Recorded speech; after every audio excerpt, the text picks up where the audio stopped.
Thank you for watching this video. Your support means a lot and motivates me to keep creating more content. If you enjoyed the video, please leave a like, share your thoughts in the comments, and subscribe so you won't miss upcoming videos.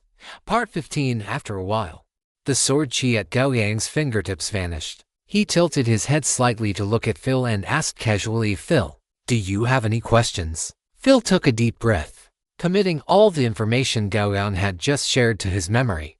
Only then did he look up at Gao Yang, bow respectfully, and say, "Swordmaster, what you said is easy to understand, but Phil still has some confusion regarding it.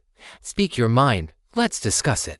Gao Yang looked at Phil and said with a smile, it was a good thing that Phil had his own thoughts. If he had completely accepted his understanding of the way of the sword without question, it would only mean one thing. Phil had not truly touched upon the way of the sword, nor had he formed his own understanding of it. Only someone with no stance at all would be like a blank sheet of paper, allowing others to write their own thoughts and feelings upon it. Phil lowered his head and thought seriously for a moment before speaking slowly. "Swordmaster, my understanding of the way of the sword is to use the sword in my hand to cut through all obstacles encountered. In my understanding, the sword is a very important factor. It is even the foundation of the path itself. But why, in your view, does there seem to be no difference between weapons like swords, sabers, and spears, and no distinction of superiority?" As for that question, Gao Yang looked at Phil. The cat elf's eyes were resolute, filled only with persistence for his own path. After Gao Yang had mentally rehearsed what he was about to say, he spoke, "Actually, everyone's understanding of the way of the sword can be different. Let me explain it from your perspective." As he spoke, Gao Yang flipped his palm, and a heavy dragon scale, half a meter square, appeared before him. This is a dragon scale. It is very tough, and its defensive capabilities are outstanding. Gao Yang looked at Phil and said, "Use the sword in your hand to strike this dragon scale." Phil did not hesitate. He stood upright, two sharp glints of light flashing in his cat-like eyes. The long sword behind his back was unsheathed in an instant. With a mere flash of sword light, it struck the surface of the dragon scale. With a crisp clang, the dragon scale did not move in the slightest, and Phil's long sword flew back into the scabbard behind him. Gao Yang turned his head to look at Yu Mao and said, "You try as well." Upon hearing this, a slender, slightly curved dark red blade appeared in Yu Mao's hand. The blade light tore through the air, and he likewise struck the dragon scale with a single slash. Without a doubt, Yu Mao's strike also failed to break through the dragon scale, leaving only a slightly deeper cut on its surface. Gao Yang raised the dragon scale in his hand and said, "This is a scale from a legendary dragon. When facing this scale, there is not much difference in the effect that the blade or sword in your hands can achieve. So, if a divine grade battle blade were placed before you right now, would you insist on using the sword in your hand? Or would you choose to use the divine battle blade to break through the dragon scale before you?" Phil's brows were tightly furrowed. After a period of internal struggle, he looked up at Gao Yang and said firmly, "I will not abandon my sword. I will work twice as hard in my cultivation to break through this dragon scale in the shortest time possible." A very good conviction. Gao Yang nodded in approval. But in the next instant, he asked again, "What if, at this moment, you do not shatter this dragon scale? You and everything related to you will be destroyed." As his voice fell, a chilling murderous intent surged from his body, pressing down upon Phil. Phil's fur stood on end. It was as if a mountain of corpses and a sea of blood appeared before his eyes. The bodies of his parents, grandparents, and even his cousin were all part of that sea of blood. "Then, tell me, will you pick up the divine battle blade or insist on using the sword in your hand?" Gao Yang's voice seemed to press down from the 9 heavens. Every word seemed to carry a weight of 10,000 jun. With each word that fell, Phil's straight spine bent a little more. His pupils trembled violently. After a few seconds, he gasped heavily and roared, "The divine battle blade! I want to save them. I cannot allow them to die." The moment the words left his mouth, the soaring murderous intent vanished, as if everything that had happened before was merely an illusion. Phil looked at Gao Yang with lingering fear, his emotions complex, because at that moment, he truly was not sure if Gao Yang would have actually slaughtered him and his loved ones had he insisted on using his sword. A faint smile remained on Gao Yang's face as he said, you see. What you use is not a necessary choice at all. On the contrary, the role your will plays in this process is the decisive factor. If you do not wish to save your loved ones, then you can still insist on using the sword in your hand. That is not a problem either. But if your will is to save your loved ones and yourself, then the choice becomes quite obvious. Gao Yang put away the dragon scale and took out two ice blue kello fruits, handing them to the two of them before continuing, "Of course, I am not saying that using a sword or a blade is the same. If you were to replace the divine battle blade with a divine long sword, the effect would not be any different. The weapon itself is important, but the will of the person wielding the weapon is equally important. Those who value the weapon but neglect the intent will find both the weapon and the intent lacking. Those who value the intent but neglect the weapon will see both the intent and the weapon destroyed. Only when intent and weapon go hand in hand is it the most important thing of all. Intent and weapon go hand in hand, Swordmaster. What is meant by intent and weapon go in hand? Phil looked at Gao Yang, clear confusion in his eyes. Simply put, it means you must possess a firm will to accomplish everything you wish to achieve through the sword in your hand. At the same time, you must possess a weapon strong enough to help you achieve that goal. This weapon can be a sword, it can be a blade, or it can be anything in the world. These all move according to your will. It is that simple. Gao Yang thought for a moment and added, "Of course, it is best not to change your weapon too often." Phil nodded solemnly, then continued to ask Gao Yang questions. Gao Yang listened carefully and provided his own understanding of the way of the sword. Half an hour later, Yumao and Phil left to begin their cultivation. Gao Yang watched them leave and then continued his own cultivation. Time passed day by day, and in the blink of an eye, half a month had gone by. During this period, Gao Yang also modified a version of meditation for Phil that suited him. The practice of meditation helps in the improvement of willpower and is very helpful for the path of the sword. On this day, Gao Yang was not cultivating. Instead, he stood above the floating city, looking toward the distant void of the astral realm. In his hand, he held a token that was neither metal nor wood. It was the pass to the forgotten realm. At this moment, the token was emitting a dim light, and as the floating city continued to advance, the light on the token gradually grew stronger. After Gao Yang's will merged into this token, he could vaguely sense that a door existed in the void ahead, and the token in his hand was the key to opening that door. The speed of the floating city gradually slowed down, finally coming to a stop in a patch of empty space. Gao Yang waved his hand, and a gap opened in the magic barrier before him. He flew out and stood in the starry sky. Then, he held the token and pressed it against the void in front of him. Whoosh! The previously empty void, as the token touched it, actually rippled like the surface of water. In just a few seconds, a translucent, frosted texture film appeared before Gao Yang. Through the film, one could see inside, but not clearly. Gao Yang withdrew his gaze, knowing that this was the location of the Forgotten Realm. He turned around and returned to the floating city. Milafina saw Gao Yang return and asked, "Gao Yang, have we arrived?" Gao Yang nodded gently and said, "That is correct. We have reached the Forgotten Realm, and now we must proceed to this plane." After saying this, he looked at Yumao and Phil, who were standing to the side, and asked, "Do you intend to cultivate on the floating city, or will you come along to the Forgotten Realm? Can we go together, Swordmaster?" Phil asked, wagging her tail with some excitement. Gao Yang smiled and nodded, saying, "Of course. Reading 10,000 books is not as good as traveling 10,000 miles. Going to different planes and witnessing different landscapes and life forms will also be helpful for your comprehension of the sword Tao." Upon hearing this, Phil said decisively, "Then, I will go with you." Beside her, Yumao also expressed his stance. Although cultivating on the floating city was a very good choice, being by Gao Yang's side was the even better one. Seeing that both of them intended to come along, Gao Yang did not say much more. He simply gave some instructions to Ovi, then waved his hand, wrapping the two in his battle aura before flying out of the floating city and heading toward the previous location. A moment later, the token flashed with light, and the translucent membrane gradually weakened until it dissipated completely. Gao Yang led the three of them into it, and they vanished from sight. Omni Network notification. You have arrived at the Forgotten Realm. It is detected that the player has not mastered the local language. 3,000 Omni Network disaster coins have been successfully deducted.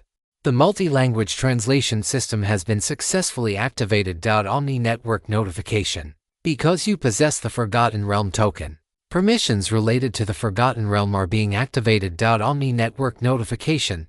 Permissions successfully activated. You now possess the status of a native of the Forgotten Realm disguised. Current disguise count. Neo, is this the Forgotten Realm? Amidst the blue sky and white clouds, Melifina crouched on Gao Yang's shoulder, looking around curiously. Gao Yang looked at the Omni Network notifications appearing before his retinas, suppressed the doubts in his heart, and nodded, saying, "That is right. This is the Forgotten Realm. Then where are we going now?" Melifina turned her head to look at Gao Yang. Gao Yang looked at the land below. Although they had not yet landed, he could sense wisps of divine ore spreading throughout the earth below. This meant that the land below was a place of faith for a deity. At the same time, this was not a place where they could stay for long. Gao Yang turned his gaze toward the distance and said, "Let us leave here first, make contact with the people of the Forgotten Realm, and then inquire about relevant information." After speaking, he led the others down from the clouds, descending toward the distant land at high speed. Only a few minutes after Gao Yang and his group had left, a holy light broke through the air. The light dissipated, and a long-haired man clad in silver-white armor stood there with his eyes slightly closed, carefully sensing the aura of the place. A few seconds later, he opened his eyes, and golden radiance shot out from them for dozens of meters. An ominous aura.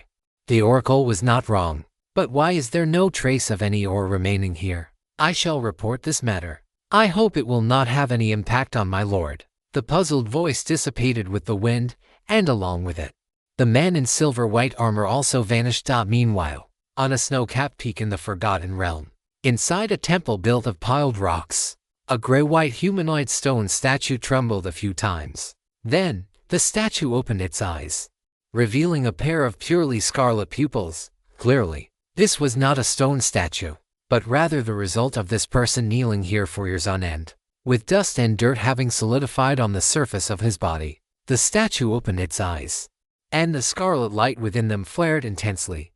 A moment later, the blood-red light receded, replaced by a low, owl-like cackle. "You say, wouldn't it have been better if you had died sooner? After enduring for so many years, didn't you still fail to outlast me? I can sense your unwillingness, but I can sense even more that the fruit has ripened. As long as I swallow this fruit, I can completely break free from this place." The hoarse, owl-like voice emanated from the temple, causing spiderweb-like cracks to appear on the crust of snow outside. After a moment, the hoarse laughter was suddenly interrupted, replaced by a heart-wrenching and willing roar. The roar echoed, and the snow on the summit of the mountain began to slide, eventually forming a rolling avalanche that surged downward. Amidst the roar of the avalanche, a streak of scarlet blood-red energy shot into the sky from the peak of the snow mountain and vanished into the horizon in an instant.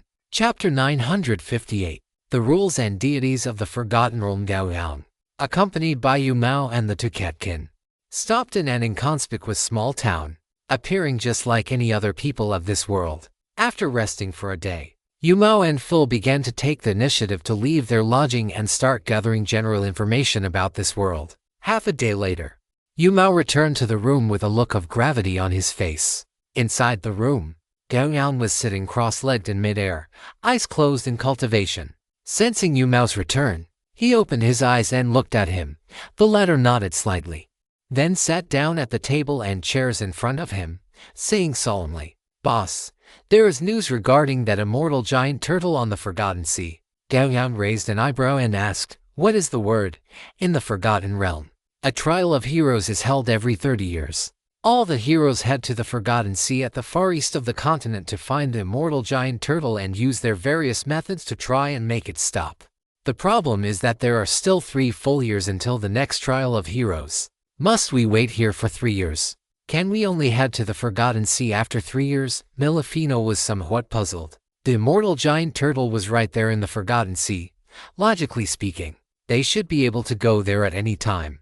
That is not exactly the case. Yu Mao shook his head and continued to share the information he had gathered. The trial of heroes that happens once every 30 years is because that is when the immortal giant turtle travels to the point closest to the far eastern coast of the continent. Furthermore, in that sea area, there live many eight-legged sea beasts that are considered delicious to the immortal giant turtle.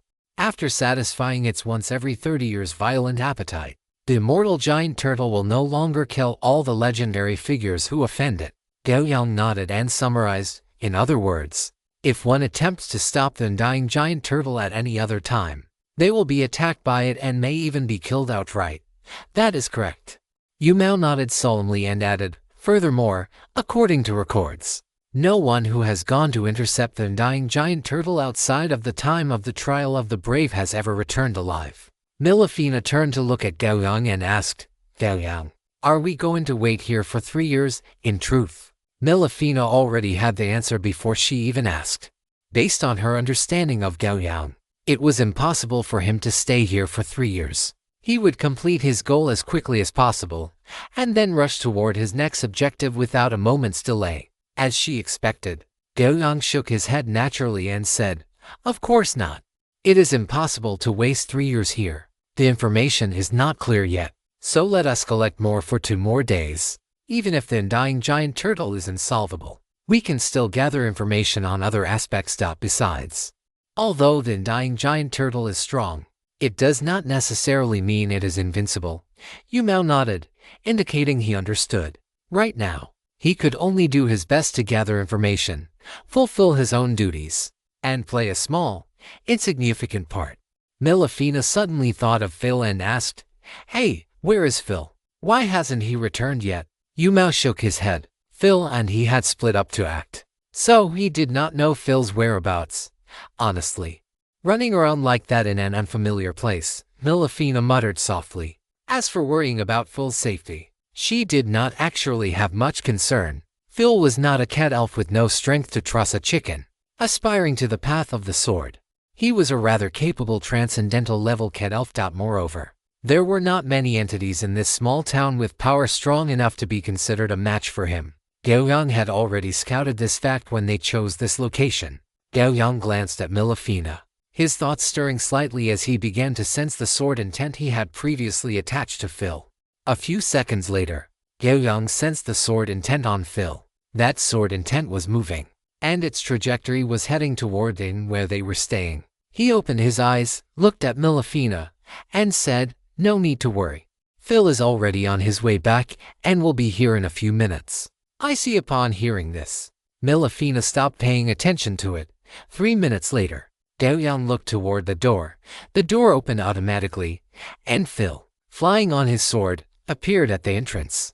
His cat face was cold and serious at this moment. Phil, why do you always have such a stay-away expression? Milafina rolled her eyes, looking at her cousin with some speechlessness. Phil glanced at Milafina but did not reply. Instead, he turned to Gao Yang and said, Swordmaster, I have returned from gathering information. What information did you find? Gao Yang asked with some curiosity. We are currently in the southwest of the Forgotten Realm, a very long distance from the far east of the continent. Phil paused for a moment before continuing. That is not the main issue. The biggest problem is that the Forgotten Realm is governed by various religious cults. People here must believe in a deity and receive the deity's protection in order to live here. Otherwise, they will lose their memories. Milafina exclaimed from the side, and Yu Mao also looked over, under their gaze. Phil's expression did not change in the slightest as he continued. The deities protect the entire Forgotten Realm. Because of this divine protection, the sentient beings here are able to retain their memories. However, for those who do not believe in a deity and do not receive divine protection, their memories will rapidly disappear in a very short time. That feeling is just like being devoured. As Phil spoke, he involuntarily recalled the ragged beggar he had seen in the corner of the street earlier. So, he recounted what he had seen and heard. I saw a beggar in the corner of the street. He was wandering aimlessly in that alley like a walking corpse. But the most terrifying thing was that he possessed complete reason and thinking ability. He had simply lost all of his memories. This also led to him wanting to rush out of the alley. But every time he was about to do so, his gaze would become dazed. And then he would walk back into the alley in confusion, repeating this process endlessly. Passers-by told me that this person had offended the gods and thus lost their protection. Everything related to him was shunned by everyone, and even his own family abandoned him there, because staying with someone abandoned by the gods would also cause others to gradually lose the gods' protection.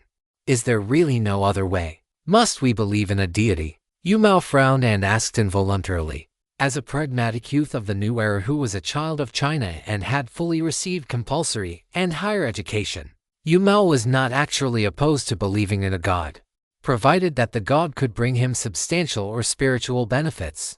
But he, and not just him, the vast majority of Chinese youth, were repelled by being forced to believe in a god, especially one that could not bring them any benefit.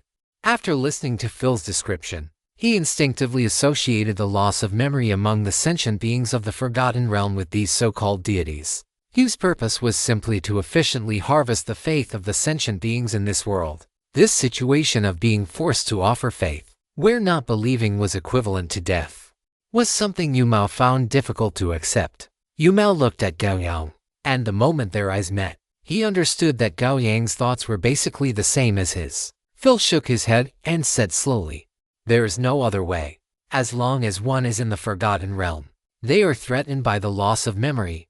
However, the stronger one's strength, the slower the rate of memory loss." Phil jumped off his flying sword, sat on a round stool, and continued, "I went to investigate. Those abandoned by the gods who are below the transcendental level will have their memories completely wiped within a month at most. Those whose strength is below the legendary level will have their memories completely wiped within 3 to 5 months, depending on their individual power.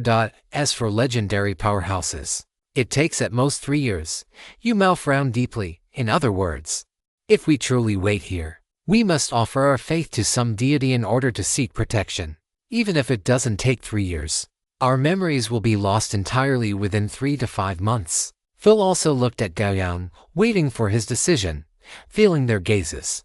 Gao Yang stood up and said quite casually, "Since that is the case, let us resolve this matter within 3 months. Afterward," he added, "first, go and understand the issue of memory recovery. If memories cannot be restored after being forgotten, then Yu Mao and Phil should return to the floating city first. If they can be restored, then it will depend on your own choices." Yu Mao and Phil exchanged a glance, both seeing determination in each other's eyes. As for now, Gao Yang stepped outside and then said, "It is better to first understand the factions of this world and some secret intelligence. You two may act as you please." Gao Yang walked out of the inn, strolling as leisurely as a tourist toward the church in the center of this small town, which occupied a vast area and appeared tall and holy. A moment later, Gao Yang arrived before the main entrance of the church. It was currently noon, and the church doors were wide open, allowing one to see at a glance the female stone statue directly facing the entrance at the back of the church. Its black rocky surface seemed to have a faint light flowing over it, but if one stared closely, one could see nothing at all. Beneath the goddess statue stood an elderly priest who was tall but rather thin. He wore a cyan robe, and on his left chest was embroidered an exquisite 5-leaf clover.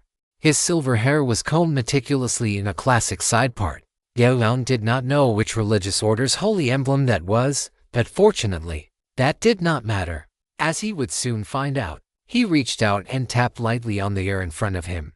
The sensation as if there were a tightly closed door before him. A slight sound wave rippled out, reaching the ears of the priest inside the church, causing his prayer motion to pause slightly. The priest turned around and looked at Gao Yang.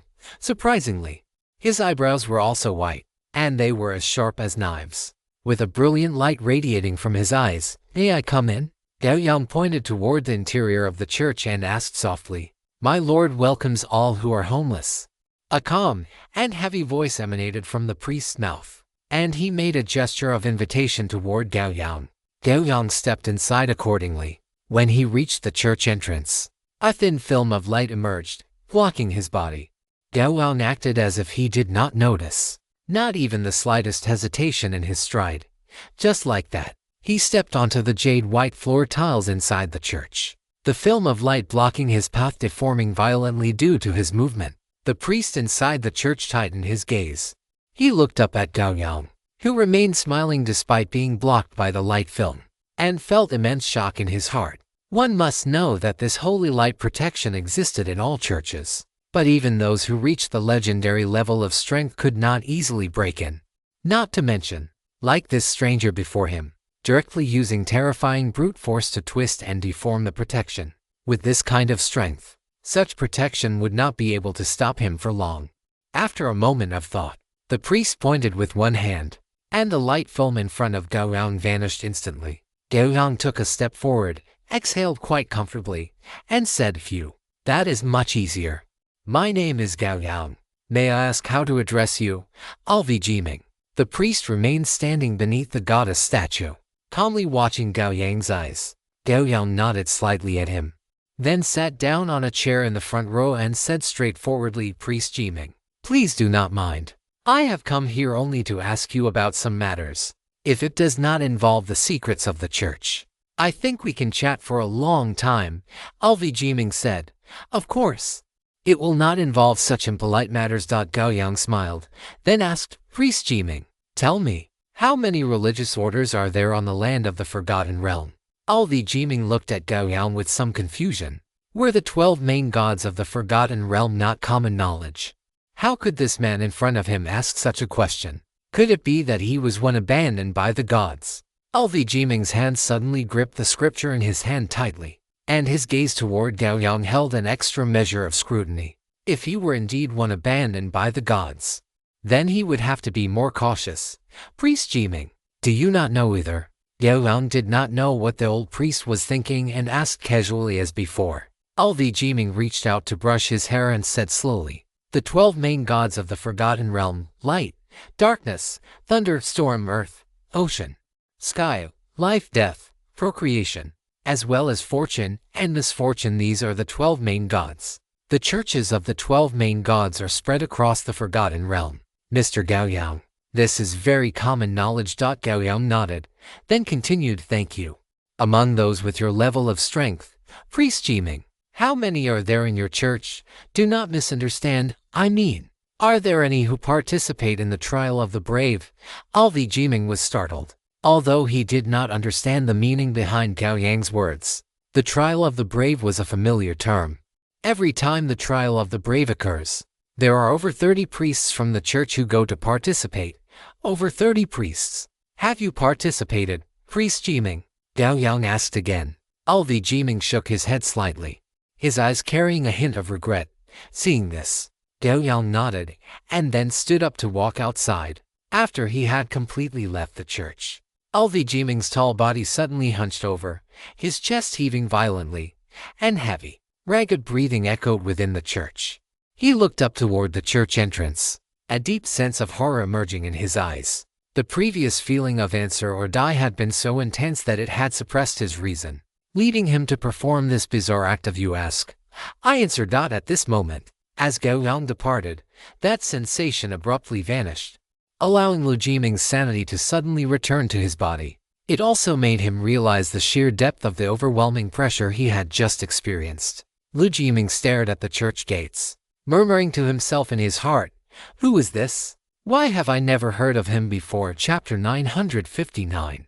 Chambers of Commerce. And keeping a low profile 2-in-1 after questioning Lu Jiming, Gao Yang returned to the inn. Although the previous questions were simple, through Lu Jiming's answers, he had already gained a rough understanding of the distribution of combat power in the realm of oblivion.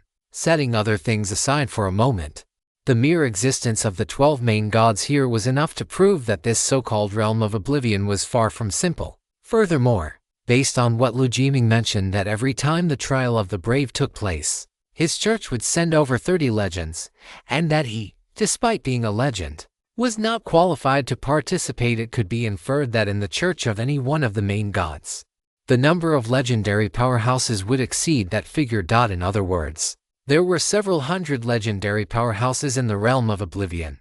This fact alone made it clear to Gao Yang that it would be best not to attract too much attention during his upcoming actions. The best approach would be to find the undying giant turtle quietly, attempt to make it stop, and then climb to the peak of the divine mountain it carried on its back to pluck the fruit that nurtured the unique specialty. If he could not make the undying giant turtle stop, Then he would have to leave decisively and wait until his strength had improved further before attempting to return here to pluck that unique specialty fruit. After clearing his thoughts, Gao Yang looked at Yu Mao and Phil in the room and said, "It is not peaceful here. I will finish what I need to do in the shortest time possible. During this time, you two will stay by my side and cultivate." Yu Mao and Phil exchanged glances and both nodded. Even Gao Yang said it was not peaceful here. As to small fries who had yet to advance to the legend stage, they could only carefully cling to Gao Yang's leg to avoid being caught in the crossfire. After instructing the two, Gao Yang stood up decisively and said, "Then, let us set off. We need to find the whereabouts of the undying giant turtle and wait for its arrival in a certain sea area." The two people and two cats walked out of the inn and headed toward the east side of the city. Melifina crouched on Gao Yang's shoulder, while Phil crouched on Yu Mao's shoulder. Walking down the main street, they drew frequent side glances from the passersby before leaving the inn. Yu Mao and Phil had inquired with the innkeeper. There were many chambers of commerce in the east of the city. Some were independent, while others were church-affiliated chambers under the 12 main gods. But regardless of whether they were independent or church-affiliated, the people in these chambers were the ones who had traveled the most roads and seen the most intelligent life forms in the entire realm of oblivion. If they wanted to travel far, attaching themselves to a chamber of commerce and traveling with them was an excellent choice. Although the speed might not be fast, it was definitely the safest, as the chambers of commerce possessed credentials to pass through the realm of oblivion. However, depending on the scale and status of the chamber, the scope of this passage varied. Gao Yang and Yu Mao moved very quickly. Just a few dozen minutes later, the group arrived at the eastern district. The wide, bright streets were lined with horizontal and vertical signs of various chambers of commerce. Beneath the signs were merchants and guards coming and going. Gao Yang's gaze swept across the crowded street and landed on a thin young man wearing a fur hat. He was half squatting at the corner of a nearby alley. He beckoned, and the latter immediately stuffed the half-eaten, charred flatbread in his hand into his bosom, then trotted over to Gao Yang with a smile, covering the distance in a few quick steps. "Greetings, my lords. In the commercial district, there is nothing I, Wharton, do not know. May I ask what you wish to learn?" A shrewd, sycophantic smile hung on Wharton's face. As a young man aspiring to become the top intelligence broker, he had been hanging around this commercial street since he was 13. He wouldn't dare guarantee anything else, but he knew everything that happened on this street every day, even down to gossip like how many moles were on the buttocks of the third mistress of the Bright Chamber of Commerce's president. "Wharton, is it? If you answer my questions to my satisfaction, this will be yours." Gao Yang flicked his finger, and a light blue magic crystal spun into the air. Wharton's eyes followed the magic crystal under the sunlight. The light blue magic crystal emitted a charming luster. Wharton swore that this luster was 100 times 1,000 times more alluring than the milky white skin on the curvaceous, fiery body of the Black Rose president of the Dark Chamber of Commerce. Just as the magic crystal reached its highest point, it suddenly vanished. Wharton's pupils constricted. He subconsciously looked around, but as soon as he made a move, he quickly lowered his head, bowed, and said with the utmost respect to Gao Yang, "Respected Lord, Wharton will surely do his utmost to satisfy you." Just then, a gentle and confident voice interjected from the side. "Yes, Lord, you may not know, but Wharton is merely a third-rate intelligence peddler in the commercial district. If there is anything you wish to know, our Hurricane Intelligence Agency is a first-rate intelligence organization in the city and is definitely your best choice." Yu Mao and Phil turned their heads and saw a blond young man in a crisp work uniform bowing slightly toward Gao Yang. Gao Yang glanced at the newcomer. After bowing, the man appropriately raised his head to meet Gao Yang's gaze. His eyes were full of confidence, without the slightest bit of stage fright, smugness from stealing business, or guilt. This kind of look had appeared many times in Gao Yang's memories. It was the look of those colleagues whose names he could no longer recall from his days of working while studying. Gao Yang withdrew his gaze, looked at Wharton, and said casually, "Lead the way." The anger that had just appeared on Wharton's face paused, then turned into joy. He quickly walked in front of Gao Yang and led the way from the side. He did not ask Gao Yang where he wanted to go, but as someone who hung around the commercial street and was an intelligence peddler, He naturally knew that the street was not a suitable place for a conversation. After the group left, only the blonde young man remained, his eyes filled with astonishment and confusion. As for questioning Gao Yang's choices, such brainless and irrational behavior was not something an intelligence merchant should engage in. In a small reception room of only 10 square meters, Walton waited for Gao Yang to take his seat before sitting down opposite him. "I do not know what you wish to learn, my lord. I am not boasting.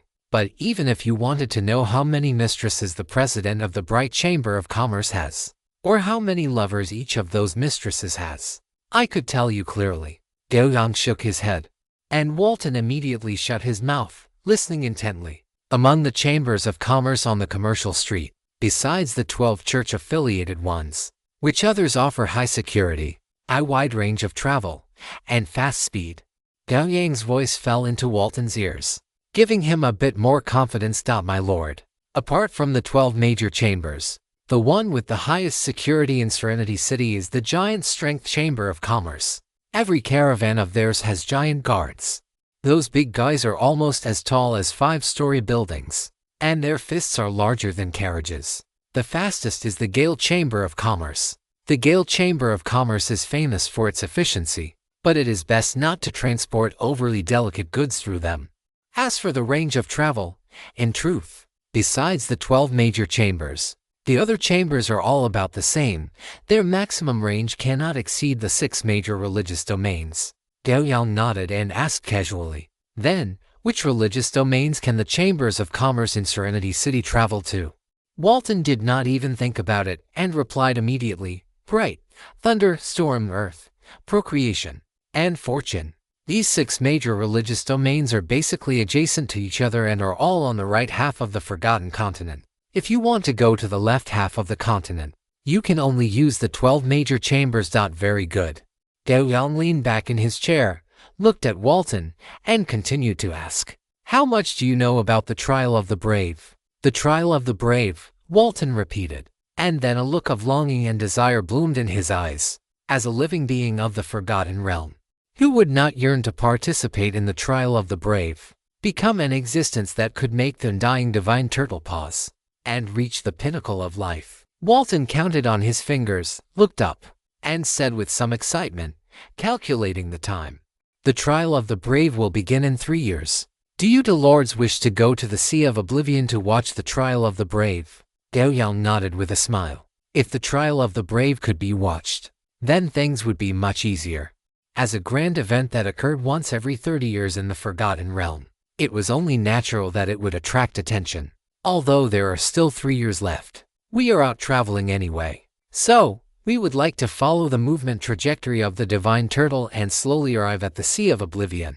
While saying this, Gao Yang held Melifina in his arms, stroking her fur, coupled with his heroic face and skin that glowed with a lustrous sheen.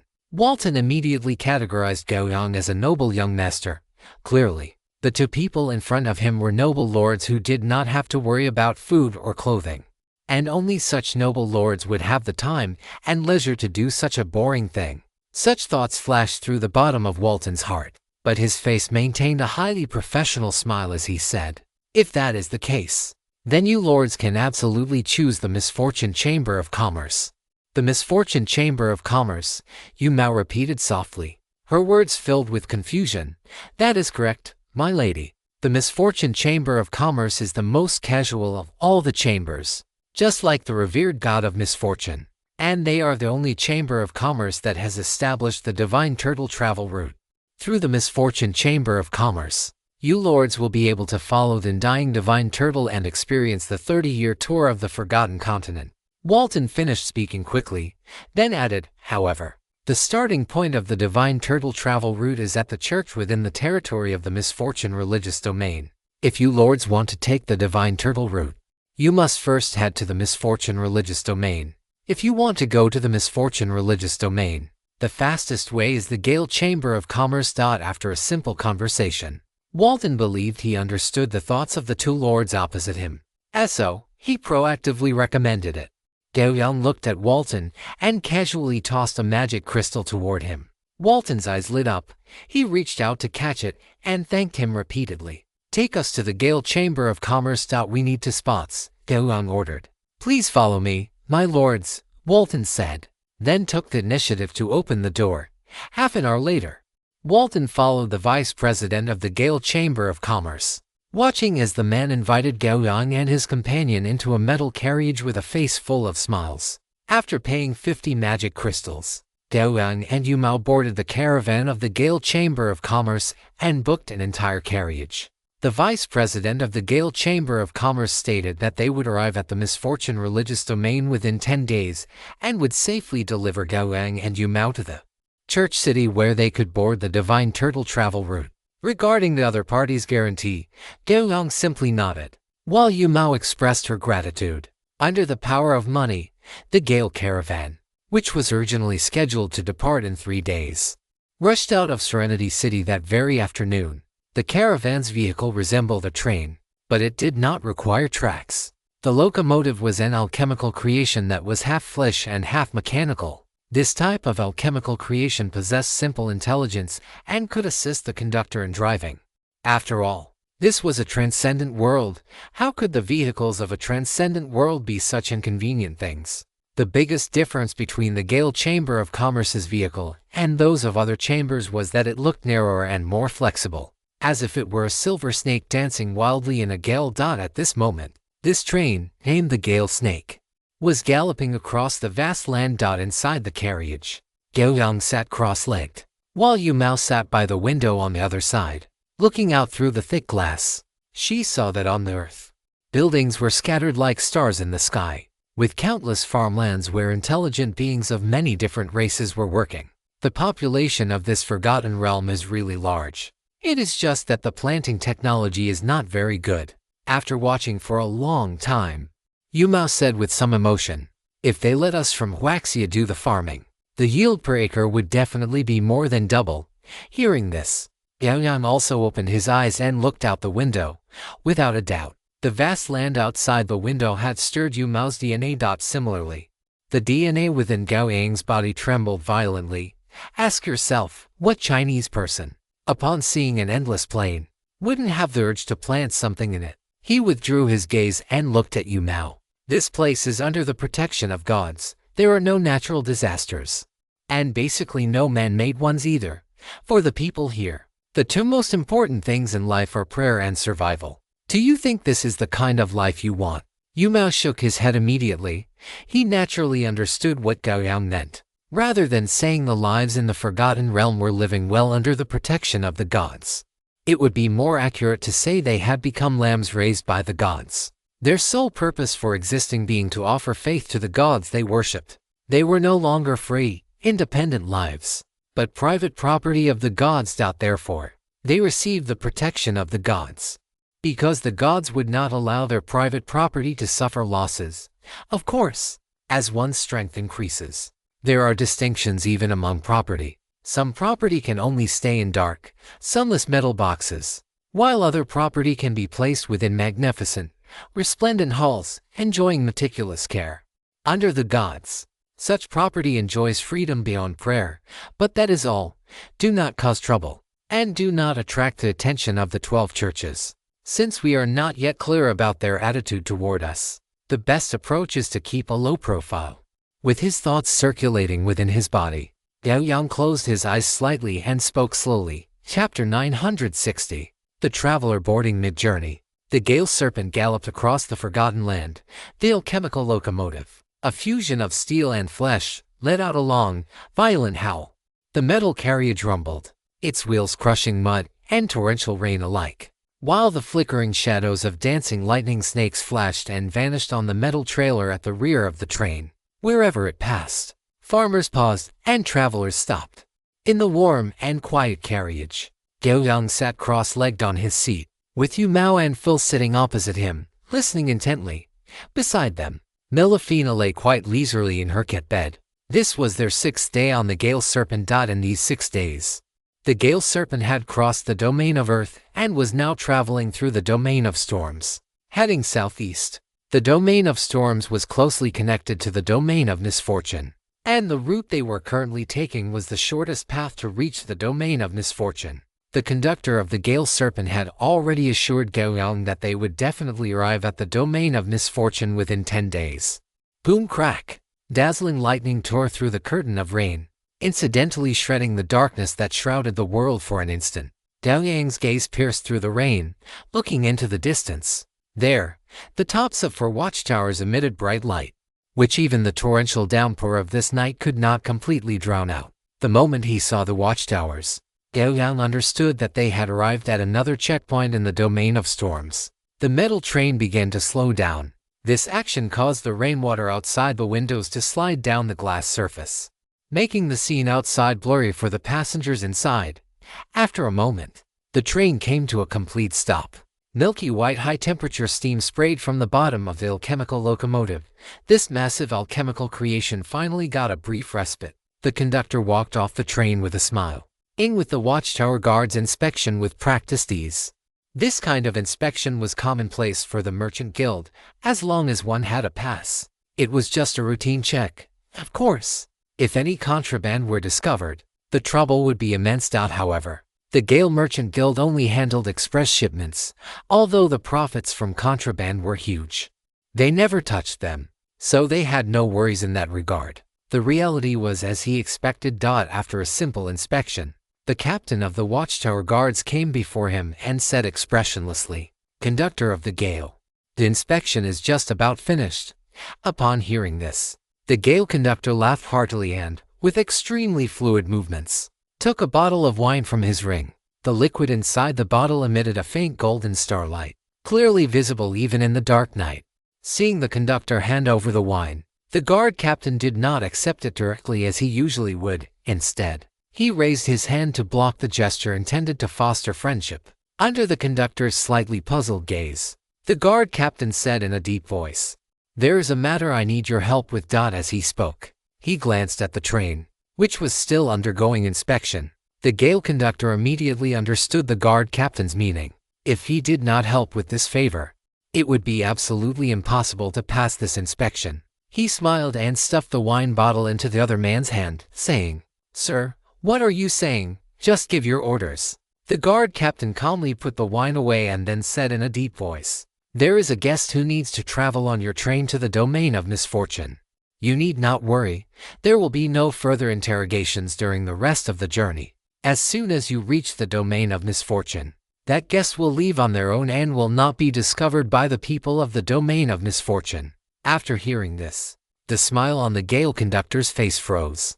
He stared intently at the guard captain before him, attempting to discern something from that round face, but facing his gaze, the guard captain's expression did not show even the slightest fluctuation. The Gale conductor's heart jumped into his throat, and his whole body felt as if it had fallen into an ice cellar. This was smuggling. People would die if caught, not just him, but the Gale Merchant Guild behind him would be sanctioned by the domain of misfortune, and everything would be destroyed in an instant.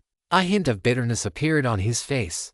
He swallowed hard, struggling as he said, "Bishop Luo Lion of the Church of Storms is our guild leader's brother. Sir, look, it is just a guest. Do not overthink it." The guard captain did not take the bait, but instead emphasized it once more. After saying this, he turned and walked toward the watchtower, leaving only a low murmur that pierced through the rain and struck the conductor's heart. "If you don't do it, then just wait." Knock knock, knock. A sound of 2 light knocks followed by one heavy one rang out, drawing the attention of Gao Yang and the others inside the carriage. "My apologies for disturbing you both, but there is a matter I need to discuss with you. May I come in?" The conductor's voice rang out from outside the door. Yu Mao looked at Gao Yang, and Gao Yang nodded. Thus, Yu Mao stood up and opened the carriage door. Outside, the Gale conductor wore a strained smile. With droplets of water falling from his hair tips, it was unclear whether it was rain or sweat. He stood at the threshold, bowed apologetically, and said, "A close friend of the guard captain at this outpost wishes to take the train to the Doom domain on short notice. But there is no more space in the other carriages. Therefore, I would like to ask if you two would be willing to let this gentleman share the journey with you for the next few days." Gao Yang looked at the conductor. Although the other party was framing it as a discussion, the implication in his words was clear. If they were unwilling, It was quite possible that this carriage would end up with only that gentleman inside. Gao Yang nodded, which made the conductor let out a long sigh of relief. It was good that they agreed. If they hadn't, he would have had no choice but to ask these two big spenders to disembark. Sorry to have bothered you both. After the conductor finished speaking, he bowed again and then closed the carriage door. A few minutes later, the door was knocked on again. Yumao went to open it and saw a man of medium build and average appearance, around 30 years old, standing outside. Greetings to you both. The man stood at the door, gestured toward the carriage behind Yumao, and said, "May I come in?" Yumao instinctively stepped aside, letting the man standing at the door enter. The man brushed past Yumao and nodded in greeting, "Thank you." Afterward, he walked into the carriage, sat down at an empty table, and introduced himself. "We will be spending the next few days together. My name is Fred. It is a pleasure to meet you both." After Fred sat down in the carriage, Gao Yang turned to look at him. Although he could not sense a single shred of or a fluctuation from Fred, his instincts told him that the man before him was not simple. His brow furrowed almost imperceptibly, and then he spoke, "Klein. And his name is Leonard." Yumao had a strange look in his eyes, but he controlled it before Fred could turn to look at him, nodding calmly. As for Milafina and Phil, they would just pretend to be extraordinary cats that could not speak. "I heard that Klein and Mr. Leonard want to go to the Doom Domain to see the undying divine turtle." After nodding to the two of them, Fred smiled and started the conversation. "We have that intention." Gao Yang did not deny it, and after answering, he asked in return, "What about you, Mr. Fred? To board the train on such a rainy night? You must be in quite a hurry, right? Who's to say otherwise? In fact, if my business in the Doom Domain hadn't been disrupted, I wouldn't have presumed to disturb you both in such weather." A look of annoyance appeared on Fred's face at the right moment as he spoke. Gao Yang nodded in agreement and said, "The business world is like a battlefield, indeed. Not a single moment can be delayed. It is truly admirable that you are able to conduct business in the Doom Domain, Mr. Fred. It is still quite difficult." Fred smiled and shook his head. Gao Yang locked eyes with the other party for a few seconds, then withdrew his gaze. Since he did not know the other party's true purpose, he could only minimize contact. As the train set off again, the carriage fell into silence. Whether it was Yumao, Phil, or Milafina, they all tacitly avoided communication. Fred did not force any more conversation either, simply sitting quietly in his chosen seat, eating and reading every day without a hint of anxiety on his face. 3 days slipped by quietly, and the Gale Serpent arrived at a junction between the Storm Domain and the Doom Domain while speeding along. The closer they got to the junction, the faster the Gale conductor's heart beat. Looking at the checkpoint established at the boundary line ahead, he felt his mouth go dry. He grabbed a bottle of liquor from an ice bucket nearby and took a large gulp, letting the icy sensation cut all the way down his chest into his stomach. A strong chill washed over him, causing his heart rate to slow slightly. A moment later, the Gale train slowly came to a stop before the checkpoint. The guards at the checkpoint held war spears, pointed them at the Gale conductor who had just stepped off the train, and roared with stern faces. Everyone off the train for inspection. The Gale conductor was about to say something, but he was blocked by a fierce guard.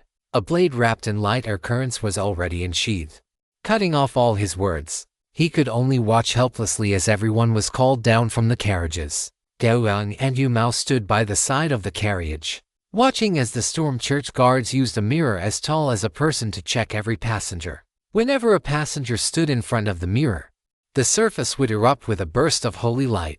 Gao Yang did not understand the mechanism, but so far, no anomalies had appeared. Gao Yang raised an eyebrow. The passengers in front of him had all finished their inspections, so he stepped up to the mirror. The guard beside the mirror glanced at him, and the holy light from the mirror shone onto Gao Yang. 1 second, 2 seconds. Gao Yang in the mirror showed no reaction, and the holy light remained the same. Gao Yang stepped forward, and Yumao followed 2 seconds later. The Gale conductor's heart was almost in his throat. He looked at Fred, who was standing in front of the mirror, and prayed incessantly in his heart. When the holy light emitted by the mirror turned into pure black, his eyes filled with absolute despair. That darkness so deep that not even a sliver of light could escape it. Directly swallowed all the wishful thinking in his heart. Fred stood in front of the mirror with a look of helplessness on his face. He looked up at Gao Yang and Yu Mao, who were walking ahead, and said apologetically, "Klein, Leonard, I am sorry. I have implicated you both." As his voice fell, his body suddenly turned into an afterimage, rushing toward the junction checkpoint in front of him. The guards here reacted immediately. In the nearby outpost, several powerful auras soared into the sky, and the howling gale transformed into a green dragon, heading straight for Fred. At the same time, a furious roar exploded in the sky. Heretic, Gao Yang frowned, watching the guards surrounding him, and let out a soft sigh. In the end, he had still been dragged into the mess, becoming the one to attract fire for the other party. Chapter 961. If you do not listen when spoken to, reasonably hover. Contrary to what Fred had anticipated, faced with the aggressive storm guards, Gao Yang stood quietly in place with his arms crossed, making no move to resist. Yet, ripples of aura began to emanate from his body, and a majestic pressure spread out in all directions with him at the center. Such terrifying pressure caused the expressions of the surging storm guards to change drastically the moment it spread. One by one, they gripped their weapons tightly, their feet seemingly rooted to the ground, not daring to advance even an inch. I was merely sharing a carriage with that person, and he only boarded halfway through the journey. This is something you can verify quite easily. Gao Yang's expression was calm, and his voice was not loud, yet it reached the ears of everyone present with perfect clarity. I do not kill people indiscriminately, so you can choose to investigate the truth of the matter, or force me to kill you all and then leave this place safely. After speaking, Gao Yang cast his calm gaze toward the middle-aged, burly man at the forefront of the numerous guards. The aura the man displayed had reached the limit of the extraordinary, perhaps with more tempering and the blessing of the gods. He could step into the legendary realm. It was also quite obvious that he was the leader of the guards present. Facing Gao Yang's gaze, the man showed clear nervousness, but soon, he raised his right hand and clenched it into a fist. Seeing this, the other guards immediately lowered the weapons they had aimed at Gao Yang, though they still kept them surrounded and did not disperse. The guard commander stepped forward a few paces and looked at Gao Yang, saying, "My lord, I apologize for offending you, but the dignity of our lord cannot be violated. We have no intention of being your enemy, so please wait here for a moment with your companion.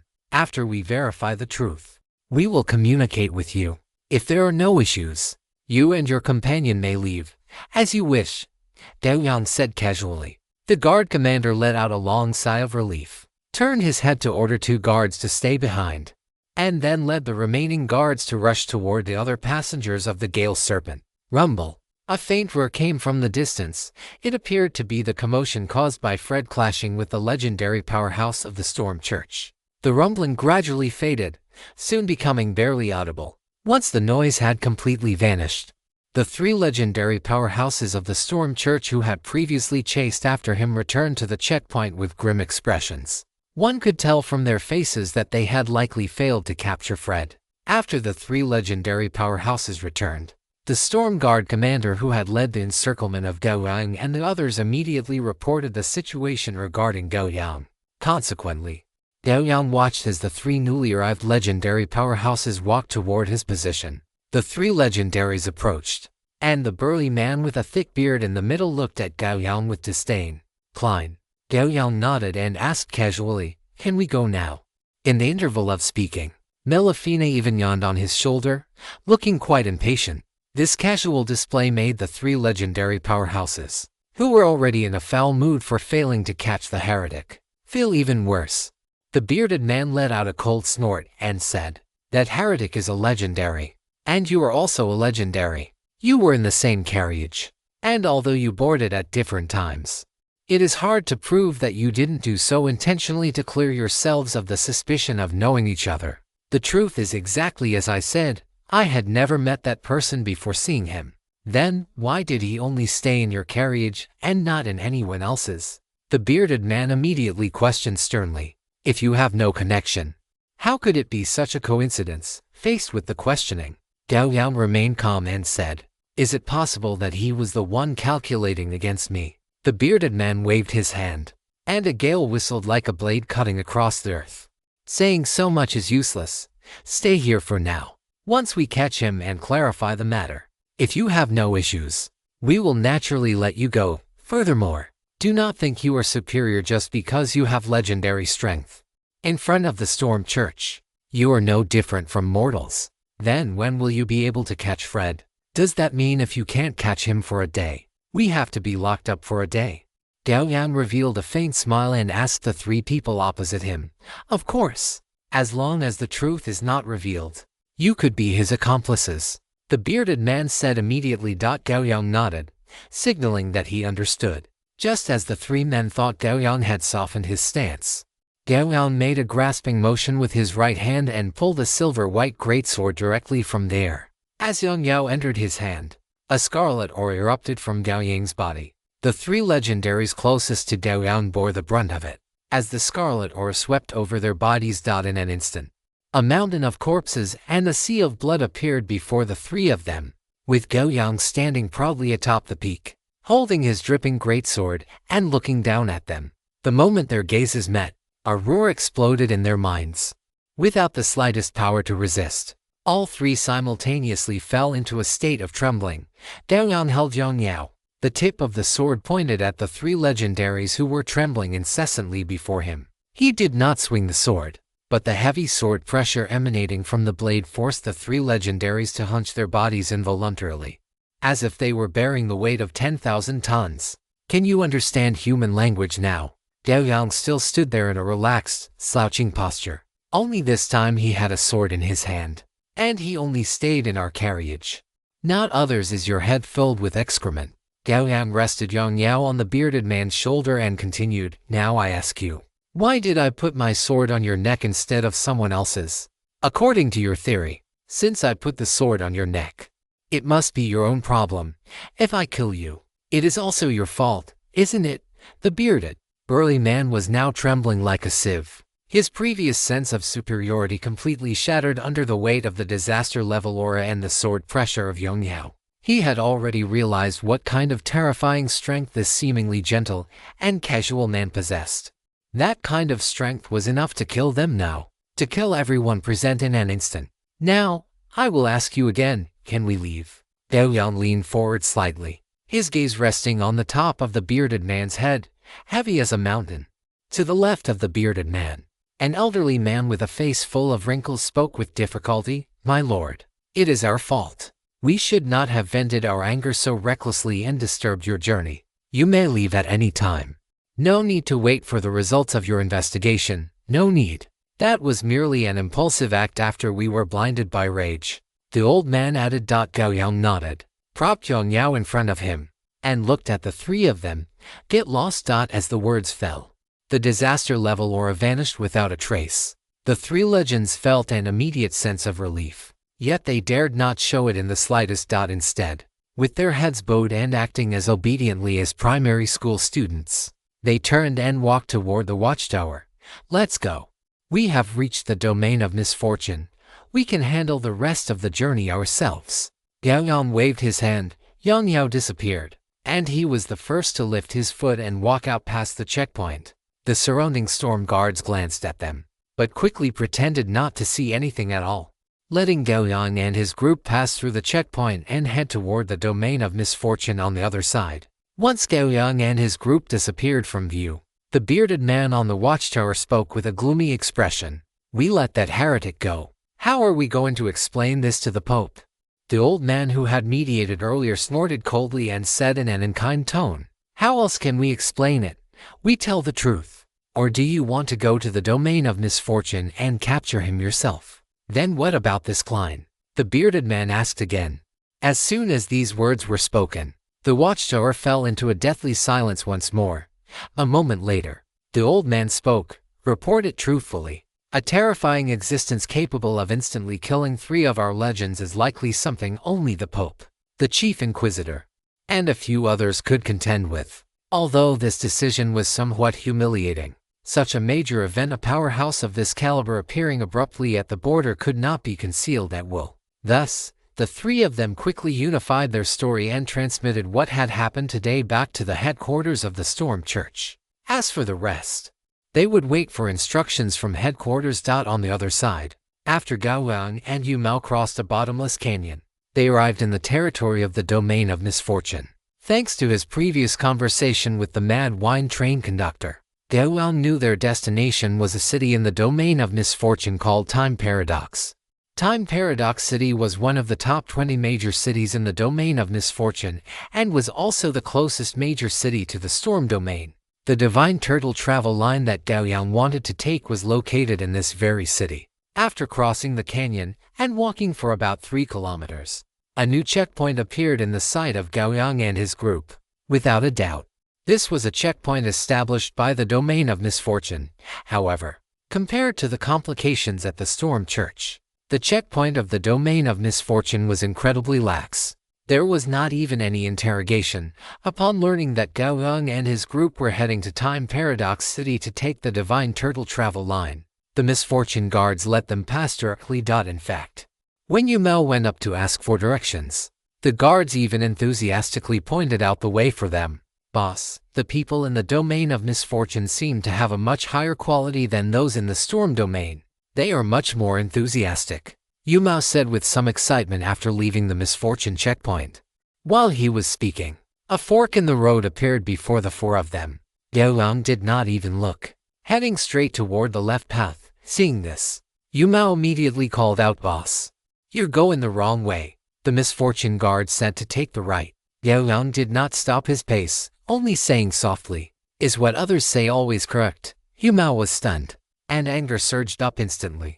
Since Gao Yang had said such a thing, there was no doubt that he had been played by that misfortune guard. His lips moved, and then he quickly caught up to Gao Yang, saying, "Boss, I take back what I just said. The people of the Church of Misfortune aren't good birds either." Chapter 962. Pursuit 2 and 1 in the Storm Domain, the City of Storms, as the holy city of the entire Storm Church, was itself a miracle bestowed by the gods. At this moment, in the Storm Temple at the center of this holy city, a tall and burly figure stood before a window, looking up at the pale, wild winds circling outside the city. Light poured down from above his head, striking his silver-gray short hair, which stood up like steel needles. Beneath the hair was a resolute face carved by knives and axes. Under deep eye sockets sat a high-bridged nose, and his tightly pressed lips formed a downward angle due to the slackness of his facial skin, giving his entire face an air of majesty that commanded awe without anger. This was none other than the current Pope of the Storm Church, Augusta Maplewood. Those familiar with him knew what kind of terrifying storm was hidden beneath this calm face. Screech suddenly. A cry inaudible to ordinary beings pierced through the wild winds and drilled into Augusta's ears. He raised his eyes to look in the direction of the cry and saw a large, agile, blue-black bird emerging from the gale. It was like a blue-black streak of light flashing across the sky, flying toward the temple where he was without the slightest hesitation. A few seconds later, the blue-black streak arrived. Augusta reached out his hand, letting the bird land on his arm. The blue-black bird preened its feathers, then opened its beak and spat out a metal cylinder. Augusta took the cylinder, pulled out the stopper, and poured out a parchment scroll.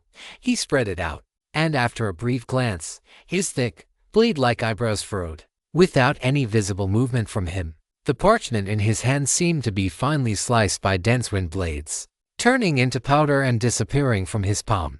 Order the Inquisition to mobilize. Send an entry request to the Church of Misfortune and bring those 3 heretics back. After his voice faded, a black-armored warrior with an almost imperceptible presence emerged from the shadows behind him, kneeling on one knee with his head bowed low. Subsequently, a black vortex of wind appeared beneath him, slowly swallowing him whole. Wait! Augusta's eyes reflected the sky where the gale howled. If necessary, demand a joint operation with the Church of Misfortune. The majesty of our Lord must not be tarnished. The heretics must be destroyed upon the pillars of divine punishment. The black-armored warrior behind him nodded once more, and the black vortex completely consumed his form. Once the black-armored warrior had vanished, Augusta clasped his hands behind his back again. Tiny currents of air wove nimbly between his fingertips, and the corners of his mouth curled into a smile. The heretical gods, who have been silent for so long, are becoming active again, are they? I hope that this time, you will be able to bring me a different kind of experience. Whether the birds were good or bad, Gao Yang did not care much. As long as they did not disturb him or come looking for trouble to waste his time, that was enough in his view. Although if they did come looking for trouble, he would likely be able to handle it. He did not want to face the situation where beating the small ones brought out the big ones, and beating the big ones brought out the old ones. Moreover, in this forgotten realm, with such a high number of legends, there was a high probability of encountering such a situation. This was why he had spoken reasonably with the legends of the Church of Storms earlier. He had come here for the unique specialty, not to engage in mindless slaughter. If he were to be wanted by the Church of Storms because he killed those 3 legends, it would undoubtedly hinder his progress, like he had done before.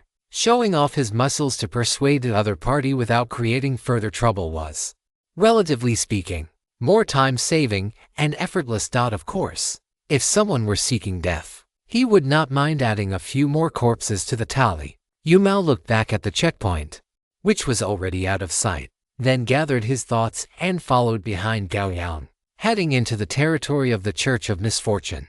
The scenery in the territory of the Church of Misfortune was not much different from that in the territory of the Church of Storms.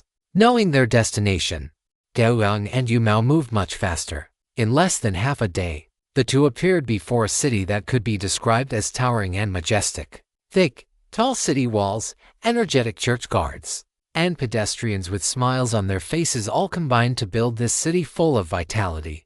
Gao Yang's pace did not slow down in the slightest because of this vibrant city.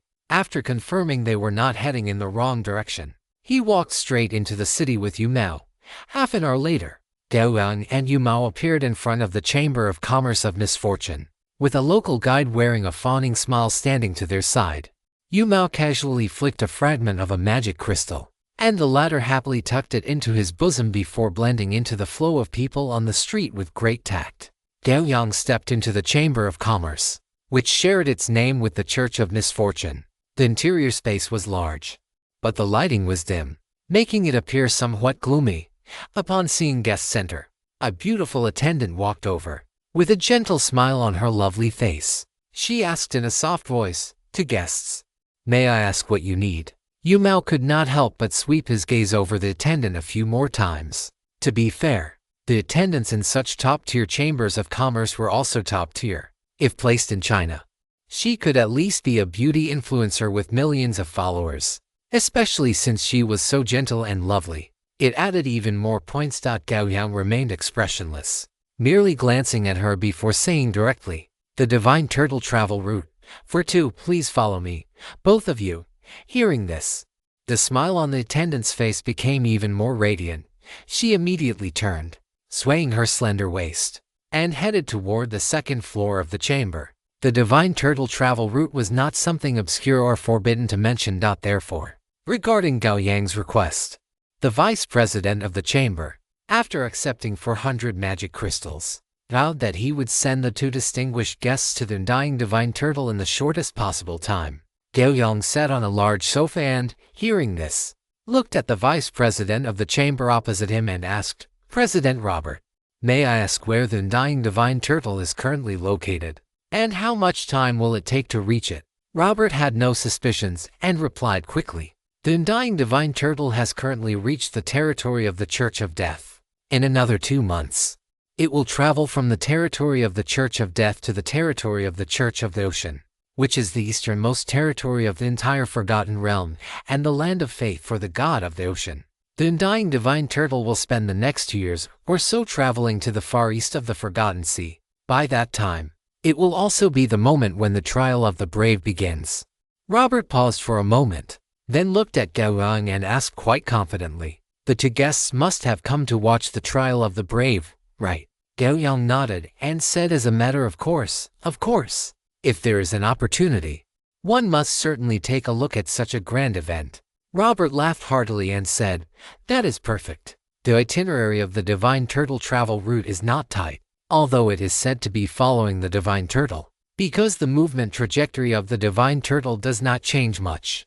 Guests will have a certain amount of time to experience the local customs and culture every time it arrives in a city. I hope that both guests will have a pleasant journey in the time to come." When can we depart? Gao Yang asked. Robert pondered for a few seconds, seemingly calculating the time required. A moment later, he looked at the two and said slowly, "Well, we will have the travel permits processed for you this afternoon, and tomorrow. Chamber guards will escort you all the way to the territory of the Church of Death. The journey will pass through the territories of the Churches of Darkness, Sky, and Life, including travel time. It will take about 15 days.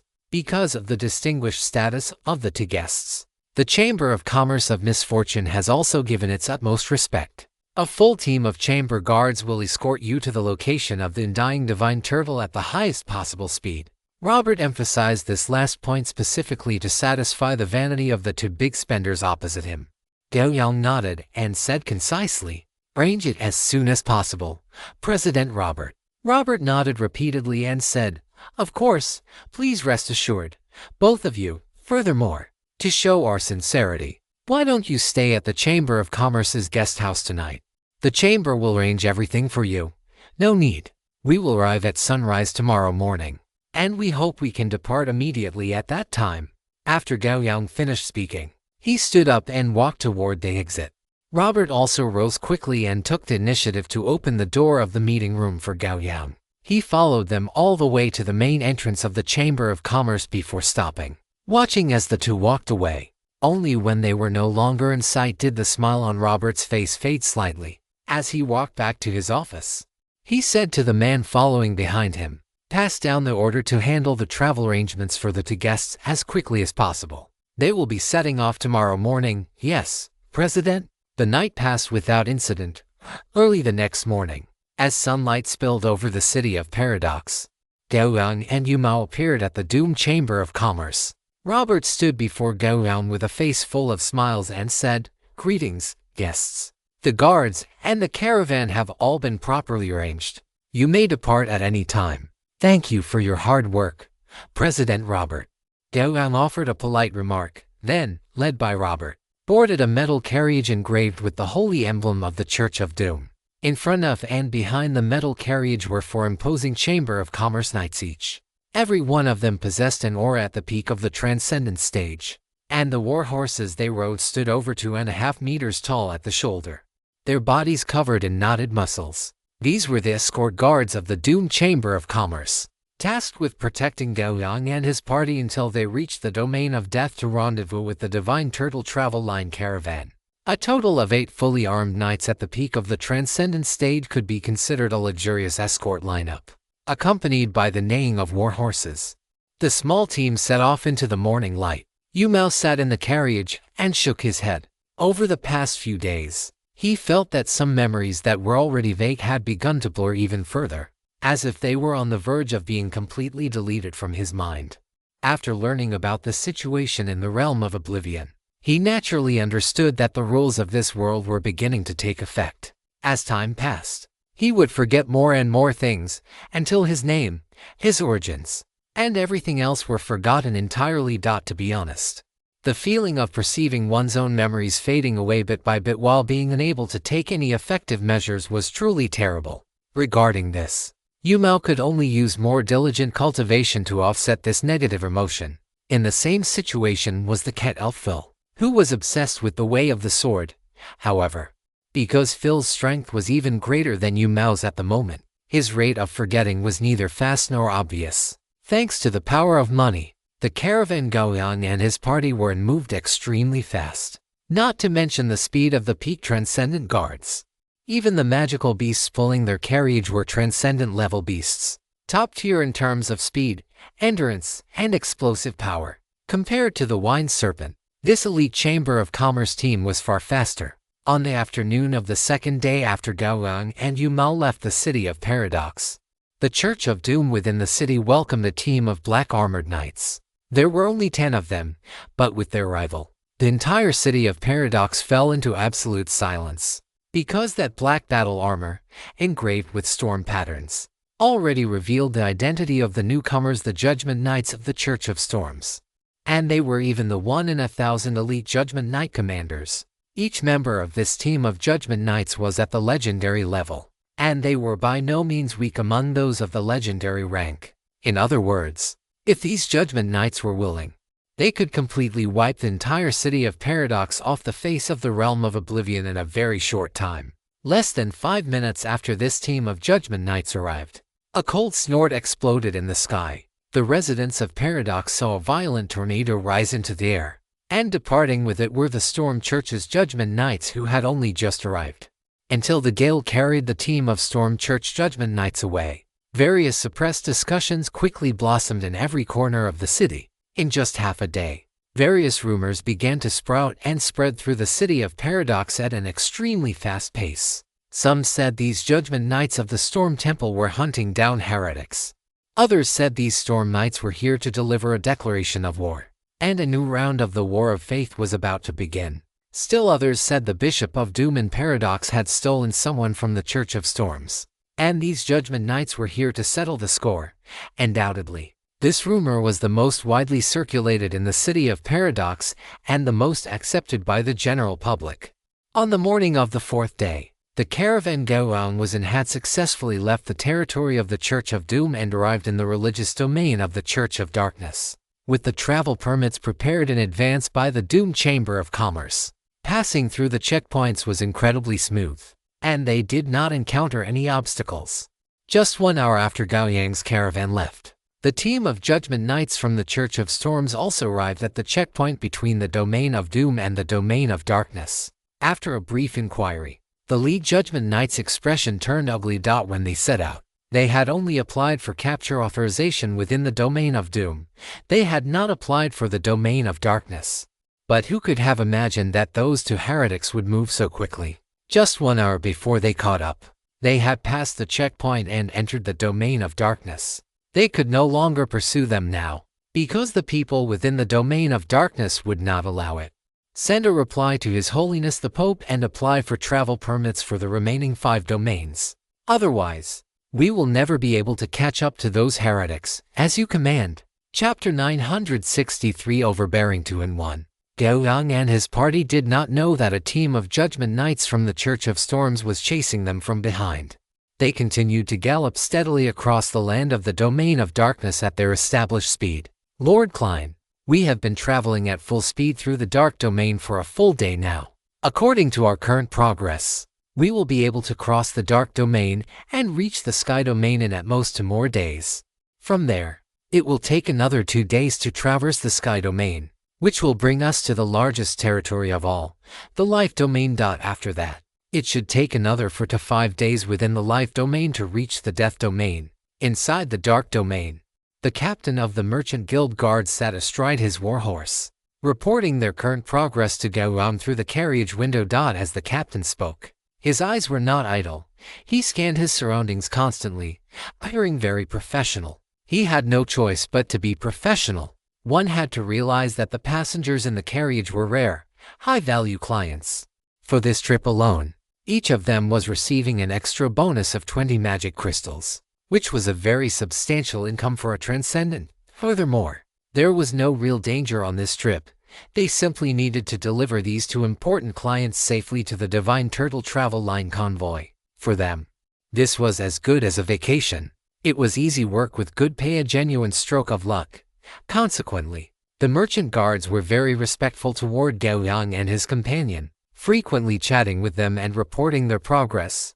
Lord Klein, ahead of us is a very famous location in the Death Domain called the Soul Falling Canyon. It is rumored that everyone who enters the Soul Falling Canyon loses their memories of the time spent inside. Moreover, 3 days later, they all emerge from the other end of the canyon. The merchant captain looked up toward the mountain range rising in the distance, his gaze lingering specifically on the space between 2 peaks, where a structure taller and more magnificent than the mountains themselves rose from the ground. If it is just a canyon that makes people lose their memories, why is it so famous? Yumao looked toward the captain outside the window and asked with some curiosity. The merchant captain gave a light cough, then raised an eyebrow at Yumao, his expression filled with hidden meaning. That look and that micro-expression were something any man would understand. Yumao was stunned for a moment. Then his expression suddenly became animated as he smiled at the captain outside the window. The captain pointed toward the giant tower and explained with great interest, "My lords, A canyon crossing is held in the soul-falling canyon every month, intended for people to experience the true meaning of death while in a state of ignorance. Every time this canyon crossing event is held, it attracts countless people to participate. Among the participants, young men and women are the most numerous, and teenagers under the age of 20 are not permitted to join. That giant tower was built specifically for this activity and has stood for over 1,000 years. If you two lords wish to experience the true meaning of death up close, we could wait in that soul-falling tower for a few days. Yu Mao gave a dry cough and cast his gaze toward Gao Yang. Although he did not speak, his expression had already completely betrayed him. It was obvious that he wanted to broaden his horizons. However, Gao Yang ignored Yu Mao's expectant gaze and did not respond. Seeing this, Yu Mao shook his head with a dry laugh and said to the captain outside the window, "Forget it. Compare it to experiencing the true meaning of death. The immortal divine turtle holds more appeal for us. Do not create extra complications.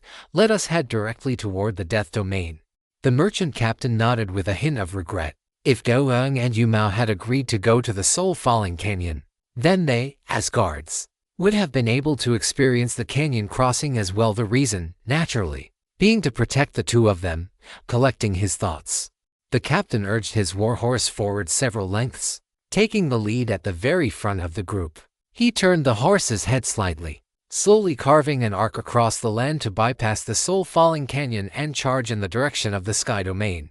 Not long after they had departed, a squad of knights in black armor and black helmets, riding pure white-winged Pegasi without a single blemish, pursued them to this spot. They were the Judgment Knights of the Storm Church. One knight stepped forward and said in a deep voice, "Boss, the carriage carrying those two heretics left less than 10 minutes ago. They are not far from us now." Upon hearing this, the Judgment Knight commander made a prompt decision. "Do not harm the people of the Dark Church. We only need to capture those two heretics and bring them back. Now, the first squad will follow me in pursuit. The second squad will disperse and surround them. Do not let them take the opportunity to break through." Additionally, intelligence indicates that the heretic named Klein possesses legendary power and is quite formidable. If they attempt to break through, do not fight him alone. Join forces to intercept him. Leave the rest to me. Move out. As his voice fell, the winged Pegasi all let out a neigh, then spread their wings, kicking up a gale as they chased in the direction Gao Yang and the others had gone.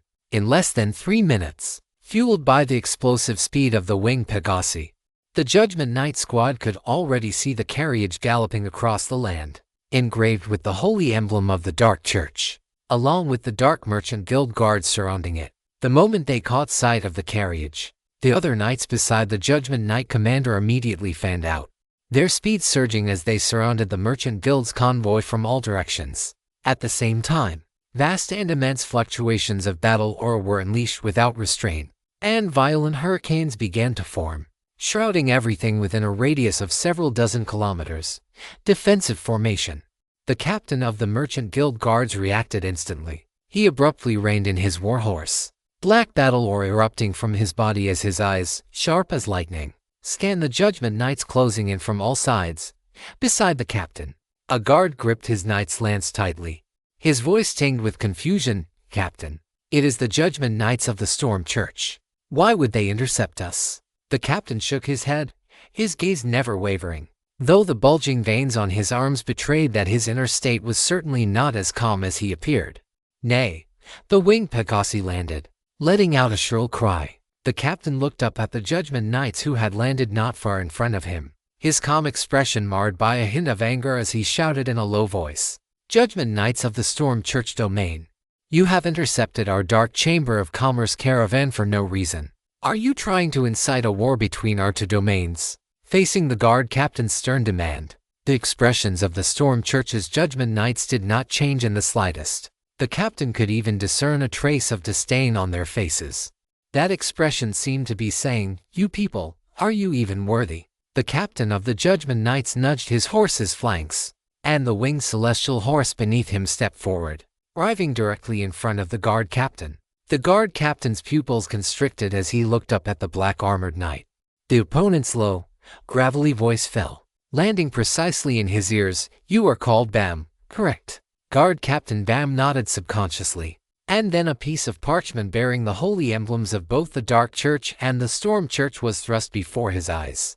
The Storm Temple is apprehending a heretic and has already applied for a transit permit from the Dark Church. Now, move aside. This is no longer any of your business. The parchment flashed before his eyes, and the low voice carried a tone that allowed for no rebuttal or doubt. Bam was stunned. He turned his head to look at the metal carriage behind him. The two people inside were heretics, but before he could process this, the Judgment Knight in front of him gripped his hand, and a ferocious, exaggerated lance appeared in his grasp, its sharp tip pointing directly at the center of Bam's brow. Being targeted by the lance, a chill shot from the base of Bam's spine straight to his crown. The shadow of death enveloped him. Without the slightest hesitation, Bam spurred his horse, and the steed beneath him turned and bolted more than 10 meters away. Seeing their captain make a decision, the rest of the merchant guards followed suit. In just a few seconds, they had cleared the area around the metal carriage and were galloping back in the direction they had come from without looking back. You let them leave. How am I supposed to continue the journey now? A calm voice drifted out from the carriage. The Judgment Knight captain kept his lance steady, pointing it firmly at the carriage before him, and said, "Heretic, come back to the tribunal with us, and I will tell you how the rest of the journey goes." Click. With the sound of a mechanism, the main door of the carriage opened. Gao Yang stepped out slowly. He looked around, his gaze lingering on each of the Judgment Knights for a moment, then turned his head to look at the Judgment Knight captain in front of him, and said slowly, "I believe I have already proven myself. Why do you still attempt to drag me back to pay the price for that true heretic? Your proof is useless. Only the holy decree of our Lord can prove your innocence." The Judgment Knight captain replied in a deep voice. Battle aura surged within his body, and an endless stream of power filled his entire being. His perception was locked firmly onto Gao Yang. If the man made even the slightest movement, the lance in his hand would pierce through the opponent's chest in an instant. Upon hearing the reply from this legendary rank opponent, Gao Yang let out a meaningless, soft scoff. "Forget it. This is not a solution either," Gao Yang whispered to himself. But the sound reached the ears of the Judgment Knight captain, causing the latter to frown slightly. What does he mean? What is this heretic trying to do? Just as the thought crossed the Judgment Knight captain's mind, a large silver sword was already held in Gao Yang's hand. At the same time, a pressure so heavy it was impossible to resist radiated from Gao Yang as the center, pressing down in all directions. The scarlet pressure felt almost tangible, and a faint scent of blood filled the nostrils of the Judgment Knights. I originally wanted to keep a low profile, but doing so is simply too restrictive. It is better to be quick. The indifferent voice seemed to fall from the 9 heavens, carrying wisps of lightning into their ears, causing the bodies of these Judgment Knights to feel as if they were paralyzed, unable to move. Gao Yang was bathed in golden battle aura, and there was not the slightest emotional fluctuation in his eyes, which shimmered with golden light. He simply tilted his head slightly and sighed. Following his sigh, a dark red formation emerged from his chest. Endless dark red sword energy began to manifest, and within a very short time, it had enveloped an area of over 10 kilometers. Countless strands of dark red sword energy crisscrossed through the equally dark red tinted world. The threat of death brought by the sky-piercing killing intent transformed into needles, piercing the 10 Judgment Knights until they were chilled to the bone, forcing their perception to its absolute limit. The Judgment Knight captain looked at Gao Yang with horror. With his strength as a veteran legendary rank, he did not even dare to move a single finger at this moment.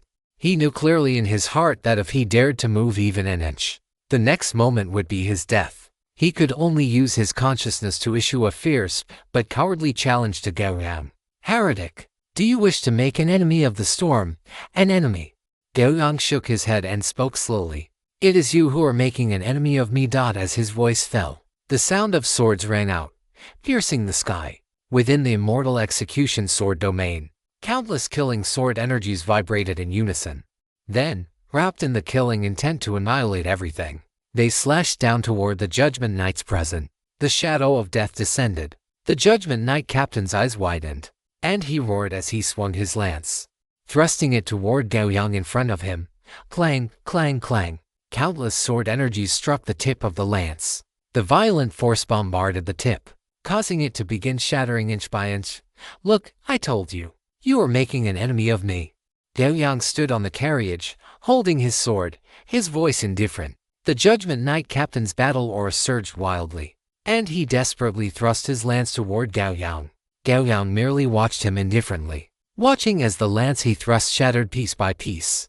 When the lance in his hand had shattered until only the shaft remained, Gao Yang raised the Yang Yao in his hand and swung his sword. With one strike, countless dark red sword energies followed. The sword energy was like a torrent, and everything in its path was thoroughly washed away and leveled. Those Judgment Knights vanished completely, as if they had never appeared in this place at all. The Judgment Knight captain's eyes were bloodshot. He clenched his fists and slammed them down toward Gao Yang. Calamity, super heavy slash. Yang Yao slashed down, carrying an indescribable weight, directly compressing the space around the Storm Church's Judgment Knight captain into a solid iron plate. In the opponent's furious gaze, Yang Yao descended from the top of his head. A line of blood appeared in the center of the Judgment Knight captain's face, tracing all the way down and disappearing at his crotch. Gao Yang reached out and snatched the parchment from the waist of the Chief Judgment Knight, and the immortal slaying sword domain vanished instantly. He frowned slightly, looking toward the distant sky. Killing the Judgment Knights of the Storm Church was not particularly difficult for him, but the subsequent trouble was something he did not wish to see. The heretic had not only resisted but had also killed every single Judgment Knight who came in pursuit. Such behavior could no longer be described as mere provocation. It was foreseeable that once the Storm Church received the news, they would inevitably launch the most violent retaliation against him. The moment Gao Yang took action, he had firmly cemented his status as a heretic. Smoothing his brow, Gao Yang looked at the carriage behind him and said, "Let's go. The leisurely time has ended. Let us reach the dying giant turtle as quickly as possible. If we move fast enough, perhaps by the time the Storm Temple reacts, we will have already left this world."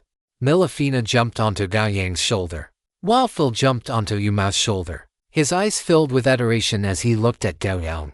He had seen the scene of Gao Yang's strike clearly from inside the carriage. With a casual wave, he had obliterated 10 legendary-level enemies. The soaring, murderous sword aura had made Phil's heart surge with excitement, and he wished he could learn it right now. Gao Yang patted Milafina's little head, then took a step forward, carrying Yumao as they sped toward the Sky Domain. Chapter 964. The Storm Church's Speculations. While Gao Yang was speeding toward the Death Domain with Yumao, the atmosphere in the Storm Temple of the Storm Domain was so heavy it felt as if it could drip water. The Storm Pope, Augusta, sat on his wide, ornate papal throne, his head slightly bowed. The light projecting from above hid his storm crown, casting his face into shadow.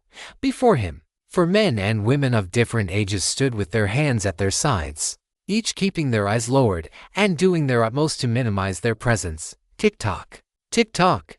Time passed slowly, and the atmosphere in the Great Hall grew increasingly oppressive. Just a moment ago, the soul crystals of Autumn and 9 other Judgment Knight commanders shattered.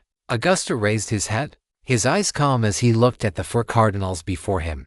Among them were the Chief of the Inquisition, the Dean of the Theological Academy, the Pope of the Immaculate, and the Sacrificial Saintess, Candom. They are merely 2 heretics. Do you believe they could have managed to kill all 10 of the Judgment Knight commanders under your command? Candom was the Chief of the Inquisition, a cardinal-level figure in the entire Storm Church. His status was second only to Pope Augusta, who sat opposite him.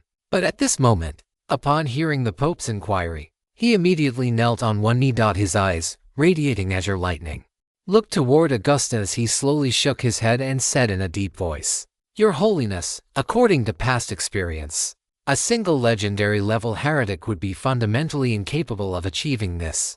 So, do you believe that others intervened in this matter?" Augusta spoke again, asking slowly. Upon hearing this, Candom immediately replied, "I am not certain. We must travel to the place where Autumn and the others died to investigate before we can reach a conclusion. Ignatius, as the Pope of the Immaculate, you should have the most contact and interaction with other churches in this regard." Augusta raised his head slightly, his oppressive gaze shooting out from the shadows toward the white-haired old man in the first seat on his right.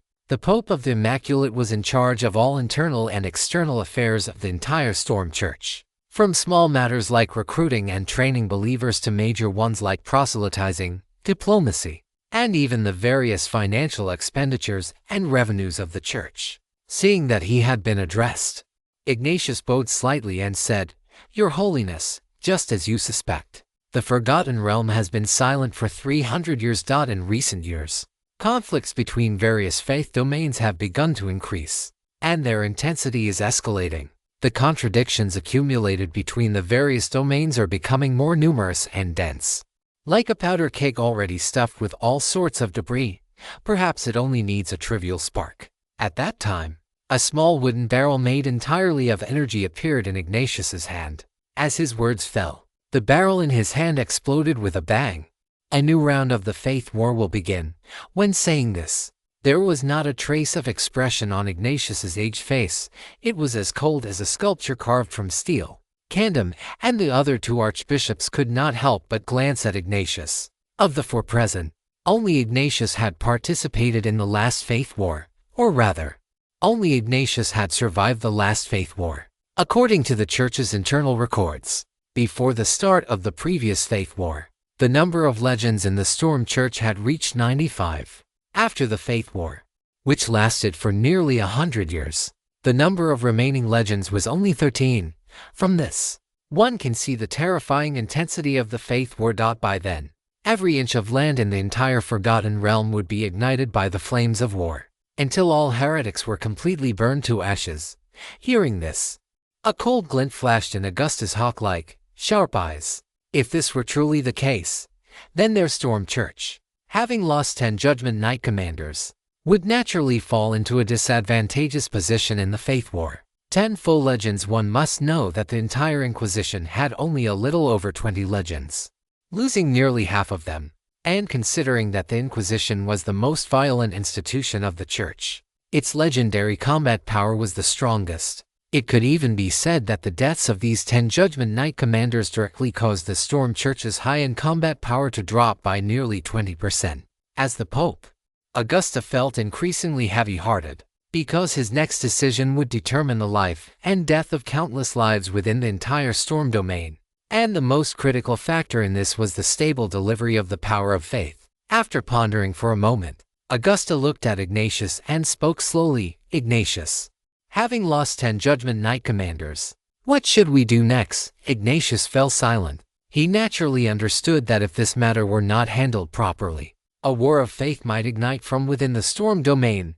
Other domains, along with the evil gods and their minions who had been defeated in the previous war of faith and were now lurking in the shadows, would not hesitate to tear the entire Storm domain apart and devour it. Do not ask why, for the Storm domain had once done the very same thing, too, had risen by feasting upon the corpses of its enemies. The Forgotten Realm had 12 main gods, but there were far more than just 12 deities in existence. In the Sea of Oblivion, where the gods were unwilling to tread, there existed many deities who had failed in the wars of faith and lost their domains. They were constantly plotting to strike back and reclaim their divine thrones. So, what was to be done now? The signs of a new war of faith were already emerging. To travel to the domain of misfortune to verify the cause of death of Autumn and the other Judgment Knight commanders would undoubtedly be a declaration to the Forgotten Realm that the Storm Church had just lost a large group of legendary powerhouses. Ignatius remained silent for a long time before raising his head to look at Augusta, who sat at the head of the hall. He spoke. "If this was truly the work of other domains in league with those heretics, the most likely culprit is the Dark Domain, where Autumn and the others fell. Therefore, verifying the cause of death for Autumn and his group is no longer an option.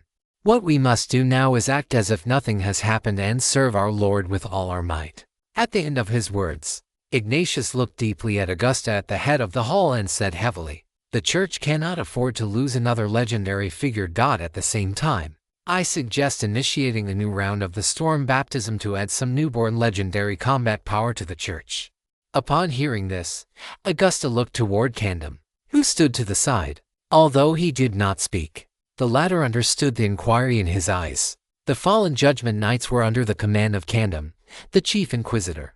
Since they were not going to seek revenge now, it was only natural to look to Kandom for his opinion.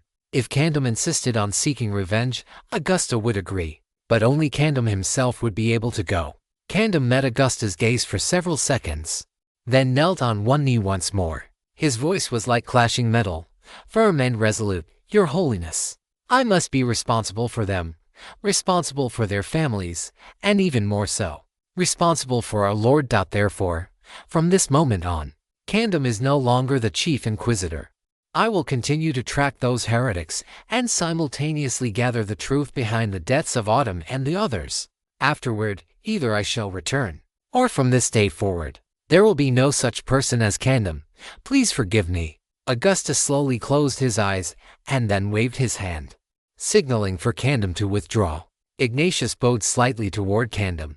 Although Kandom was not as old as he was as the Chief Inquisitor, his combat strength was among the top 5 in the entire Storm Church. As long as he remained in the City of Storms, he could possess endless glory and wealth. But now, he had decided to abandon it all the moment he stepped out of this hall. Until the day Kandom successfully returned, this world would no longer contain a person named Kandom. If Kandom were unfortunately killed, then within the entire Storm Church, there would never have been such a person. His entire existence would be replaced by another. This was to ensure that the Storm Church's external combat strength remained undiminished, and also to maintain the stability of the Storm domain. Yet, he still chose to do it, all for the sake of avenging his subordinates. It was not just him. The Dean of the Theological Academy and the Saintess also bowed slightly toward Kandom. Kandom's decision might have been impulsive, and the other 3, if standing in his shoes, might not have made such a choice. But who would not want a comrade in arms willing to sacrifice everything to avenge their subordinates and colleagues? Kandom nodded slightly to the 3 of them and then strode out of the hall. Once Kandom had left, Augusta opened his eyes and looked at the 3 people before him.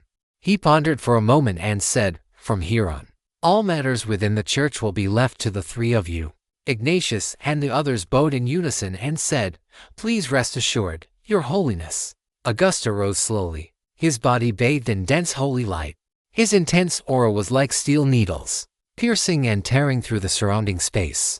"Come to think of it, we 12 popes have not met in a long time. I might as well take this opportunity to go and see these old fellows." Ignatius and the other 2 exchanged glances, each seeing the firm resolve in the other's eyes. To put it bluntly, Augusta's decision was a display of strength. If this process went smoothly, the Storm Church would not be drawn into the turmoil for some time to come. But if it did not go smoothly, it might accelerate the formation of the storm. Everything depended on whether Augusta's personal strength could suppress the popes of the other domains. To be honest, the 3 of them had no confidence, because since the end of the last war of faith, the popes of the various churches had not even spoken to one another, let alone fought, aside from their once-a-century meetings. Therefore, the combat strength of a pope was a mystery. Such beings had never truly unleashed their power. As for whether the pope's combat strength might be weak, that was something they did not need to worry about at all. Among all the churches, the pope's strength was absolutely the greatest. But since Augusta had already made his decision, all they could do was support him. Soon, the 3 of them left the hall one after another, and Augusta casually tore the space in front of him, stepped into it, and vanished. Chapter 965. The undying giant turd lined the sky. Dark clouds gathered above the clouds. A streak of sword light cut across the horizon at a terrifying speed, heading rapidly toward the east. Inside the sword light, Yumao and Phil sat cross-legged, while the gale force winds capable of shredding steel whipped past their sides. Gao Yang stood with his hands behind his back, and Melifina remained crouched on his shoulder. "Meow Gao Yang, we are almost at the domain of death, aren't we?" Melifina turned her head to look at Yumao and Phil sitting behind them, then turned back to look at Gao Yang. Gao Yang nodded slightly. After slaying the Storm Church's Judgment Night Squad, Gao Yang had brought Yumao along on a swift journey, crossing the domain of sky and the domain of life in just 3 short days. Because he possessed a travel permit, Gao Yang did not encounter any obstacles while crossing domains. Although the guards stationed at the checkpoints looked at the permit in his hand with some confusion, The document was in perfect order, so naturally, no one would attempt to stop him. Moreover, the legendary aura radiating from Gao Yang was unmistakable. These guards had no reason to provoke a legend. Once he stopped concealing his true strength, his travel speed increased several times over. Watching the land shrouded in dark clouds ahead, Gao Yang's thoughts stirred, and his speed surged abruptly. This speed had reached the limit of what Yu Mao and Phil could endure. If not for the concern that their physical bodies might not withstand the strain, Gao Yang would certainly not have chosen this method of travel, opting instead for spatial teleportation. Fortunately, the gap between them was not significant, and Gao Yang was not in too much of a hurry. The undying giant turtle walked through the ocean, circling the continent of the Forgotten Realm. If it were in the Death Domain, it would naturally be along the edge of that territory. After flying for the better part of a day, Gao Yang finally arrived at the boundary between the Death Domain and the Sea of Oblivion. The deep blue seawater licked the coastline tirelessly. Seabirds circled in the sky, and one could see ships sailing in the near shore waters. At the intersection of sea and sky, a towering mountain peak that pierced the clouds was moving slowly. Gao Yang stood at the junction of land and sea, gazing at the majestic peak at the edge of his vision, and the massive giant turtle that carried the mountain, moving forward with steady, deliberate steps. This was the first time Gao Yang had seen the undying giant turtle, a creature that existed only in the legends of the Forgotten Realm. Upon seeing it for the first time, he could not help but associate it with the divine turtle from Chinese mythology that carried the world on its back and supported the heavens with its 4 legs, a dragon's head and turtle's feet, bearing the 5 sacred mountains, with 5 toes like steel claws and dragon scales covering its legs. If this were in the classic of mountains and seas, this would be Abaxia, Gao Yang remarked with emotion as he watched the undying giant turtle carrying the divine peak forward. Following this, a faint light flickered in his eyes, and a smartphone appeared in his hand. Opening the Notes app, Gao Yang saw the entries he had once made to supplement the classic of mountains and seas.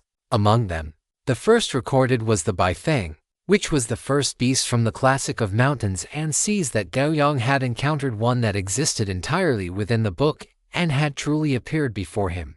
After that came the great demons he had slain while in the Qianyu and cultivation world, such as the ice moon cold toad, the 3-legged golden crow, and the 2-headed golden lion. For example, in Wangshu, there is a toad. Its form is like jade, its eyes as large as bushels, crystalline like snow. It is named the ice moon cold toad. Its cry brings silence to heaven and earth. It drinks the essence of the moon and swallows the essence of the sun. Consuming it increases wisdom and prevents agitation. Later, because Gao Yang's strength far surpassed these great demons, the culinary experience of eating them outweighed the benefits. So, he stopped recording them in detail. Yet, upon seeing this undying giant turtle, Gao Yang once again felt the urge to record it. But it was merely an impulse. Gao Yang quickly tucked the phone back into his inventory. The undying giant turtle had survived in the Forgotten Realm for so long without being hunted down or destroyed. Given Gao Yang's insight, he suspected it was not merely a biological creature, but more likely a manifestation of some of the world's fundamental rules. Only then could it be explained why, in a Forgotten Realm where gods existed, no god had ever set their sights on this immortal divine turtle. Logically speaking, the divine peak carried by the immortal turtle nurtured a divine fruit, which should have held a certain attraction for the gods. However, Gao Yang realized in an instant that perhaps the Sea of Oblivion had such a strong effect of erasing divine power that the effort was not worth the gain. Of course, it could also be that these gods simply did not care for the fruit on the peak atop the immortal turtle. I still need to be careful. Gao Yang turned to look at Yu Mao and Phil, pointed toward a city in the distance, and said casually, "You two should go to that city and wait for us. Once things are finished, we will leave this place. If we haven't returned after half a month, you should leave this world on your own." Yu Mao is a multiverse network player. While entering the Forgotten Realm might be difficult, leaving it is not. Of course, don't wander around after you leave. Wait for me at the interstellar transfer station. Do you understand? Yu Mao and Phil nodded earnestly, then took the initiative to descend toward the land below.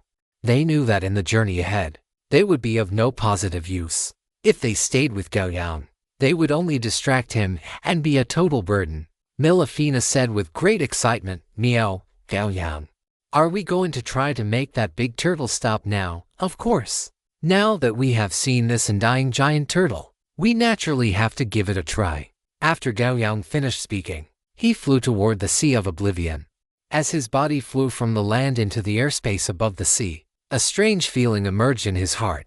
While in the Forgotten Realm, although he hadn't paid much attention to it, there had always been an inexplicable force attempting to shake and devour his memories. But once he stepped into the Sea of Oblivion, that feeling vanished. Looking at the deep blue sea below, light flickered in Gao Yang's eyes. The waters of this forgotten realm seemed even deeper than he had previously imagined. Gao Yang shook his head, severing the thoughts in his mind. No matter how deep the waters of this world were, it had little to do with him. He had come here solely for that unique specialty. Just as Gao Yang was venturing deeper into the Sea of Oblivion, a gust of wild wind roared across the high sky. Within the gale was Kandam, the former chief inquisitor of the Storm Church. At this moment, he rode the wind with a gleaming battle saber strapped to his back. All his killing intent was completely restrained, save for his eyes, which glowed with a scarlet hue. His gaze spanned the vast distance, landing on Gao Yang's figure. From the intelligence he had received earlier, he already knew the specific details of the heretic. And that male figure with a cat elf squatting on his shoulder was exactly as described in the report. Found you. Kandam let out a low roar, and the wild wind transformed into two giant hands that ferociously gripped the space in front of him. As the giant hands exerted force, the space was suddenly torn apart. Without the slightest hesitation, Kandam charged directly into the spatial rift. Chapter 966, Judgment Knight Commander Kandam. A thunderous roar exploded abruptly in his ears. Gao Yang's flying figure came to an instant halt as he looked at the torn sky before him. Melifina steadied herself and let out a dissatisfied snort. What the hell is that? As her voice fell, a burly figure stepped slowly out from the irregular, jagged rift. Gao Yang looked at the man emerging from the spatial rift with great interest. The opponent was bathed in battle aura, and his eyes, radiating lightning, were incredibly imposing. Moreover, Gao Yang sensed a familiar aura, an aura that shared the same origin as the Judgment Knights he had previously slain. There was no doubt that this man came from the Storm Church, and his status and position were likely higher than those of the previous Judgment Knights. Standing opposite Kandam, Gao Yang did not adopt a defensive posture but instead asked, "Are you also a Judgment Knight of the Storm Church?" Kandam scanned Gao Yang's entire body quickly. He took the battle blade strapped to his back with his large knuckled hands and held it, his powerful voice sounding like a thunderclap. "Judgment Knight Commander of the Storm Church, Kandam, heretic. Can you tell me which church is collaborating with you?" As he finished speaking, a sky-high killing intent surged from Kandam, pressing down on Gao Yang like a predatory beast. Very strong killing intent. Facing the murderous Kandam, Gao Yang did not immediately draw his weapon or take a combat stance. Instead, he commented with interest. Then, he looked at Kandam and said, "I am not collaborating with any church." Kandam was slightly taken aback, and the look in his eyes as he stared at Gao Yang became noticeably dangerous. 10 Judgment Knight commanders? Are you trying to say you killed them all by yourself? Hiding those churches will do you no good, heretic. Gao Yang chuckled, looked at Melifina, and said to himself, "It seems we have been underestimated, Melifina." Melifina rolled her eyes in annoyance, tilted her little head, and said, "You are the one being underestimated. I'm just an ordinary cat elf." Gao Yang shook his head helplessly, drew Yang Yao from the void, looked at Kandam opposite him, and continued. "They were merely 10 legends. If they hadn't insisted on provoking me, they wouldn't have had to die. Just like you are right now." As Gao Yang finished speaking, golden battle aura-like liquid overflowed from every part of his body. The aura burned fiercely like flames, causing the space around him to begin to distort slightly. Kandam closed his eyes. The next moment, as he opened them, two scorching white electric arcs flashed from the depths of his pupils, reflecting Gao Yang's figure entirely within his field of vision. In the next instant, 4 hurricanes appeared out of thin air around Gao Yang. The hurricanes howled, the fierce winds acting like blades, instantly enveloping Gao Yang completely. Within the solar battle aura, Melifina watched the wind blades slashing frantically against the surface of his body and turned to ask Gao Yang casually, Neo Gao Yang. Do you need my assistance? Gao Yang shook his head and said no need. Milafina's assistance was very useful and could nearly double his strength, but unless absolutely necessary. Gao Yang did not want to rely on such help. It would make him dependent and lead to misjudgments regarding the limits of his own strength. Gao Yang slashed his sword. The greatsword vibrated, and violent solar sword chi surged forth, tearing all the hurricanes around him to shreds amidst the dissipating winds. A wide-bladed battle saber slashed down from above Gao Yang's head. Muscles bulged on Kandam's strong arms, and wind vents the size of marbles opened up along them. These vents ejected airflow, the friction against the air creating a shrill, piercing whistle, providing Kandam's arms with seemingly endless power. Human calamity meteor. Thud. The battle saber and the greatsword clashed like two colliding meteors. Visible shockwaves and air currents spread out, and the space where they stood shattered with a crackling sound, extending for dozens of kilometers behind them. Kandam stumbled back a large step. A large patch of wind vents on his back instantly opened to eject airflow, and using the recoil, he barely managed to steady himself. He looked up at Gao Yang opposite him with a hint of astonishment. He had clearly held the initiative in the attack, yet the final result was that he had come out on the losing end. Gao Yang stood in place, holding his greatsword, the tip pointing diagonally at the rippling sea below. He looked at Kandam and said casually, "If this is all you have, then don't waste my time." Kandam narrowed his eyes, a dangerous light shooting out from the slits. He let out a low shout, and wind vents opened all over his body like eyes. Feeling the airflow filling every part of his body, Kandam crouched slightly, and in the next instant, he vanished from Gao Yang's perception.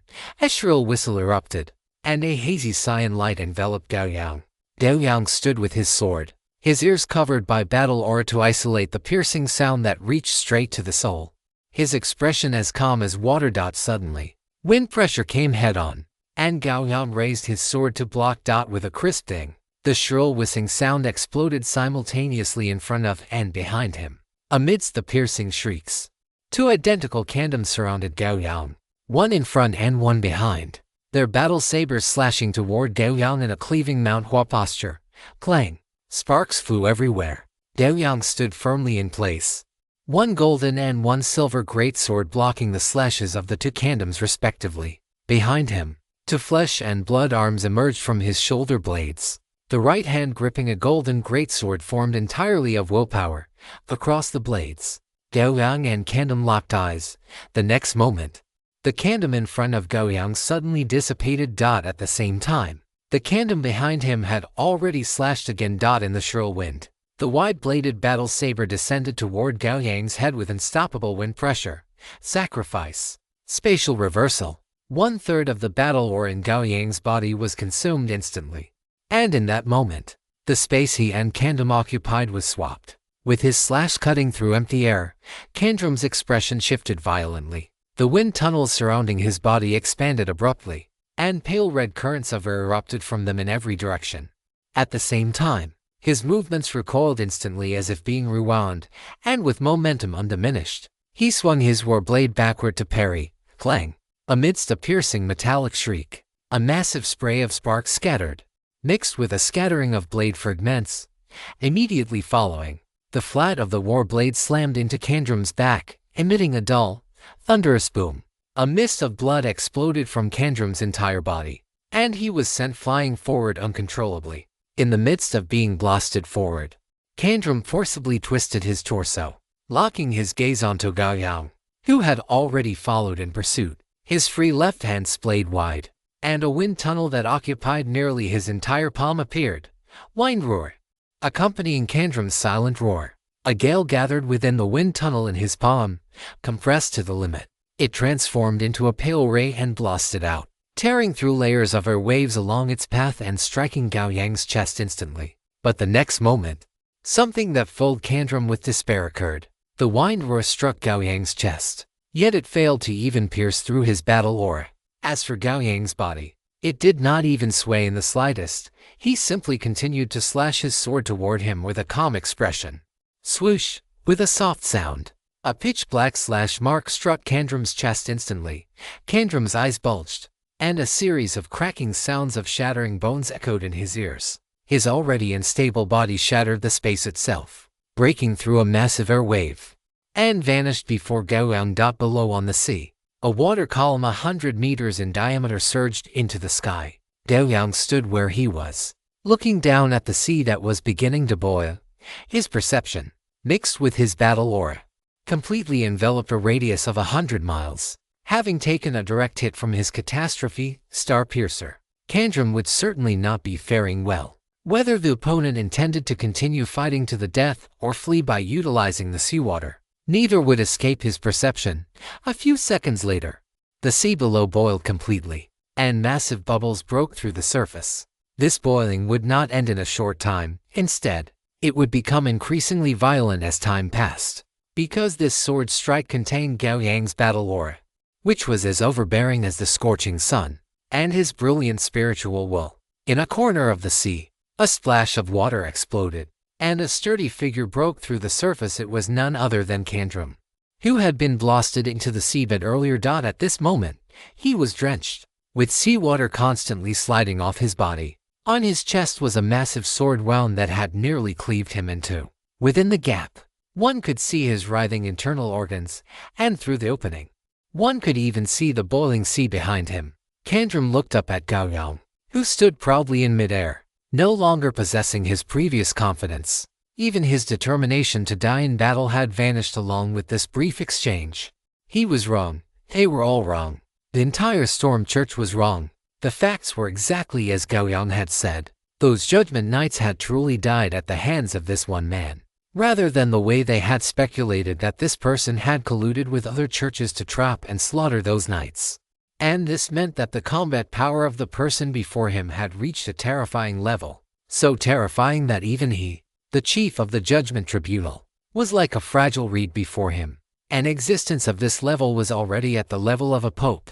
Creating such an enemy out of thin air was, for the Storm Church at this very moment, absolutely terrible news. In the blink of an eye, Kandrum had made his decision. He slowly exhaled a breath of turbid air, plunged his war blade into the space beside his feet, looked up at Gao Yang, and spoke. Mr. Klein, I have verified your words. The death of the Judgment Knights was indeed the work of you alone. Gao Yang raised an eyebrow slightly, watching Kandrum, who stood above the sea below, and waited quietly for him to continue. Previously, we defined you as a heretic, due to the Church's recklessness. I offer you our apologies. Of course, the Church has already paid a bloody price for its own recklessness. Seeing that Gao Yang was not in a hurry to strike, Kandrum felt a slight sense of relief, but it was overshadowed by a sense of powerlessness, because this meant the other party did not care about him at all and was absolutely certain of being able to keep him here. Kandrum took a deep breath. Then, dragging his body that was nearly split in two, he bowed slightly toward Gao Yang. I apologize to you for the recklessness of the Church and ourselves. Striking down heretics is the most important cause for all churches. This is not something that can be shifted by our personal will. I hope you can understand and forgive our offense. And so, Gao Yang asked, to express our apologies to you. Kandrum will pay with his life. Please forgive the rudeness of the Storm Church. There was not the slightest hesitation or probing in Kandrum's tone. He spoke as if he were stating a fact that was about to become reality. Gao Yang shook his head slowly, his voice indifferent. That is why I said before that I am not a person who likes to invite trouble.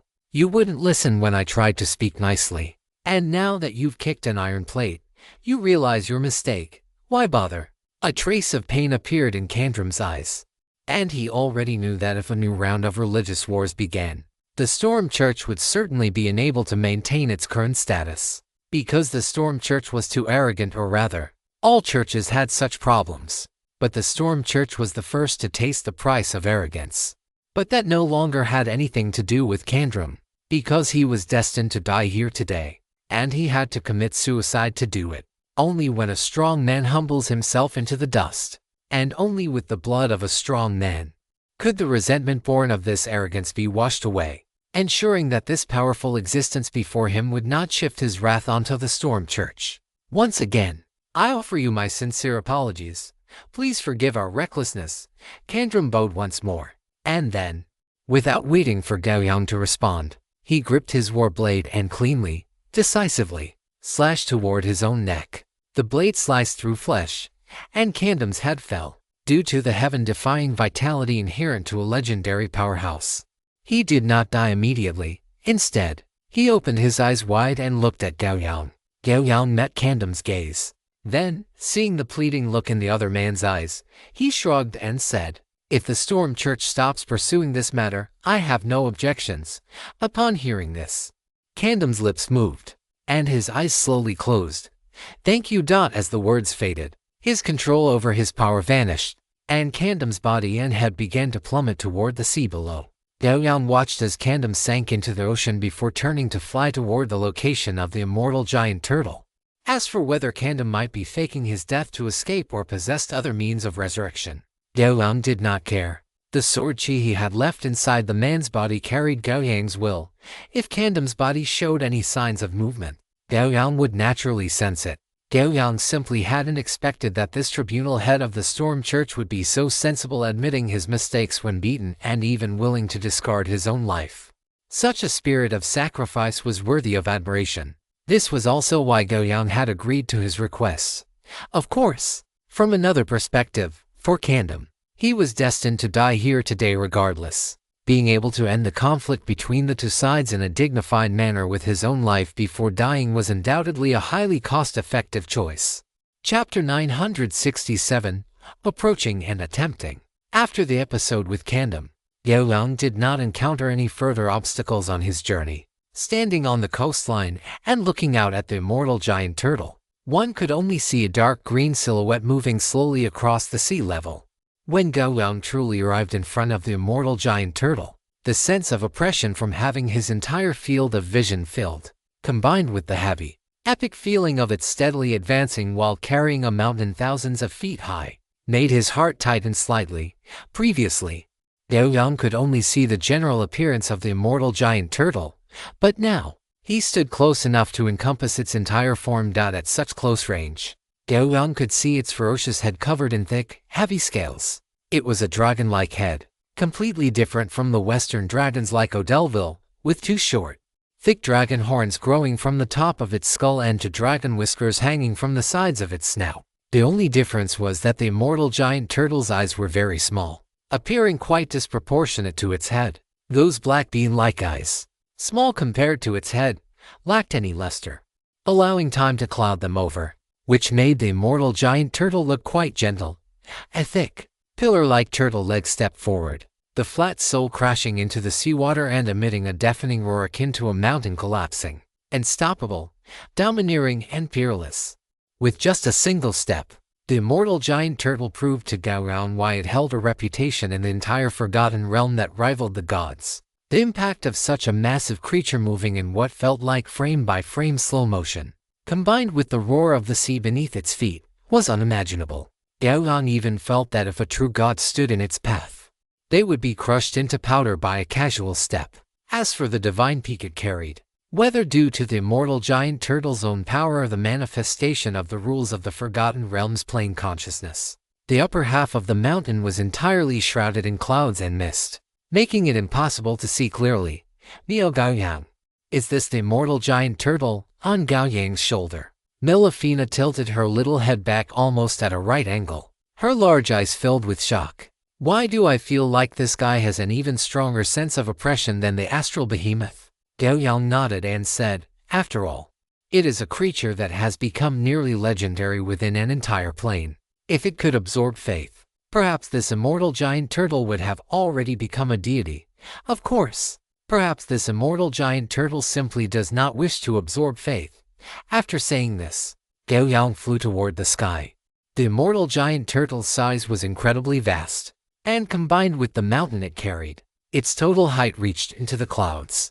Gao Yang flew above the immortal giant turtle, and his solar chi began to circulate according to his will.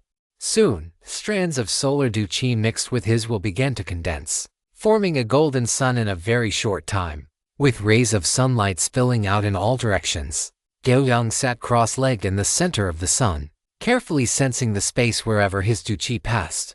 This method was similar to radar. Its advantage was a vast range of perception, while its disadvantage was that the perception was not very detailed. However, Gao Yang only wanted to check if there were any humans hiding nearby, so he did not need such precision.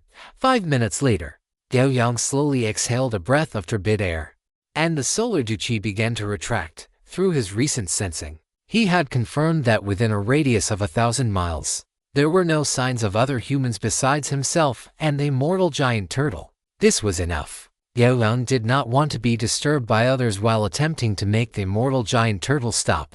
Of course, he even less desired for someone to be watching from the sidelines, waiting to reap the benefits of his labor. As Gao Yang descended, Melifina realized he was ready and asked curiously, "Gao Yang, how do you plan to make this big turtle stop?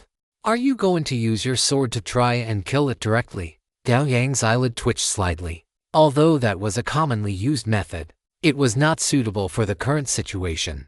The fact that this immortal giant turtle had lived for so long unscathed was proof of its incredibly formidable strength. If he really started a fight, the creature's performance would definitely not be as docile as it was now. Therefore, unless necessary, a life and death struggle was not advisable. Of course not. The intelligence stated that one only needs to make the immortal giant turtle stop.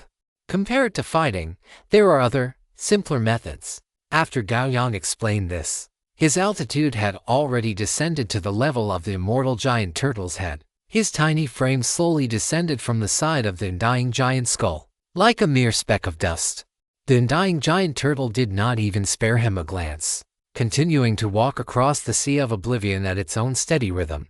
Soon, Gao Yang's altitude neared the surface of the sea. Finally, he landed on the water, positioned directly in the path of the undying giant turtle. It would only take 2 more strides for the creature to reach his location. This process would take about 5 minutes, which was more than enough for Gao Yang. Melifina flew above Gao Yang's head, watching him stand on the sea surface. Her eyes widened, and she asked in disbelief, Hey, Gao Yang, are you actually trying to wrestle with this giant turtle?" Gao Yang did not answer, merely nodding slightly. Melifina looked at Gao Yang, then turned her head to look at the undying giant turtle that was practically blotting out the sky. Her small mouth opened, but after a long moment, she closed it again. The disparity in size between the two was simply too vast, delivering such a shock to her small mind that she was left momentarily speechless, accompanied by another thunderous roar. Melifina watched the undying giant turtle, now only a single step away from Gao Yang, and said indifferently, "Fine. Good luck then." Gao Yang nodded, and Melifina immediately flew toward the rear, though she did not fly too far away. Gao Yang stood on the turbulent sea, yet his body did not sway in the slightest. The violent waves, upon reaching his position, quickly calmed. He tilted his head, looking up at the dark green shell and skin on the chest and abdomen of the undying giant turtle, a height that seemed almost unreachable to him, and suddenly took a deep breath. Bloodline ability, size manipulation. In the next instant, Gao Yang's body expanded violently, transforming into a 1,000-foot giant in a heartbeat. With the change in height, the undying giant turtle's body, which had previously seemed far away in the sky, was now within reach. Gao Yang's transformation did not attract the attention of the undying giant turtle. It continued to move forward, stepping slowly yet firmly. From Melifina's perspective, at such close range, the body of the undying giant turtle looked like a cliff connecting heaven and earth, crushing toward Gao Yang and her with an unstoppable momentum. Gao Yang let out a low shout, thrusting his hands forward.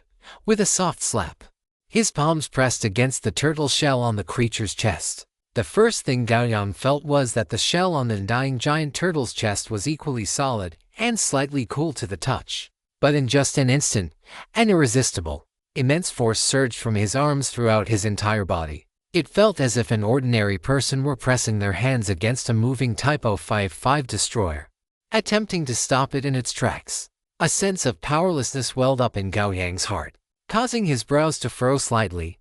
The next instant, a sword shadow flashed, and the thought was severed. Gao Yang kept his hands pressed against the turtle shell, his feet plowing through the seawater, retreating in sync with the forward speed of the undying giant turtle.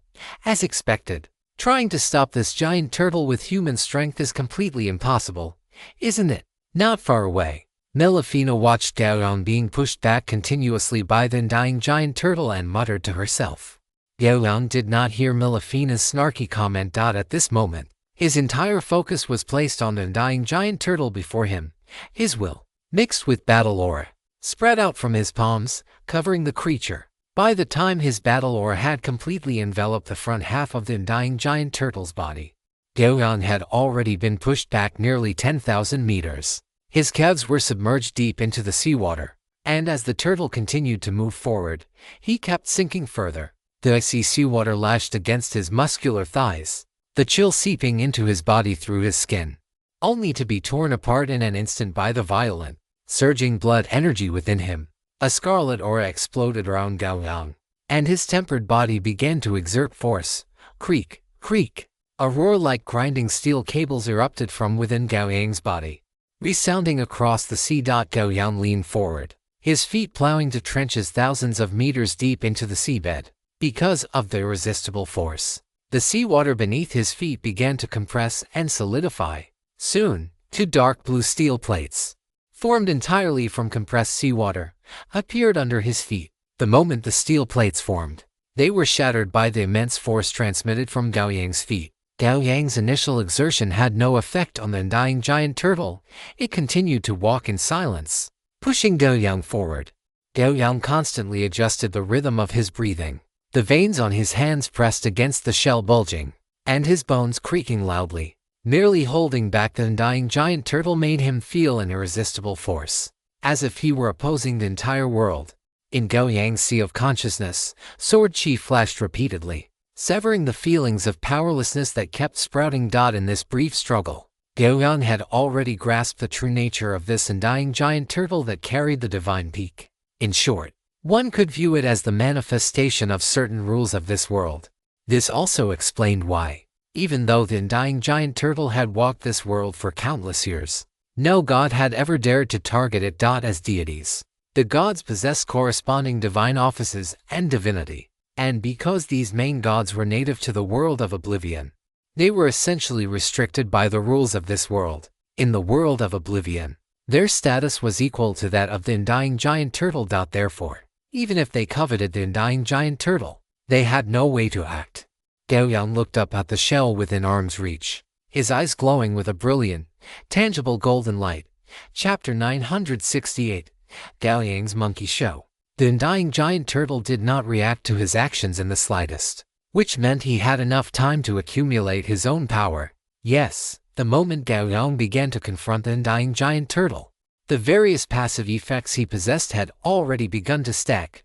For example, the only specialty he possessed, power of breaking limits, with abilities such as autonomous ultra instinct, disaster aura, and transcendent physique. Ultimately, all these enhancements would converge into the tyranny of the war god for a final boost. As time passed, Gao Yang's strength would grow stronger and stronger, ever increasing. Only when his power reached its absolute limit would it be the moment he truly began to attempt to make the undying giant turtle halt its steps. Everything he was doing now was merely preparation and accumulation before the final leap. Or in short, monkey business. Of course, not everyone possesses the qualifications and capital for such monkey business. Gao Yang was able to perform this here because the abilities he mastered could significantly enhance his immediate combat power as time progressed. Moreover, having just this was not enough. When facing a creature that is a manifestation of the plains laws like the undying giant turtle, simple physical confrontation cannot stop it. Beyond the most basic physical obstruction, a deeper level of collision regarding the laws is required. In short, Gao Yang needed to make the relevant laws of the world of oblivion stop, even if just for an instant. This is the law. Boom boom. The undying giant turtle's steps did not stop for even a fraction of a second. To it, the 1,000-foot-tall Gao Yang was nothing more than a slightly stronger ant compared to its own tens of thousands of feet of stature. Although his obstruction had some effect, it was still unable to halt the undying giant turtle's pace. Of course, the undying giant turtle had no intention of swatting this little bug away. To it, walking continuously along the world of oblivion was the only thing it needed to do. Boom boom. The sea of oblivion boiled beneath the feet of the undying giant turtle. Gao Yang, who was supporting the turtle shell with both hands, was already submerged up to his waist beneath the sea surface. With every step the undying giant turtle took, his body sank a little further into the water. But this was not a futile effort. At this moment, the crimson aura swirling around him had completely transformed into a deep azure color. And as time passed, this color continued to deepen. This indicated that Gao Yang had activated the autonomous ultra instinct state. In this state, his overall strength would increase by 2% every 30 seconds. In other words, his power and physique would increase by 4% every minute. As for the disaster aura, the 10% overall combat power bonus had already taken effect from the very beginning. The only thing still continuously increasing was the effect 3 of his unique specialty, power of breaking limits. Every second now was a breakthrough of his own limits for Gao Yang, and each breakthrough increased his maximum attack value by 3%. Gao Yang's expression was calm, though small flesh tears had already appeared on his muscular arms, and continuous waves of pain assaulted his will. However, this level of pain was completely unable to affect him in the slightest. Milafino appeared by Gao Yang's ear and shouted loudly into it, "Gao Yang, are you still going to continue? A full 5 minutes have already passed. Look at the seawater beneath you. It has all been dyed red by your blood." Facing Milafina's concern, Gao Yang didn't even have the energy to move his eyeballs right now. Just holding up the undying giant turtle had consumed all his energy. However, Milafina's words were not without effect. At the very least, Gao Yang knew how much time had passed since the beginning. 5 minutes is a very short time for the vast majority of mortal beings, but in the world of the extraordinary, 5 minutes can already be considered long. Milafina did not receive a response from Gao Yang and flicked her tail in annoyance. But she did not leave. Instead, she flew into Gao Yang's ear, ready to provide assistance at any moment. Time ticked away second by second. The wounds on Gao Yang's body grew more numerous, and fresh blood fell from his lacerations, continuously staining the sea area beneath him red. In contrast, the power accumulating within Gao Yang's body grew stronger and stronger, so strong that he even felt a bit easier, at least able to catch his breath. However, despite this, Gao Yang still made no move, only supporting with all his might while accumulating power. Milafina fixed her cat bed onto Gao Yang's ear. She looked down at his body, which had almost no intact flesh left, and her heart trembled violently. She then shouted to him, "Hey Gao Yang, it has already been 13 minutes. Are you really going to keep persisting?" But her question still received no response from Gao Yang. Milafina looked up. The originally dark green turtle shell was now shimmering with specks of golden light. That was Gao Yang's battle aura. Just as Milafina was about to continue calling out to Gao Yang, who had been keeping his head down, slowly lifted it. His face was covered in flesh tears. This was because the enhancement from the power of breaking limits had caused the power accumulating within his body to become so exaggerated that his current physique could no longer contain it all. Or rather, he had reached his limit, both physically and mentally. He could no longer continue to maintain his body from collapsing. Without the slightest hesitation, Gao Yang pursed his lips and exerted force with his arms. Roar! A roar with a hint of questioning suddenly rang out. The undying giant turtle's body seemed to stutter for a brief moment. The undying giant turtle stretched its neck, and its massive head slowly lowered, its small black eyes looking down beneath itself. With just one glance, it lifted its head and continued to walk forward. Gao Yang gritted his teeth. The seawater had already reached his chin. There wasn't much time left before he would be completely submerged. However, he was not worried. The previous exertion had caused the undying giant turtle's body to pause for an instant, which proved that the power gap between him and the undying giant turtle had narrowed significantly. It had narrowed to the point where, at this very moment, he was already capable of shaking the opponent. But just this was still not enough. Gao Yang roared inwardly, and a brilliant radiance of will bloomed from his eyes. At the same time, his heart hammered wildly. Heavy blood, surging with battle chi, began to rush frantically through his body, and the violent power accumulated within him was released in an instant. Boom, boom, boom, boom. Following Gao Yang's movements, a series of roars exploded within his body. The next instant, Gao Yang's physique expanded once more, growing from 1,000 zhang stature to a 10,000 zhang stature. already reaching 1/3 the height of the undying giant turtle. His arms bent slightly, and the next moment, he thrust them violently toward the undying giant turtle, which was now within arm's reach. Chapter 969, Cruel Collision. Blood surged, battle chi burned, and his will boiled. A brilliant radiance of will erupted, enveloping every single shred of power within Gao Yang's 10,000 zhang body, channeling it through his palms and pushing it toward the undying giant turtle before him. Simultaneously, he had actively activated his transcendent physique. For the next 20 seconds, Gao Yang's comprehensive combat power climbed by another 25%.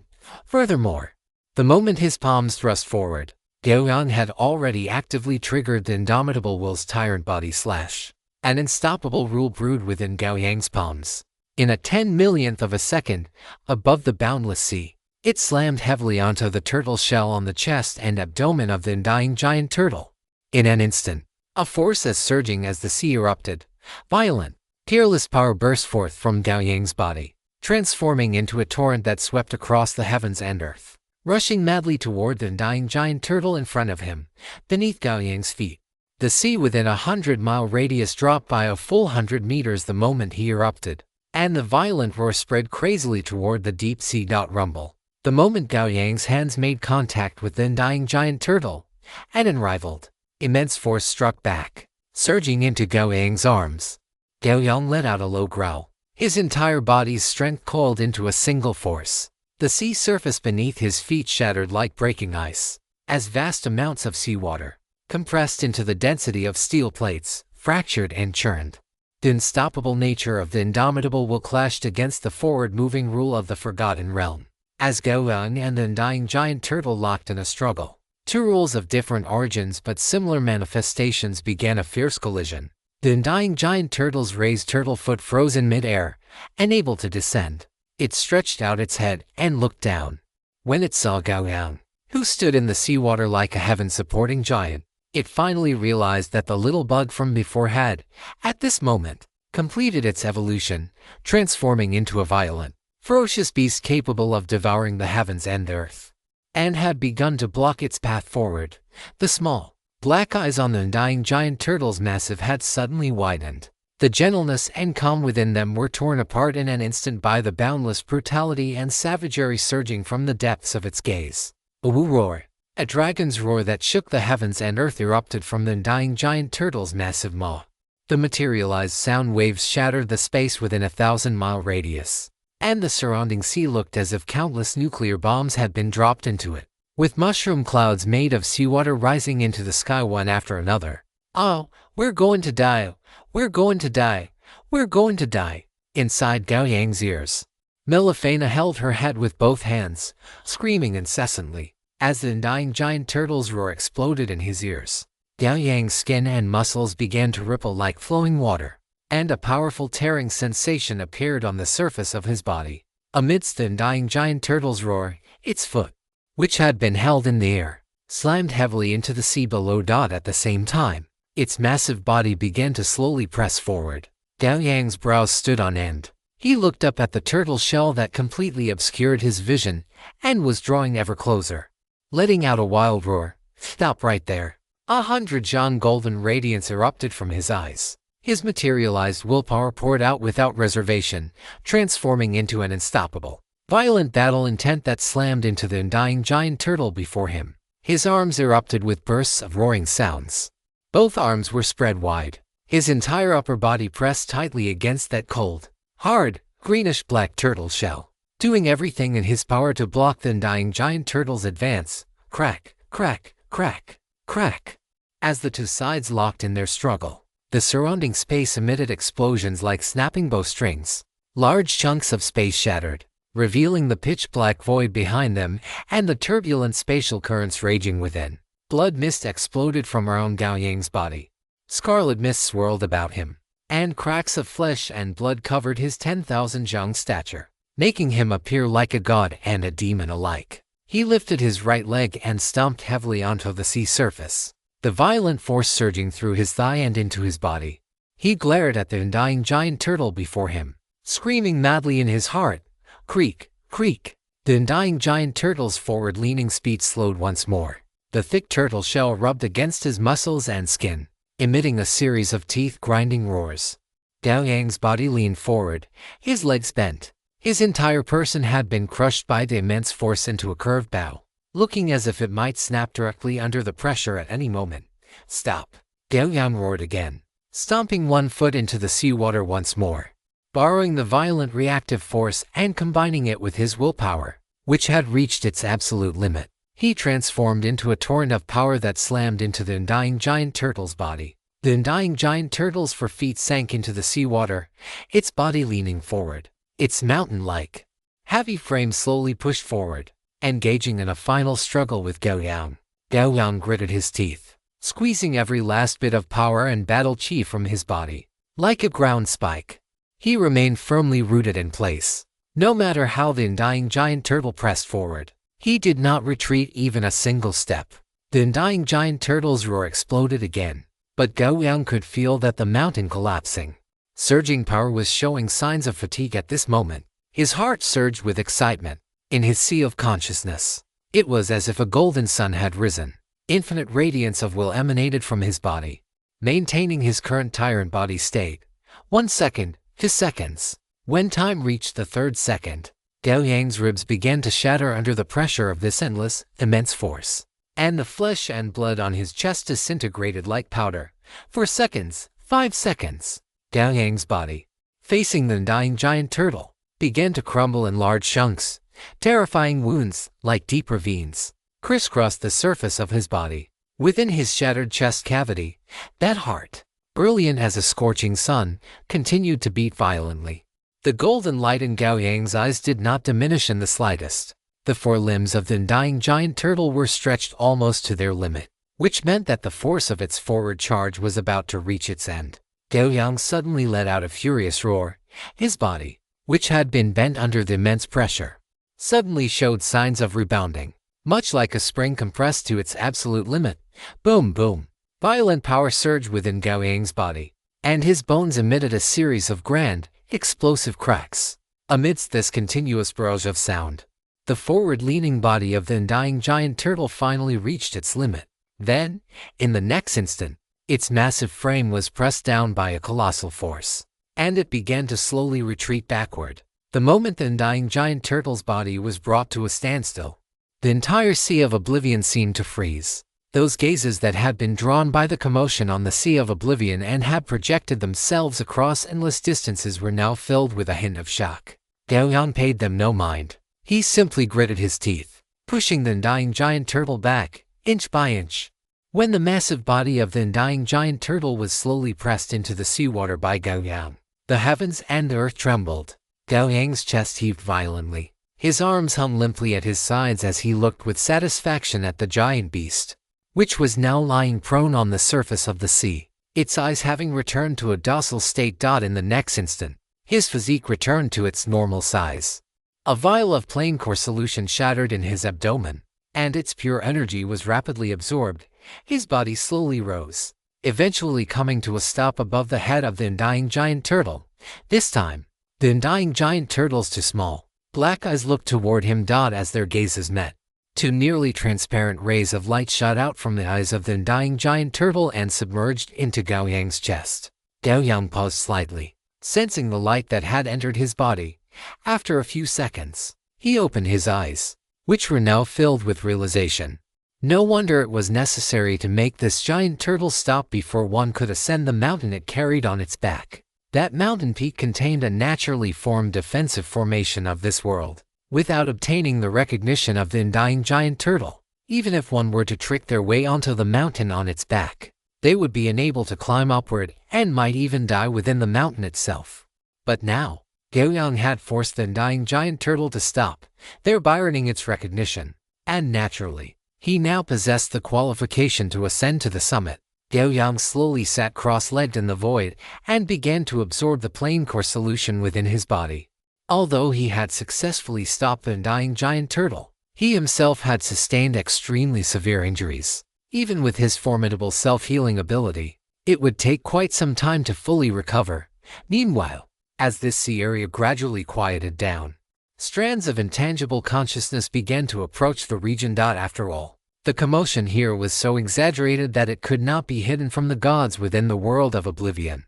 They also wanted to know what kind of mortal could provoke the undying giant turtle, the incarnation of the rules of the world of oblivion, and actually succeed. Gao Yang sensed the arrival of these consciousnesses, and his brows furrowed slightly.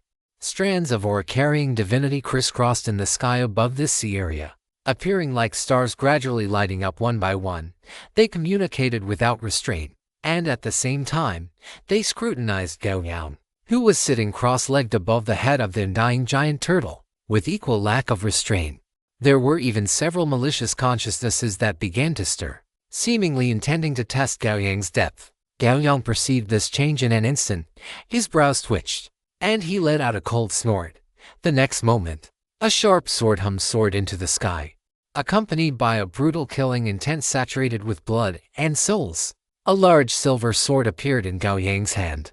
Amidst the waves of sword humming, divine power shimmered within it.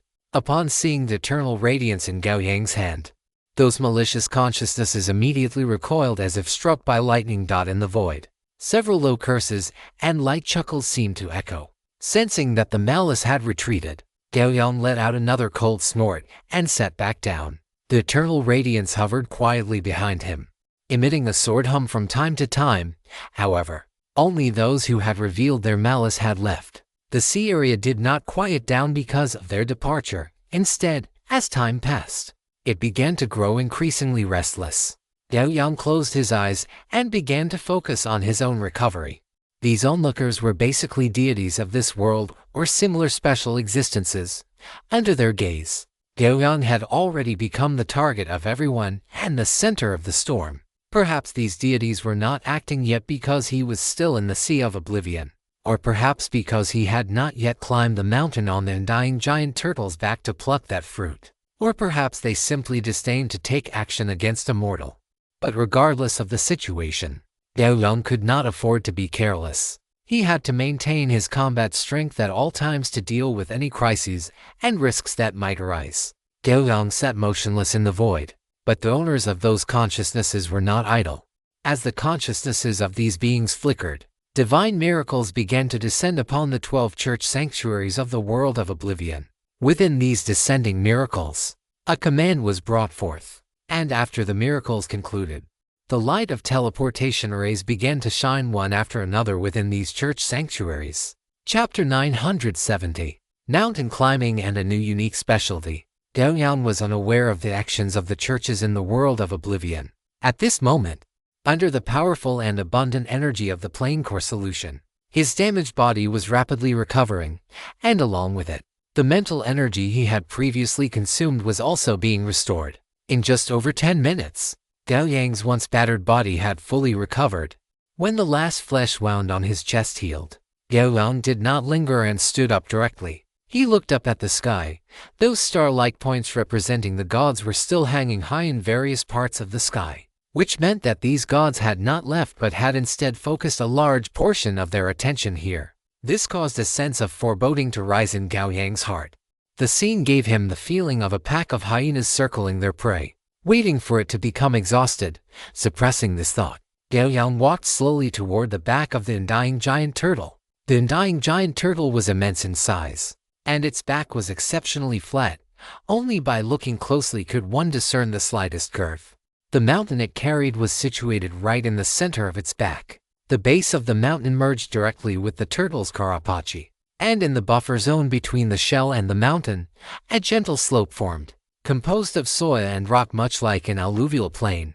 Sparse vegetation grew across various parts of the mountain. Gao Yang did not fly directly to the summit. Instead, he landed at the foot of the mountain. With his arrival, a stone staircase only 1 meter wide appeared before him, extending all the way upward. Gao Yang looked at the stone steps before him, and without much hesitation, he took a step onto them. Gao Yang applied a little force and stood firmly on the steps. Everything around him was silent. Feeling a sudden intuition, he subconsciously looked back. What met his eyes was nothing but chaos. The carapace of the undying giant turtle had vanished without a trace. This eerie scene did not cause the slightest ripple in Gao Yang's mind. After a single glance, he turned his head back and looked up along the staircase. The next moment, He began to walk, ascending the steps one by one toward the peak. When he first began the climb, Gao Yang did not feel anything unusual. However, as he gained altitude, an invisible pressure descended from above his head, transforming into an intangible burden that pressed down on his shoulders, causing his climbing speed to slow. This pressure was almost identical to what Gao Yang had felt from the undying giant turtle earlier. Gao Yang was basically certain that both this mountain and the undying giant turtle were incarnations of the rules of the Forgotten Realm, and furthermore, incarnations of the same rule. However, since Gao Yang had already managed to stop the undying giant turtle, how could this level of pressure possibly stop him? He simply continued with firm steps, moving up the stairs, higher and higher. Half an hour later, Gao Yang stood on the steps, looking up at the mountain body shrouded in clouds and mist. At this point, both above and below him were blanketed in thick fog. His perception was also suppressed by these clouds, leaving him without any reference points. He could not even judge his current position. Gao Yang looked upward. He did not know how much further it was to the summit. He only knew that he just needed to keep moving forward.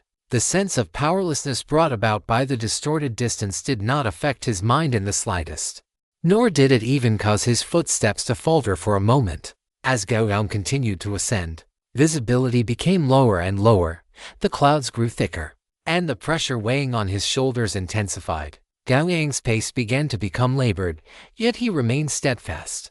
Sharp sword intent surged in his mind, and the moment any negative emotions sprouted, they were instantly severed by that intent.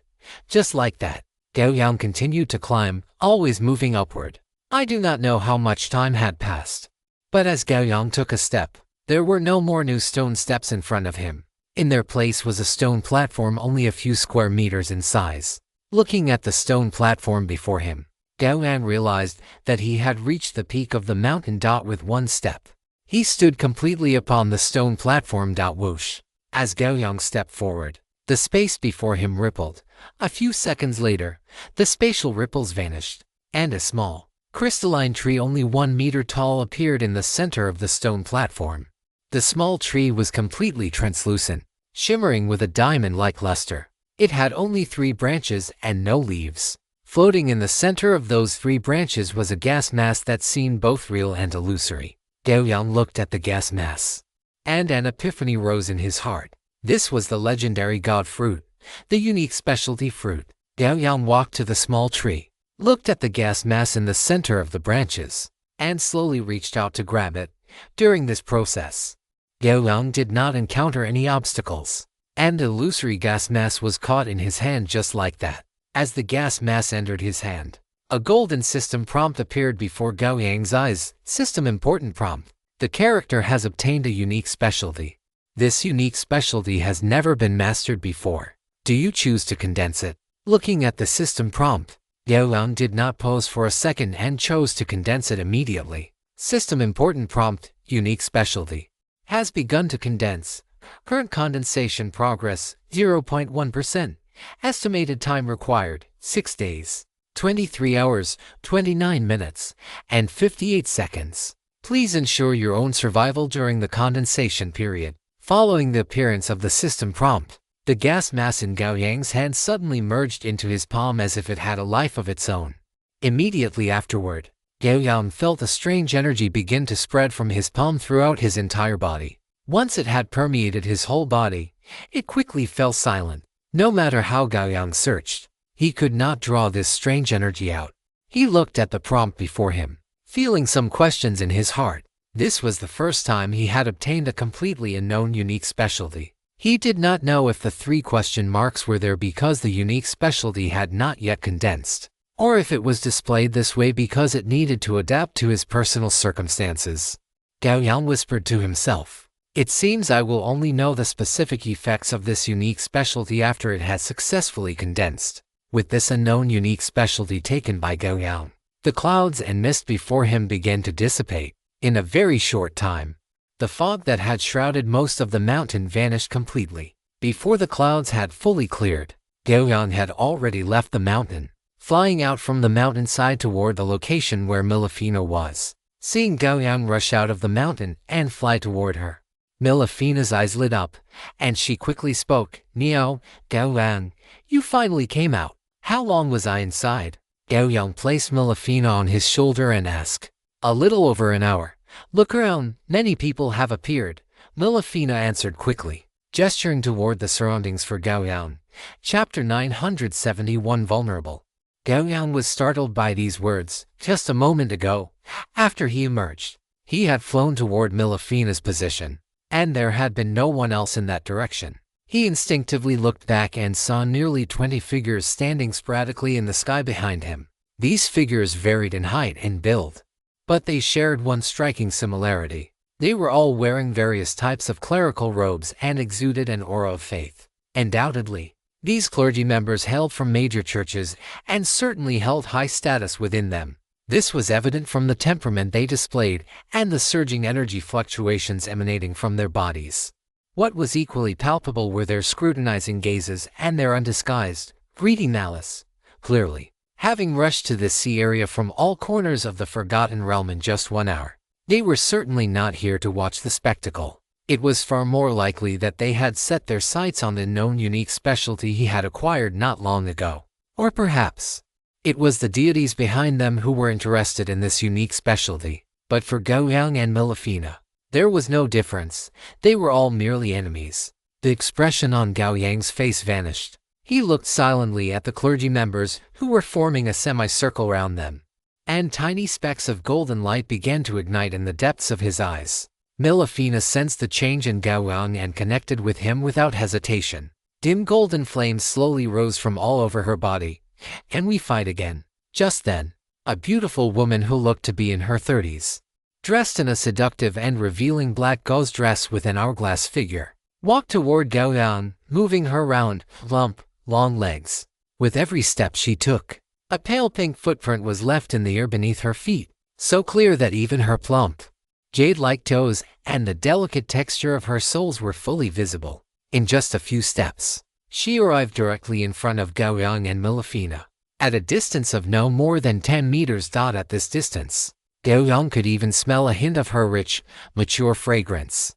She stood before Gao Yang, then leaned forward, her right hand curved and placed against her lower abdomen, while her left hand opened slightly and swung behind her, performing a gesture that was both gentlemanly and ladylike. Mr. Klein, I am Orosa, the current Pope of the Church of Procreation. I pay my respects to you. Looking at the snowy scenery and the deep valley exposed without reservation before him, Gao Yang's eyes did not show the slightest fluctuation. He had seen such scenes many times before. This alone was not enough to move him. Gao Yang simply looked straight into the eyes of Orosa, who had straightened her posture, and spoke slowly. Orosa, state your group's intentions. A flash of surprise crossed the depths of Orosa's pitch-black eyes. She seemed surprised by the strong willpower of this man accompanied by a cat elf. However, in just an instant, the surprise in her eyes was replaced by her usual, faint, elusive smile. She stood there, her alluring red lips parting slightly. I have come by the oracle of my lord to ask Mr. Klein what the scenery is like at the summit. If you want to know, why not go see it for yourself? Gao Yang's voice was as cold as a sword drawn from a frozen wasteland, extinguishing the seductive atmosphere that had risen around them without anyone noticing. If permitted, we would naturally go take a look. But right now, that thing should already be in Klein's hands. The smile on Orosa's face did not change in the slightest, and her suggestive gaze swept over Gao Yang. Milafina's fur stood on end. She wrinkled her nose and bared her small white teeth, hissing at Orosa, if you keep looking, I'll scratch your eyes out. For the sake of all those delicious little dried fish, Milafina felt it was necessary to protect Gao Yang for Lisa, so he wouldn't be coveted by bad women. Oh my, what a frightening little cutie, Orosa said with a light laugh. It was clear that Milafina's threat had no effect on her. Hiss! An angry hiss escaped Milafina's lips. For the first time, she felt that a human could be so detestable. Just then, Gao Yang's voice echoed in her ears. Milafina, calm your heart. This voice carried a strange power, causing Milafina to snap out of that involuntary rage. She looked at Orosa opposite her, the disgust in her eyes deepening. Clearly, She had just fallen victim to the tricks of that bad woman. No more jokes. The smile faded from Orosa's enchanting face. She crossed her arms over her chest, a movement that pushed up her black gauze dress, putting her in a condescending posture. Mr. Klein, you wouldn't want to be besieged by our 12 popes and several legendary cardinals, would you? Handing over the item now would be good news for you, for me, and for everyone, don't you think? Not bad. At least you didn't launch a sneak attack right from the start. Faced with Orosa's pressure, Gao Yang appeared very casual.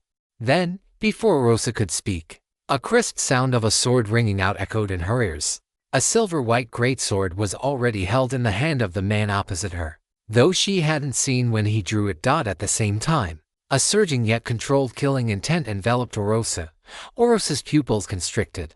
She no longer maintained her previous relaxed and easygoing posture, but instead assumed a defensive stance, cautiously sizing up the man before her.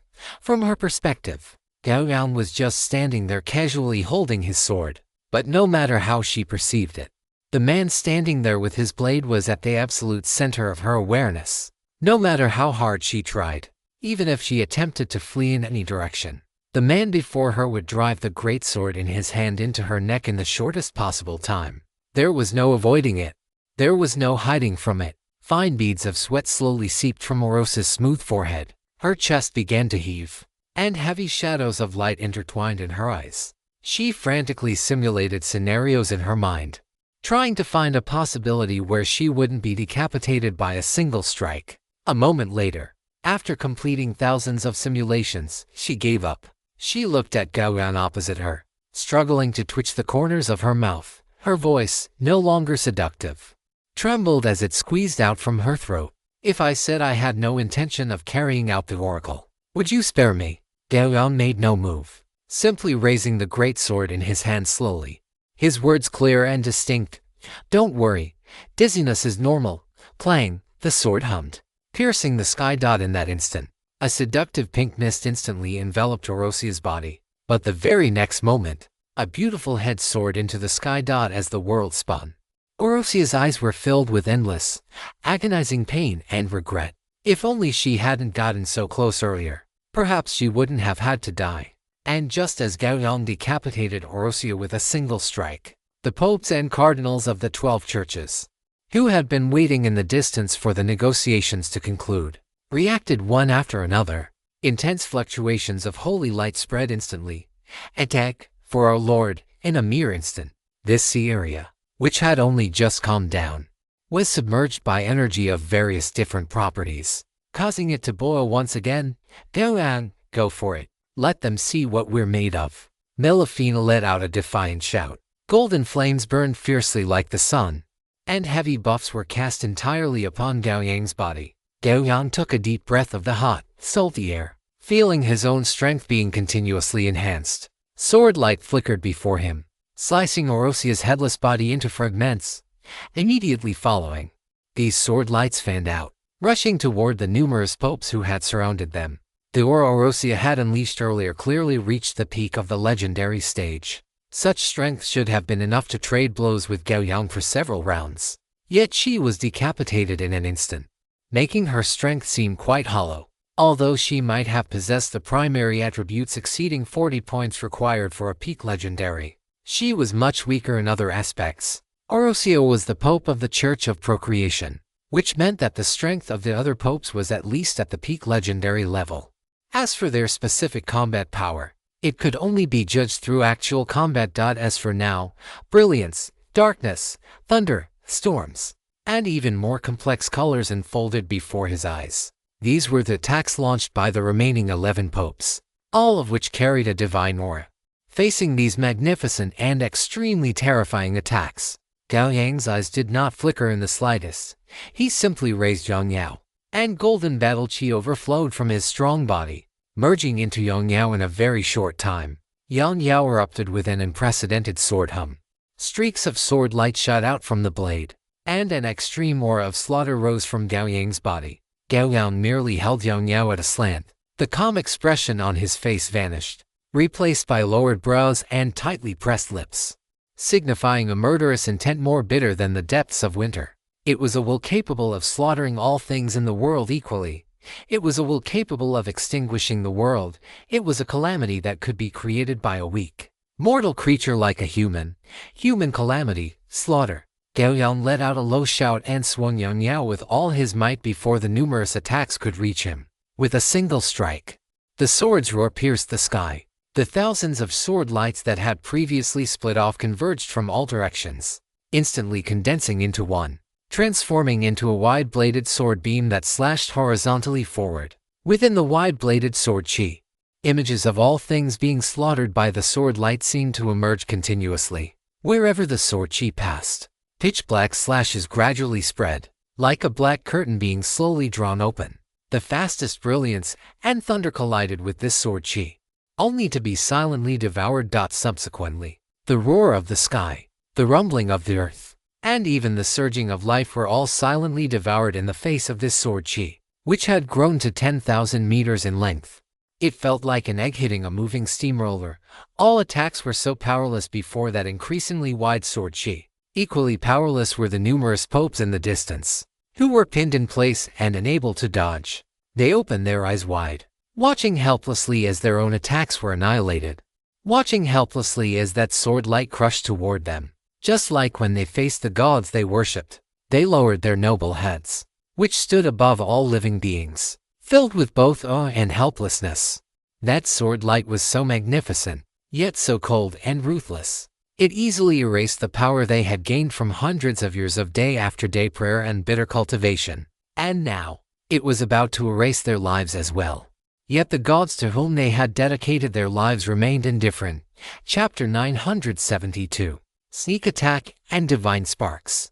The sword light that slaughtered all living beings swept past, and of the 17 legendary powerhouses, only 8 remained alive. The 8 who had luckily survived retreated violently, their eyes filled with horror as they looked at Gao Yang. They could not understand why, as fellow legendaries, someone could be this strong. Why had they never heard of such a powerhouse existing before? Their horrified expressions did not escape Gao Yang's perception. He stood where he was, not looking at them, but casting his gaze toward the sky. There, the lurking consciousnesses began to fluctuate. That was where the numerous gods who had projected their consciousness here resided. Although Gao Yang did not speak, his expression said it all. These popes were completely unable to pose any obstacle to him. If they really wanted to know about that unique specialty, then they should come down and face him themselves. The stars in the sky began to flicker, and then, under Gao Yang's gaze, one star flickered several times before suddenly extinguishing. This meant that a god had withdrawn their consciousness, no longer paying attention to everything happening here. For the gods standing at the pinnacle of the Forgotten Realm, personally descending to clash with a mortal for the sake of an unknown existence was, in itself, a failure. As gods, they should remain high above, dwelling in the 9 heavens, and tainted by the mundane world. They only needed to maintain their own divine posture to sustain everything about themselves. Therefore, the moment they descended, regardless of whether the final result was victory or defeat, they had already lost. Following the disappearance of the first star point, it was as if a chain reaction had been triggered. One after another, the star points began to vanish. In a very short span of time, more than a dozen star points were completely extinguished. This meant that those deities had given up, and at the same time, it was a tacit admission of Gao Yang's ownership of that unknown fruit. And when the consciousness of all the deities departed, the 8 surviving popes who were still present fled into the distance without even looking back. Is it over just like that? Melifina looked at the popes fleeing rapidly into the distance, feeling somewhat bewildered as she spoke. This world gave her a feeling of being unexpectedly unreal. These people did not possess even a shred of the demeanor of experts, not to mention the humans. Even the gods shared the same style. What Melifina did not know was that the reason these deities left was not only because Gao Yang was sufficiently strong, but also because nearly half of the popes present had been killed or injured. For the entire Forgotten Realm, this was a massive upheaval. The churches that had lost their popes and those that had not were all swept into the turmoil at this moment. Taking advantage of this time, these deities had to properly arrange their respective churches of faith to cope with the religious wars that might erupt next. The death of the popes had caused an imbalance in the scales of combat power, and for the entire Forgotten Realm, the prelude to a religious war had already been drawn. If everything was not adjusted in time, there might be a possibility of being pulled down from their divine thrones. How could an unknown fruit compare to their divine status? These fleeing popes, besides wanting to stay far away from Gao Yang, were also acting under the instructions of the gods they served. It's over. We can leave now as well. Gao Yang held Yang Yao, standing in midair, and did not pursue them.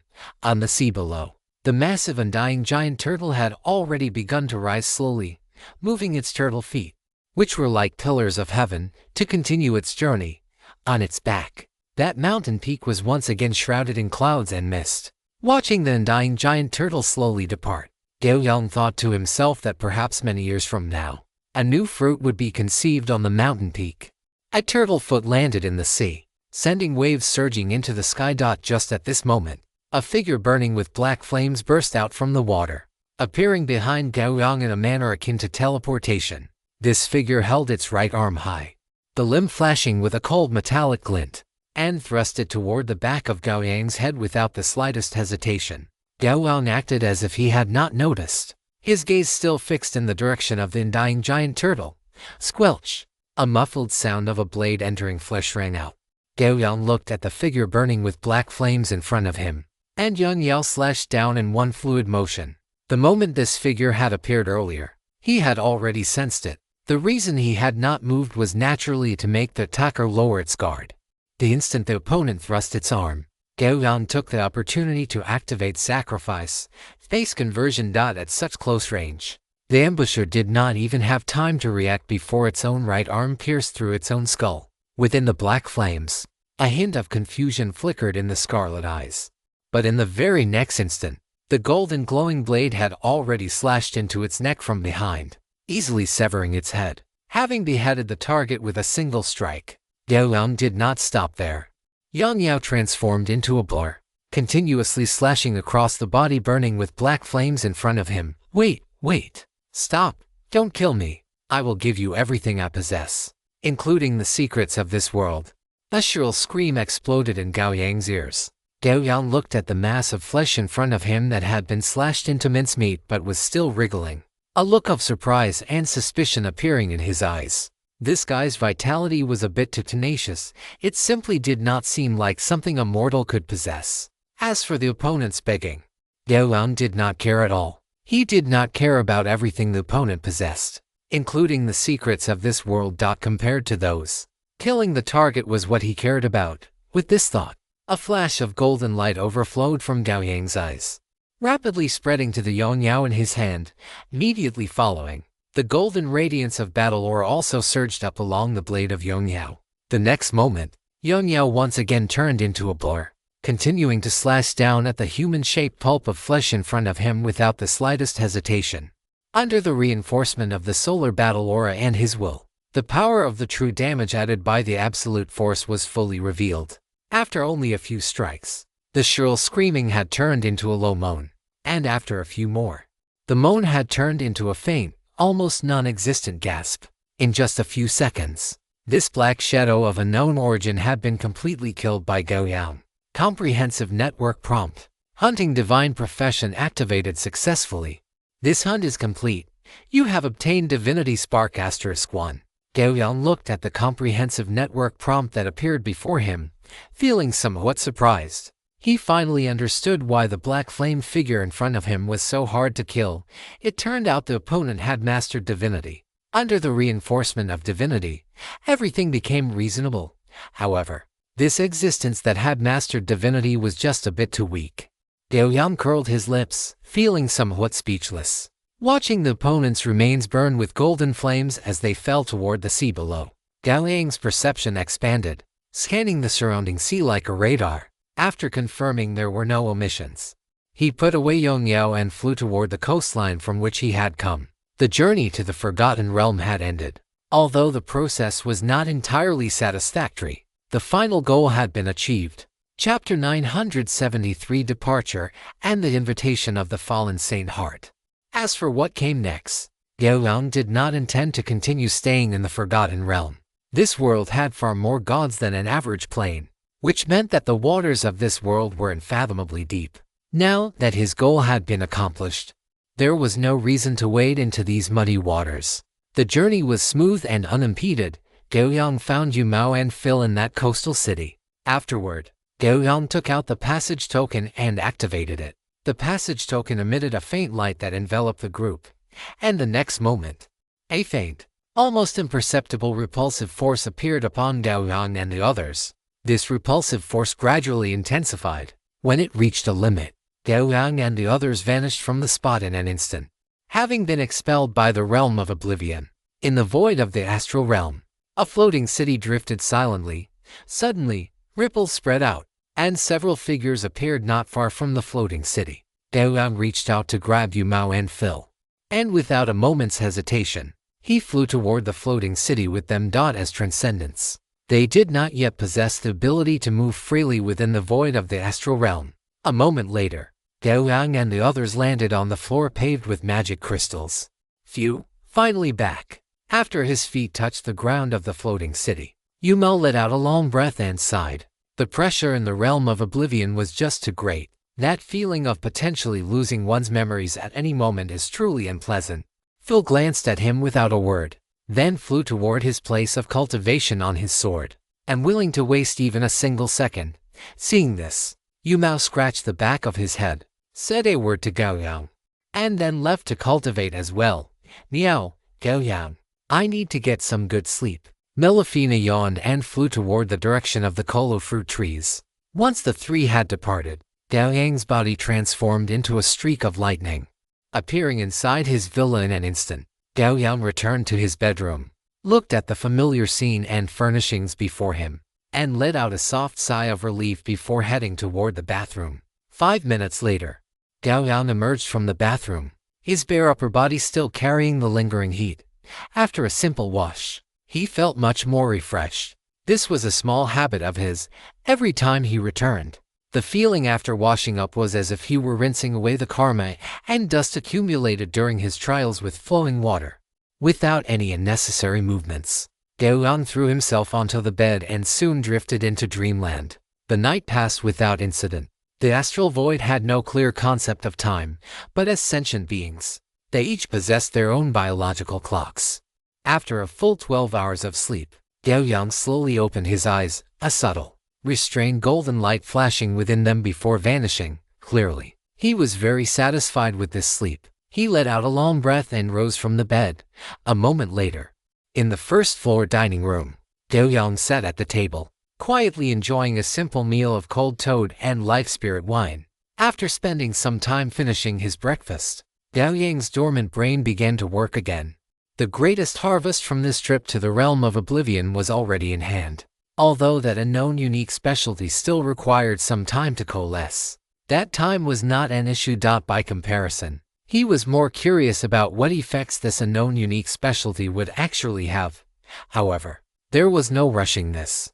Gao Yang glanced at the coalescence time for the unique specialty. Only 5.5 days remained until it would be fully formed. From his inventory, Gao Yang took out the life essence crystals he had harvested from the legends he had slain in the realm of oblivion one by one. Although the number of legends Gao Yang had killed was not large, the number of life essence crystals totaled 27. As some legends had contributed slightly more essence crystals, he divided the essence crystals in front of him into 2 portions. 10 of the life essence crystals were to be given to Melifina as spoils of war. This pure power of life essence was extremely beneficial and precious to any legendary professional. The reason was simple. Such items could only be produced by legends, and they used the lives of legendary powerhouses as raw materials. Furthermore, this method of production required the intervention of a deity who held the divine office of hunting. A single legendary powerhouse could produce at most 1, or perhaps 3 to 5 at most, and a single life essence crystal could increase the original life force of an ordinary legendary professional by 8% to 10%. This boost was already quite exaggerated, although this boost would decrease as the legendary professional's strength increased. One must realize that there was no limit to the number of life essence crystals one could use. It is important to know that original life force can often be equated to a creature's life intensity and lifespan. The more vigorous the original life force, the longer the lifespan and the higher the vitality of the physical body. If life essence crystals were to leak out, many legendary powerhouses in the multiverse who were running low on time would absolutely go crazy for them. An 8% increase in original life force is basically equivalent to extending one's lifespan by 8%. The lifespan of a legendary professional is already long, so even a single-digit percentage, given a base lifespan of thousands or tens of thousands of years, represents an increase of hundreds or even thousands of years. Not to mention, life essence crystals do not merely extend lifespan, they also provide a certain increase to the intensity of the original life force, which means that an aging life essence can return to youth because of it. In short, it is a rejuvenation. With an extremely scarce production method, extremely precious raw materials, and an extremely exaggerated product function, it was impossible for life essence crystals to be cheap. Thinking about it this way, the value of life essence crystals should be easy to understand. It was just that Gao Yang had not yet considered selling the life essence crystals. If he were to sell them, this alone could bring him astronomical wealth and resources. Placing the 10 life essence crystals into a wooden box, Gao Yang picked up one, wrapped it in his battle chi, and began to refine it. A moment later, Gao Yang opened his eyes. He had finished refining this life essence crystal. Compared to the nearly 3% increase brought by the first time he absorbed a life essence crystal, the increase brought by this one was a mere 1%. The magnitude of the boost had dropped significantly. After all, he had already absorbed dozens of life essence crystals, and he was already very satisfied to still have such a large boost after absorbing so many. He absorbed another life essence crystal, but this time the boost was only 1%. Gao Yang looked at the remaining 15 life essence crystals, thought for a moment, and decided not to continue absorbing them. For one, the refinement of the 2 life source crystals required him to fully digest the surging vitality, which would take a certain amount of time. For another, the benefits of further refinement were already becoming negligible, making the effort disproportionate to the gains. Rather than that, it was better to keep them. If he encountered some urgently needed treasure in the future, he would have bargaining chips on hand to trade for it. As his strength increased, the purchasing power of multiverse disaster coins and even magic crystals was constantly declining. Conversely, the most primitive method of bartering was being used more and more frequently. Often, the value of the items he needed could not be measured by multiverse disaster coins or magic crystals. In such cases, he could only offer items that both parties needed and were satisfied with to facilitate the transaction. Gao Yang placed the remaining life source crystals into another black wooden box, then took out the newly acquired Spark of Divinity. Looking at the Spark of Divinity in his hand, Gao Yang retrieved Yang Yao and pressed it against the blade of the sword. For him, the Spark of Divinity was not of much use. At present, only Yang Yao, this anomalous deity, had a need for it. After Yang Yao absorbed the Spark of Divinity, its own base stats and abilities would receive a certain boost.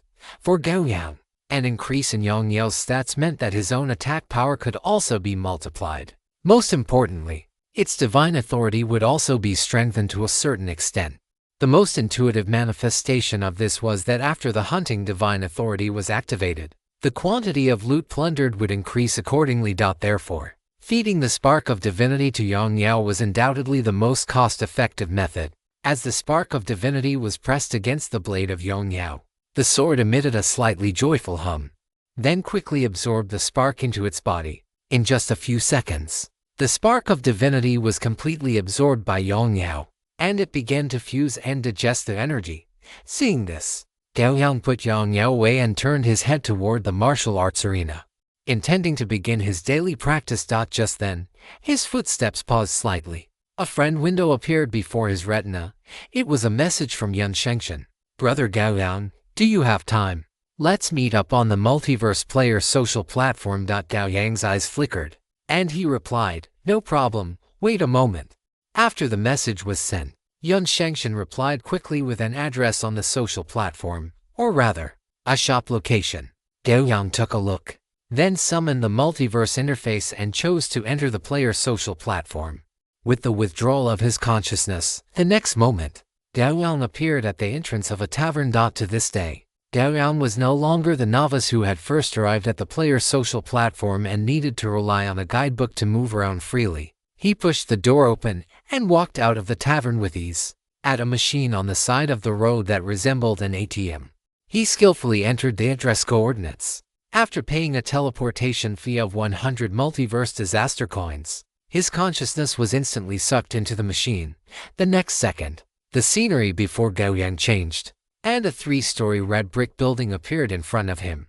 He looked left and right. The surroundings were very quiet, with a straight asphalt road extending to the edge of his vision. In front of him was another teleportation machine. Clearly, this place belonged to a private area. Gao Yang withdrew his gaze and looked at the building constructed of red bricks. The architecture leaned toward a Gothic style, with high arches and pillars serving as both support and decoration. The two silver-gray doors were half open, and it was pitch black behind them. Standing outside the building, one could not see anything inside. Just then, Yun Shengshen's hearty voice came from a second-floor window. Haha, brother Gao Yang, you've arrived. I'll come to get you. Gao Yang looked up and saw Yun Shengshen's upper body leaning out of the second-floor window, his face beaming with a smile. Before his voice had even faded, he had already appeared at the building's main entrance. Yun Shengshen walked out of the door, strode up to Gao Yang, and punched him on his solid chest, producing a faint boom. Although contacting you this time was a bit abrupt, believe me, it is definitely a good thing. Of course, I can trust you, brother Shengshen. Gao Yang replied with a smile. Let's go inside and talk. As Yun Shengshen spoke, he draped an arm around Gao Yang's shoulder and walked toward the building's entrance. Chapter 974, The Secret Society, Immortal Association. Under the guidance of Yun Shengshen, Gao Yang stepped into this 3-story red brick Gothic building. Crossing the threshold, soft and warm light descended from the ceiling, providing illumination for the entire building. Once Gao Yang and Yun Shengshen had fully entered the structure, the doors behind them slowly closed. Gao Yang looked at the scene before him and discovered that the space inside the building was much larger than it appeared from the outside. After taking a few looks, Gao Yang withdrew his gaze and asked Yun Shengshen, brother Shengshen, what is this place? Haha, this is a secret society I joined, called the Immortal Association. Everyone in the association is like you and me, people at the immortal legend level of strength. Yun Shengshen looked at Gao Yang and explained with a smile. The association doesn't have many members, only 15 people, if we count you. That makes 16, however, because you were recommended using my qualification and haven't met the others yet. You will only be considered an official member of the association after you have met everyone else. As for the purpose of the Immortal Association, simply put, it is to exchange resources and share information. Of course, if you want to test what you have learned, you can also arrange a time with other members in the association to have a spar. Through Yun Shengshen's explanation, Gao Yang had a general understanding of why Yun Shengshen had invited him here. Yun Shengshen had used his own recommendation qualification to introduce Gao Yang into a secret society that only immortal legends were qualified to step into. Undoubtedly, this so-called Immortal Association was among the top-tier organizations in the entire multiverse. More than a dozen immortal legends and immortal legends who knew each other and held no grudges could unleash a truly astonishing amount of power. Gao Yang understood from Yun Shengshen that the Immortal Association was not particularly restrictive. It was a loose, free-form organization whose primary functions were merely the exchange of goods and the sharing of intelligence among its members. At most, it provided an opportunity to spar with opponents of equal standing. Clearly, such a loose association was destined to be highly sought after by many. Not to mention anything else, the mere existence of these dozen or so immortal legends represented immense influence and power. However, it was a pity that, according to Yun Shengshen, to join the Immortal Association, one must first reach the level of an immortal legend, and furthermore, be recommended by an existing member of the association. Moreover, a recommendation did not guarantee acceptance by all members. To join the Immortal Association, one required the approval of at least 3/4 of the members. The Immortal Association held internal exchange meetings at regular intervals. which included trading items among members and sharing information they had gathered. At times, members would also invite others to participate in campaigns or explore dungeons of extreme difficulty and danger. Undoubtedly, the items that these immortal legends within the association could bring to the table were treasures that were priceless and rare. If one could trade with them, the gains would surely be extraordinarily rich. Of course, the prerequisite was being able to produce items that these people would find desirable. Additionally, there was the matter of information exchange. As immortal legends, their range of activity already encompassed the entire multiverse. If one could communicate with them, perhaps someone might possess information regarding ownerless planes. In this way, it was possible that Yigellite's commission could be completed. Thoughts surged through Gao Yang's mind as he followed behind Yun Shengshan with a faint smile, wandering around the first floor. After a lap, Gao Yang looked at Yun Shengshan and said sincerely, "Brother Shengshan, if you hadn't brought me here, I'm afraid I wouldn't have been able to come into contact with the Immortal Association." "Haha, why say such things?" Yun Shengshan laughed heartily and continued, "I highly approve of your strength. Little brother, you are already qualified to join the association.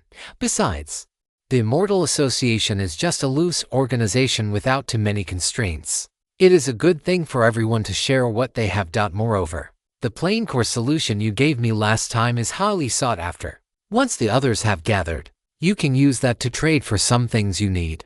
After Yun Shengshan finished speaking, he gave Gao Yang a meaningful look. Gao Yang naturally knew that the plain core solution was a good item.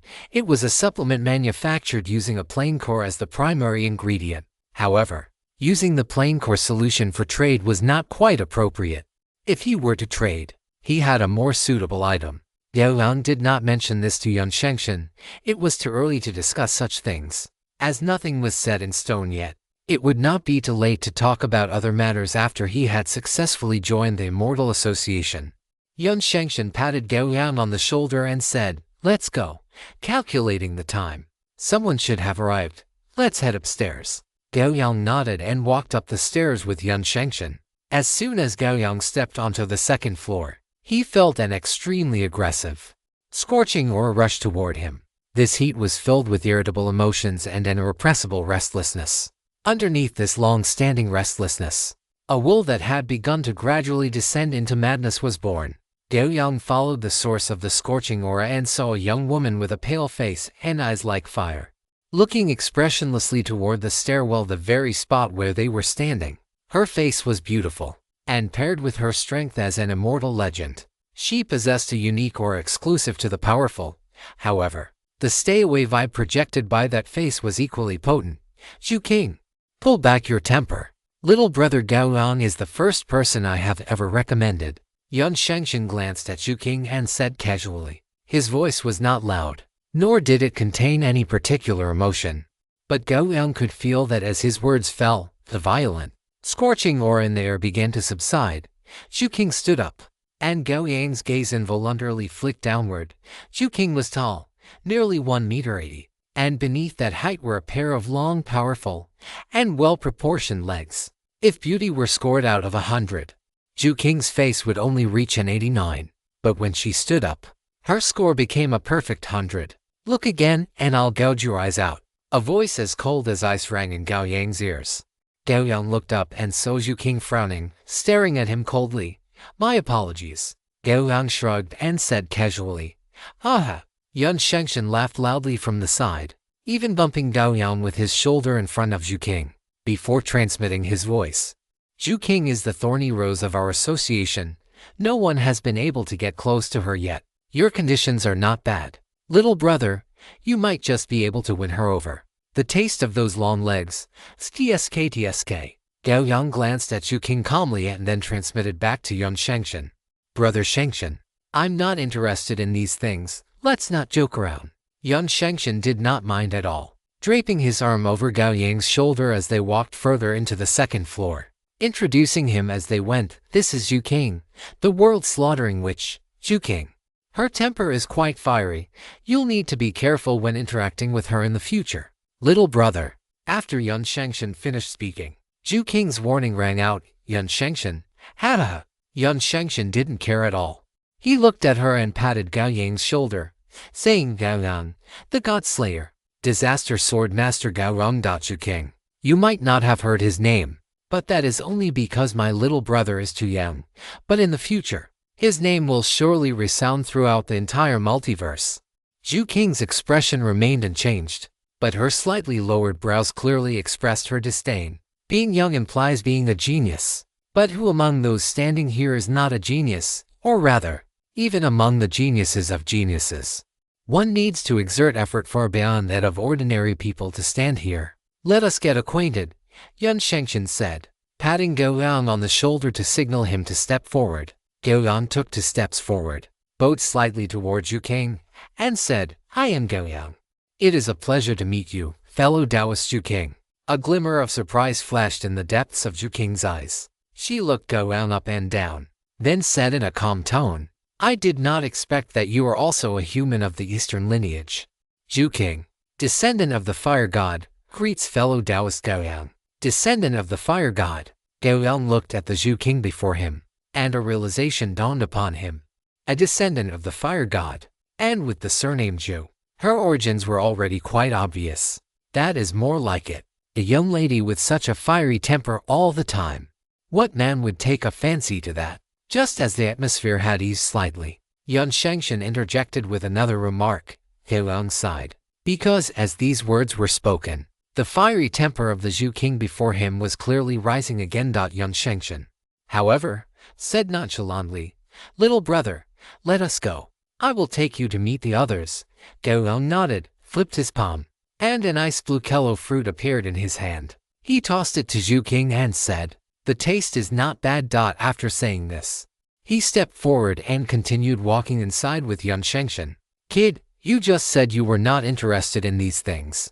And now that you have just met, you are already starting to farm favorability. Well done. Yun Shengqian's telepathic voice rang in Gao Yang's ears. Seeing him walking forward without looking aside, Gao Yang explained, That is a fruit grown from a tree I planted. Zhu Qing's internal fire is surging quite violently. Eating some ice fruit to consume her fire will be beneficial to her. But her flame poison is too intense. I am afraid that ordinary ice and fire neutralization will not be effective. Yun Shengqian said. Gao Yang shrugged indifferently. It is just a fruit, after all. If it has no effect, then it has no effect. That is also true. Yun Shengqian nodded, and then, under Gao Yang's gaze, he kicked open the door in front of him. Caesar, your grandpa is here. Gao Yang looked at the trembling door, then at Yun Shengqian, who was striding into the room, and felt an inexplicable increase in curiosity about this immortal association. What kind of organization could it be that allows an immortal legend like Yun Shengqian to put down his airs as a powerhouse and act and speak just like an ordinary person? Chapter 975 Caesar, Roger, and the Battle Invitation. Yun, do not think that just because I cannot beat you, you can do whatever you want. A roar like an angry lion exploded from inside the room, and immediately after, Yun Shengqian flew backward out of the room, crashing heavily into the palm Gao Yang had pushed out. Gao Yang looked at Yun Shengqian, who had been blasted out of the room, and looked through his shoulder into the room. Inside the room, there was a huge forging table with roaring flames burning in the forge. A dwarf, 2 meters in both height and width, looking like a steel ingot, was glaring at the direction of the door. In his hand, he held a forging hammer with a head larger than his own head, as it currently appeared.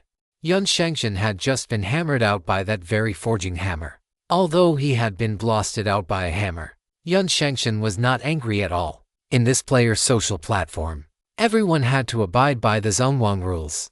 Although they could attack each other, their consciousness bodies could not be harmed. Caesar, in front of a new member who was about to join, at least give me some face. Listening to Yun Shengqian's words, Caesar was so angry he laughed. What is it? It is fine for you to say you are my grandpa in front of a newcomer. But me giving you a hammer is not giving you face. Your face is face. And my, Caesar's, face is just your shoe and sole, facing Caesar's mockery. Yun Shengqian nodded righteously and said as a matter of course, You cannot beat me anyway. Every time I hit you, it is like a grandpa hitting a grandson. You, immediately, right now, get out of here, Caesar, carrying his hammer. had already walked out from the forging table. His aggressive appearance suggested that if Yun Shengshan said one more word, he would immediately hammer his head into his stomach. Seeing this, Yun Shengshan retreated silently, pushed Gao Yang to the front, and said, "Do not have such a big temper. Come, Gao Yang. You to get to know each other." Caesar was in the middle of his anger, but upon seeing Gao Yang, he let out a soft exclamation. "You actually have the aura of a permanent partner of our dwarf race on you." Gao Yang was startled, then realized that Caesar must be referring to the Rock Dwarf clan where Master Daragon and the others belonged. Before Gao Yang could speak, Caesar had already walked up to him. He extended his rough, fan-like hand and said with a smile, "Caesar Anvil, of the Lava Dwarf clan. It is a pleasure to meet you, Gao Yang." Gao Yang looked at the dwarf before him who was showing goodwill, reached out to shake his large hand, and said, "Gao Yang, it is also a pleasure to meet you. Can you tell me which dwarf clan you have established a permanent partnership with?" Caesar withdrew his hand and asked with some curiosity regarding this question. Gao Yang did not hide anything. The Rock Dwarf clan. Caesar tugged at his braided beard, looked at Gao Yang, and said seriously, "It seems you are very trustworthy." Gao Yang nodded with a smile to acknowledge the sentiment. Caesar patted Gao Yang on the shoulder and said confidently, "All right. I do not think there is any problem with you joining Dot in the future. If you want to forge anything, you can come to me. For the sake of the Rock Dwarves, I will give you a discount. Many thanks." Although he did not know how good Caesar's forging skills were, since the other party had said so, Gao Yang naturally had to express his gratitude. After the two finished their conversation, Yun Shengshan pulled Gao Yang and continued walking inside, saying as they walked, "Hey, little brother. Caesar's services are very expensive, but his forging skills are indeed very strong. This is a genuine dwarf forging grandmaster." "A forging grandmaster," Gao Yang nodded, having gained a general understanding of Caesar's forging skills. However, Daragon of the Rock Dwarf clan and the other three dwarves were all master blacksmiths as well. Perhaps they were not as strong as Caesar in terms of combat power, but their forging skills were absolutely on par, if not potentially even better. Thinking of this, Gao Yang looked at Yun Shengshan and asked casually, "Has Caesar ever forged a divine artifact?" "What kind of joke are you making?" Yun Shengshan looked at Gao Yang in shock. "Divine artifacts are things that only gods can forge. Naturally, Caesar cannot forge them. However, Caesar has forged quite a few quasi-divine artifacts, including my weapon, World Slayer, which came from Caesar's hands. Caesar's strength is nothing to write home about, but his forging skills are definitely at the top tier. If he could invest half the time he spends researching forging into his cultivation, his strength would definitely be much greater than it is now." Gao Yang listened quietly to Yun Shengshan's explanation and did not ask further. The two of them passed by to more closed doors, the crystal lamps in the center of which were extinguished. Yun Shengshan explained that this meant the owners of those rooms had not yet logged into the player's social platform, so they could not enter them. Once you become a member of the association later, you will also be able to have an independent room here. You can think of it as your private space, without your permission. No one can enter. As Yun Shengshan spoke, he and Gao Yang turned left at the intersection ahead. Just as they rounded the corner, a thin, gaunt man was walking out of a room. Gao Yang met his gaze, and the first thing that caught his eye was a pair of deep green pupils, followed by an evil and cold aura. Since stepping onto the second floor, everyone Gao Yang had encountered, whether it was Xu King or Caesar, had seemed relatively normal. If one were to judge by worldly concepts of good and evil, they still fell into the category of normal, decent people. But looking at this gaunt man, one could tell just by his temperament at a single glance that this person was definitely not someone to be trifled with. Nor was he a good person by any means. The aura of an evil arch-villain radiating from him was almost overflowing. What Gao Yang did not know was that in the eyes of this gaunt man, he himself was also unconsciously exuding a thick, bloody scent, along with intermittent, world-ending apocalyptic phantoms, making him look exactly like a villainous boss bent on destroying the world. This man in front of me is definitely a ruthless character. Where did Yun Shengshan find such a killer? He looks like one of my own kind.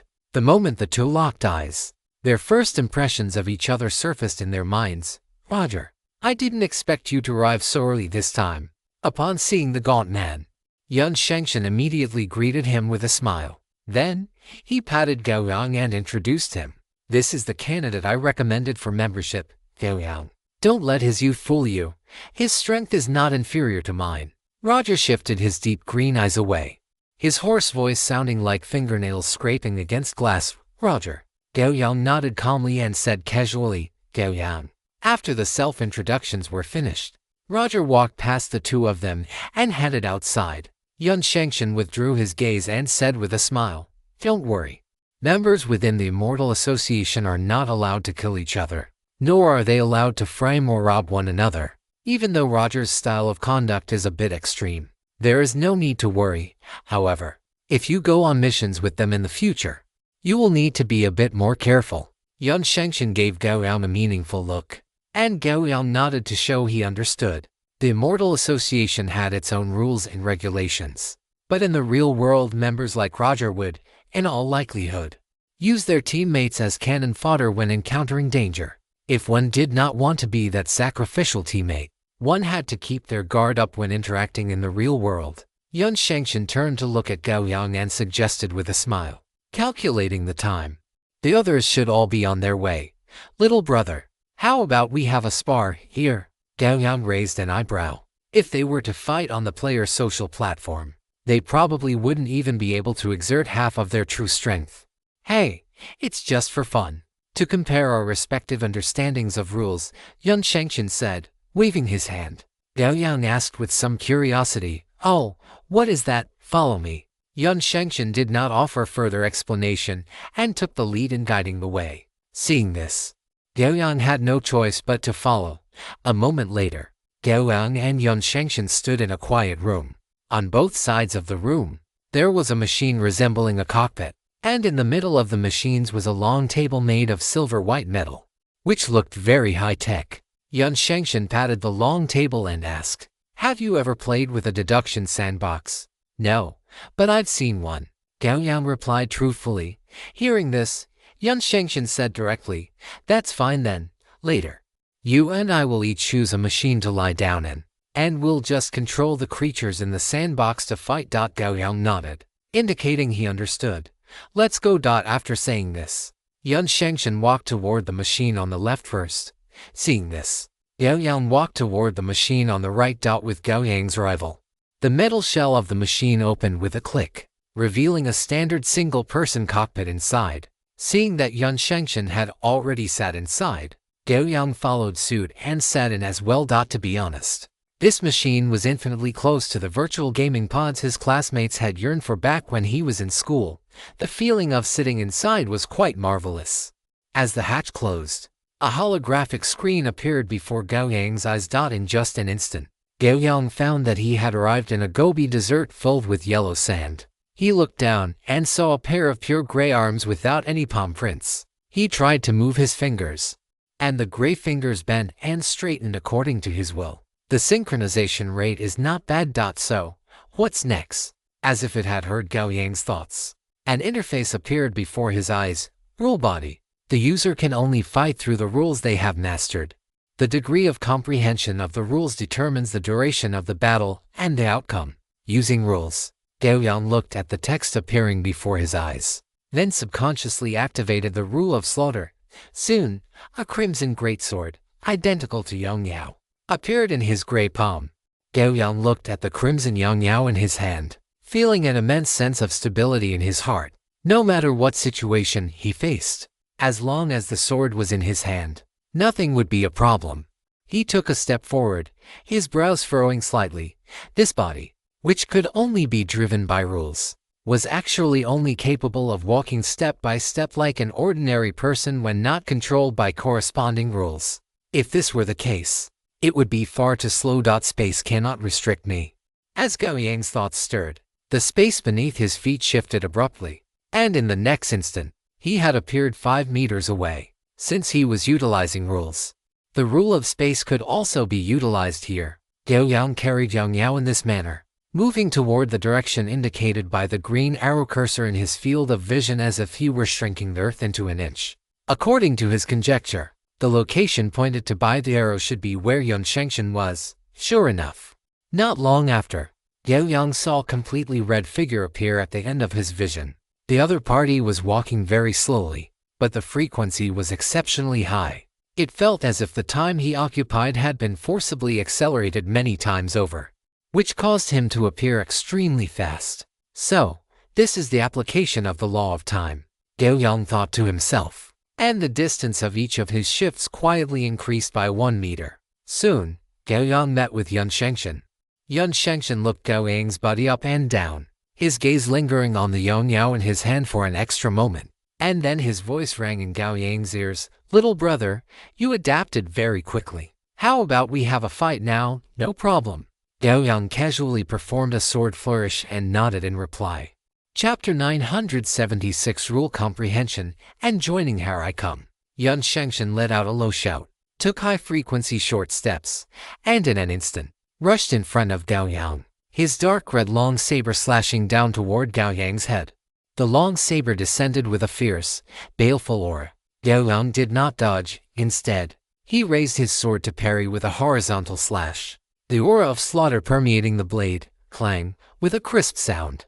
The right arm Gao Yang used to hold the sword was knocked backward. After parrying his long sword, Yun Shengshan's saber continued its momentum, descending toward his chest. Following the previous impact, Gao Yang took a step back, his body suddenly appearing 3 meters away, avoiding the blade. He looked at Yun Shengshan, who had straightened his body again, his brows slightly furrowed. The strength of this body of rules could be said to be almost non-existent. The attacks only consisted of the collision of rules, and Yun Shengshan's comprehension of the rule of destruction was clearly above his rule of slaughter. It was precisely because of this that his attacks appeared vulnerable before the other party. However, by comparison, the comprehension of the rule of space could exert a great effect on this battlefield, just as he had utilized the rule of space when dodging Yun Shengshan's attack earlier. Strange, Yun Shengshan's saber missed. But he was not in a hurry to attack. Instead, he muttered a word. And only then did he continue to launch an attack on Gao Yang. After a brief contact, Gao Yang already understood how the battle in this rule sandbox should be conducted. In short, it was to use the rules one had mastered to defeat the opponent's body of rules as much as possible. On this battlefield, attributes, techniques, and moves were no longer the main factors of combat. The flexible application of one's own rules was the important factor that determined the direction of the battle. Gao Yang also saw that the battle in this rule sandbox could not only strengthen one's own degree of application of the rules already mastered, but could even force participants to continue to comprehend rules, and subsequently use stronger rules to defeat their opponents. After understanding the rules of combat, Gao Yang's body began to flicker at a high frequency. Because of the rule of space, every step he took allowed him to appear 5 meters away. Although his walking speed was no different from an ordinary person's, the maneuverability was much greater. In contrast, although Yun Shengshan's walking speed had greatly increased under the blessing of the rule of time for every step Gao Yang took, he could take nearly 6. The high frequency of his movements made his overall movement speed slightly inferior to Gao Yang's. Gao Yang held a slight advantage in movement, but in terms of attack, Yun Shengshan, who had mastered the rule of destruction, was much stronger than Gao Yang. This also led to the fact that in the battle between the two, Gao Yang could only constantly avoid Yun Shengshan's attacks through flexible positioning while looking for opportunities to attack the other party, while resisting Yun Shengshan's attacks. Gao Yang was constantly thinking in his mind, although I am comprehending the rule of slaughter, the combination of the rule of slaughter and sword Dao is not tight, which makes it difficult for me to fully exert the power of the rule of slaughter I have mastered. To fully exert the rule of slaughter, I need to accelerate the combination of sword techniques and the rule of slaughter. As Gao Yang's thoughts flashed by, the various sword techniques he had created in the past began to flash frantically in his mind. Immediately afterward, the sword techniques that had already taken shape began to change. Various sword moves began to be dismantled, as if the flesh and blood of the sword techniques were being stripped away, leaving only the most basic skeleton of sword Dao. Feeling the dismantled sword moves in his mind, Gao Yang understood that the next step was to replace the original skeleton of sword Dao with a skeleton of sword Dao that contained the rule of slaughter. as the rule of slaughter merged into the sword moves. The power of the sword moves would be significantly improved, and the lethality would be even stronger.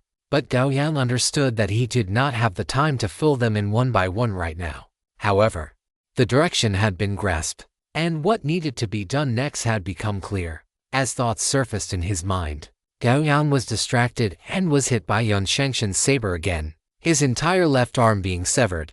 Gao Yang stopped his movements and looked at Yun Shengshen, saying, "Brother Shengshen, let's leave it at this for now." Yun Shengshen sheathed his saber and stood still, looking at Gao Yang with a smile as he asked, "Are there many insights surfacing in your heart, making you wish you could find a quiet place to contemplate them right now?" Gao Yang nodded. "Do not be anxious. Everyone feels this way after using the rule sandbox for the first time. In reality, the effect of the rule sandbox is not as grand as it seems. The vast majority of the insights in your mind are impossible to realize. Therefore, take it slow. Comprehending the rules is difficult, but mastering and applying them is also something that requires a great deal of time to study." Yun Shengshen gazed into Gao Yang's eyes as he finished speaking carefully. Gao Yang listened very earnestly and nodded. "Leave first. The others have arrived as well," Yun Shengshen said, looking up toward the sky. With that, his figure vanished before Gao Yang's eyes. Seeing this, Gao Yang also chose to dissipate his own rule body. After stepping out of the metal pod, Gao Yang saw that the previously empty room was now occupied by several people. In addition to Zhu King, the dwarf Caesar, and Roger, whom he had seen before, there were 6 more people, 4 men and 2 women. Among them, a man and a woman were behaving intimately.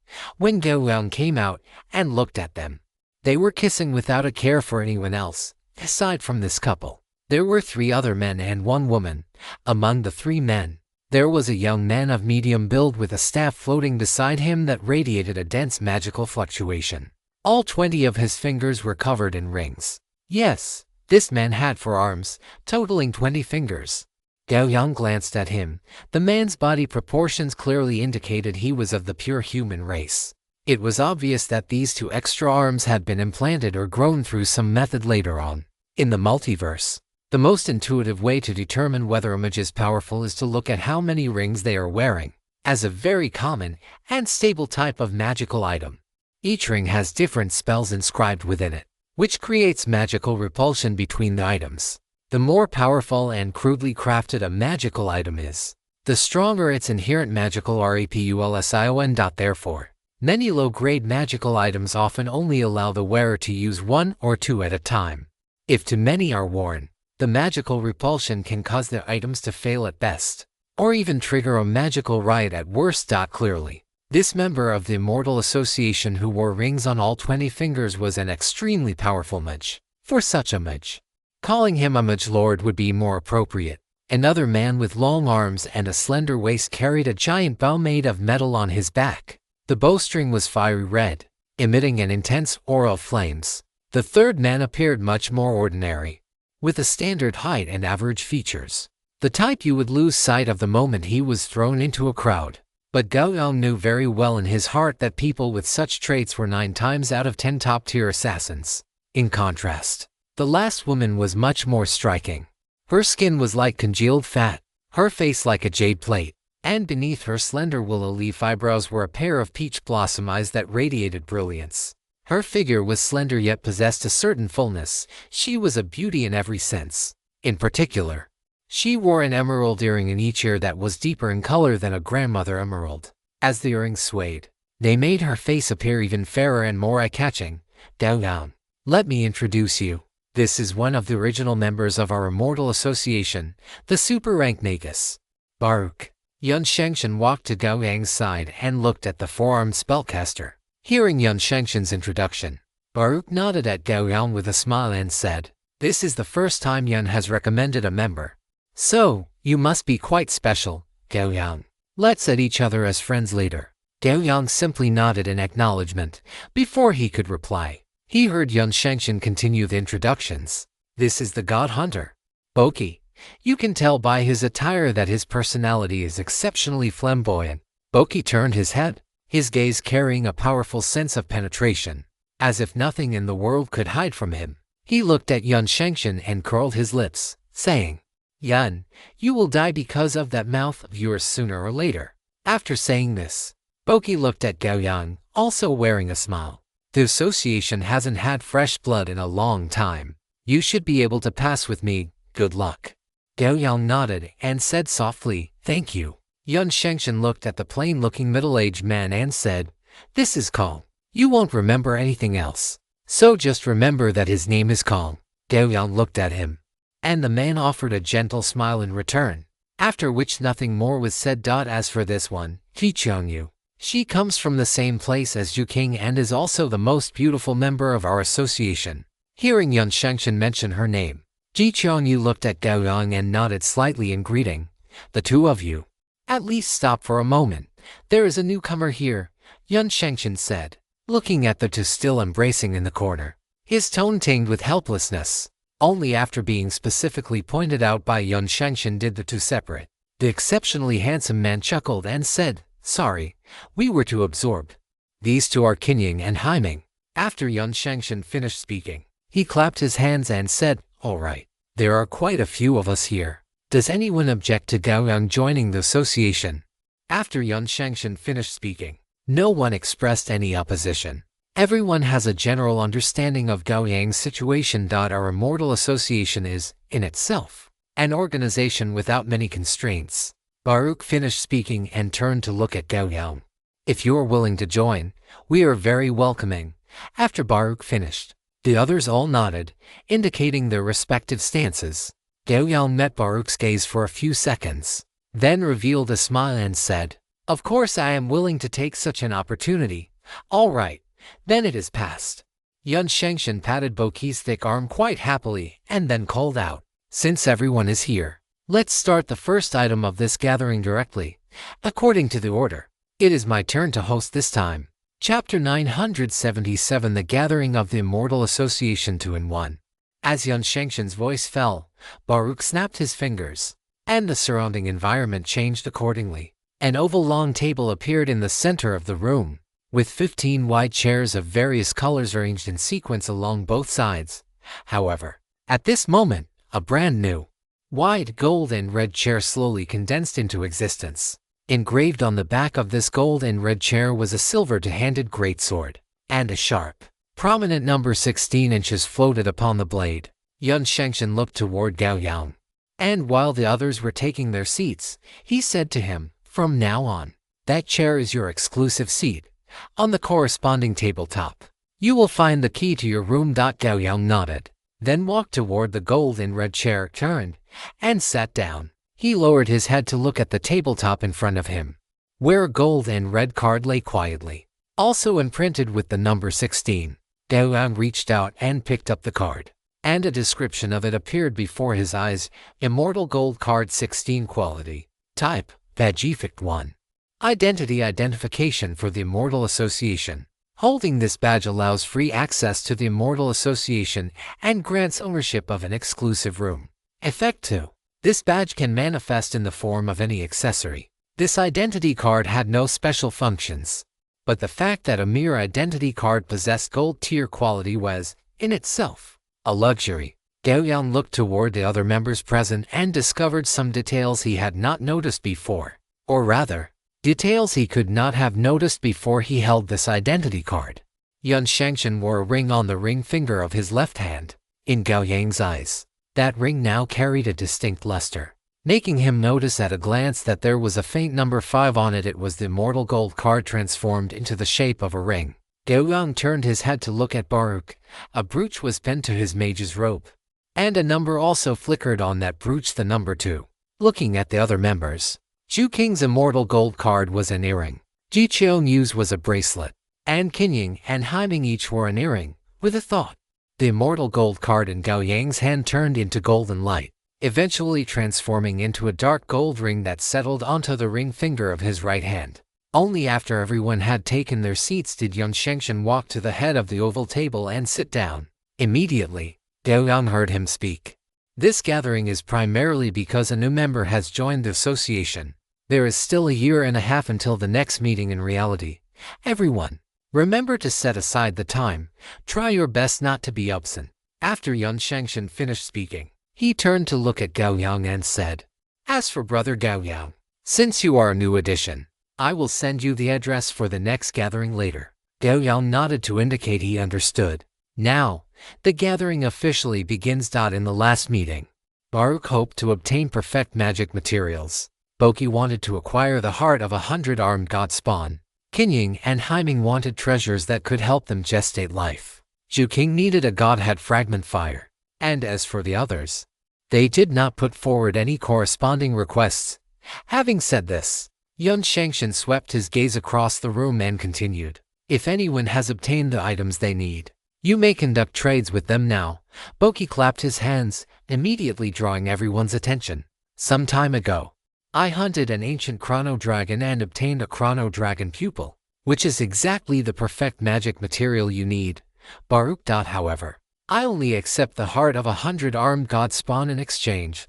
This is very important for my cultivation system."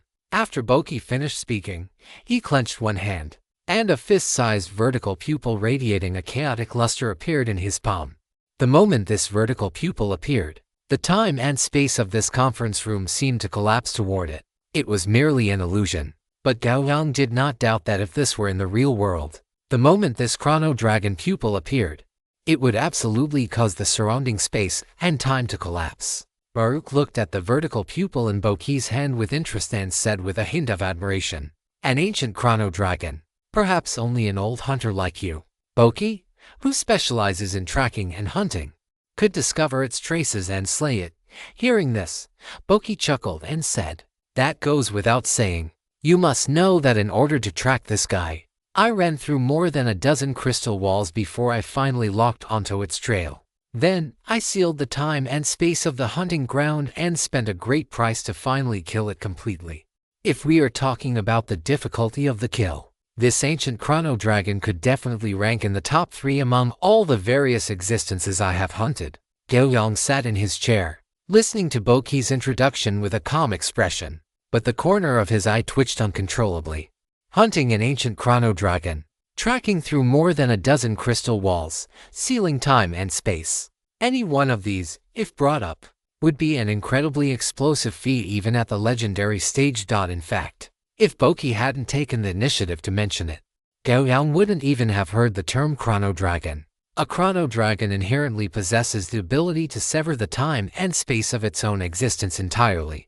Gao Yang could not comprehend how Boki had managed to hunt such an existence, which was practically born in an invincible position, before joining the Immortal Association. Although Gao Yang knew that his own foundation was significantly lacking compared to these legendary existences in the multiverse who had lived for thousands or even tens of thousands of years, this deficiency had not been displayed as a concrete numerical value. But now, Gao Yang finally knew the gap between himself and the top-tier immortal legends of the multiverse. It was just that this gap seemed a bit too vast. All in all, his strength ranking in the Immortal Association seemed to perfectly match his member number. A sense of arose in Gao Yang's heart. The gold content of the Immortal Association was even higher than he had estimated. After Boki finished speaking, a faint smile appeared on Baruch's face. He looked at Boki and nodded, saying, "As it happens, I have the heart of 100 armed god spawn here, which can be used for the trade." As his voice fell, the conference room suddenly vanished, and the scene shifted instantly. The next moment, Gao Yang discovered that they had appeared in a pitch-black, boundless astral void. The entire void contained nothing but them, the chairs they sat upon, and the long table before them. Baruch tapped his fingers lightly against the tabletop, and the next moment, an intense killing intent erupted from above everyone's heads. Gao Yang looked up and saw a heart, the size of a planet, manifesting out of thin air. The moment this heart appeared, a violent, drum-like heartbeat resounded in everyone's ears. The entire heart contracted and expanded at a high frequency, just as it had before it was removed. "So it really is the heart of 100 armed god spawn. Baruch, how did you obtain this? I searched for a long time in the bottomless abyss, but I never found any trace of a god spawn. Of course, if it is inconvenient to say, then never mind." Boki wore a smile as he turned his head to look at Baruch, asking with curiosity. Baruch did not dampen the mood, but instead said directly, "The 100 armed god spawn is not an easy thing to find. So, I simply raised one myself. The corner of Gao Yang's eye twitched violently several times again, and he looked at Barak with an expression of disbelief. He really wanted to ask if what the other party said was actually human language. A god spawn. And the most violent 100-armed god spawn at that. How on earth could such a thing be raised? Gao Yang looked at the others, but their expressions were very ordinary, indicating that they were already accustomed to such things. Seeing this, Gao Yang suppressed the shock in his heart. He knew clearly that perhaps this kind of situation would be seen often in the days to come, and after being shocked enough times, he would no longer feel shocked. After Barak finished speaking, he did not continue. Boki nodded and then said, "Then let us trade. Shall I come to you?" Clearly, neither the time dragon eye nor the heart of the 100-armed god spawn were things that could be traded through the comprehensive network. Their ranks were too high, and using the comprehensive network was not secure for such important items. It was better to trade in person. After Boki finished speaking, Barak nodded. Yun Shengshan saw that the two had reached a consensus, so he continued to preside. Then, regarding the items needed by Qingying, Haiming, and Zhuqing, has anyone else obtained them? Upon hearing this, Qingying and Haiming looked at the others, their eyes filled with anticipation. For beings of the legendary rank, conceiving new life is inherently difficult.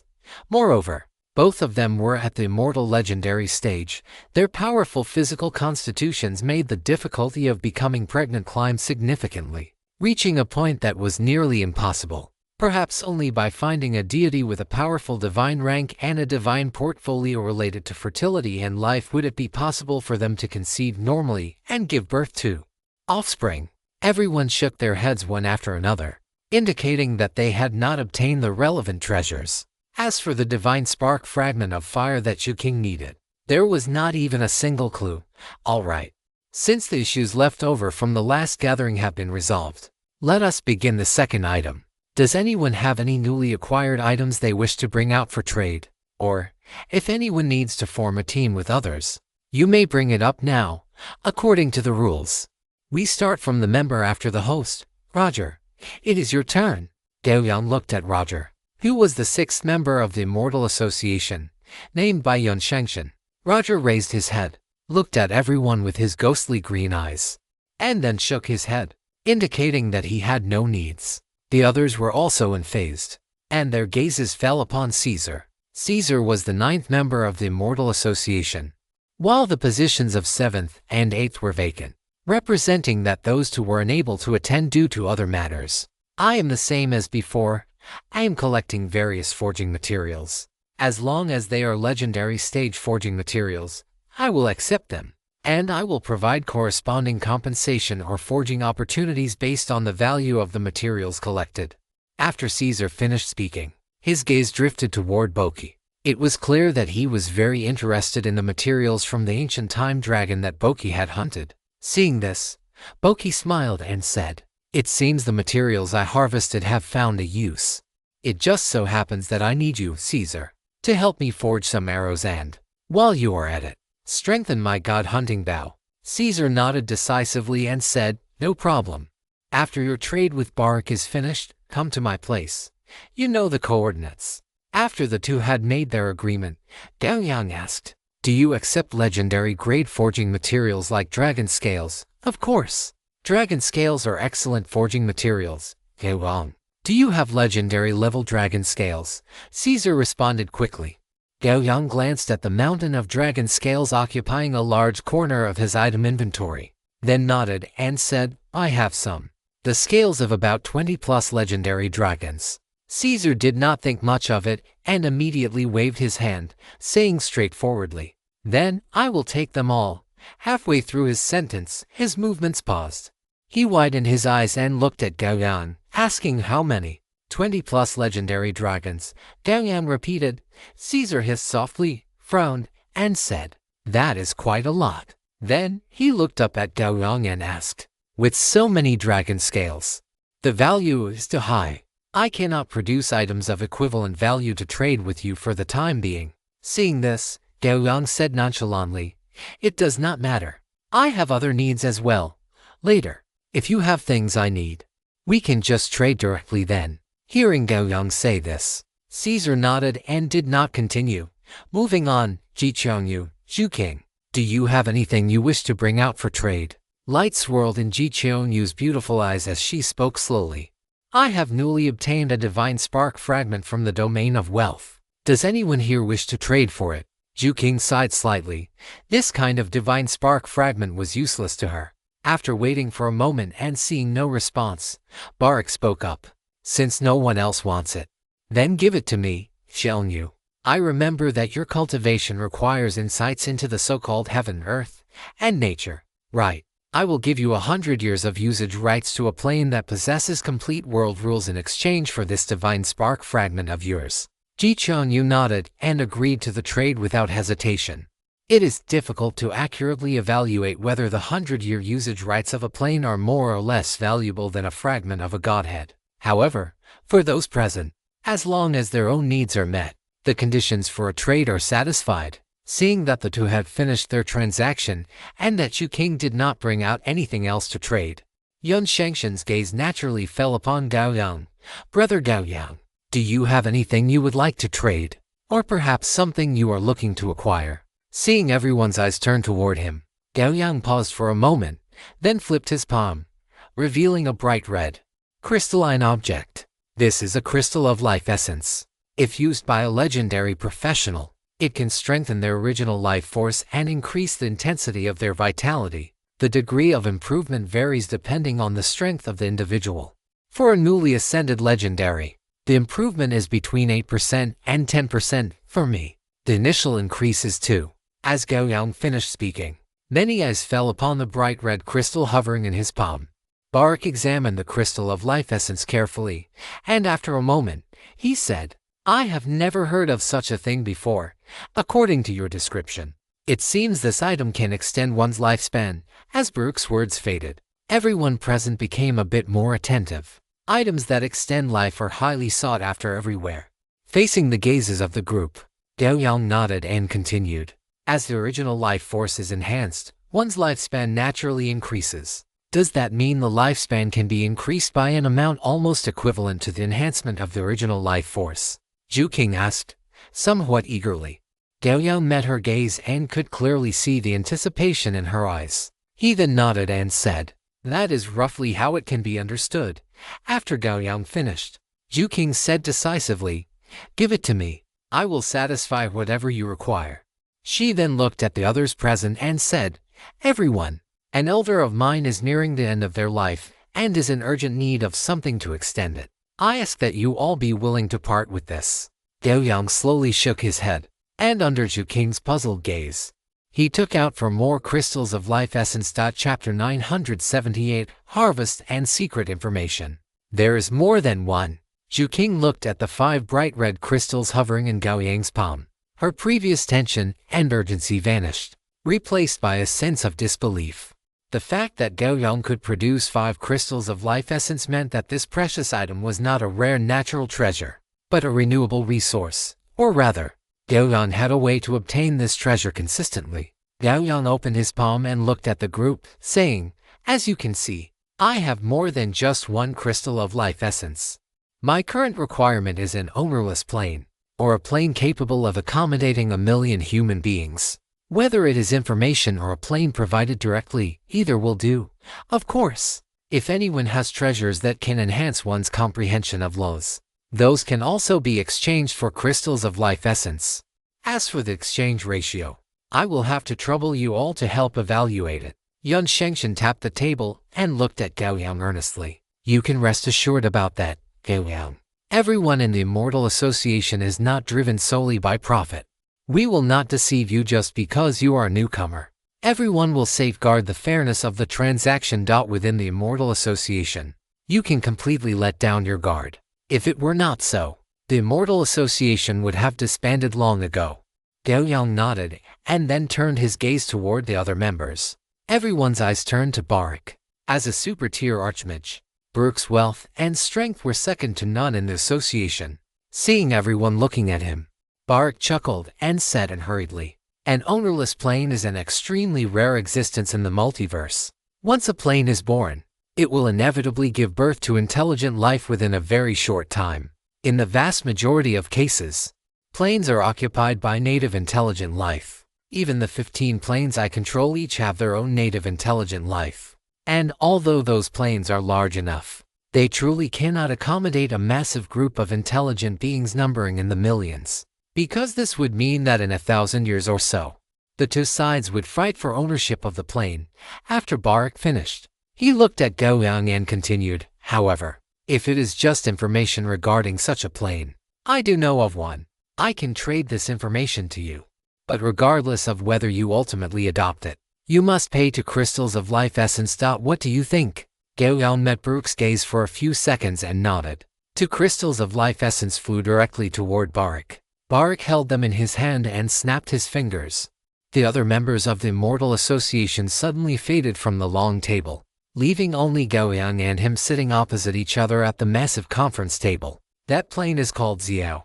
The native intelligent life of the plane has already perished under the invasion of an evil god, and the Xiao plane has now become a hotbed for the evil god to breed evil. Because the Xiao plane is too far from my location, and the evil god within the plane has a strong immunity to magic, the input and output are not proportional if I were to attack it. So, I gave it up. The strength of the evil god within the plane is roughly above that of an immortal legendary, comparable to a deity with weak divine power. If it spares no cost to sacrifice all its breeding grounds, its combat power can climb to that of a deity with medium divine power for a short time.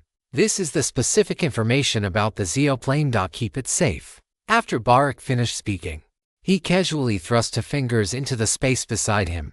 When he withdrew his fingers, a glowing crystal appeared between them. He tossed the crystal to Gao Yang. Gao Yang caught it, took a brief look, and stored it in his inventory. He was very satisfied with the harvest from this transaction. Compared to his previous aimless wandering and gambling in the astral void, the Xiao plane was undoubtedly an excellent option. Although this plane was currently occupied by an evil god, if he were to attack Xiao, he would only need to face one evil god. However, if one were to search within the multiverse, one would have to face the various threats that could emerge at any moment throughout the entire multiverse. As for the 2 life essence crystals given away, these were items Gao Yang had prepared for trade ever since he was invited to join the Immortal Association by Yun Shengshan. Furthermore, while such items might be precious to others, for Gao Yang, who had mastered the method of creating them, the difficulty of obtaining them was not as great as one might imagine. As for why he did not trade all 15 life essence crystals at once, it was partly because scarcity increases value, and partly because this was Gao Yang's first time interacting with the Immortal Association. Being cautious was never a bad thing. Once the trade concluded, Barak snapped his fingers again, and the surrounding members reappeared before Gao Yang's eyes. Previously, it was not that these association members had been blocked by Barak, but rather that Barak had masked both himself and Gao Yang from the perspective of the other members. In this way, the other members remained unaware of the specific details of their trade, which fully ensured privacy. Seeing the 2 of them reappear in their seats, Xu King spoke up. Gao Yang, I would like to trade for 1 life essence crystal. Though I do not have the relevant plane information or items that can increase the comprehension speed of the slaughter rule. However, I once watched your battle against Yun Shengshan at the peak of gladiators, and perhaps this item will be of use to you. After Xu King finished speaking, a seed the size of a fist, brilliant as gold, appeared in her fair hand. She pushed this golden seed toward Gao Yang and said nothing more. Gao Yang took it, and lines of information quickly surfaced in his eyes. When he saw clearly what was in his hand, a trace of surprise immediately appeared in his eyes. The reason was simple. This golden seed was none other than a solar fire core. The last time Gao Yang had obtained a solar fire core was when he killed the Emperor Yu, the strongest of the 3-legged golden crows. In the Qian and cultivation world, the solar fire core could not only upgrade his unique talent, solar furnace, but also allow him to comprehend rules related to the sun, providing a massive boost to his combat power. Gao Yang accepted the solar fire core directly, and without any other movement. The 3 life essence cores in front of him automatically drifted towards Xu King. A hint of pleasant surprise appeared in the depths of Xu King's eyes. but she still reached out to take the 3 bright red crystals into her hand and nodded slightly toward Gao Yang to express her gratitude. Seeing the trade conclude, Boki said with some regret, it's over already. I wanted to get one to study. Hearing this, Gao Yang's expression remained unchanged, and he offered no explanation. Gao Yang, there are no items here that you need, so you should take back these dragon scales, Caesar said, tugging at his cherished beard with a helpless expression. This trade had not only solved the problem that had been troubling him but also yielded an additional solar fire seed. So Gao Yang was in a very good mood. Just keep the dragon scales for now. Perhaps there will be a time later when I need you to forge something for me. Caesar. Seeing Gao Yang say this, Caesar thought for a moment and did not insist further. After all, with so many legendary great dragon scales, for a master blacksmith like him, many designs that had previously only existed in his imagination now had the possibility of being attempted. Seeing that Gao Yang's trade was complete, Yan Shengshan, who was sitting in the main seat, continued to speak. Since the trading is finished, let us proceed to the next item. Does anyone have any special observations or news from this period? A large part of the reason for the establishment of the Immortal Association was this information exchange segment. For the immortal legends in the Immortal Association, ordinary resources no longer held much attraction. Conversely, various pieces of secret information were valued much higher in their estimation. Because these secret pieces of information, and known to the general public, represented, to a certain extent, opportunities that could be described as heaven-defying. After Yan Shengshan finished speaking, he continued, according to the rules, the information exchange segment starts with me. Everyone looked over, and Gao Yang's eyes also held a touch of curiosity, as he was very interested in the experiences of these powerful figures. I once went to the Kata Crystal Wall System. In that crystal wall system, I happened to encounter an aged astral behemoth, an astral ant queen, and I barely managed to escape. If any of you are interested, you can go to the Kata Crystal Wall System to try your luck. Astral Ant Queen. Information regarding the Astral Ant Queen surfaced in Gao Yang's mind. This was an extremely formidable behemoth, one that could even rank in the top 50 among astral behemoths. It was not just that the creature itself was powerful, the key was that it possessed a cost-free reproductive ability. The giant ants it produced possessed a fixed portion of the main body's combat power, and in battle, they often used endless insect seed tactics to completely overwhelm their opponents. That Yan Shengshan could encounter an astral ant queen and still survive was a miracle in itself. Faced with the news shared by Yan Shengshan, the other members did not have much of a reaction, though Boki was clearly moved. After Yan Shengshan finished, he looked at Roger on his left. Roger's head was bowed, and seeing this, he spoke in his unique, low voice. A soul factory of the devil race, jointly established by 3 devil archdukes in a hidden plane. The coordinates are 1**8***5***, and the entire plane has completely become an assembly line for soul extraction. If anyone wants to destroy this soul factory, remember to bring me along. The greatest gain from destroying a devil factory was, naturally, the souls that had already been processed. As the hard currency of the devil and demon races, souls had very strong purchasing power. In fact, in many lower planes and chaotic aligned planes, soul coins made from souls were used as currency in circulation. In the 9 hells of Badr, there was a widely circulated saying, as long as enough souls are paid, even if it means hunting down gods, those devils will find a way to get it done. Of course, if one were to destroy this soul factory, one would have to face the wrath and pursuit of the 3 devil archdukes. After Roger finished speaking, the others began to share their own experiences in order. During this process, Gao Yang was like a dried-out sponge, constantly absorbing the experiences and knowledge of these powerhouses who had traversed the multiverse for hundreds or thousands of years, recording them one by one in his mind. Soon, after Zhu King finished sharing, everyone's gaze turned toward Gao Yang. For this newest member, no one held the slightest bit of contempt.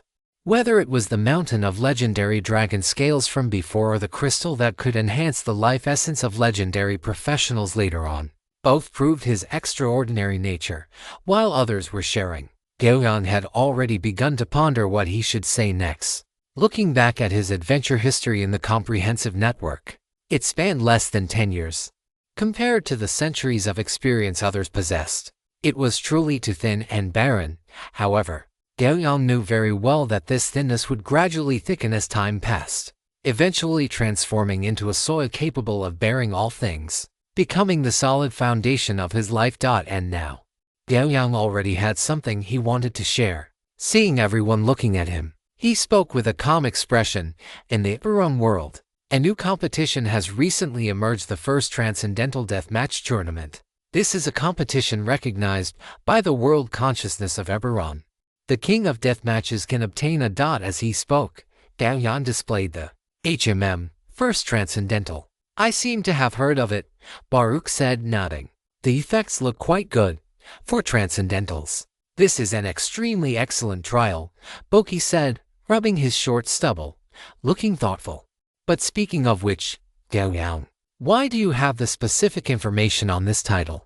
Gao Yang looked at Boki, his tone casual. Because this competition was founded by me. If you are all interested, you can let your respective outstanding juniors go and give it a try.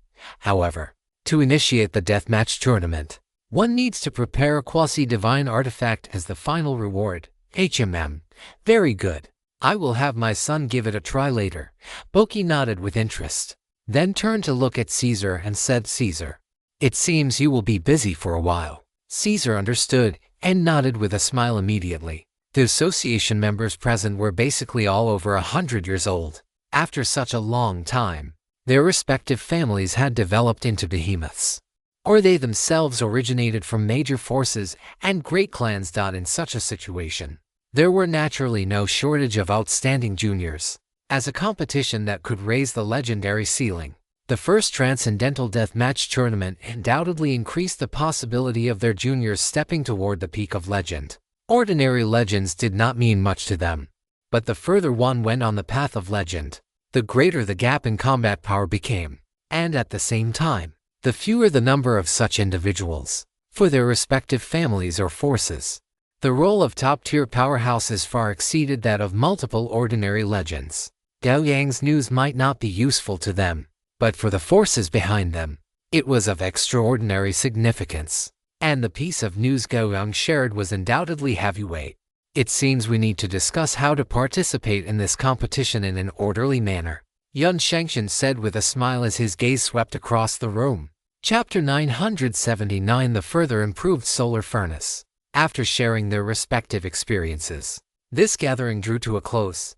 Yun Shengshan then said, before the next physical gathering begins, does anyone have any items they need, or need help from others with? You can bring them up now. This was the final item of the Immortal Association gathering, and it also echoed the first item of the next gathering.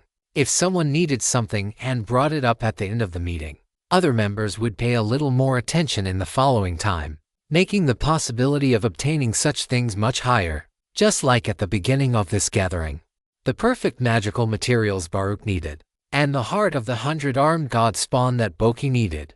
After Yun Shengshan finished speaking, Roger looked up at the crowd and then shook his head. Baruch, Boki, and the others did not speak, while Zhu King said, I still need the divinity fragment fire. As for the couple Qinying, they still needed treasures that could allow them to conceive normally.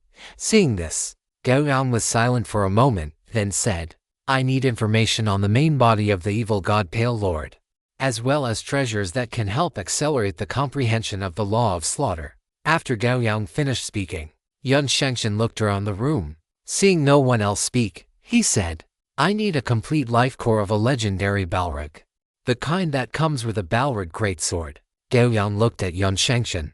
One had to know that a creature like a Balrog would inevitably turn everything it possessed into fuel and self-destruct upon death. After the explosion, nothing would be left. To obtain a complete life core of a legendary Balrog, one would need to prevent the Balrog from self-destructing.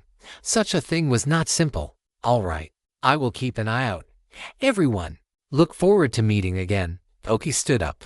The end of the meeting also meant that this gathering was coming to an end. As a god hunter, he still had many things to do, and he was very interested in the Astral Queen Ant that Yun Shengshan had mentioned earlier. So, he naturally would not stay here too long. I just obtained a perfect magical material. So, I will be spending my time in the Mage Tower for a short while. If any of you pass by the Controlla crystal wall system, you are welcome to visit me. Baruch was the second to stand up. After his voice fell, his figure dissipated from everyone's field of vision. Immediately after, member after member rose from their seats and then disappeared into this astral void. Soon, only Gao Yang and Yun Shengshan, who was sitting at the head of the table, remained by the long table. Yun Shengshan looked at Gao Yang and asked with a smile, "Haha, brother, how do you feel about the association? The harvest was bountiful." Gao Yang answered very seriously, then continued, "If you hadn't introduced me to join, brother, perhaps I would still be like a frog in a well, self-satisfied and complacent in the environment I am familiar with." Yun Shengshan walked over to Gao Yang, patted him on the shoulder, and said, "There is no need to say such things. You are just young. As time passes, you will naturally come into contact with these experiences. Now, you have simply encountered them a little earlier than expected. As far as your strength is concerned, knowing this information will not have any negative impact on you at all. I have already sent you the location for the next real-world gathering. Remember to attend on time." After Yun Shengshan finished speaking, his figure vanished from before Gao Yang's eyes. Gao Yang glanced at his chat interface with Yun Shengshan on the Multiverse Network and then nodded. However, what surprised Gao Yang was that the gathering location sent by Yun Shengshan was actually within the bottomless abyss. He wondered why they would choose to meet there. But if it is the bottomless abyss, then so be it. In any case, it is not a place that is difficult for him to reach.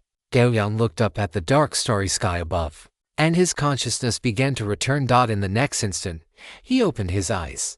Above him was still the boundless dark starry sky, but unlike before, there were many more twinkling stars scattered across the darkness. Gao Yang recalled his trip to the Immortal Association. There were many benefits to joining this organization. First and foremost, it allowed him to come into contact with those immortal legends who stood at the pinnacle of the multiverse. Through their eyes and the time they had experienced, Gao Yang could maximize the compensation for his greatest shortcoming compared to those veteran powerhouses: a lack of experience, whether it was Baruch, Boki, or the other members. What they had seen and heard was extremely precious to Gao Yang. Beyond that, he had gained access to a top-tier trading venue. Whether it was perfect magical materials like the Time Dragon Pupil or the heart of a Hecaton Cheers, these were rare items that almost never appeared in the public eye. Even behemoths that span the multiverse, such as the Goblin and Gnome Chamber of Commerce, would likely find it difficult to obtain such treasures.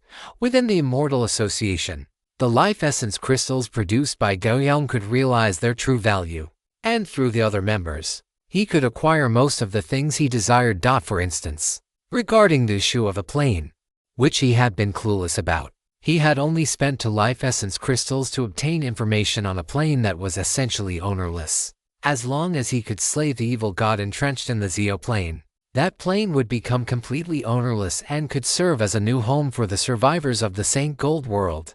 In addition to the information about the plane, the solar fire core obtained from Ju King was another excellent gain.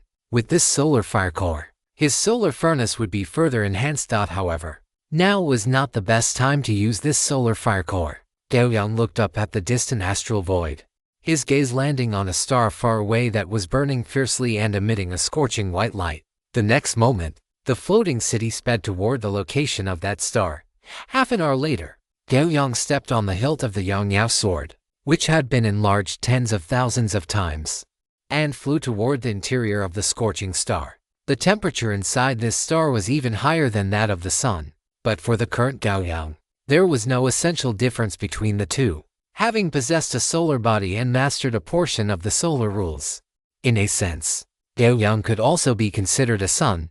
Therefore, this level of high temperature could no longer cause him fatal harm. Soon, Yang Yao was inserted into the semi-liquid fire magma.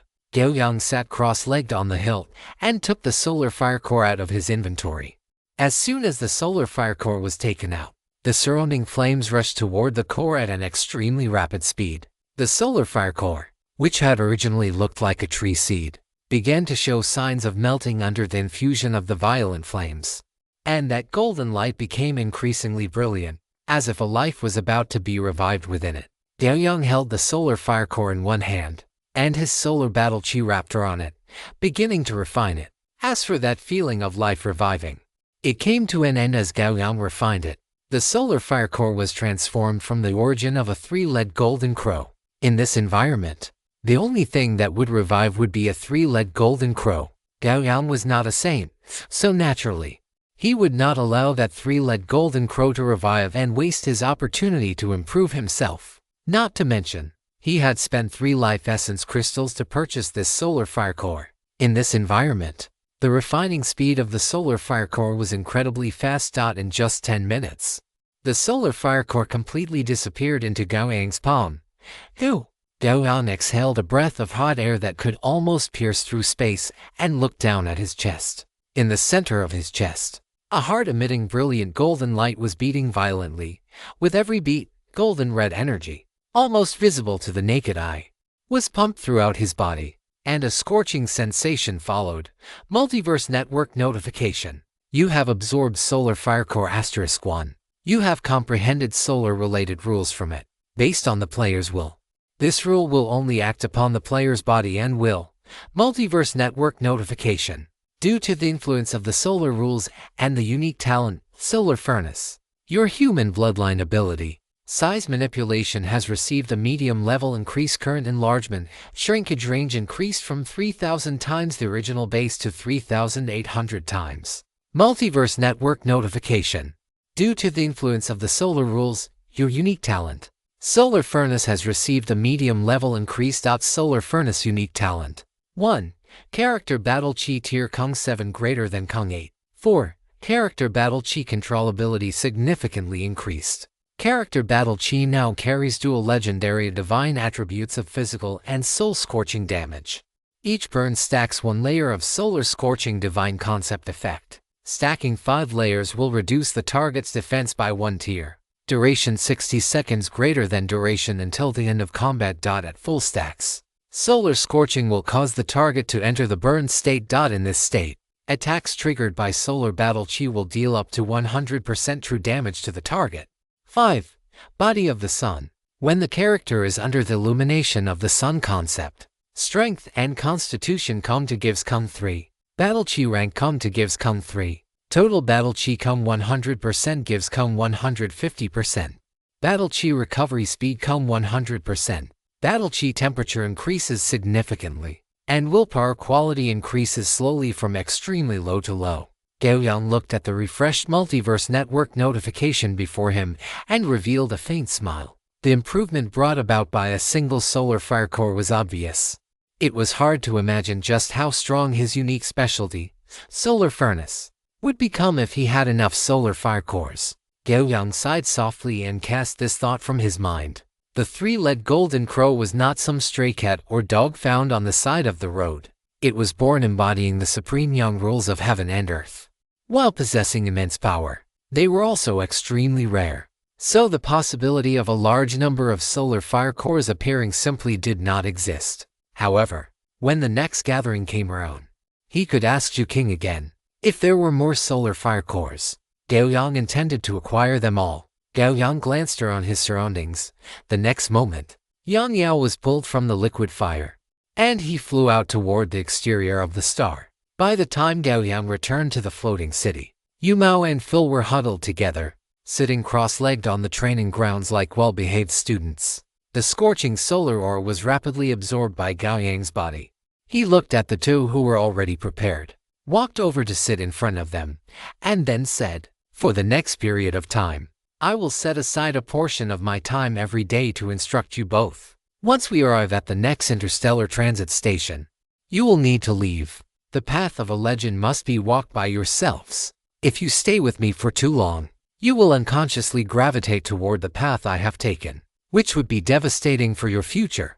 Phil earnestly buried his small head between his claws and sincerely thanked Gao Yang. For him, being able to cultivate by Gao Yang's side for such a long time was already hard-won. If it weren't for the fact that his cousin, Milafina, had an excellent relationship with the Scourge Swordmaster, he would not have been qualified to see Gao Yang, let alone follow him to cultivate. Phil also understood that Gao Yang's guidance was already as dedicated as it could possibly be. Letting them leave was also for the sake of their future paths. As for Yu Mao, after hearing Gao Yang's words, a flicker of struggle flashed in his eyes. However, he quickly looked at Gao Yang and asked with some concern, "Boss, didn't you want me to cultivate by your side? If you let me go now and I run into trouble again, what should I do?" Gao Yang glanced at him and calmly spat out two words that made the corners of Yu Mao's eyes twitch. "Go die, haha, boss, you're joking, right?" Gao Yang withdrew his gaze and spoke calmly. "I have already sealed that consciousness.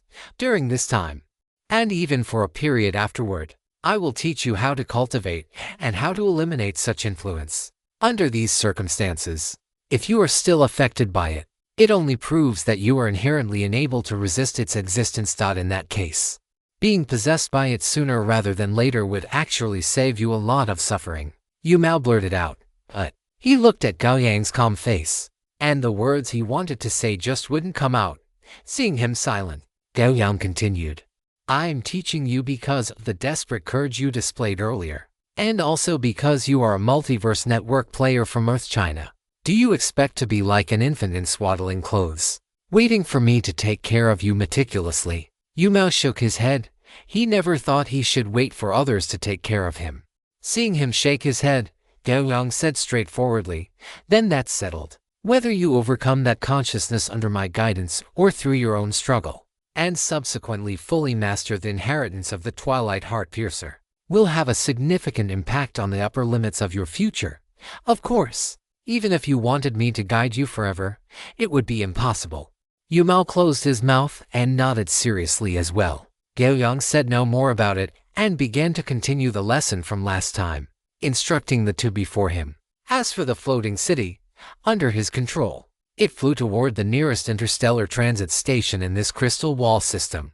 Since he had already obtained the specific coordinates of the Zeo plane, Gao Yang intended to go and see the specific situation of this plane. If possible, he would first slay the evil god entrenched within this plane. If it were not feasible, he would gain more experience and return to take the plane later. If all else failed, he could form a team within the Immortal Association and invite others to help clear the plane together. Chapter 980. Killing intent blooming in the starry sky. The interstellar transit station, Dalivos, was only medium-sized among the transit stations Gao Yang had seen. However, compared to the space fortress-like urban structures of other transit stations, Dalivos possessed more of a sense of life. This was because Dalivos was a transit station transformed from 3 asteroids, which served as the residential area, the consumption area, and the teleportation area, respectively. Gao Yang parked the floating city on the silvery white metal ground of the teleportation asteroid and looked up into the distance at the emerald green planet and the golden planet on the other side. Those were the residential and consumption areas of Dalivos. After Gao Yang and Yu Mao stepped off the floating city, a young attendant wearing a white, green, and gold robe with the Dalivos emblem on his chest stepped forward with a smile to introduce. "My lord, the consumption area of Dalivos is currently holding a point-based lottery. Any consumption earns points, and 10 points grant you 1 draw. The top prize even includes fruits that can increase the physical fitness of a legendary professional. Would you like to go and play a few rounds?" Gao Yang looked toward the golden planet without speaking. The attendant thought Gao Yang was hesitating, so he immediately added, "The consumption area of Dalivos has everything. Even if you want to find a legendary level succubus, we can satisfy the guest's requirements. Of course, the lords in the consumption area prefer the more exciting and intuitive competitive gambling. A legendary level succubus." Gao Yang withdrew his gaze, but his mind suddenly drifted to Grace, that unique succubus player in the Multiverse Network who was determined to build a homeland exclusively for succubi.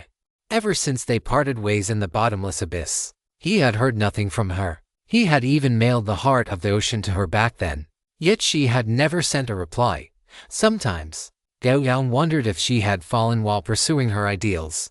Now, suddenly hearing someone use succubi as a promotional feature, he naturally thought of Grace. Facing the waiter's expectant gaze, Gao Yang shook his head and said, "No need. Do you have any recommendations for a hotel in the residential district? We plan to stay here for a while." Also, are there any recommendations for delicacies in Dalivos? The smile on the waiter's face remained unchanged as he quickly led the way, answering Gao Yang's questions simultaneously. Respected sir, given your status, the Starry Sky Tower in the residential district is absolutely your best choice. It is the most high-end, luxurious, and prosperous hotel in all of Dalivos. In the Starry Sky Tower, you can even enjoy service standards comparable to those in the consumption district. As for recommendations for Dalivos' cuisine, here is a travel guide for Dalivos. Please, take a look. After speaking, the waiter took a thin booklet from his chest and handed it to Gao Yang with both hands. Gao Yang did not reach out to take it, but Yu Mao, standing to the side, was quick-witted enough to take the booklet. Sir, please follow me this way, the waiter said, leading Gao Yang and his group onto a nearby teleportation array. He tapped a few times on the light screen that lit up beside the array, and as the light bloomed, the group vanished from the platform. When they stepped out of the teleportation array again, a massive tower-like building appeared before Gao Yang and the others. At the main entrance of this structure, many distinguished and elegantly dressed intelligent beings were coming and going. Sir, this is the Starry Sky Tower. Please follow me. Under the waiter's guidance, Gao Yang and his group slowly walked into the interior of this magnificent building. It did not take long to check into a massive suite, with a price of 10 magic crystals per night, which was already extremely expensive. However, in return, all services were free during their stay, including some rather invigorating service options. The waiter had mentioned this proactively while leading the way. It was evident that he was in a very good mood, especially after Gao Yang paid 100 magic crystals in one go. The smile on his face became even more radiant. From this single transaction alone, he would earn a commission of 5 magic crystals, which was equivalent to over 20 days of work for him. How could he not be happy? Sir, if you need anything, please do not hesitate to command me.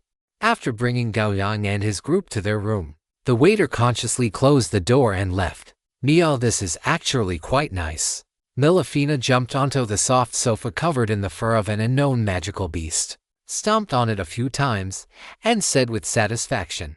Gao Yang sat down on the other side and looked at Yu Mao and Phil, saying, Milafina and I will stay here for 3 to 5 days, after which we will set off again. Phil, you can choose to go home then. As for you, Yu Mao, go and hone yourself, but do not return to Earth if you don't want to wake up one day and watch your loved ones die before your eyes. Both Phil and Yu Mao nodded with extreme seriousness.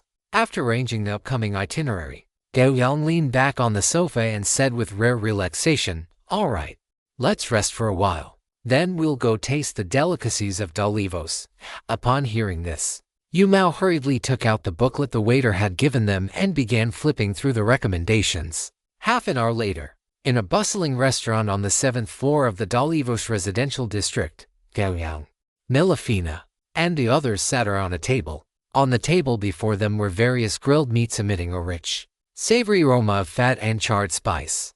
This was the top-ranked barbecue spot in Dalivos, and in Gao Yang's opinion, the taste was indeed excellent, and the ingredients were sufficiently fresh. Everyone was satisfied after the meal, although Milafina wanted to continue wandering around. Her round, full belly could no longer support her desires, so she had to lie on Gao Yang's shoulder as he returned to their accommodation with her. 3 days passed in a flash. On the 4th day, Gao Yang walked out with Milafina, while Yu Mao and Phil stood in the room, watching Gao Yang's back. Watching Gao Yang pull open the door, Yu Mao couldn't help but say, Boss, stay safe. Gao Yang turned his head to look at him and gave an almost imperceptible nod. Phil's face remained cold. He turned his head away from Milafina, but still whispered, Cousin, you too. Facing Phil's concern, Milafina laughed arrogantly. Haha, don't worry, Phil. Your cousin here is very strong. By the time Milafina finished speaking, Gao Yang had already led her out of the room.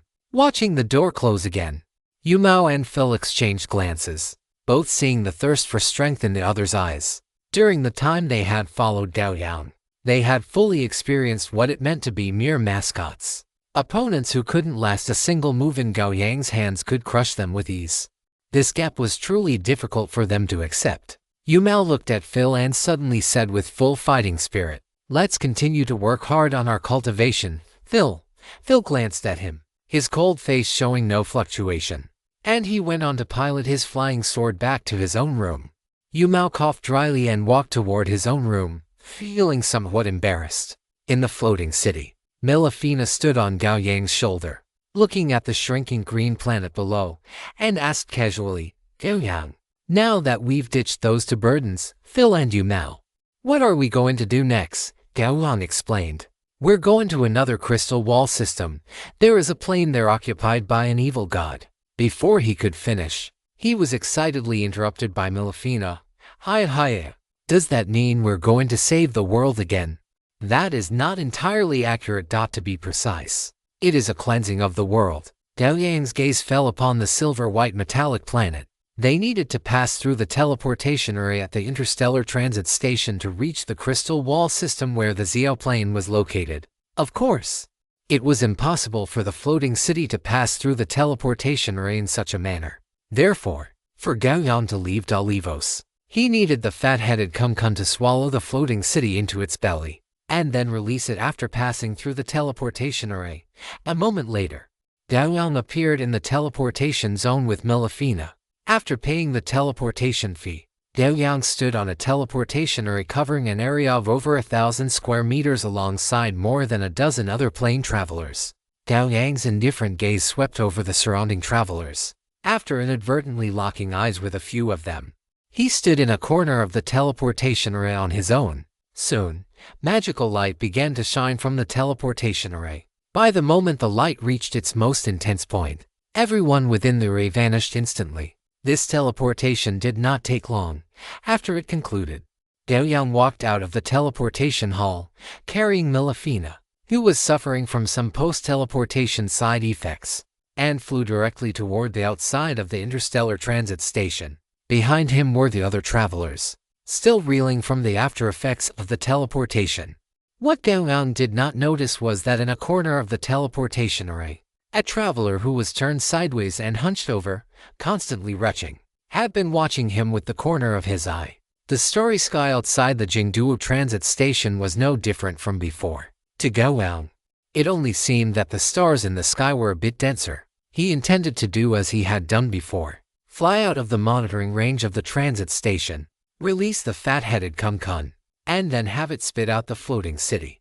Thus, Gao Yang flew at a high speed, and in a short while, he had left the Jingduo transit station far behind him. Soon, a giant brownish-yellow meteorite appeared within Gao Yang's perception. The length of that meteorite exceeded 10 kilometers, which was enough to completely conceal the figure of the fat-headed Kumkun. With a flash of lightning, Gao Yang rapidly shuttled through the astral void, speeding toward that meteorite. Along the way, he even passed a small, fiery red asteroid that glowed like a star.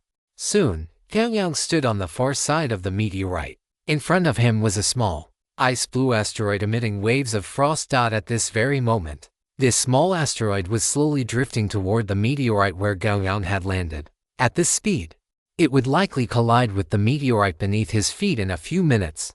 However, for Gao Yang, this amount of time was enough for him to summon the floating city. But just as he was about to release the fat-headed Kumkun, a massive gravitational force acted directly upon his body and the meteorite beneath his feet. In an instant, the meteorite, which was over 10 kilometers long, was torn into several pieces by the violent planetary gravity. Through the gaps between the meteorite fragments, Gao Yang could clearly see that on the other side of the meteorite, the fiery red asteroid he had passed earlier was hurtling toward his location at a terrifying speed. Watching this scene, two golden beams of light, each a zhan long, suddenly shot out from Gao Yang's eyes, and a sword hum that resonated through the spiritual realm soared into the sky. In that instant, Gao Yang activated the active effect of his immortal will without hesitation. Comprehensive network prompt. Immortal will activated. You have forcibly severed the perception shielding effect of the light of ignorance. Almost the moment Gao Yang activated his immortal will, a massive sense of crisis surged from his perception. The intensity of that crisis was so great that it even caused his head to throb with sharp pain. I have been ambushed, and it was specifically aimed at killing me, even going so far as to shield my perception. Yang Yao appeared in Gao Yang's palm instantly. Brilliant golden battle aura, like the scorching sun, flowed down from his body, and the golden light of will bloomed within his black pupils. At this time, the planetary gravity here had increased to a terrifying degree, and the space, while violently distorted, had also become incredibly solid. The solidified and distorted space, like concrete that had been poured and instantly hardened, trapped Gao Yang firmly in place. Gao Yang stood on an irregular fragment of the meteorite, his gaze piercing through the space distorted by gravity to look at the astral void above his head. In that void of darkness, a figure shrouded in a wide black robe appeared in Gao Yang's field of vision. The opponent's hands were shaped like claws, and invisible power fluctuations radiated from them. Seeing Gao Yang look up at him, the lower half of the face not covered by the black hood revealed a mocking smile, as if ridiculing a poor wretch who had stepped into a spider web without knowing it. The moment he saw the opponent, Gao Yang understood who was ambushing him, the Pantheon. Thinking back carefully, among the dozen or so fellow plane travelers, several had paid him too much attention. He hadn't felt it before because his perception had been shielded by the so-called light of ignorance. Because his perception was blinded and even distorted, Gao Yang had felt that everything was normal. Gao Yang! A shrill scream rang in Gao Yang's ears, and golden flames of light soared from Melifina's body. In this instant, Gao Yang felt his power increasing infinitely. In a trance, he had the illusion that he could destroy the world and reshape the universe with a wave of his hand. And Gao Yang's will roared wildly in his mind, telling him that this was not an illusion. In this moment of Melifina's full outburst, he truly possessed the ability to destroy the world. Without the slightest hesitation, Gao Yang followed his combat instinct and slashed forward with his sword. A massive amount of battle aura poured out. His brilliant will began to dim, and the seemingly endless power began to fade rapidly with the execution of this strike.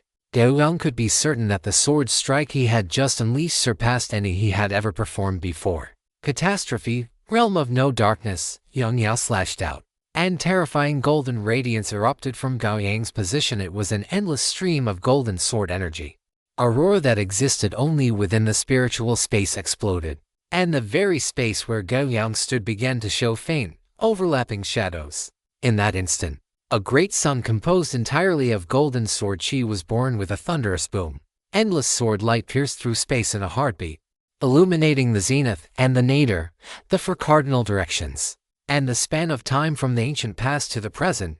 The zenith, the nadir, and the four directions are called the universe, while the past and the present are called time. In this moment, this sword strike of Gao Yang seemed to pierce through time and space, locking onto all four individuals lurking in the surrounding void. Chapter 981, Universal Annihilation and the Appearance of the Pantheon Rumble. In the silent starry sky, two planets, one crimson and one ice blue, vast beyond human imagination compared to their tiny forms, rolled forward at a terrifying speed.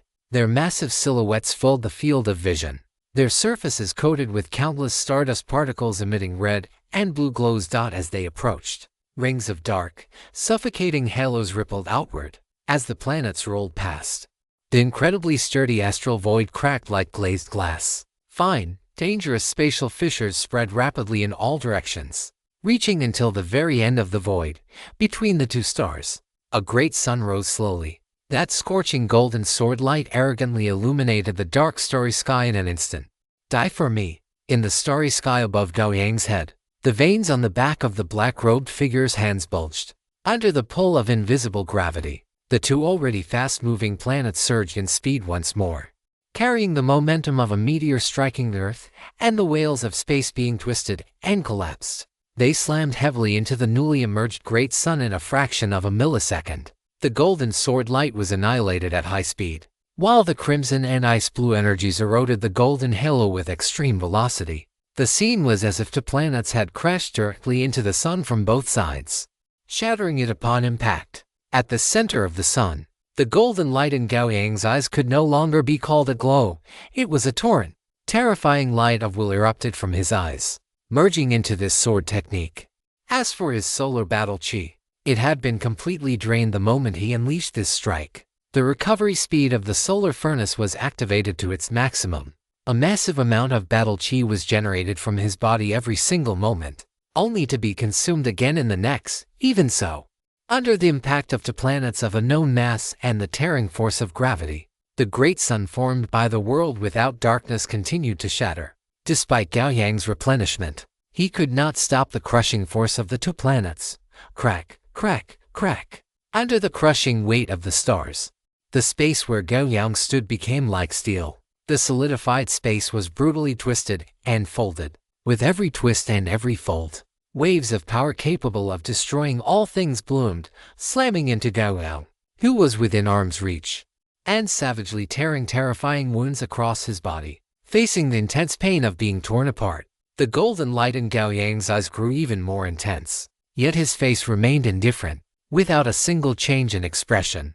He simply focused all his strength on sensing the sword strike he had unleashed, as well as the two ice-fire planets about to collide at his location, and their flows. Melifena's first stood on end, watching the ice-fire planets drawing closer and closer. She let out a sharp, piercing shriek. Gao Yang, we're going to die.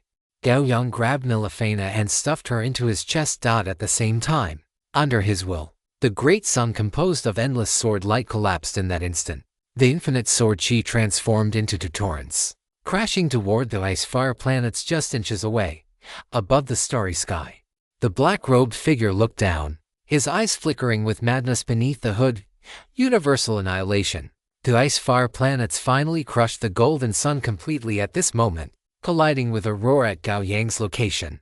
The crimson and ice-blue radiance flared brilliantly, mixed with the two torrents of golden sword chi, instantly illuminating the entire astral void. The void shattered amidst the wailing of the breaking stars. Light was twisted into strange, silent, spasming veins, leaving a lingering, burning ache in the eyes of any existence observing this scene. The stars collided, and giant rocks radiating cold air and burning flames crashed repeatedly, kicking up vast clouds of stardust. Rumble. The roar produced by the collision of the stars lasted for a full 20 seconds. By the time the two stars had completely burned out, the astral void here was a complete mess. A massive void appeared in the center of the shattered and twisted space, within which thick, ribbon-like stardust floated, slowly rotating like a river of glowing dust. At the very bottom of that void, a blood-drenched figure holding a sword slowly emerged. Gao Yang's left arm and right leg were completely gone. Beneath the jagged stumps were jade-white broken bones and flesh that was constantly regenerating, only to be frozen and carbonized again. His entire body was covered in flesh wounds of various sizes, the most severe being a blood hole that pierced directly through his chest and abdomen, nearly cutting him in half. Melifena curled up in Gao Yang's chest, tears rolling down like a bursting dam. Gao Yang looked up at the black-robed figure standing proudly in the starry sky, his low voice ringing in her ears. The battle has only just begun, Melifena. As he spoke, a vial of plain core solution appeared before Gao Yang.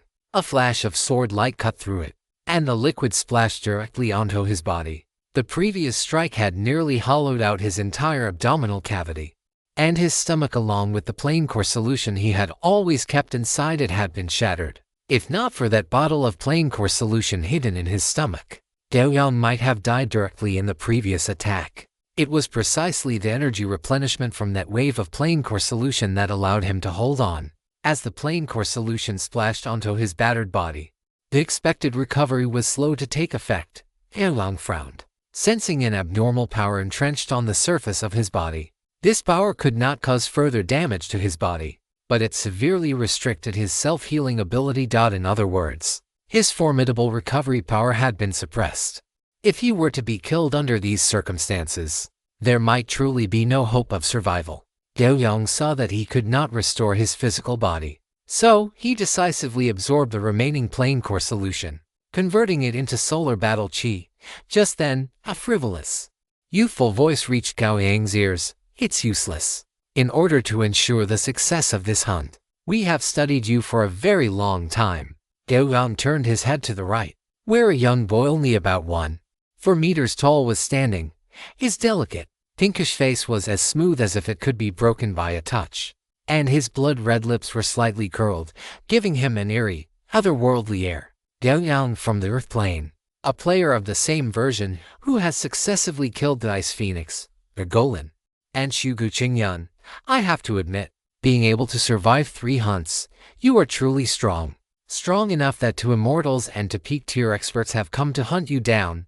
You should feel honored. So, are you an immortal or a peak tier? Gao Yang stared directly into the boy's eyes and asked.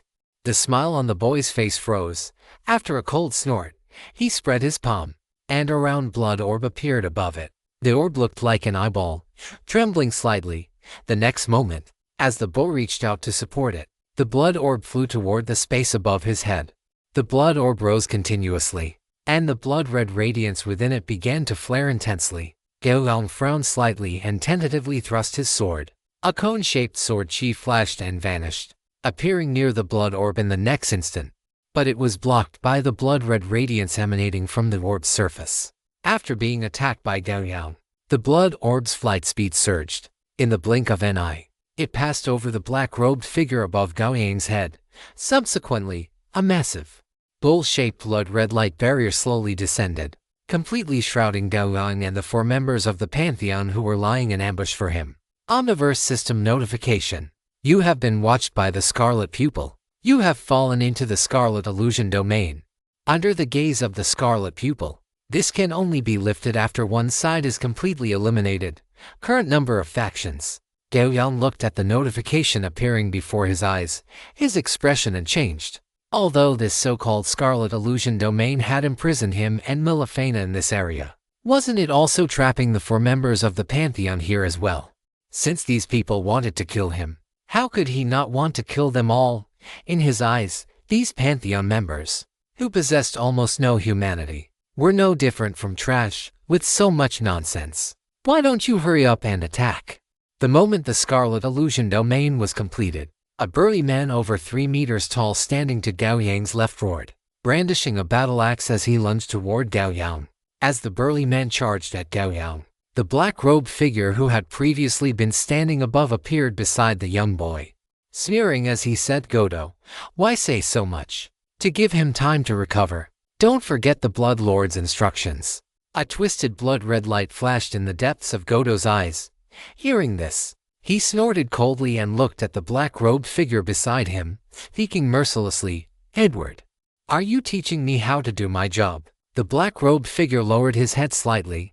Godo looked up, and from his angle, he could see the handsome, blonde-haired, blue-eyed face beneath the hood. But at this moment, this handsome face and the mocking smile hanging on the corners of his lips made him feel a sense of disgust from the bottom of his heart. "I am indeed teaching you how to do your job, little Godo." After Edward finished speaking, he clenched one hand, and a giant meteorite floating not far away began to shatter and reorganize, transforming into a spear over 1,000 meters long in a very short time. Immediately after, Edward clapped his hands together, and the 1,000-meter spear began to shrink continuously, finally stopping at a length of 10 meters. Edward controlled the spear, looked at Godo, and asked, "Do you intend to just stand here and watch?" Godo gave Edward a deep look. Then his body suddenly transformed into a swarm of blood bats, pouncing toward Gao Yang from all directions. By the time Godo rushed toward Gao Yang, Edward shook his head with a hint of boredom.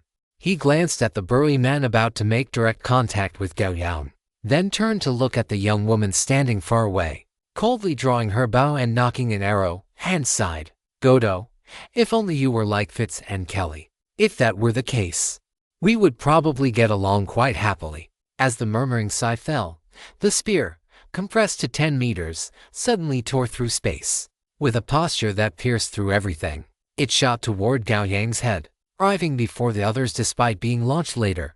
Clang! Gao Yang slashed his sword against the spear, shooting toward his brow. A horrifying, massive force, wrapped in an unstoppable piercing power, poured into his body through his right arm, adding several more wounds to his already tattered frame. A series of sparks flew as the spear grazed Gao Yang's cheek and vanished into the starry sky. After knocking the spear away, Gao Yang did not pause for a second. His senses were roaring wildly in his mind. He turned and lowered his head in one fluid motion as an arrow pierced the spot where he had been standing. Had he been a fraction of a second slower, that arrow would likely have pierced through the back of his head. But the moment he lowered his head, the battle axe-wielding giant, Fitz, had already strode right in front of him. His thick arms raised the battle axe high, and with a fierce gust of wind, he swung it down toward Gao Yang's head, even though the four were far apart. This series of strikes seemed to have been rehearsed 1,000 times over, not giving Gao Yang even a sliver of room to breathe. The battle axe descending from above carried an incomparable suction force, as if it were trying to drag his flesh and soul alike beneath the blade. Clang! In that instant, Gao Yang swung his sword upward in a backhand strike. Yang Yao collided with the battle axe, and a black-gold shockwave expanded, directly shattering the surrounding space into pieces. Along with it, dozens of blood-red bats that had been stealthily approaching through the shadows were shattered, as were countless blood spikes as fine as cow hair. Clack! As the shockwave expanded, Fitz felt an unstoppable, terrifying force travel along the axe handle and into his body. His internal organs were slightly damaged by this force. This caused his face to twist. He gripped the axe handle tightly, and black battle chi spread rapidly from him like a tidal wave. He was actually attempting to use brute force to suppress Gao Yang's dominance right where he stood. Gao Yang looked at the burly man before him. Through their previous exchange, he could tell that the man's strength attribute definitely exceeded 40 points. Even that pervasive gravitational force proved that his opponent's comprehension of rules was not weak either. His comprehensive combat power had clearly reached the level of an immortal legend. "Give me down!" Fitz roared toward the sky, his body suddenly expanding a size. The battle aura swirling around him transformed into tangible gravitational fluctuations, pressing down upon Gao Yang. Enveloped by this black gravitational force, the arm Gao Yang used to hold his sword suddenly sank, and even his breathing became much heavier. In this instant, his body weight soared hundreds, if not thousands, of times over. Gao Yang looked up at the burly man, his battle aura exploding in front of him, borrowing this recoil force. Gao Yang pulled his sword back and retreated. Fitz's expression stiffened. He felt the battle axe in his hand suddenly hit empty air. Before he could adjust his posture, the wind pressure was already upon him. Facing this lightning-fast sword strike from Gao Yang, Fitz not only showed no signs of fear, but he even grinned at Gao Yang, his set of straight white teeth emitting a dazzling light. Clang! Crisp, sharp, muffled sound erupted as a metal arrow slammed heavily into the blade of Yang Yao, causing the trajectory of the strike to shift. With the strike missing its mark, Gao Yang's expression did not change in the slightest. He directly followed through with a horizontal sweep. With a whoosh, the solar battle aura and the 9 capitals wild thunder extended simultaneously with Yang Yao, causing the attack range of the blade to increase 100-fold. The purple gold fin-shaped sword aura spread out, not only repelling Fitz, who was preparing to seize the opportunity to attack again, but also sweeping away the blood spikes from Gordo and the black thunder from Edward not far away. Having temporarily forced the 3 back with a single strike, Gao Yang turned instantly, already slashing toward the female archer in the distance who kept firing cold arrows. Human calamity, swallow return. As the sword was swung, Gao Yang instantly appeared in front of his opponent. At such close range, he could easily see her amber eyes and the confidence hidden within them. Various thoughts flashed through Gao Yang's mind. In this instant, he decisively abandoned the sword technique he had originally intended to use. A massive amount of battle aura began to be consumed rapidly, subsequently merging into the space around him, while Gao Yang solidified the surrounding space. The body of the female archer before him seemed to be dragged, her entire person pulled into a C shape toward the rear diagonal. If Gao Yang had not begun to solidify the surrounding space, given the speed she had displayed, she would likely have vanished from Gao Yang's attack range in an instant. Even so, in the briefest of moments, she had already shot back nearly 50 meters, and her movement speed was still skyrocketing. Too late, Gao Yang let out a low growl, and Yang Yao let out a sword hum, fiercely slashing down in the direction of the female archer. Natural disaster, shattered domain. As the sword was swung, wherever the sword aura passed, space shattered inch by inch, chasing after the female archer at extreme speed. Splurt, blood splattered. The female archer's left leg, along with a small portion of her waist and abdomen, was struck by this sword, directly crushed along with the space itself. With a low grunt of pain, the female archer's mangled body was dragged away. Chapter 982, A Troublesome Opponent. The sword light flashed, and Gao Yang returned to his original position. The female archer had been struck by his sword, Under the erosion of the solar battle aura, her combat power would inevitably be severely damaged in the short term. Under such a siege, eliminating this person hiding in the distance who could fire cold arrows at any moment was very advantageous for Gao Yang's subsequent battle. Otherwise, if a marksman with perfect accuracy were locking onto him at all times, it would at least restrict 20% of his combat performance. "Kelly, are you alright?" Edward looked at Kelly beside him, who had lost her left leg and a small portion of her abdominal cavity, and asked with great concern. However, after just one glance, he froze, because Kelly was currently gritting her teeth, her eyes rolling back, and her body convulsing wildly, as if she were being electrocuted. The expression beneath Edward's hood grew more serious. This situation clearly indicated that Gao Yang's strike was extraordinary. Without pausing, he waved his hand gently, and Kelly, still convulsing, flew behind him. In Kelly's current state, it would likely take some time to recover. Fitz, Golan, be careful. If you can avoid being injured by him, do not get injured. Judging from Kelly's performance, if you are injured by him, there will likely be very serious lingering damage. My current assessment is that it may involve dual damage to both the physical body and the soul. Edward's voice echoed in their minds. Upon hearing this, the smile on Fitz's face became even more frantic. The battle axe in his hand emitted a black halo as he lunged toward Gao Yang, who had returned to his original position. As for Golan, because he had not yet stepped into the realm of an immortal legend, he noticeably increased the distance between himself and Gao Yang after Edward finished speaking. Kelly's miserable state was still fresh in his mind. He had to be careful. Having temporarily crippled the archer with a solar burn strike, Gao Yang performed 3 high-speed instant slashes with Yong Yao in his hand. The speed was so fast that his strikes left distinct afterimages. Natural disaster, spatial torrent. Countless slashes erupted from these 3 sword marks, cutting toward Fitz, who was lunging over like a furious beast. Facing such dense strikes, the black gravitational wave around Fitz rapidly changed form, spinning like a drill and deflecting all the incoming sword aura. Subsequently, he gripped the battle axe with both hands, the muscles in his arms rippling. The wheel-like battle axe traced a perfect arc in the air as he swung it toward Gao Yang. As Fitz's great axe descended, Edward, in the distance, opened his hands and slammed them inward, following his movement. The space where Gao Yang was located began to collapse rapidly with Gao Yang at the center, as if 2 invisible giant hands were forcibly gathering the space there. Within this space, Fitz was already lunging at Gao Yang, and with the help of this collapsing force, his speed surged by another 30%. Gao Yang, on the other hand, was at the very origin of the collapse.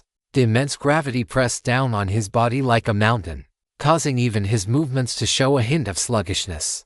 Facing the wheel-shaped great axe that Fitz swung down in a rage, solar battle chi surged from his severed arm, instantly condensing into a battle chi limb that was no different from a flesh and blood arm. Following this, Gao Yang clenched his left fist and slammed it toward Fitz's wheel-shaped great axe.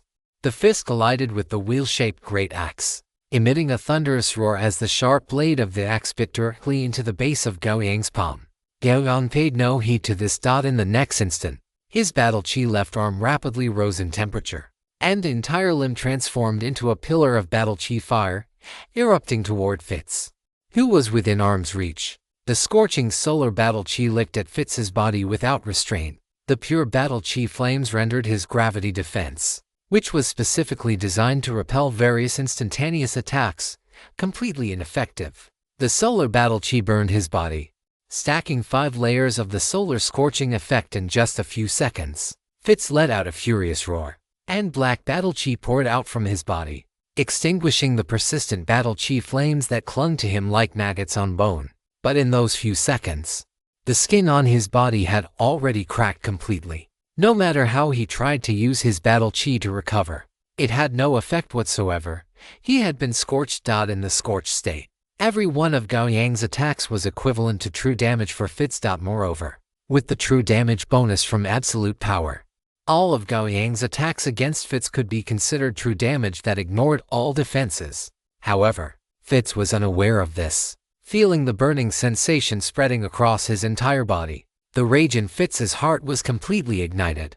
To immortal legends and to peak legends, despite having the advantage of a sneak attack, had failed to crush this prey before them and were instead being repeatedly injured by him. If the others in the guild were to find out about this situation, he and Edward would have no way to maintain their standing in the pantheon. Consequently, pieces of metal armor suddenly emerged from in front of him and locked directly onto Fitz's sturdy frame.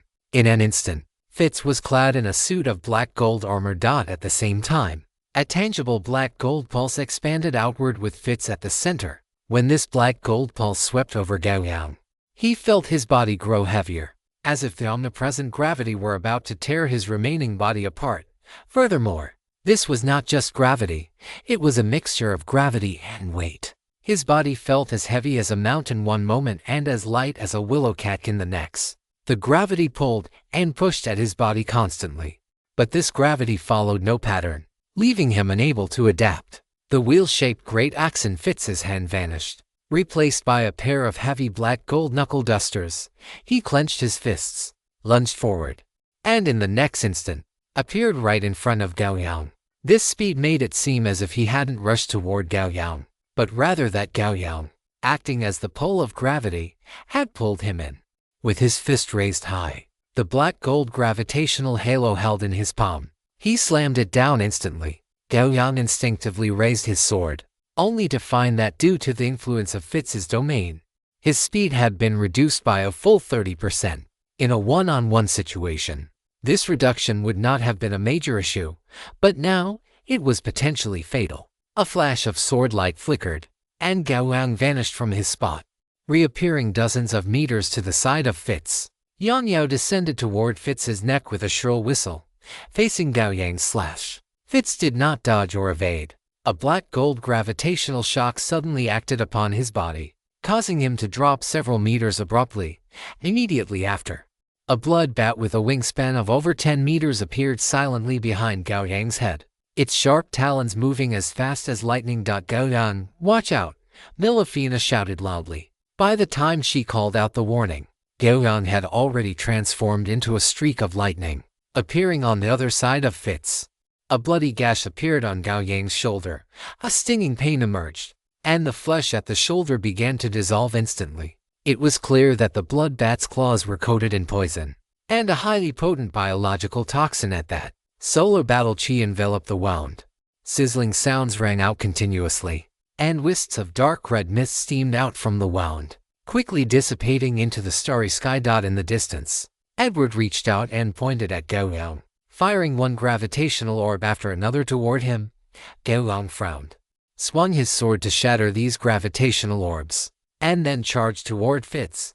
On the current battlefield, Fitz served as the vanguard. His strength was at the Immortal Legend stage, and his understanding and manipulation of gravity and weight, combined with his super high attributes, made him the sturdiest shield, capable of blocking all damage for his teammates.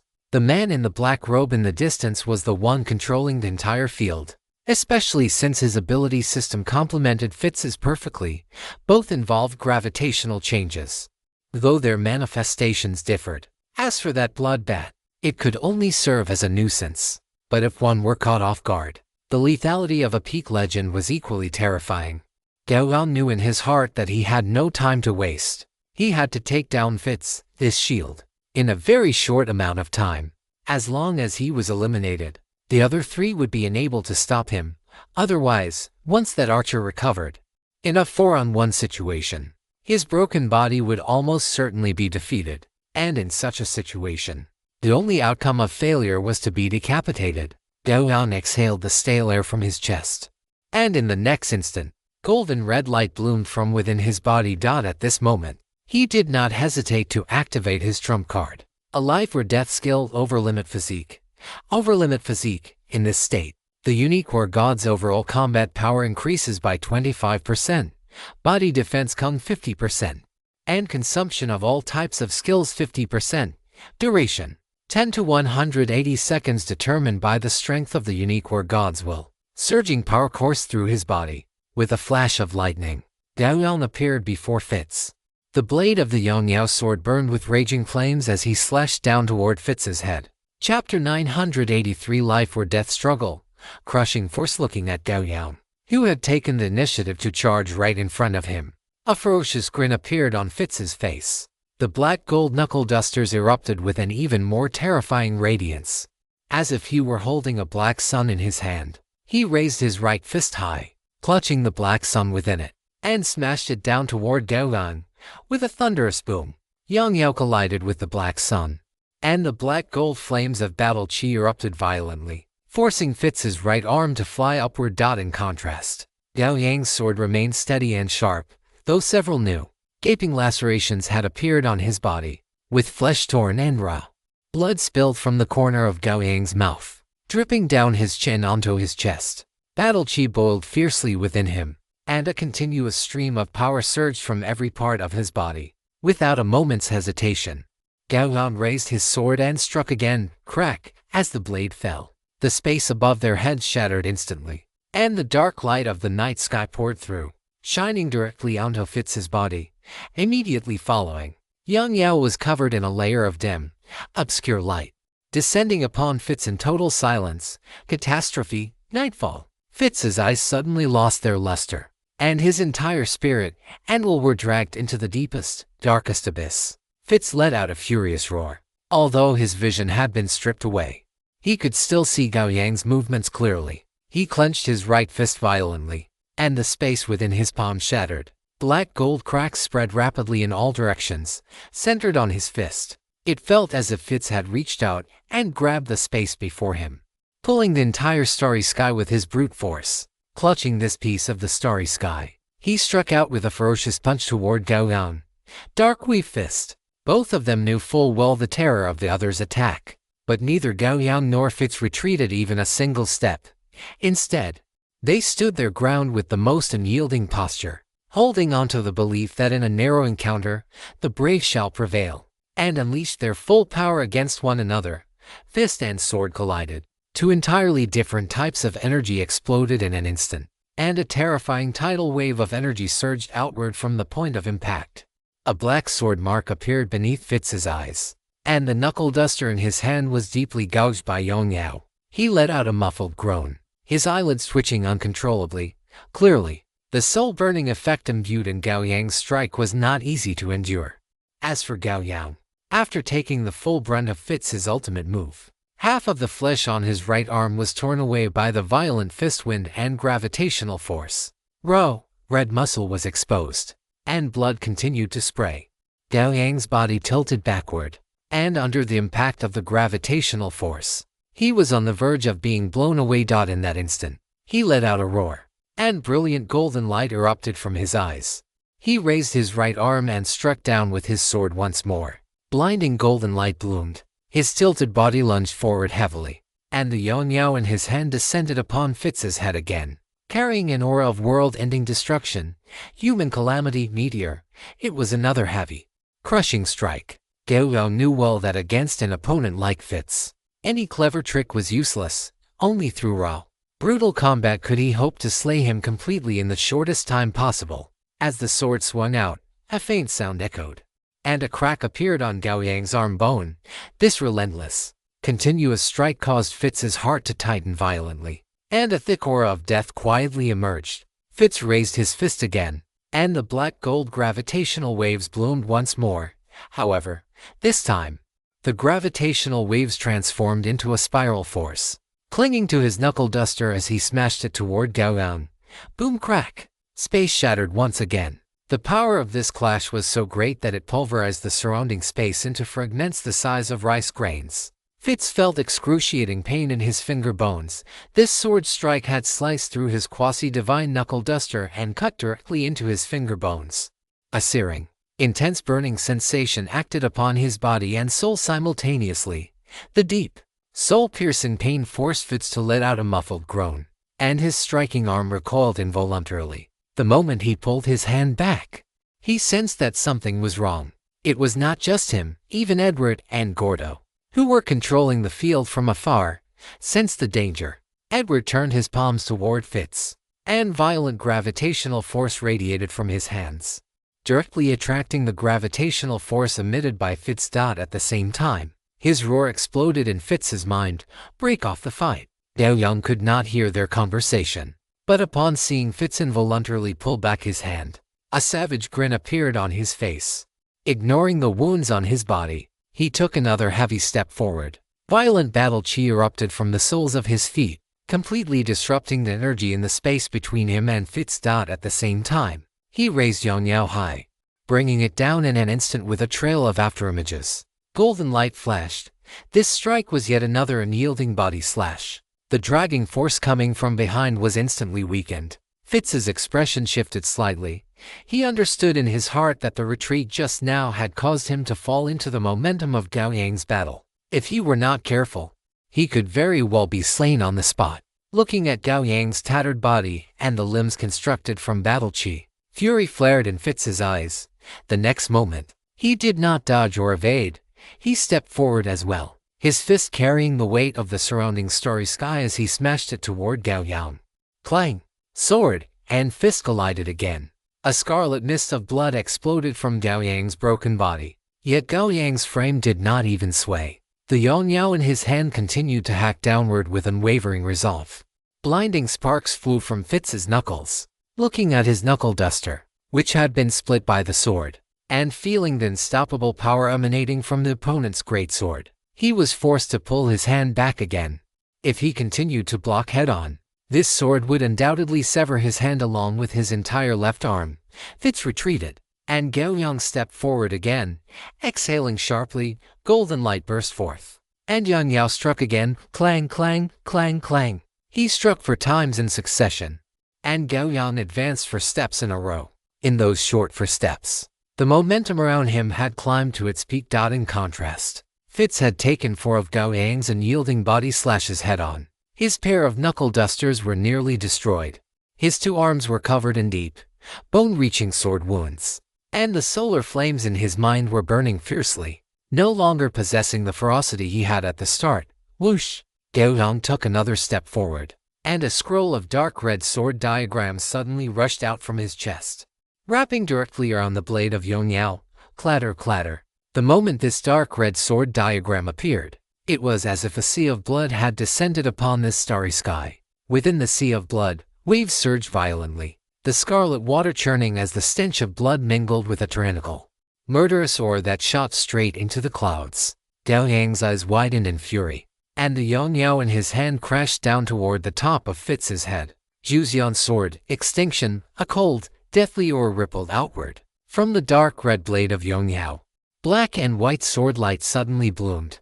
The majestic sword pressure and brilliant will suppressed the starry sky, pinning Fitz's physical body and soul firmly in place. The starry sky above remained. The gravity behind him remained. And even a metallic arrow from further away was already streaking toward the center of Gao Yang's brow. But all of this had already faded away from Fitz. His eyes stared blankly at the black and white sword light before him. That light was so desolate, yet under this strike, even the starlight above seemed dim and lusterless. Swoosh!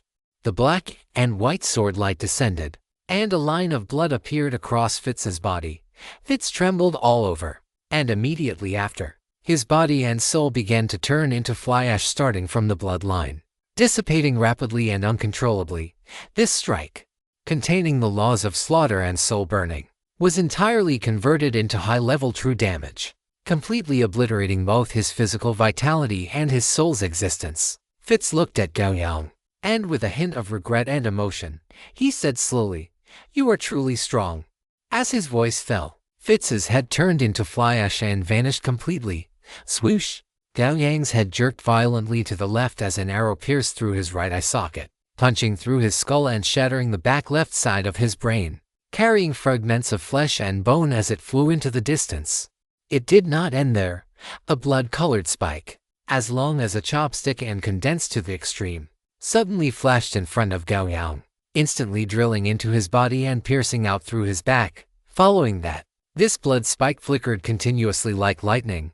Every time it flickered, it tore a spray of blood mist from Gao Yang's body, and the areas it pierced, along with a large patch of surrounding flesh, withered instantly. At the same time, a ray of light, black with a tinge of blood and as thick as a thumb, pierced through the void, heading straight for Gao Yang's heart.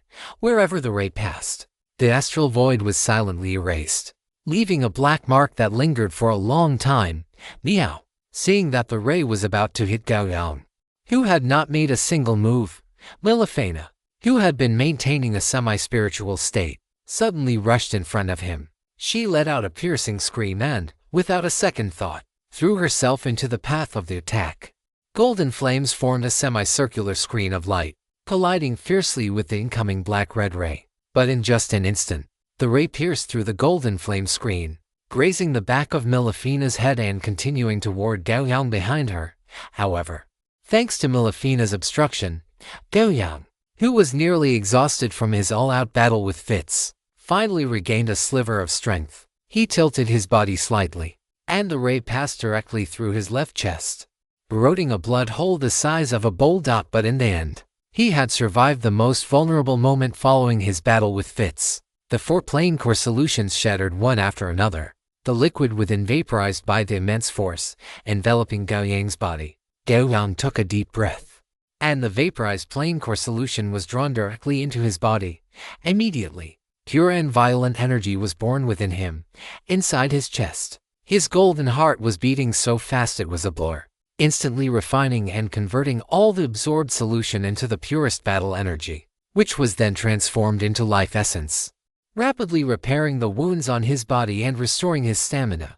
Without a moment's pause, Gao Yang stepped over the still lingering ashes of Fitz, grabbed Milifena, who was missing an ear and had nearly been decapitated, and transformed his body into a streak of sword light, charging toward Golan, who was closest to him. With Fitz dead, the remaining 3 could no longer block his sword, and thus the outcome of this battle was already sealed. This is the importance of taking down the tank first in a team fight. If you cannot hold the opponent, then only one result awaits the team: a total wipeout. Seeing the battered and broken Gao Yang charging toward him, Golan's young face twisted completely. Without the slightest hesitation, he transformed into a large swarm of blood bats, scattering in all directions. Facing Golan's move, Gao Yang's face, half of which had been blown away, remained expressionless as he swung Yang Yao, which was wreathed in dark purple thunder. When this sword strike killed the first blood bat, it split into 9, automatically chasing down the nearest 9 blood bats and devouring them all at once. Following that, the dense 9 capital wild thunder sword chi used that first blood bat as a starting point, forming a fan-shaped network of lightning, with every lightning node being a transformed blood bat. With just one strike, all the blood bats Golan had turned into were completely annihilated. Golan himself died silently in this strike. If Golan had not chosen to transform into bats, he could have at least sparred with Gao Yang for a while, but he had chosen the most common and effective method of escape, which caused his power to be dispersed, inevitably leading to a drop in defense and resulting in him being executed by Gao Yang's sword. After killing Golan with one strike, Gao Yang's expression did not fluctuate in the slightest, though the blood aura rising from his body grew several times more intense. Furthermore, a shockwave of blood, centered on him, instantly covered the entire Scarlet Vision domain. Under the shroud of the natural disaster aura, Edward reacted extremely quickly, spreading his hands to conjure a black sphere that swallowed him whole. As for the archer Kelly further away, she was not so lucky. Under the impact of the natural disaster aura, her rock-steady arms began to tremble, and her hawk-like eyes began to quiver. She had already fallen into a state of terror. Thunder flashed, followed by sword light. A beautiful head soared into the sky, and the next instant, it was ground into a blood mist by the pursuing sword chi.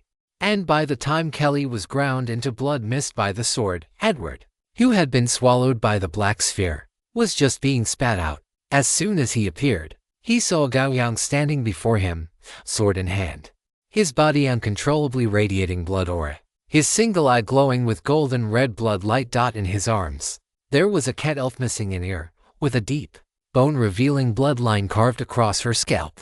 Edward looked at Gao Yang, then glanced at the cat spirit in his arms, and sighed in his heart. It could be said that the moment Fitz died was the perfect opportunity for them to kill Gao Yang. However, his lethal strike had been neutralized by the cat spirit before him, who possessed no offensive capabilities, at the cost of her own life. If not for this cat spirit, even though Fitz had fallen, they would have still been able to complete the Blood Lord's orders, and like now, where they had been wiped out by a single person, even Fitz, who was best at close quarters combat, was dead. How could he, an immortal legend specializing in battlefield control, be a match for this god of slaughter, who was currently radiating killing intent?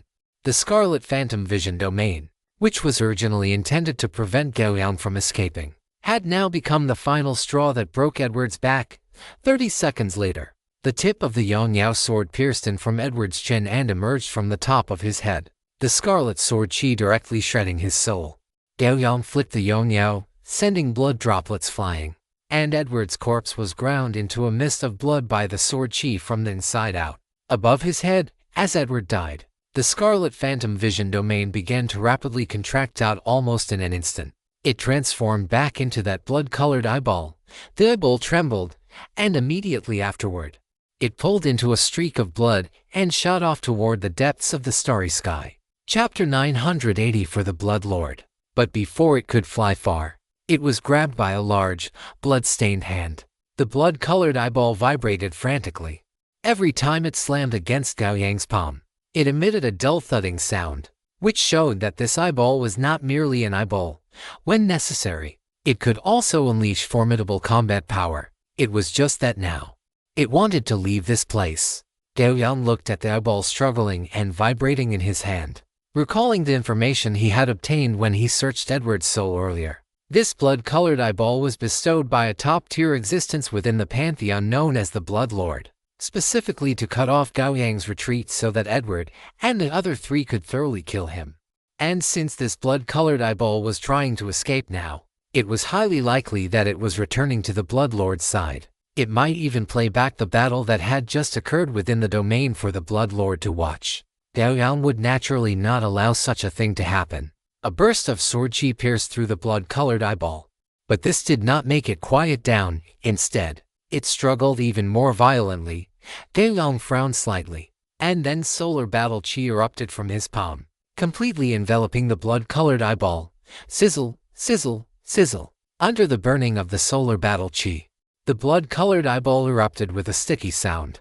Drops of crystal-clear liquid dripped from its surface, and while its size shrank, it became even more condensed. At the same time, Gao Yang felt the force of its resistance increase by a few notches. Gao Yang exerted force with his palm, imprisoning the blood eye in his hand, and began to think about how to deal with it.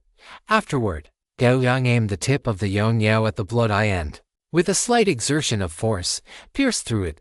Squeak! This time, the blood eye suddenly emitted a piercing, explosive shriek. The moment this sound burst forth, Gao Yang felt as if all the blood in his body was about to uncontrollably gush out from the wounds all over him. As for Melifina, a large amount of blood shot directly out from the wound that had been plowed into the top of her head. The massive blood loss caused her to go silent, her head drooping directly, and her large tail hung down limply. Gao Yang's expression changed drastically. He dropped the Yongyao and reached out to grab something. A jade green bottle appeared in his hand. The next moment, he turned the bottle over, and all the pale green liquid inside was poured out, forming a sphere of water that enveloped Melifina. This was life source liquid, a highly concentrated essence extracted from the life clove fruit. In terms of life-saving, it was no worse than the fountain of life. Originally, Gao Yang had only extracted 3 bottles, keeping them for emergencies. He had not expected to use one at this moment. Thinking of this, he couldn't help but feel a little fortunate. If he hadn't done that on a whim back then, Melifina would likely have died instantly from excessive blood loss in just this short amount of time. Watching Melifina, whose life force was gradually stabilizing within the life source liquid, Gao Yang pushed her further away. Just now, the blood eye had only let out a scream, and it had directly drained the blood from Melifina's entire body. Even he had almost lost control of his own blood. For his next actions, it was better to let Melifina stay far away and maintain a safe distance. While Gao Yang was treating Melifina, the blood that had previously been drained from her spread out. The scent of blood diffused, and soon a thin, large net of blood mist formed in front of Gao Yang. The moment this blood mist net formed, the blood eye in Gao Yang's hand struggled even more violently, and piercing screams were emitted continuously. Following its screams, the blood net began to fluctuate, and soon the outline of a giant human face appeared before Gao Yang. The moment this giant face outline formed, the blood eye stopped screaming and lay quietly in Gao Yang's hand as if it were a dead object. Gao Yang's expression was grave. At this moment, he had no time to care about the blood eye he was holding, because the instant this giant face formed, Owl appeared in this place out of thin air. Immediately afterward, the closed eyes of the giant blood-colored face in front of him slowly opened. The moment the giant face opened its eyes, the Yang beside Gao Yang suddenly erupted with a heaven-piercing sword hum. Gao Yang then pulled back and dashed 1,000 meters away, holding the Yang and looking at the giant face with caution. The giant face opened its eyes, and two indifferent gazes fell upon Gao Yang. Its lips moved, and a voice that could not be distinguished as male or female, old or young, or perhaps a blend of all of them sounded clearly in this astral void. You actually survived. There was no surprise in its words, nor was there disappointment, as if it were simply stating a matter that had absolutely nothing to do with it. Gao Yang looked up and met the gaze of the giant blood-colored face, then suddenly spoke, "Blood Lord." Although it was a question, his expression was already certain. The giant blood-colored face did not fluctuate in the slightest, and the same hard-to-identify voice sounded again, "What a waste, to have even my existence exposed to you by them. I really want to see how you slaughtered them one by one. That must have been quite spectacular." Gao Yang kept a cold face and did not speak. Seeing that Gao Yang remained silent, the giant blood-colored face continued, "Release my eye. You cannot handle it as you are now. Do you intend to keep holding it in your hand like this forever?" Upon hearing this, Gao Yang's right hand, which was gripping the blood-colored eye, tightened with even more force. He had tried before. This blood-colored eyeball could not be stored in his inventory. This meant that if he could not find a way to destroy it and refused to let it go, he would be forced to hold onto it indefinitely. Very well. Since you have killed those 4 pieces of trash, join the pantheon. After some tempering, perhaps one day you will become the #1 blood servant under my command. Beneath me, and above billions upon billions of living beings, no one will dare to be your enemy. The giant blood-colored face spoke as if it were a matter of course, its tone devoid of any room for negotiation. Compared to that choice, I would much rather know where you and the rest of your pantheon are hiding. Gao Yang stared directly into the giant face's eyes, his voice dripping with bloodlust. "Not bad. You have a bit of the flair I had back in the day." The giant blood-colored face chuckled twice, then continued, "But time will prove everything. This is your last chance. If you miss it, your life will reach its end." "I don't think so." Gao Yang raised the blood-colored eye in his hand and continued, "You can try it. Haven't you already seen me now? Ha ha." The giant blood-colored face, or rather the Blood Lord, laughed heartily at these words, the entire face rippling and trembling with its laughter. "I am the Blood Lord. Even gods are but blood servants under my command. And you expect me to personally deal with a legend?" Gao Yang lowered his gaze, though his heart was far from calm.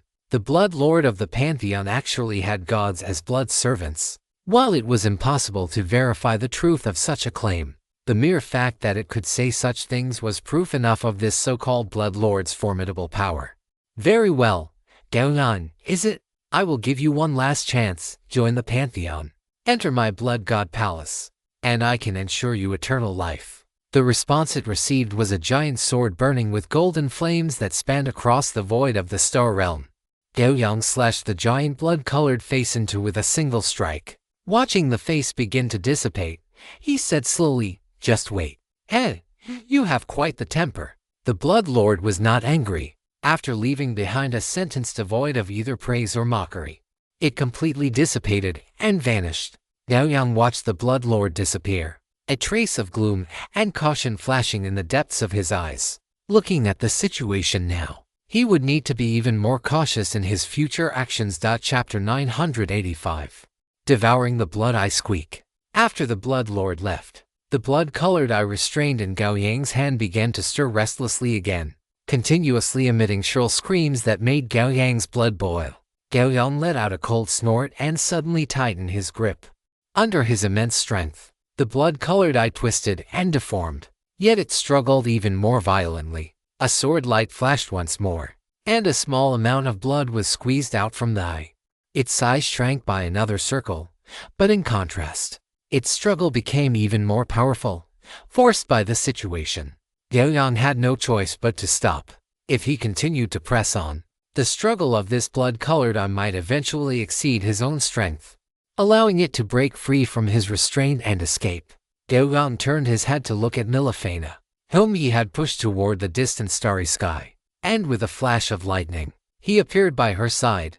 Immediately after, starlight bloomed, and the round body of the fat-headed Kun-Kun quickly emerged from the light. Woo! The fat-headed Kun-Kun rubbed its large head against Gao Yang's palm, shaking its body with great joy. Gao Yang patted its head and said, "Release the floating city."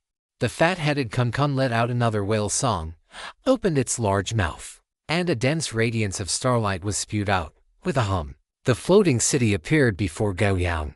Gao Yang patted the fat-headed Kun-Kun and flew into the floating city with it. Upon entering the floating city, he placed the still unconscious Milafena back into her cat bed on the kolo fruit tree. Milafena's vital signs had stabilized under the healing effects of the life source fluid. The reason she had not yet awakened was primarily due to excessive blood loss, which would require time to recover. As for the fat-headed Kun-Kun, it went off to find Olivier, familiar with the route. Gao Yang, still gripping the blood-colored eye, flashed with sword light and flew out of the floating city, appearing once again in the starry sky. The blood-colored eye had not ceased its struggle for a single moment. Letting it go was impossible. So Gao Yang intended to try one more thing. With a flash of light, a black eyeball appeared beside Gao Yang. It was the evil artifact he had obtained, the withered eye Moro. As Gao Yang's strength increased, the effect of the withered eye had become somewhat redundant for him. The information it could detect was simply too limited, and it had almost no practical use in combat. However, this was the only evil artifact Gao Yang had obtained, and it was an item that constantly sought to backfire on him. Therefore, Gao Yang intended to experiment and see if this evil artifact could be of any use. The moment Gao Yang released the withered eye, the gaze of this evil artifact was firmly locked onto the blood-colored eyeball in his hand. That gaze was as if it had seen a delicious delicacy. A greedy and longing look emanated from its black pupil. It even moved its black eyeball body close to Gao Yang's right hand, almost trying to squeeze through the gaps between his fingers and into his palm. Gao Yang reached out, grabbed the body of the withered eye Moro, and pulled it away. The withered eye Moro looked at Gao Yang with its black pupil, revealing clear dissatisfaction and anger. But when it met Gao Yang's cold, indifferent gaze, its expression immediately became much clearer. Gao Yang raised his right hand, brandished the blood-colored eye, and said coldly, "You want it." The withered eye Moro looked at Gao Yang, then at the blood-colored eye in his hand, its pupil jumping up and down. "What is your price?" Gao Yang's words caused Moro to pause, its black pupil revealing a hint of human-like confusion. But soon, it looked at Gao Yang, and a black beam of light shot into Gao Yang's eyes. At the same time, a fragmented thought appeared in Gao Yang's mind: devour. Exchange for loyalty. Gao Yang looked at the withered eye before him. The meaning it had just conveyed was not hard to understand. It wanted to devour this blood-red eye in exchange for its loyalty, promising to serve Gao Yang with all its might whenever needed. However, could such an evil, strange object truly possess loyalty? The answer to this question was self-evident. Gao Yang did not count on the withered eye being completely loyal to him, but that did not prevent him from utilizing it. Therefore, under Moro's expectant gaze, Gao Yang opened his mouth and said, "You are already mine. Your loyalty is meaningless to me." Moro's pupil trembled. A moment later, the pupil sank to the very bottom of its eye. And then a new thought was transmitted: devour. More effective. Lock onto the true name bearer. Full power activation.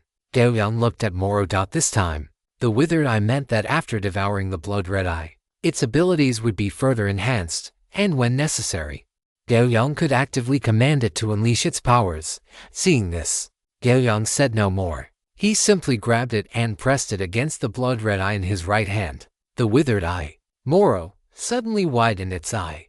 Then, under Gao Yang's gaze, it split open, revealing an interior filled with black ocular fluid and gelatinous flesh, resembling a giant black maw. The next moment, it swallowed the blood-red eye into its body in one gulp and returned to its original state. A hint of human-like satisfaction appeared in the single eye of the withered eye. Moro, but the next instant, a scarlet hue bloomed from the depths of its eye, and its body began to deform like rubber. That was the blood-red eye struggling within it. However, no matter how the blood-red eye struggled, it could not break through Moro's body. Soon, the intensity of Moro's deformation began to subside, gradually returning to calm. When this deformation completely vanished, the eye of the withered eye of Moro closed instantly, as if it were a dead object.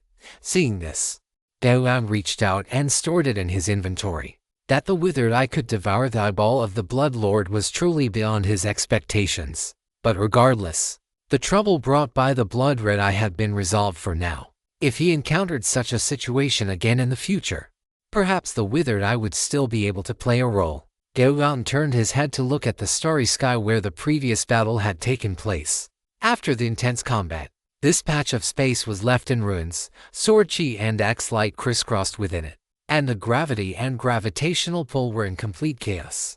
In this shattered starry sky, only a pair of broken brass knuckles and a slightly slender war bow remained. This battle had been too rushed. Gao Yang had been ambushed and severely wounded at the very beginning, and every second that followed was a fight for his life. Fighting with his full strength, there was no possibility of holding back at all. This also resulted in Gao Yang killing 4 members of the Pantheon without gaining even a single piece of information regarding a unique specialty. For Gao Yang, this battle could be considered a total loss. The only benefit might be that through the remnants of Edward's memory, he had discovered the existence of the Blood Lord, a high-ranking member of the Pantheon, as well as that blood-red eyeball. This gave Gao Yang a deeper understanding of the Pantheon, and at the same time, he became even more certain that the Pantheon was an exceptionally thorny organization. Such an organization was like a cold, venomous snake hiding in the darkness. As long as he relaxed even slightly, he would be bitten, resulting in severe injury at best, or death at worst. In the far distance, lights flickered on at the crystal relay station, and it seemed that some entities had taken off and were flying toward his location. Gao Yang reached out to store the brass knuckles and the war bow into his inventory, then turned and stepped into the floating city. Subsequently, the floating city erupted with a surge of magical power and flew rapidly toward the depths of the starry sky. By the time the floating city had completely vanished into the darkness, the several figures flying out from the crystal relay station had just arrived at the scene. However, only a chaotic battlefield remained, with no signs of life. In a dark and desolate starry sky, a large number of meteorites floated in the void. Surrounded by these meteorites, a floating city drifted quietly, without a single light shining from it. Inside the floating city, in the villa, Gao Yang sat on the living room sofa, holding Milofina. At this moment, the injuries on his body had been completely repaired, but his right eye, which had been pierced by the female archer, had yet to grow back. That arrow was not only extremely powerful, but it also carried highly corrosive energy.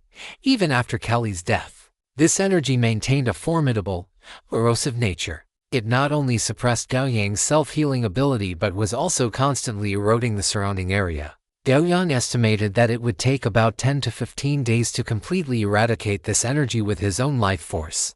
In the darkness, Milofina looked up at Gao Yang, her gaze lingering on his hollow right eye socket, and she asked in a weak voice, "Gao Yang, are you feeling better?"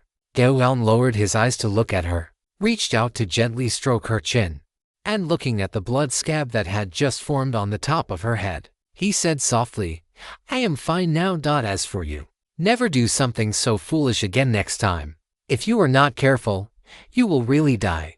Milofina shook her head and said quite proudly, "Neo, I am not that easy to kill. I am Milofina, the cat elf with the strongest talent. In any case, try not to do such things." "How can that be? Do you expect me to just watch you die before my eyes?" Milofina widened her eyes, staring at Gao Yang, and then said earnestly, "Gao Yang, we are partners bound by our souls, and I am your exclusive support. If I watch you die before my eyes, then who else would I support?" Gao Yang did not speak, and the entire living room fell into silence. A moment later, he slowly scratched Milofina's chin again and said, "My life force is very strong. That kind of attack might not necessarily kill me completely, But you are different. If you were to suffer a fatal wound of that magnitude, you would truly be in danger." Melifina pouted, stubbornly remaining silent. Gao Yang gently stroked Melifina, speaking slowly in the darkness, however. "I really have to thank you this time, Melifina." The stubbornness on Melifina's face vanished, and she leaned comfortably against Gao Yang's chest, enjoying the tranquility of the moment. In the living room, two souls leaning on each other snuggled quietly in the embrace of the darkness. After a long while, Gao Yang spoke again.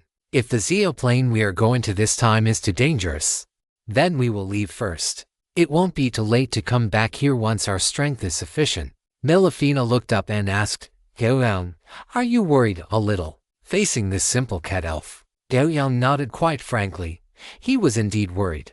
This ambush had been too sudden. He had been only a hair's breadth away from dying here along with Melifina. Of course, what he was worried about was not his own safety, but Melifina's. As a player of the comprehensive network, once he had stepped onto this path and crawled out alive from his initial training in the abyss, life and death had lost their meaning to him. He climbed toward greater heights, and even if he were to die in the process, he would have no regrets at most, just a slight sense of pity.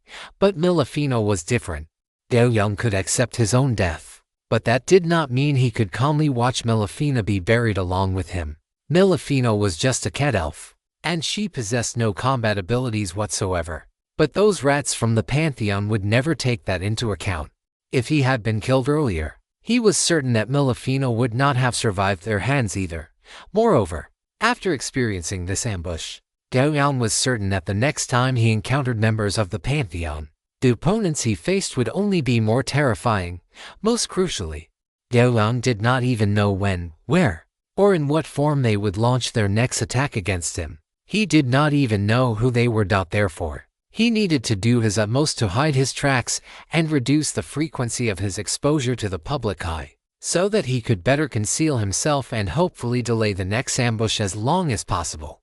The best choice, naturally, was to select a hidden location and use the teleportation function of the comprehensive network to go on various adventures, continuously accumulating his strength in the process. By using the comprehensive network's teleportation, he could at least avoid some of the Pantheon's investigations. Thus, Gao Yang did not intend to let Melifina continue to follow him, although his limit combat power would drop by a notch without Melifina's assistance. He would rather Melifina live safely than have her follow him and suffer an undeserved disaster. But if he told Melifina to leave directly, she would certainly be angry. Therefore, Gao Yang used the final destination of this trip, the Zeoplane, as an excuse. After seeing the Zeoplane, he would take the initiative to leave and have Melifina return to her hometown. In this way, Melifina would be able to accept it more easily. As for what came after, Gao Yang would adventure alone. "Don't worry, I'm here." Melifina's voice rang out in the darkness. "I know, but that is exactly why I am even more worried." Gao Yang stroked her smooth fur and continued, "I need time. I need to become stronger. I am still too weak right now." As Gao Yang spoke, he opened his personal information. Currently, his highest strength attribute was barely 34 points, still a full 6 points away from the 40 points of a peak legend. Although he possessed the unique specialty skill of the God of War, the strength amplification provided by the tyranny of the God of War, which allowed his strength performance to reach the realm of a peak legend, his other attributes remained at the level of an ordinary senior legend. This was his shortcoming. Once Melifina returned to her hometown, his next plan was to improve all his attributes as much as possible. Taking a leave of absence, need to adjust. To all my foster fathers and mothers, I have had some things going on these past 2 days that have left me drained and my mind blank. There will be no update today. I will resume normal updates tomorrow. Thank you. Chapter 986. Hatching of a unique specialty and specialty compatibility. After resting in the meteorite region for a day, Gao Yang had completely recovered from his injuries, save for his right eye. He stood up from the darkness, and a point of golden light emanated from his fingertips, illuminating the entire bedroom. Under the faint golden light, Melifina, who was lying on the pillow, opened her sleepy eyes and asked groggily, "Gao Yang, is it dawn?" The golden light dimmed instantly. Gao Yang's gentle voice sounded in the darkness, Not yet, go back to sleep. Hearing this, Melifina turned over and covered her head with her large, fluffy tail. Before long, a soft, lazy purring sound came from her belly. Gao Yang looked at her, and without any fluctuation of his aura, he appeared outside the room. With 2 blinks, he arrived at the martial arts arena and sat down cross-legged. Immediately after, as Gao Yang drove his intent, the floating city hidden behind the meteorite trembled slightly and began to speed toward the predetermined coordinates. After setting the coordinates, Gao Yang closed his eyes slightly and began his daily cultivation. Golden willpower, driven by the eternal undying meditation method, circulated continuously in his mind. Threads of willpower began to generate rapidly during this circulation and merged into Gao Yang's will greatsword at a very steady speed. During this process, Gao Yang's willpower was also constantly permeating his body, especially interacting with his heart with great frequency. This was the effect of absolute will. Through this constant interaction, his physical body and willpower were gradually moving toward the integration of body and soul, thereby achieving the state of the heart does not die, the body does not perish. And as his willpower circulated throughout his body, Gao Yang's red eye socket was also accelerating its self-healing under the radiance of his will. The fresh, tender granulation tissue wriggling deep in the eye socket was eroded by an invisible force as soon as it grew out, causing it to wither rapidly. But before the previous granulation could fully wither away, 2 new buds would sprout in its place. Just like that, countless muscle fibers were constantly regenerating and dying, working tirelessly to repair Gao Yang's right eye. An hour later, Gao Yang exhaled a breath of stale air, and the faint golden light radiating from his body retracted back into his physique. My previous assessment was slightly off. Under these conditions, it will take at most 5 days for me to completely erase the lingering effects of that arrow and make a full recovery, Gao Yang muttered to himself, then stood up and began to practice his swordsmanship. The ambush by the Pantheon had made him realize that compared to his violent offensive capabilities, his defense had become his greatest weakness. This point had not been apparent before, because the opponents Gao Yang had encountered had never pushed him to this extent. Relying on his heaven-defying regenerative ability, even the most severe injuries could be healed rapidly in a short time. So physical defense had not actually been that important to him. But after encountering this ambush, Gao Yang realized that his own senses could be blocked, and his regenerative ability could actually be suppressed. And once his regenerative ability was suppressed, the weakness in Gao Yang's defense was completely exposed. Although his defense, under various buffs, could be considered formidable even among veteran legends, it depended on who he was being compared to. Against the attacks of an immortal legend, his defense fell short by quite a bit.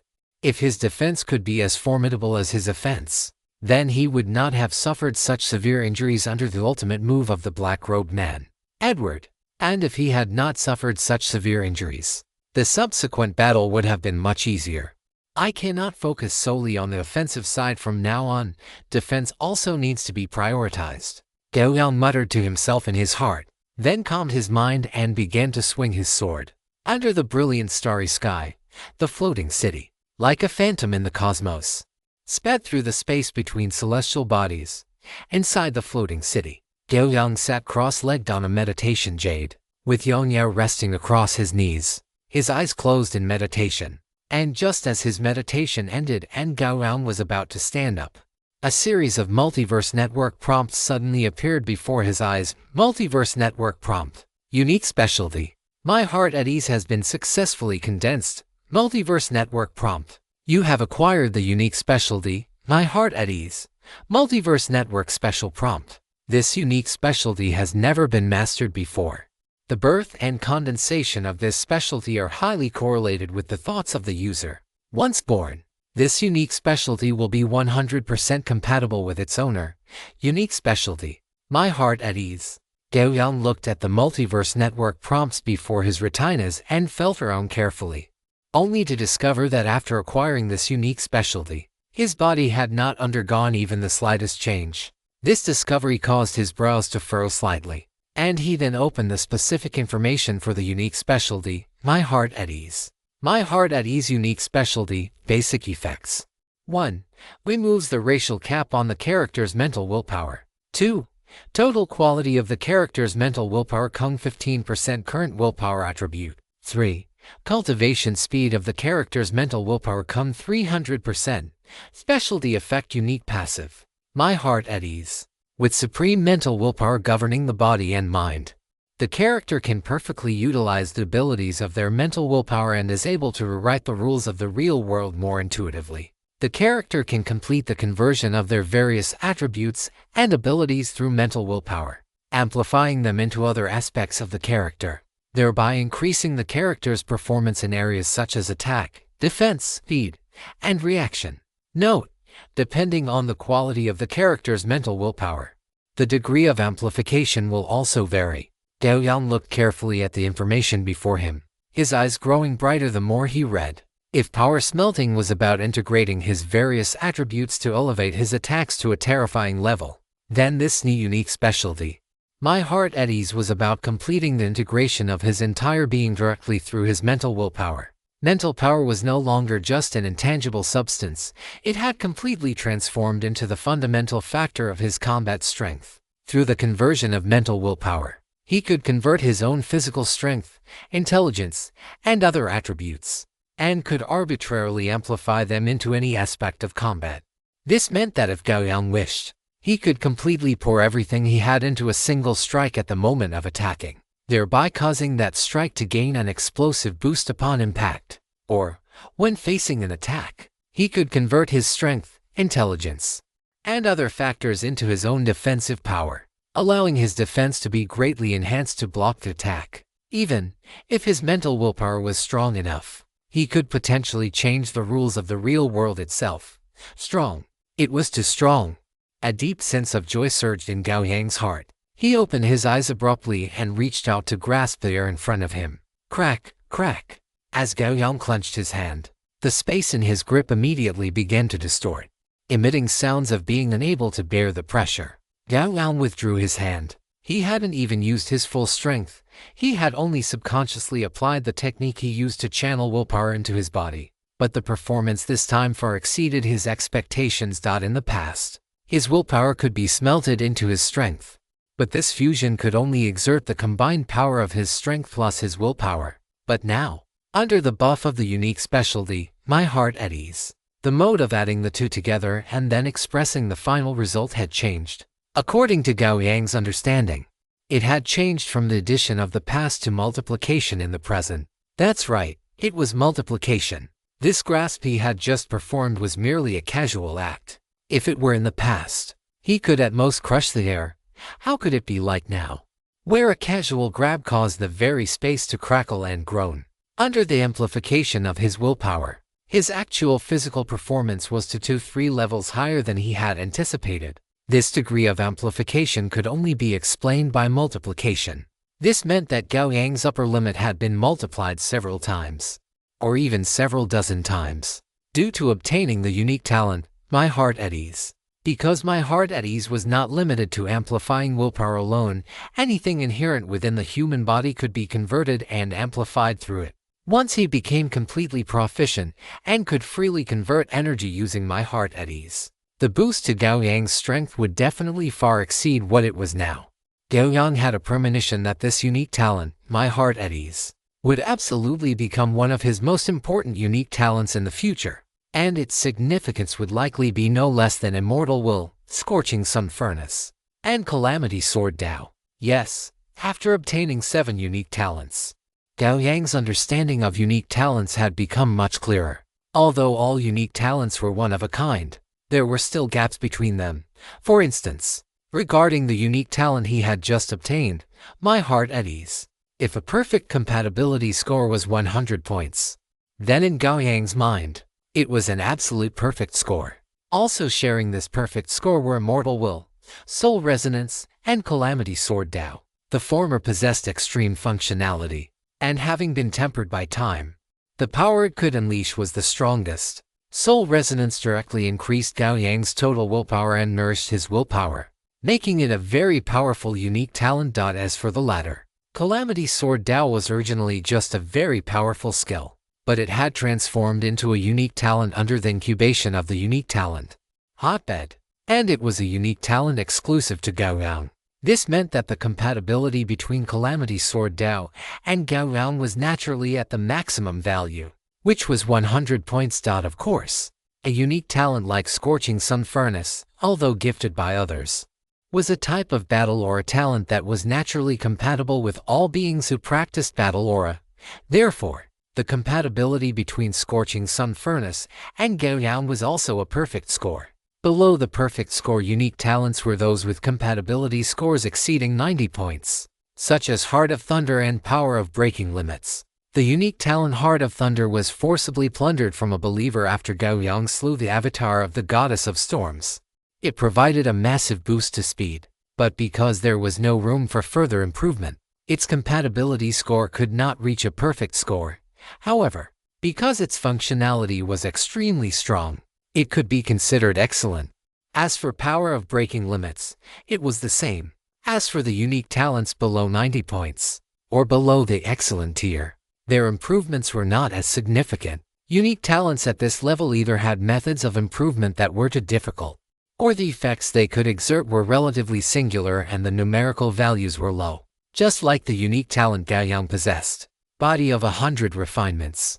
The improvements brought by this unique talent, in Gao Yang's current view, were no longer significant.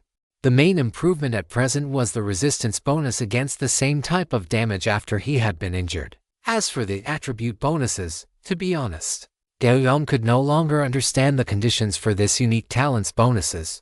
Previously, when he was fighting members of the Pantheon, he had been injured to such an extent, yet it still did not increase his physical attributes by even a single point. In fact, if he could figure out the method to increase physical attributes for Body of 100 Refinements, then Body of 100 Refinements would definitely leap to become Gao Yang's strongest unique talent. There was no other reason than the fact that Body of 100 Refinements improved the most fundamental physical attributes. In short, it was the charm of numerical values. If Gao Yang could increase the physical attribute bonus of Body of 100 Refinements to 20%, the gains would already be quite exaggerated. 30 points of attributes would result in an additional 6 points of improvement. If the attribute bonus were increased to 50%, it would be considered heaven-defying. Every point of attribute could be seen as a 1.5-fold increase, and 30 points of attributes would directly become 45. If the attribute bonus could be increased to 80% or even 100%, then Body of 100 Refinements would be the most formidable unique talent in the multiverse, bar none, with a 100% attribute increase. If Gao Yang's attributes could reach the threshold of a peak legend, which was 40 points, it would mean his attributes could directly double to 80 points. The level of improvement brought by such a terrifying degree of amplification could no longer be described as merely huge. Furthermore, this was not the end. One must know that Body of 100 Refinements had another effect. Damage reduction was synchronized with the numerical value of the physical attribute amplification. If Gao Yang could grind up Body of 100 Refinements, both his defense and attributes would receive a massive boost, and his overall strength would experience a leap-like improvement. But unfortunately, apart from increasing by a few percentage points before he became transcendent, Body of 100 Refinements had not seen any improvement since then. Sometimes Gao Yang wondered if this unique talent could only be effectively improved before becoming transcendent. If that were the case, he should have directly maxed out its amplification before becoming transcendent. Even if he didn't reach 100%, even 50% would have been enough to benefit him for a lifetime. But unfortunately, the current Gao Yang could no longer return to the past. This feeling of having a treasure mountain but being unable to use it occasionally made him feel a hint of regret. If he could return to when he was weak, Gao Yang would definitely not be so anxious to improve his strength, but would first grind Body of 100 Refinements as high as possible. Shaking his head to banish the regret from his heart, Gao Yang stood up and looked toward the starry sky ahead. After more than 5 days of non-stop travel, they were getting closer and closer to the Xiao Plain. According to their current speed, they would be able to reach the Xiao Plain in about 10 more days. He could take advantage of these few days to familiarize himself with his newly acquired unique talent. Chapter 987. The Xiao Plain and the Hotbed of Evil Gods in the Astral Void. A floating city flew past the stars. The light of a star spilled onto the floating city, providing light for the entire city through the protective shield. Under the azure glow, a sturdy figure was slowly swinging a sword in the vast training arena. Every swing of the great sword left a lingering, pitch-black fissure in the space around him. A moment later, Gao Yang withdrew his sword and stood still, letting the sword marks around him slowly dissipate. 10 days. I have fully mastered the way to use my heart at ease. Now, if I only convert my willpower, I can achieve instantaneous movement. But if I add physical strength, reaction speed, and other powers, there will be a brief charging and conversion process in between. Even so, my overall strength has more than doubled. Gao Yang stood on the pitch-black ironwood, his entire body radiating a thick, mountain-like aura.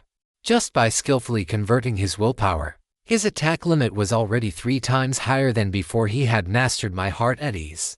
Therefore, the multiplier of his current willpower on himself should be 3 times. In addition to this, there are bonuses to physical strength, reaction speed, and other aspects. If he spends time charging up, his final attack limit will be a full 7 times higher than it was without the boost. Of course, this kind of combat power increase cannot be maintained as a normal state. But even so, Gao Yang was already extremely satisfied. If it were the current him who had encountered the ambush by the Pantheon, he would have the confidence to slaughter all the ambushers in a very short time. Gao Yang shook his head, cleared his mind of thoughts, and looked toward the empty starry sky that was gradually approaching. In a corner of that starry sky, the reality anchor of the Xiao plane was hidden. Under Gao Yang's control, the speed of the floating city began to decrease, constantly approaching the preset spatial coordinates. A few minutes later, the floating city came to a complete stop in the starry sky. Gao Yang, are we there yet? Milifena stood on Gao Yang's shoulder, her big eyes looking at the starry sky in front, and asked curiously. Gao Yang nodded and said, "We are here. The Xiao plane is right ahead. Niao, then let's go and save the world. Charge, charge, charge." Milifena's eyes shone, and she shouted with high spirits. Combined with her missing ear, she looked quite like a bandit. Looking at the high-spirited Milifena, a smile appeared on Gao Yang's calm face. Before his unique talent, my heart at ease, had hatched. His plan was to take a simple look at the Xiao plane and then let Milifena return to her hometown to live a peaceful life. But now, after mastering my heart at ease, his combat power had far exceeded his previous self, and his ability to protect himself had increased by a large margin again. Let's go. Let's see what this plane, which has been cultivated as a hotbed by an evil god, really looks like. After Gao Yang finished speaking, he took Milifena and stepped out of the floating city, flying forward for a short distance. Gao Yang looked at the space in front of him. This was the spatial anchor of the Xiao plane. Without hesitation, he reached out his right hand and pointed his sword fingers at the space in front of him. 2 fingers pierced steadily into the space, and immediately after, a space crack the height of a person was casually torn open by Gao Yang. Looking at the space crack in front of him, Gao Yang stepped into it and quickly disappeared into the starry sky. After he disappeared, the floating city also gradually faded and quickly vanished. In the Xiao plane, the sky was a murky yellow, and earth was a reddish black. Gao Yang appeared between heaven and earth with Milifena, his brows furrowing involuntarily. The first feeling this plane gave them was discomfort. This discomfort broke through their sensory barriers and acted directly on their spiritual perception.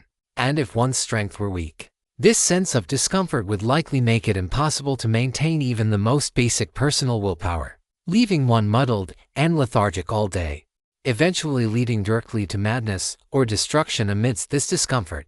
Even for those with strong strength, the longer they lived in this environment, the more severely they would be eroded, and the final outcome was already doomed.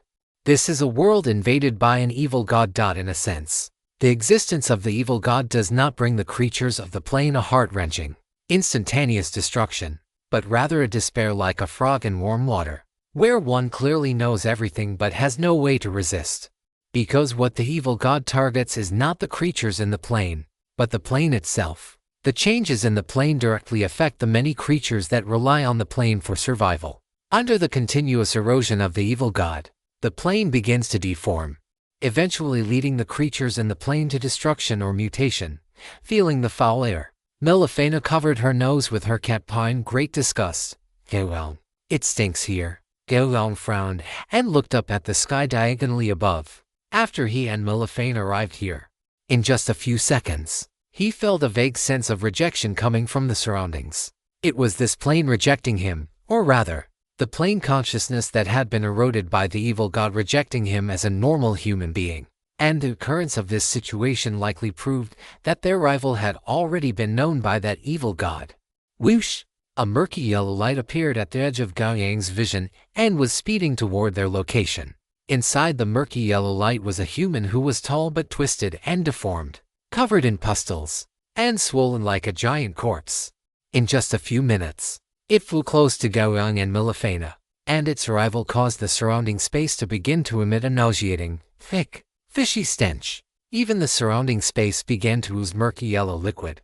It stared with a pair of eyes that were so swollen they were about to pop out of their sockets, looking up and down at Gao Yang and Milifena in front of it, a disgusting smile appearing on the corner of its mouth. Outsiders. Gao Yang looked up at the monster opposite him. The other party did not speak, but transmitted its thoughts through spiritual fluctuations. According to the intelligence provided by Barak, there were no normal intelligent life forms left in the Zeo plane, and all life existing here had turned into a hotbed for that evil god. Then, it was obvious that the monster in front of him was the so-called hotbed. Before Gao Yang could respond, the monster opposite him transmitted its intent once more.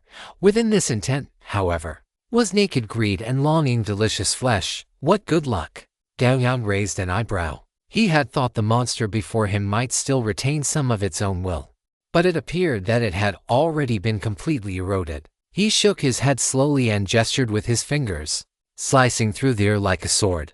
A sword aura shot out from his fingertips, crossing the distance between them and instantly striking the monster between its brows. Though hit by the sword aura, the monster on the opposite side said dismissively, "It is useless. My lord will grant protection." Before it could finish its sentence, its voice turned into a piercing shriek. Turbid yellow liquid instantly erupted from the pustules on its body, splashing toward Gao Yang's position. But the next moment, these turbid liquids lost their momentum and plummeted toward the ground below. Opposite Gao Yang, the monster's aura had been completely extinguished by that previous sword aura. The amplification of my heart is free had significantly boosted Gao Yang's attacks, and along with it, the true damage attached to absolute power had also been enhanced. Perhaps this eroded monster possessed a form of immortality in some sense, but in the face of such high true damage, all of its reliance would be ground into dust. Having casually crushed the nameless monster, Gao Yang sensed that the repulsion coming from the surrounding plane had become stronger. He shook his body, unbothered. This level of repulsion could not shake him in the slightest. In fact, he hoped this repulsion would grow even stronger, as it meant the evil god entrenched in this plane would be able to discover him more easily. And the method to make this repulsion stronger was actually quite simple. Gao Yang sensed several turbid rays of light speeding toward his location from the distance. With a thought, streaks of sword aura shot out from the yang yao in his hand. Puff, puff, puff, puff. After a series of sounds, everything returned to silence. Gao Yang could feel that the repulsive force around him had grown much stronger. Gao Yang did not stop, setting his sights on a direction and speeding away. Brilliant golden battle chi poured out from his body, like a great sun streaking across the void. Along the way, monsters were constantly attracted to him, only to be slain by a single sword aura from Gao Yang. Soon, the number of monsters that had died at Gao Yang's hands exceeded 50. Milifena had somehow managed to find a silver-white metal helmet and clamped it onto her small head. Looking at Gao Yang through the arc-shaped glass visor, she wrinkled her nose and said, "Meow, Gao Yang. It's getting smellier and smellier." Gao Yang nodded, his expression calm, and spoke slowly. "That evil god is coming." After saying this, he looked up at the dim yellow sun in the sky. Seeing this, Milifena followed Gao Yang's gaze and looked up as well. Then she saw that the sun's altitude was rapidly decreasing. When the sun lowered to a certain height, Milifena finally saw clearly that it was no sun at all. It was clearly a massive, twisted monster body, only it was shrouded by the dim yellow light radiating from its body, which had obscured its true form. Soon, The monster descended above Gao Yang. The sky began to dim, and the turbid yellow light hung down like a curtain. The surrounding space began to melt and foul. Turbid yellow juices dripped slowly from the melting space. EWW so disgusting. Milifena held onto Gao Yang's ears tightly, looking with great disgust at the deformed sphere with a diameter of over 100 meters hanging diagonally above. On the surface of this deformed sphere were a large number of pustule-like protrusions, from which turbid pus flowed, covering its entire body. As this deformed sphere descended, a large number of Omni Network notifications began to refresh before the eyes of Gao Yang and Milifena. Omni Network notification, warning. Due to your related actions, you have been spotted by the ancient evil god, dim yellow sunset, eternal filth Joe Star. Omni Network notification, warning. The ancient evil god, dim yellow sunset, eternal filth Joe Star true form has descended. Omni Network scene notification, extremely harsh environment alert. Due to the influence of the ancient evil god, dim yellow sunset, eternal filth Joe Star's abilities, the surrounding environment has changed. A dim yellow filth domain is forming. Omni Network notification, warning. All life within the dim yellow filth domain will be regarded as enemies by him and will suffer a continuous mental pollution check with a 30 penalty to rationality. Related spell effects requiring rationality checks will be considered to have obtained initial harsh check conditions. Omni Network notification. The domain power of the ancient evil god, dim yellow sunset, eternal filth Joe Star causes your comprehensive attributes to temporarily decrease by 60%. Your movement has become more sluggish, and your reaction ability has decreased slightly. You must undergo a will check every second. Failure will result in a state of perceived filth. Note: perceived filth will cause the character to fall into a state of continuous nausea and vomiting. Omni Network notification. The God Defiler title is in effect. Your resistance to related divine arts come 1. Omni Network notification, unique specialty. Immortal will is in continuous effect. You have exempted yourself from the mental pollution of the ancient evil god. Dim yellow sunset, eternal filth Joe Star. Omni Network notification, unique specialty. Body of 100 refinements is in continuous effect. Gao Yang closed the Omni Network notifications and fixed his gaze back on the ancient evil god above. The intelligence provided by Barak was correct. The Zeoplane was indeed occupied by an evil god, and it had been turned into its lair by this entity. Now, the true form mentioned in the Omni Network notification confirmed this. And now, as Gao Yang continued to slaughter the hotbeds it had cultivated, this evil god could finally no longer sit still.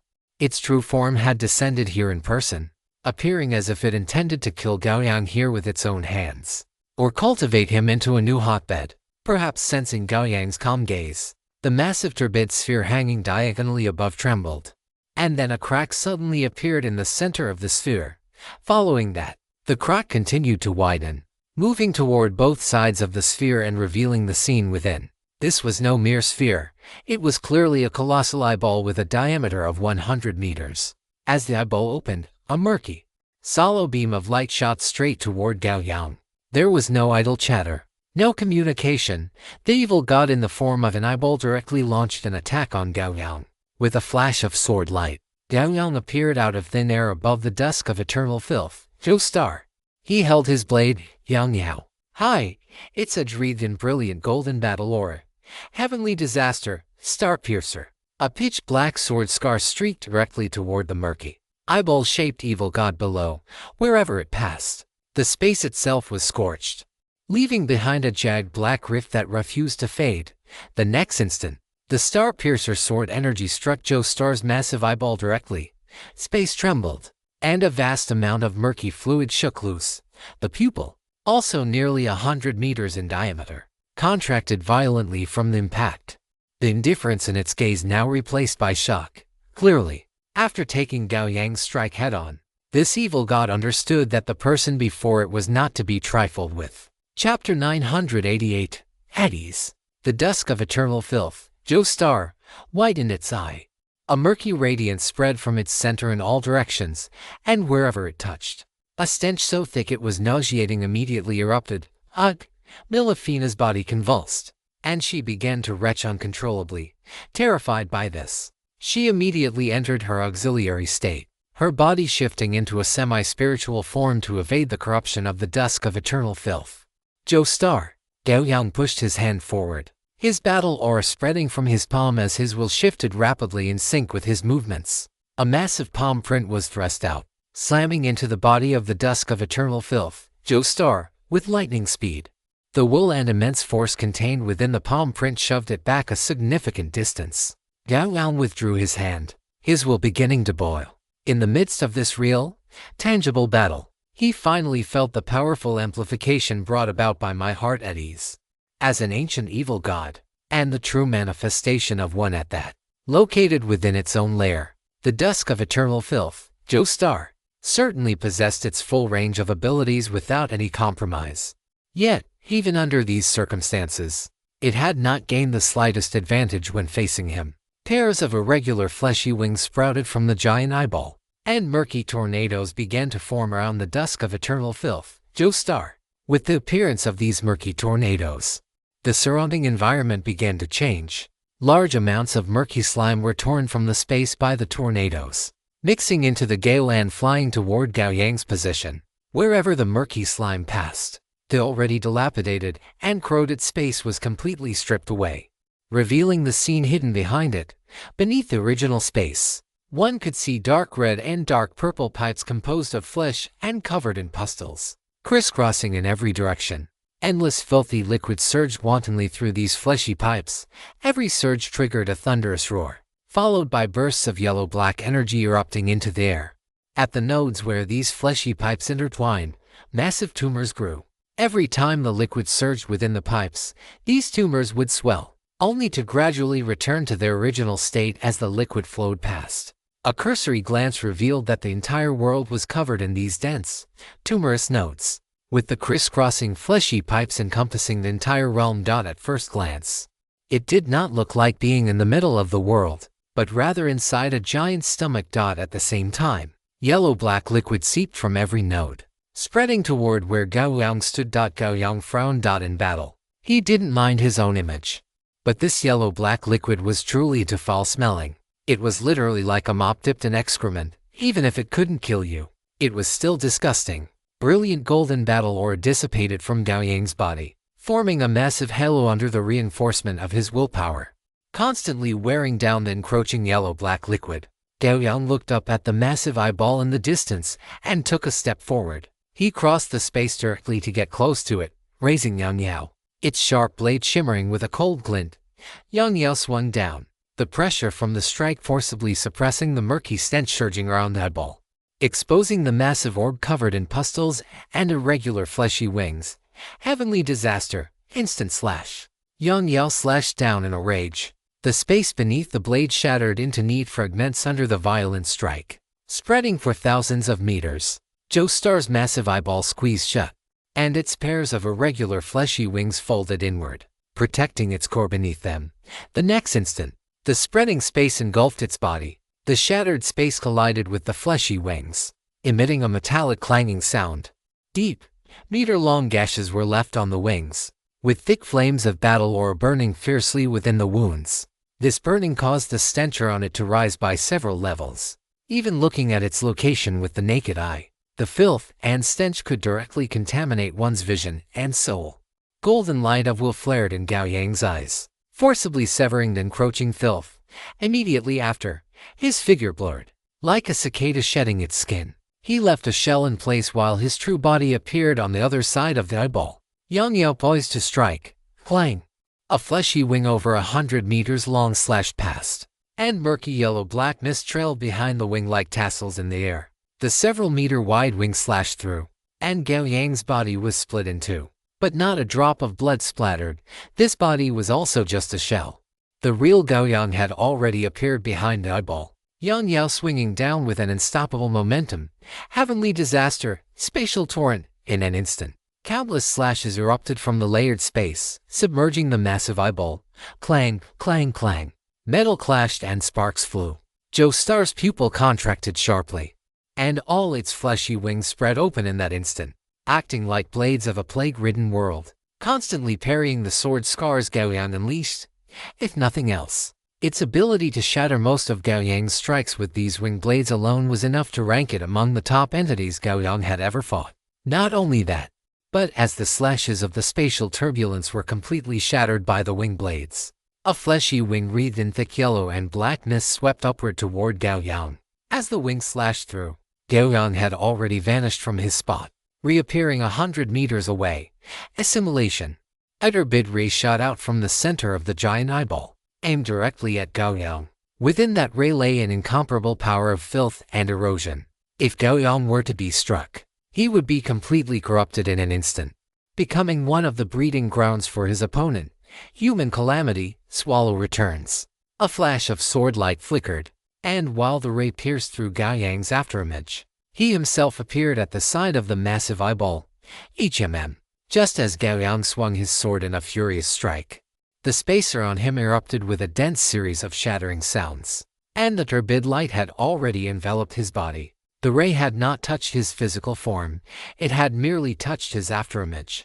Yet it immediately began to pollute his true body by following the anchor point provided by that afterimage. With a burst of willpower, the aura of battle energy radiating from Gao Yang's body suddenly contracted, and at the same time, the density of the aura increased geometrically.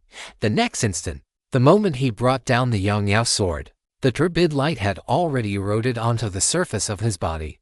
As soon as the turbid light touched the battle energy defense on Gao Yang's skin, it emitted a hair-raising hissing sound.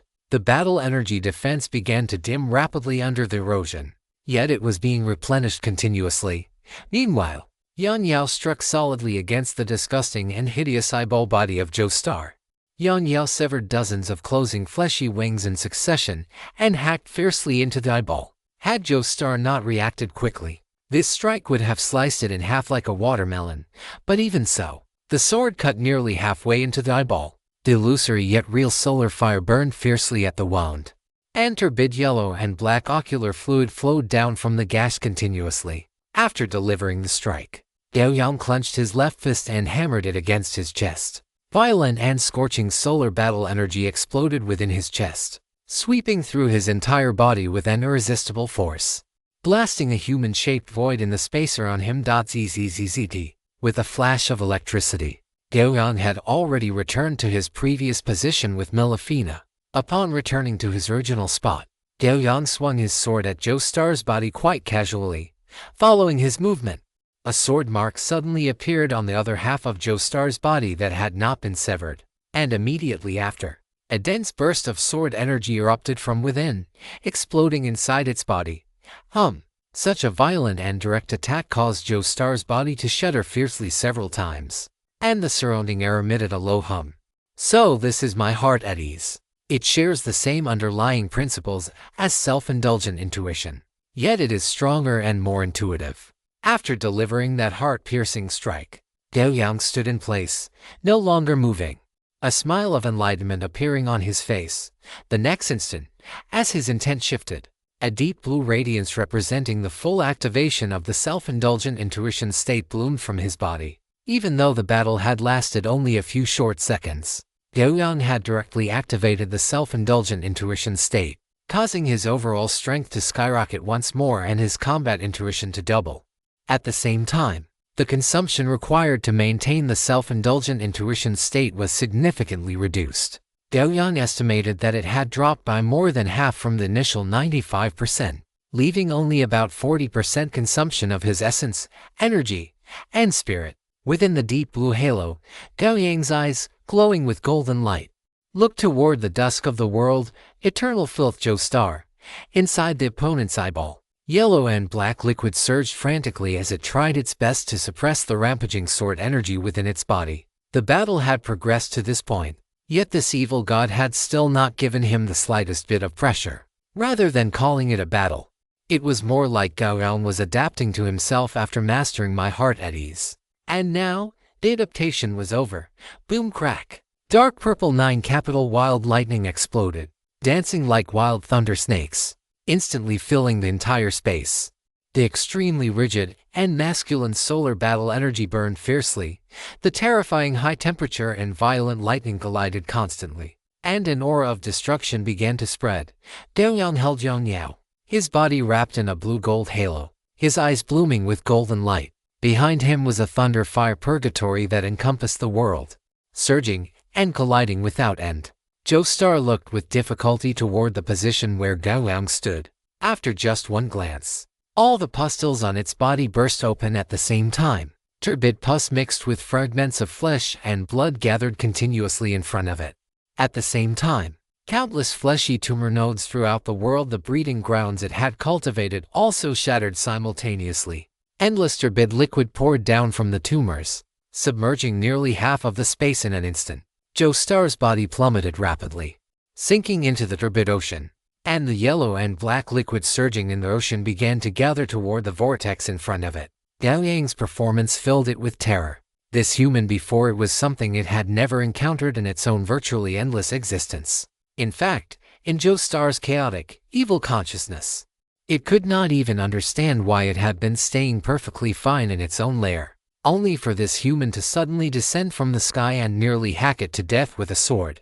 This level of combat power was no longer something a human should possess. If there were an evil god mutual aid association in the multiverse, Dusk of the world, Eternal Filth, Joestar would definitely go to the association to file a complaint against this rude outsider. Feed me peanuts, of course. There was no evil god mutual aid association in the multiverse, and naturally, no entity would speak up for an evil god that eroded worlds and twisted all things. Therefore, as an ancient evil god, in such a moment of crisis, Joestar could only exhaust every means to save itself. And the breeding grounds it had painstakingly accumulated to enhance itself were the most effective method it could think of. Splash!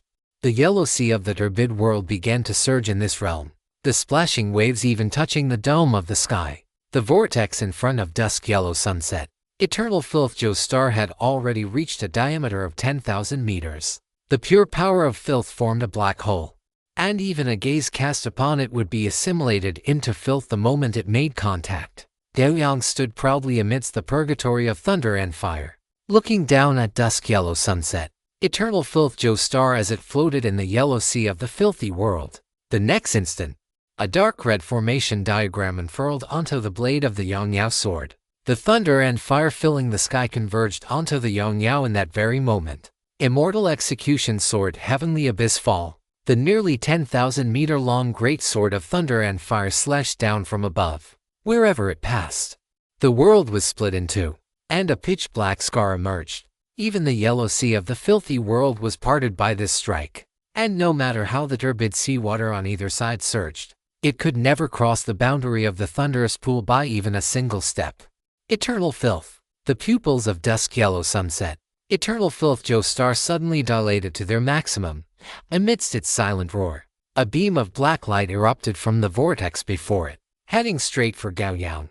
The dark red greatsword covered in thunder and fire collided with the black light. Yet the violent impact one might have imagined did not occur. The greatsword of thunder and fire did not even pause, as if an eraser were passing over it. The black beam of light was directly annihilated and vanished, and the sword continued to slash down along its original trajectory without losing any momentum. Poochie! With a crisp and clean sound, the great sword of thunder and fire slashed into the previous wound, directly cleaving that disgusting eyeball in two. The turbid ocular fluid within had not even begun to drip before it was destroyed by the destructive sword intent contained within the great sword. Feeling its body beginning to shatter in an irresistible manner, dusk yellow sunset, Eternal Filth Joestar looked deeply at Gao Yang. Its consciousness was about to fall into a deep slumber. Perhaps, after the passage of endless eons, its existence would emerge once more. Human, I will remember your existence, your aura, and everything about you. When I return, I will come to kill you and make you my breeding ground once and for all. A calm thought appeared in Gao Yang's perception. Gao Yang looked at the massive, shattering eyeball, his face calm, and he did not speak. The next instant, dusk yellow sunset, Eternal Filth Joestar was filled with shock and fury. It felt its own existence beginning to shatter. A force that could not be defied pierced through everything it was and acted directly upon its very existence. What is this? The roar echoed repeatedly, but Gao Yang had already put away the Yongyao. Having withstood a strike from the immortal execution sword at full power, The true damage attached to it was enough to pierce through all the barriers of this evil god and completely erase its existence. From this day forward, in the entire multiverse, there would no longer be the concept of an evil god known as Dusk Yellow Sunset. Eternal Filth, Chapter 989. Solar rules melt the 8 directions. The originally turbid and filthy world began to collapse naturally following the death of the evil god. Large chunks of flesh peeled away from the walls of meat, falling toward the earth while carrying a lingering stench, leaving scorched marks wherever they passed, like scars growing out of the ground. If this pollution were not interfered with, it could only be adjusted and regulated by the plane's will itself, and the time required for that might have to be calculated in units of 10,000 years. Gao Yang withdrew his gaze. The collapse of this domain of flesh would not end in a short while. A flash of sword-light flickered, the space was sliced open, and Gao Yang stepped into it with Melifina, disappearing from this collapsing, filthy world. The next moment, Gao Yang and Melifina appeared in the outside world. The dusk sunlight pierced through the clouds and shone upon them, carrying wisps of warmth, no longer possessing the filthy, sticky, and damp sensation from before. Just then, the heavens and earth trembled slightly, and an exceptionally weary chaotic consciousness descended here. Gao Yang was already very familiar with this. It was the plane consciousness of the Zeo plane, which had regained its autonomy after losing the suppression of the evil god. However, from this consciousness, Gao Yang could still feel that its state was not good, much like a human who had just recovered from a severe illness. Its vitality greatly damaged. He looked up, his will spreading slightly to connect with the consciousness that had descended. With a hum, the world before Gao Yang began to change. The surrounding scenery vanished rapidly, replaced by a silver-gray expanse. In this silver-gray space, 100-meter wide, pure white eyeball floated quietly at the dome. As Gao Yang's gaze fell upon it, its tightly closed eyelids slowly opened at this moment. Beneath the pure white eyelids was a cold, indifferent eyeball devoid of the slightest emotion. Dozens of pupils of varying sizes were crowded within the eyeball, occupying the vast majority of its space. The moment their gazes met, a voice that was slightly weary but devoid of any human emotional color rang in Gao Yang's ears. "Thank you for your help, traveler from another land. It actually has consciousness." Hearing the gratitude of the plane consciousness, Gao Yang raised an eyebrow. The thought crossing his mind, the plane consciousness continued, having experienced such long years. An existence that was originally without autonomous consciousness will naturally give birth to its own consciousness. This is not worth being surprised about. Then how did you end up in such a state? Facing Gao Yang's inquiry, the plane consciousness clearly paused for a moment. After several seconds, a sigh echoed in this silver-gray space. This sigh no longer possessed the previous ruthlessness, sounding instead like an old man who had been tempered by the passage of time. As a plane consciousness, I am swayed by the collective will of the intelligent life within the entire plane. Or rather, I cannot do anything I wish to do. I am merely a consciousness born from the plane, not the master of the entire plane. But you can partially dominate the plane, can you not? Gao Yang countered. The partial domination he spoke of naturally referred to manipulating the weather changes and the shifting of the earth within the plane. Being able to do this was basically equivalent to mastering the ability to destroy all life within the plane. That is under normal circumstances. The voice of the plane consciousness returned to its previous ruthless state. Before this disaster occurred, I had not yet given birth to a complete consciousness as I have now. Gao Yang did not dwell on this question. He looked at the pure white eyeball formed by the plane consciousness and asked, "So, you contacted me now, was it just to say thank you?" "That is one aspect of it, and I thank you for extending a helping hand." The voice of the plane consciousness resonated in Gao Yang's ears. However, the residual pollution within the plane remains severe, and I have no way to provide you with any corresponding compensation. That is not the point, and I am not concerned about compensation. Gao Yang waved his hand, then continued, "Originally, I thought the Zeo plane was roughly the same as other planes, but now it seems your appearance is a significant variable. Me, a variable."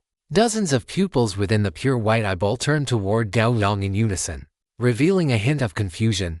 Clearly, although it possessed self-awareness, it could not comprehend certain complex emotions. Gao Yang sighed, staring at the pure white eyeball as he continued. The Zeoplane no longer has any intelligent life. I slew that evil god in order to relocate nearly 1 million intelligent beings to the Zeoplane, allowing them to thrive and multiply here once again. Having said this, he paused. After a few seconds, he gazed intently at the pure white eyeball and continued. The evil god has been expelled, and you, as the plane consciousness, have regained your freedom. I wonder if you are willing to accept those intelligent beings? The pure white eyeball stared at Gao Yang, who stood below. Dozens of pupils watched Gao Yang's slightly narrowed eyes, and a chill suddenly emerged. In that instant, the pure white eyeball, acting as the plane consciousness, suddenly realized that the human below was not asking for its opinion. If even an evil god could be slain by this human, then killing a plane consciousness would be of no difficulty to him. If it chose not to accept those intelligent beings, perhaps this seemingly calm human would completely erase it in the next moment. For the Zeoplane, the demise of a self-aware plane consciousness would have no impact. The plane would continue to function as usual. But for the entity itself, that would be the end of everything. Therefore, facing Gao Yang's gaze, the pure white eyeball remained silent for a moment before speaking very earnestly. Where is there a plane without intelligent life?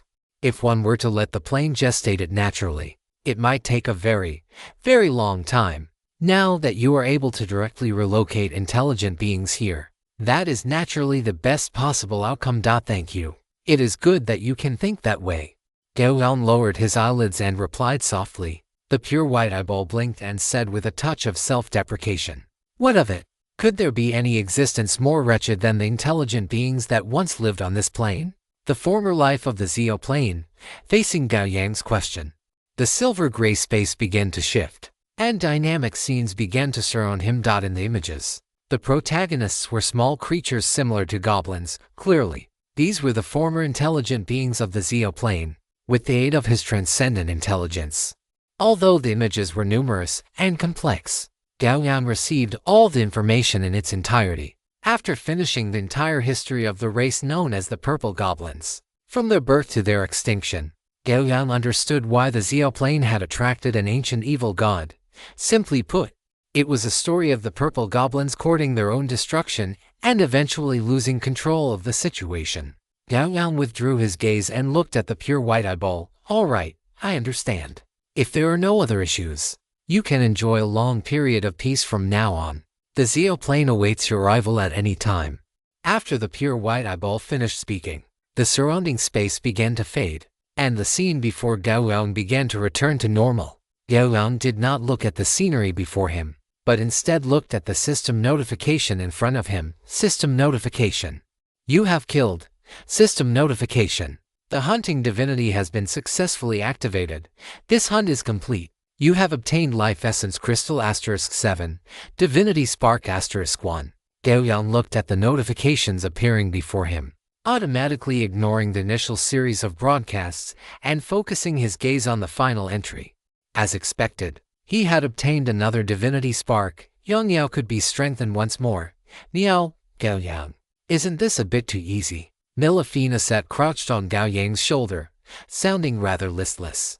Gao Yang raised his hand to scratch her chin and ask, "Isn't it better if it's easy?" Milafina rubbed against Gao Yang's fingers while saying, "That's not what I meant. It just feels like it ended too quickly, and there isn't much sense of accomplishment. Things aren't over yet." Gao Yang looked up at the sky. Under the dim, yellowish light, this world was not suitable for habitation. "I still have to purify the entire plane." Milafina's eyes widened, and she asked curiously, "Purify the entire plane? How are you going to do that, like this?"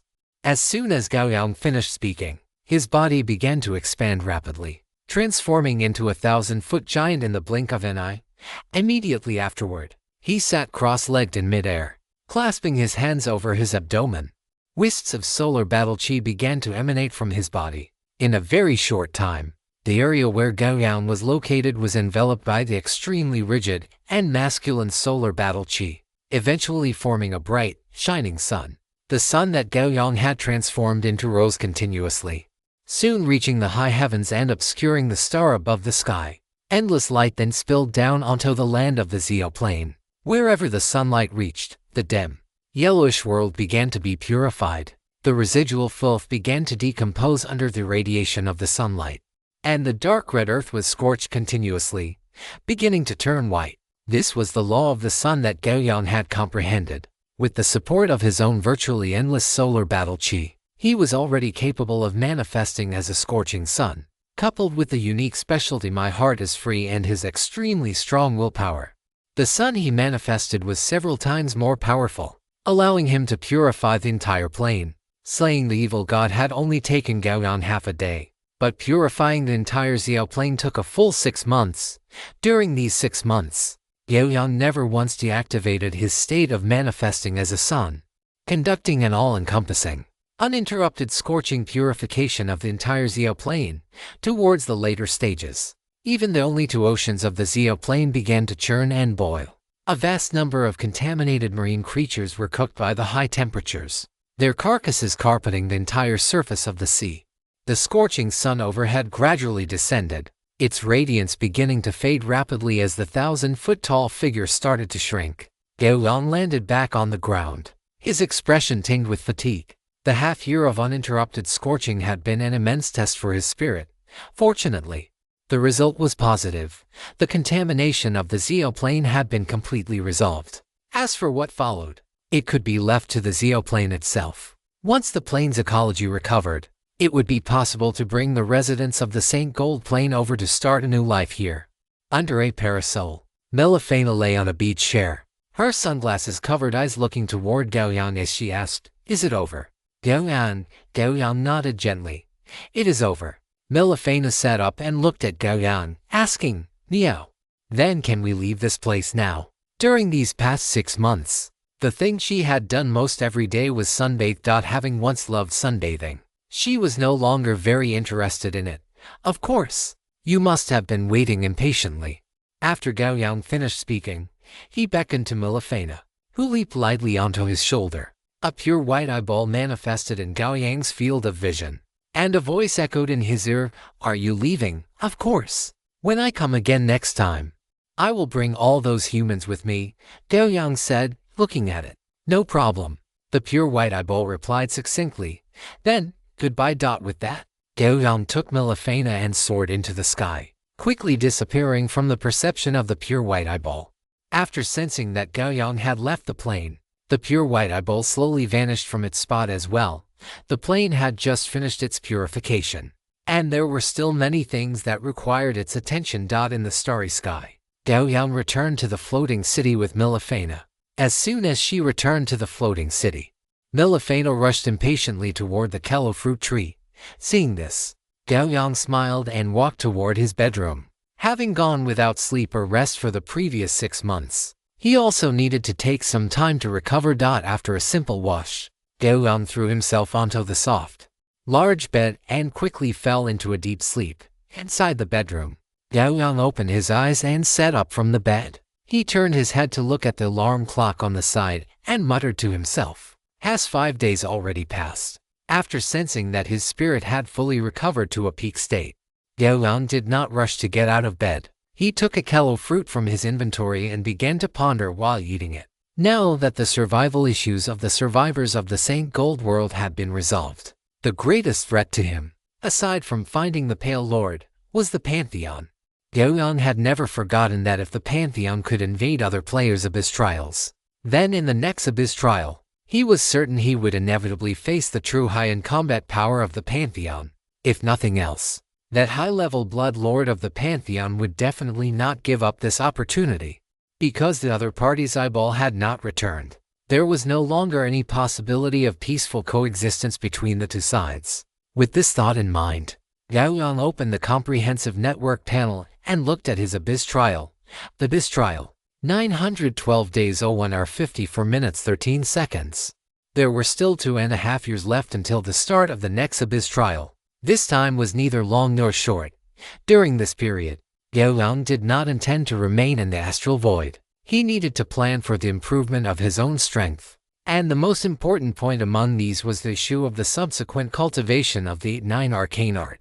In addition, the improvement of various attributes was also of paramount importance. Facing the upcoming Abyss trial, Gao Yang felt that it would be best for his main attributes to reach 40 points or even higher. Gao Yang turned his head to look out the window, where the callow fruit tree stood in the distance. On one of the branches of the callow fruit tree hung a silvery white fruit. That was the Qingshu plane he had seized. Chapter 990, Hingguang Pool 50 times cultivation speed. Then, I will head back first, Gao Yang. In a corner of the floating city, on a branch of the callow fruit tree, Melifana stood in front of her cat bed, flicking her tail as she looked up at Gao Yang. Gao Yang sat on the branch and nodded upon hearing this. After sorting out what he needed to do next, he had informed Melifana and told her to go home and see her grandmother. Melifana had been away from home for a long time, which was not a good thing for a cat elf who had only just reached adulthood and stepped into the legendary rank. Therefore, upon learning that Gao Yang did not intend to go on any more astral travels for the time being, Melifana naturally chose to return to her hometown. She wanted to go home to see her grandmother and spend some leisurely time there. A spatial vortex appeared in front of Melifana. She looked back at Gao Yang and asked with some uncertainty, Gao Yang, you will miss me, right? Looking at Melifana's slightly anxious little face, Gao Yang smiled and nodded. Of course. Having received a satisfactory answer, Melifana stepped into the spatial vortex before her, feeling content, and vanished. After Melifana left, the spatial vortex disappeared completely. The smile on Gao Yang's face slowly faded. He then took a step and arrived at another branch of the callow fruit tree, looking at the silvery white fruit hanging there. After staring for a few seconds, Gao Yang reached out and grasped the fruit in his hand. The next moment, he vanished from the spot, leaving only the silvery white fruit swaying slightly. Inside the Qingshu plane, Gao Yang looked at the plane before him, which had already developed its own heavens, earth, mountains, and rivers, a look of satisfaction appearing in his eyes. After half a year of evolution, the evolution of the Qingshu plane was nearing its end. The sky, the earth, the oceans, and so on had almost completely finished forming. However, because of Gao Yang's initial intent, the area of the Qingshu Grotto heaven was not very large. Its size was roughly equivalent to the total area of the Eurasian continent. Although its area is not large, it nurtures a significant number of various treasures, and the concentration of energy within the Qingshu plane is only slightly lower than that of the floating city. Many heaven-sent treasures can only be born during the process of a plane's gestation. Naturally, Yuliano would not let Gao Yang miss the opportunity to obtain such heaven-sent treasures. Therefore, the plane growth package that Gao Yang originally ordered included many of these treasures. The seeds have already been planted throughout the Qingshu plane, and after a long passage of time, these treasures will gradually grow to maturity. With a thought, Gao Yang's body vanished into thin air, and when he reappeared, he was already high above in the sky, standing at the zenith of the sky. He looked down at the earth below. As his thoughts shifted, the surrounding clouds began to gather rapidly, and immediately after, blocks of rock and timber were generated out of thin air. This is the ability of a plane lord. Creating objects from nothing with a single thought is merely a trivial matter. Soon, a palace complex covering a vast area appeared before Gao Yang. The clouds supported the palace, making it look like an immortal abode. Gao Yang looked up at the palace gate. The next moment, a plaque made of white jade appeared directly above the gate, and then the three large characters Qingshu Palace slowly emerged on the plaque. The moment the three characters Qingshu Palace appeared, a clear light rippled outward. The clouds beneath the palace, which had been somewhat ethereal, suddenly began to solidify, and the entire palace began to emanate an aura of immortality. A smile appeared on Gao Yang's face, and the next moment, he stepped into the Qingshu Palace before him. Inside the Qingshu Palace, there was not much decoration, and for Gao Yang, there was no need for much decoration either. Soon, Gao Yang stood still in front of a white jade wall. On the wall was carved a kind-faced, white-haired old man. A faint smile played on the old man's face, and his slightly cloudy eyes looked straight ahead, as if gazing at the back of someone gradually walking away. Gao Yang looked up at the old man on the wall, and after a long while, he suddenly sighed. It had been a long time since he had visited the old dean. With a thought, Gao Yang vanished from the Qingshu Grotto heaven. There was not much time left before the Qingshu Grotto heaven became completely stable. He needed to return to Earth before it fully solidified and connect the Qingshu Grotto Heaven to Earth, allowing it to anchor itself outside the main material plane of Earth. Once the Qingshu Grotto Heaven was completely stable, its position could never be changed again, which was not what Gao Yang wanted. Gao Yang appeared on the kolo fruit tree, then reached out to grab the silvery white fruit and appeared outside the floating city. The next moment, as his thoughts turned, he directly incorporated the floating city into the Qingshu Grotto Heaven.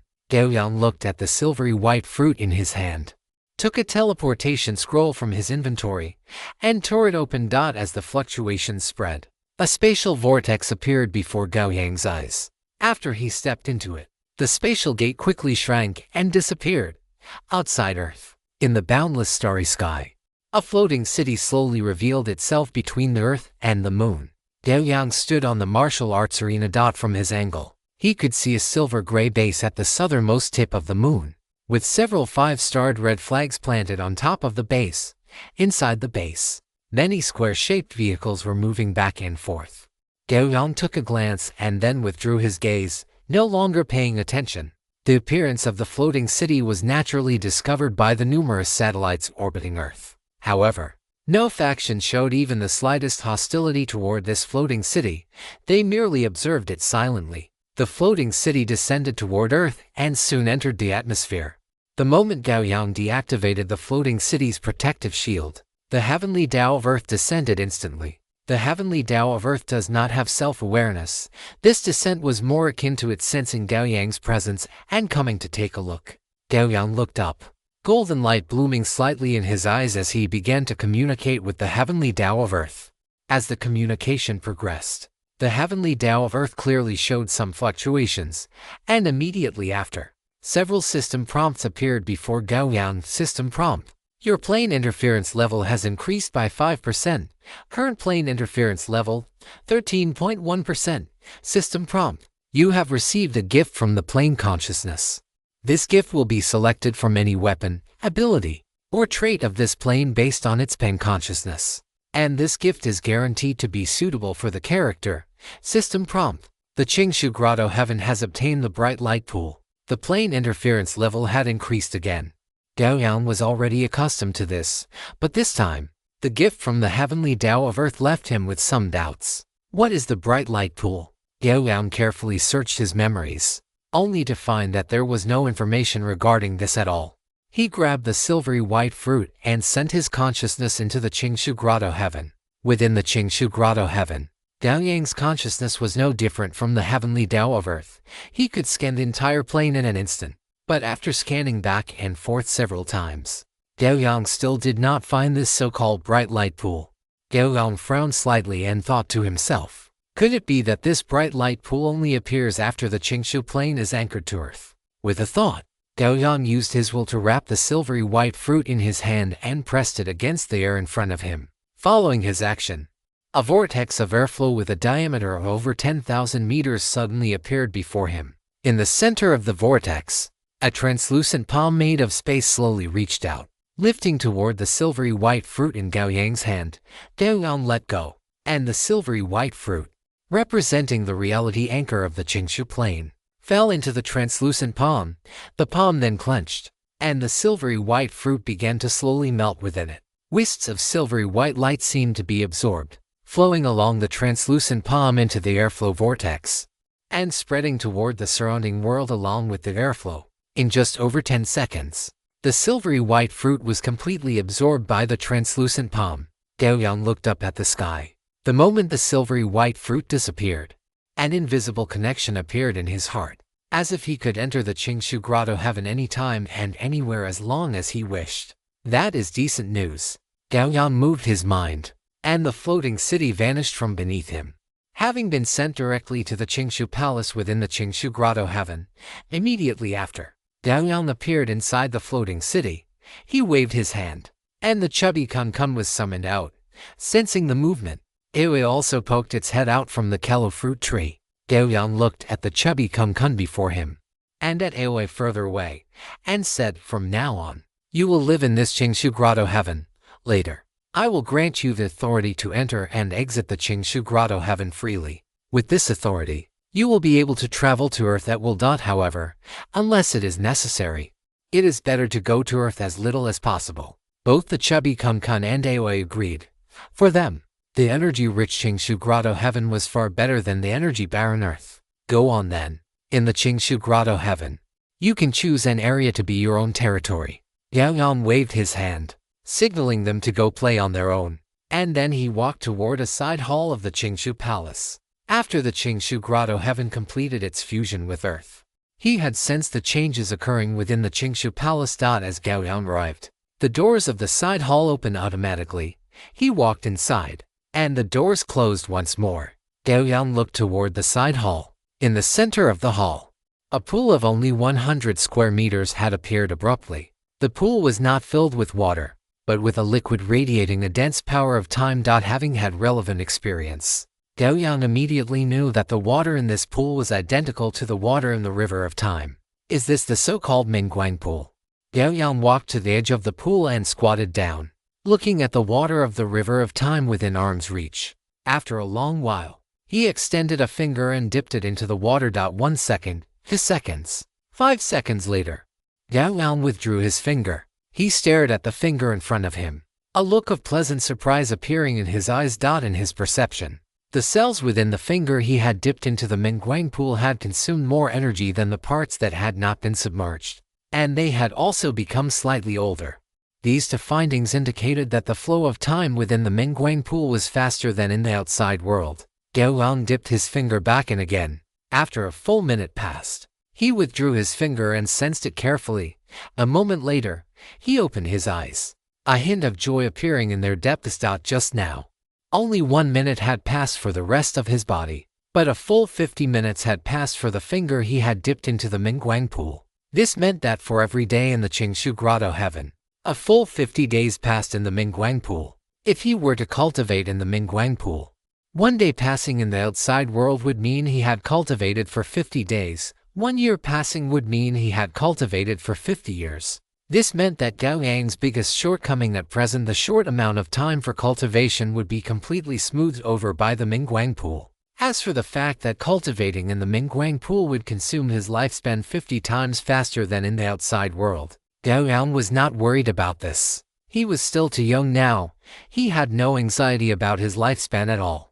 However, looking at this Mingguang pool where he could see the bottom at a glance, Gao Yang knew that it was not realistic to practice sword techniques or the like inside it. The Mingguang pool could only be used as an acceleration pack for his battle chi cultivation and meditation. But even so, for Gao Yang, this was already an unexpected joy. 50 times the cultivation efficiency was already enough for Gao Yang. Gao Yang did not immediately enter the Mingguang pool to cultivate. Meditation was about digging into oneself, which did not consume many resources. One could even say it had no consumption at all. But the cultivation of battle chi was not like that. If he were in the outside world, Gao Yang could still go into a star to absorb the violent power within it and convert it into nutrients to nourish his battle chi. But if he wanted to cultivate battle chi in the Mingguang pool, he would have to solve the energy source problem himself. Gao Yang thought carefully. For the cultivation of battle chi, apart from absorbing the energy filling the world, the best source was naturally the plain core solution. However, the raw materials for the plain core solution were too rare, so it could only be used as an energy supplement during battle for Gao Yang. It was the perfect big red potion and big blue potion. Other than that, there were the kello fruits produced by the kello fruit tree. The energy within the kello fruits was also extremely abundant, enough to supply his daily cultivation. Moreover, a terrifying number of blue dragon corpses were buried beneath the kello fruit tree, and the energy contained within them was extremely exaggerated. As long as there was a sufficient energy supply, it meant the kello fruit tree could produce fruit at the fastest speed. Gao Yang raised his eyebrows. The problem of the energy source for his battle chi cultivation in the short term was also solved. Then, he could proceed with some cultivation first. Gao Yang opened his personal information and looked at his battle chi. Battle chi 578,578. Ever since he obtained the unique specialty, Sun Furnace, his battle chi growth had been extremely fast. After several upgrades, the Sun Furnace had evolved into the current Solar Furnace. and the speed of his battle chi growth had doubled. Now, his total battle chi was about to break through the 600,000 mark. For most legendary professionals who cultivated battle chi, this was an extremely exaggerated number. At the very least. According to what Gao Yang understood, the total battle chi of most veteran legendary professionals was only around 60. 0 to 100. Of course, the longer a legendary professional cultivated, the higher their total battle chi would be. Before reaching their own limit, they could continuously increase their upper limit of total battle chi. Then let's set a goal first. Increase the total battle chi to 1 million. Gao Yang closed the Zhongwang panel, and his body vanished from the Qingshu Palace. Chapter 991. 50 years in a snap of the fingers. After Gao Yang emerged from the Qingshu Grotto heaven, he headed straight for Jinghu City. On Earth now, the energy concentration was gradually rising, and various extraordinary events had already been accepted by the public. Gao Yang's gaze fell upon the Earth. He could sense that within the mountains and forests, there were existences that had begun to breathe in energy. Most were beasts, but there were also 1 or 2 humans. Perhaps in a few hundred years, Earth would completely step into the era of the extraordinary. Gao Yang withdrew his gaze and continued to fly toward Qiyu Village. When Gao Yang arrived above Qiyu Village, he saw several figures kneeling before the orphanage director's grave, 2 adults and 1 child, appearing to be a family. Someone has come to pay their respects. Who could it be? As this thought crossed Gao Yang's mind, he landed silently a short distance behind the 3 of them. Only after landing did he realize that the person paying respects was none other than Director Meng's son, Meng, who had settled down on the other side of the ocean many years ago. He was over a decade older than Gao Yang. When Gao Yang was a child in the orphanage, he would occasionally see him. Although the man often wore a furrowed brow, he was always very kind to the children in the orphanage. Every time he visited, Gao Yang and the other children would be overjoyed because he would always bring them sweet candies. But now, his hair had turned gray and white, his frame was gaunt, and the skin on his cheeks had begun to sag due to aging. His eyes held a deep, unshakable sorrow. The source of this sorrow lay in the teenager beside him, who was over 10 years old and as thin as a sheet of paper. Gao Yang's gaze fell upon the boy next to Meng. Without needing to examine him closely, he knew that the boy did not have much time left. Hidden beneath the boy's clothes were several gruesome bullet wounds crudely stitched together with surgical thread. This method had only stopped the bleeding. The internal situation was dire, and the damaged organs were slowly draining away his life force. Gao Yang expanded his consciousness, following the residual information lingering on the boy's body, and sensed a bar in a corner of a city on the other side of the ocean. Inside that bar existed a presence matching the information left on the boy's body, a tall black man whose body was almost entirely covered in tattoos. Beside the man were more than a dozen others. A thought flashed through Gao Yang's mind. The next moment, a streak of sword light appeared inside the bar. In just a split second, everything related to that black man was completely annihilated by the sword light. Having done this, Gao Yang stepped forward and said slowly, "Brother Ming, long time no see." Hearing Gao Yang's voice, the 3 people paying their respects trembled visibly, then turned their heads to look at him. Meng rose from before the tombstone, turned around, and looked Gao Yang up and down. After a few seconds, he said with some uncertainty, "Are you Xiaoyan?" Gao Yang smiled, nodded, and said, "It is me, Brother Ming. I didn't expect you all to come back to pay respects to Director Meng as well."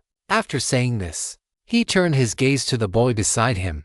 The boy looked at him with eyes full of unease and timidity, like a wounded young beast. "Is this Brother Ming's son?" Meng turned his gaze to the boy, a hint of a smile appearing in his clouded eyes, which then turned into sorrow. "I forgot to introduce you, Xiaoyan. This is my wife, Yiru, and this is my son, Meng Shanting. Call him Uncle Gao."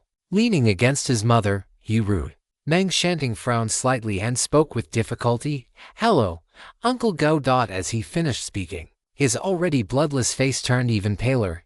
"Hello, sister-in-law." "Hello, Shanting." Gao Yang smiled and reached out, gently placing his hand on top of Meng Shanting's head. Yiru watched Gao Yang's movements, her lips moving, but in the end, she said nothing, only steadying her hand on her son a little more firmly. It was just a touch on the head. He would take his hand away soon. Shanting's condition isn't great, but it doesn't matter. I am here. Gao Yang gently stroked the top of Meng Shanting's head, his gaze fixed on Grandpa Meng's tombstone, as if speaking to himself or perhaps to the director. This kind of injury is not difficult to fix. Xiao Yang, what are you saying? Meng was startled and was about to ask, but before he could finish his sentence, he was so shocked by what he saw that he lost his voice. He saw bright, golden light gradually blooming from the palm Gao Yang had placed on Meng Shanting's head. Within this light was a hint of green, and then the light slowly descended from the top of Meng Shanting's head, seeping into his body. The confusion and pain in Meng Shanting's eyes vanished in that instant. He could feel his body repairing itself at a speed visible to the naked eye, and that sense of powerlessness was rapidly fading away. In just over 10 seconds, all the pain in his body had disappeared. Not only that, but a vigorous life force was coursing through his body, beginning to strengthen his physique. Gao Yang withdrew his hand, looked at Meng, and said with a smile, "Brother Meng, Shanting is fine now. I also took care of those animals who hurt him."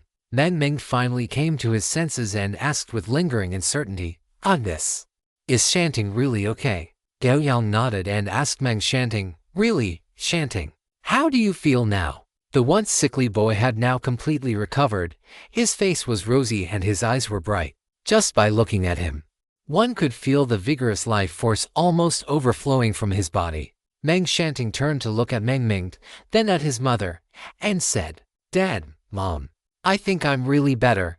As he spoke, he reached out and pulled back his clothes, revealing a chest that was completely intact. Yiru carefully examined Meng Shanting's body, tears streaming down her face uncontrollably. "The wounds are gone. He's really better," sob. "Xiao Yang, thank you." Meng looked at Gao Yang with complex emotions. By now, how could he not know that Gao Yang was the transcendent who was widely circulated on the internet? Such a feat was something no one else could accomplish. He had originally planned to bury his son beside his father after he passed away, but he never expected Gao Yang to give him such a huge surprise. "Xiao Yang, thank you.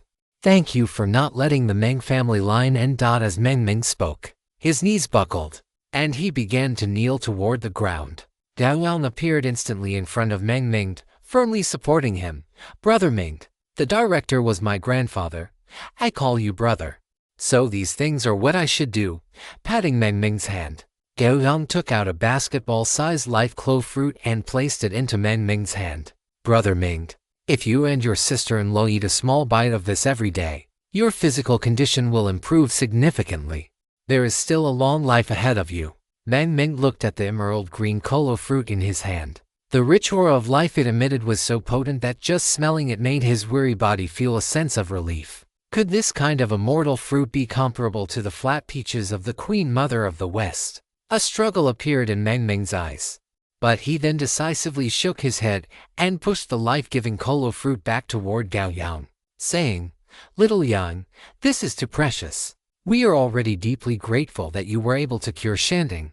How could we possibly accept such a treasure from you? You should keep it for yourself." "Brother Meng, this is already useless to me."